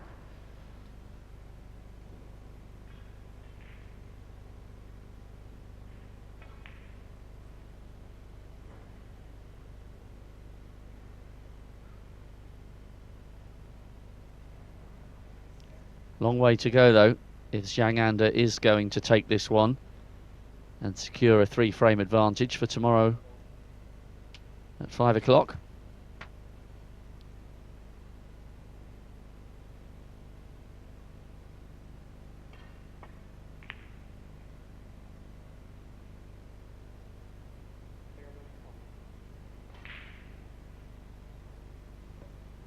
Well, that was a confident dispatching of the black ball there. Well, it was. He had to play it at pace because it was quite straight. He had to force the cue ball out of there slightly. But I think just to make sure he doesn't push the other red onto the cushion. He's avoided the contact with the other red. Now, plays on the pink. He's just got to watch out where the pink goes in relation to the red in the middle of the table. He wouldn't want that pink to go on the spot and cover the red to make it difficult to get on. So let's just see. Can't quite see the pink spot from where we're watching. Hits the ball nicely. You really get some work on it. And where does the pink go here? No, well, I think the red is potable anyway, and he'll need it.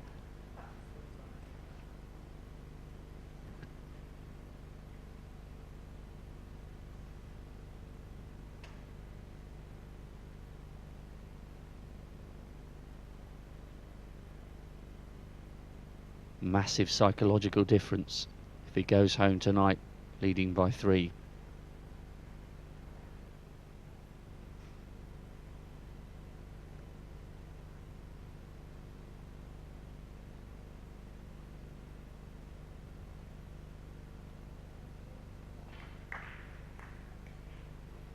Nicely done.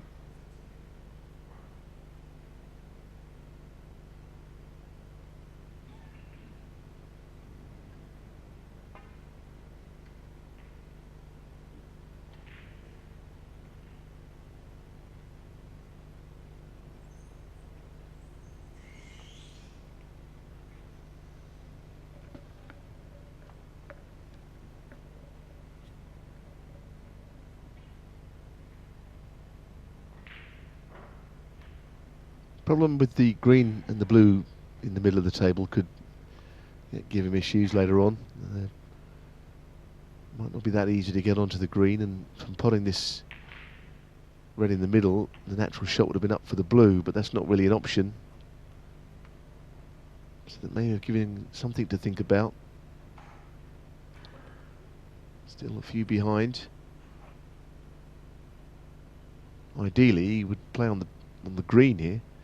I don't think he's got the shot to do it.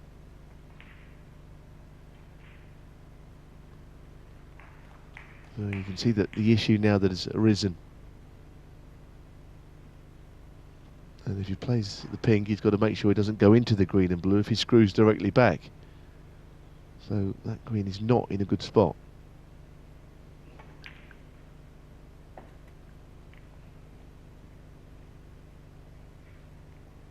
I mean, it looks like he can get through to the blue, but it'll take a good shot to get around the table for the yellow.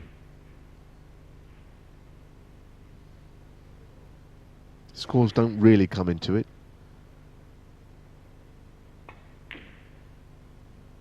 It looks like he's screwing it round. Bottom cushion, side cushion, right hand side. That's what he's played. That's a beautifully judged shot. He's got a nice touch, you know. But again, the green has got to be got on here. I mean, he's got to watch so he doesn't snooker himself behind the blue from this shot. At least he's given himself the platform. Trailing by 12. If he can get this cue ball down past the blue spot, or the line of the blue spot, he'll be absolutely fine. It's a key shot, this. And he's overdone it. You see, that was always going to be the problem. He didn't want to snooker himself, so he gave it extra. And he's overcooked that. Still on, but he only needs up to and including the pink. But this is a pressure shot. He has to go for this, though, surely. Well, he has to, and there's a good chance he'll get it, but it also is missable. And he has missed it. He's got nowhere near it, and he's lost the frame. Wow. What a moment. The pressure was on. Not crazy on his shot selection, you know. And there was an incident early on where I think he played the wrong shot. He should have seen this coming, the issue with where the green was. It was always going to cause him bother. But he kind of ignored it a little. Thought, well, I'll come to that later on, but...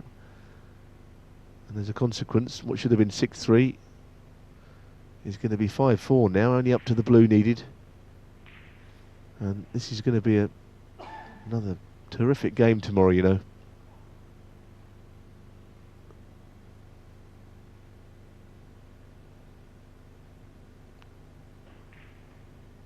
Well, 5-4 it'll be now, Rob. So he's got out of jail a little bit. It's one of those situations where Yu Long will think, look, I'm behind, but I'm almost the happier of the two players.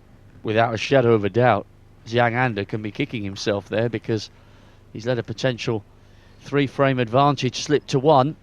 So, what a day we have in prospect tomorrow. Well, 2 matches continuing. It's Ian Burns against Peter Ebden.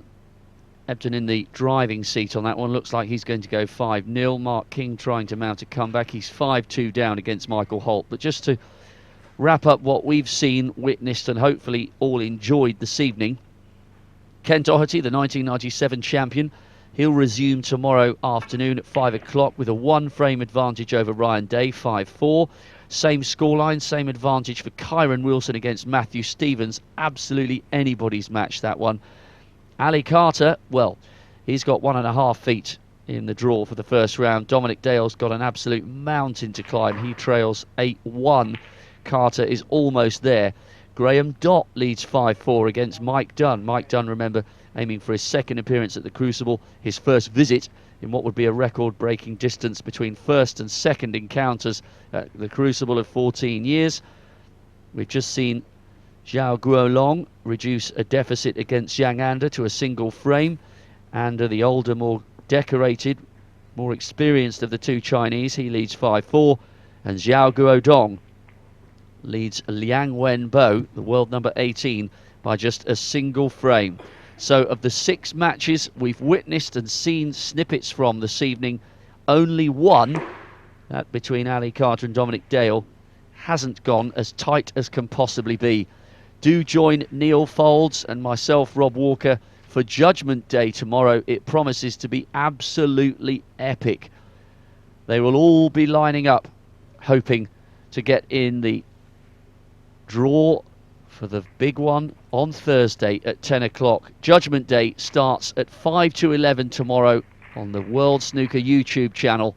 Please get the day off work or put the sound on low, sit in the corner at the back and join us for what promises to be a feast of snooker. The stakes could barely be higher. A very good evening from both of us. See you tomorrow.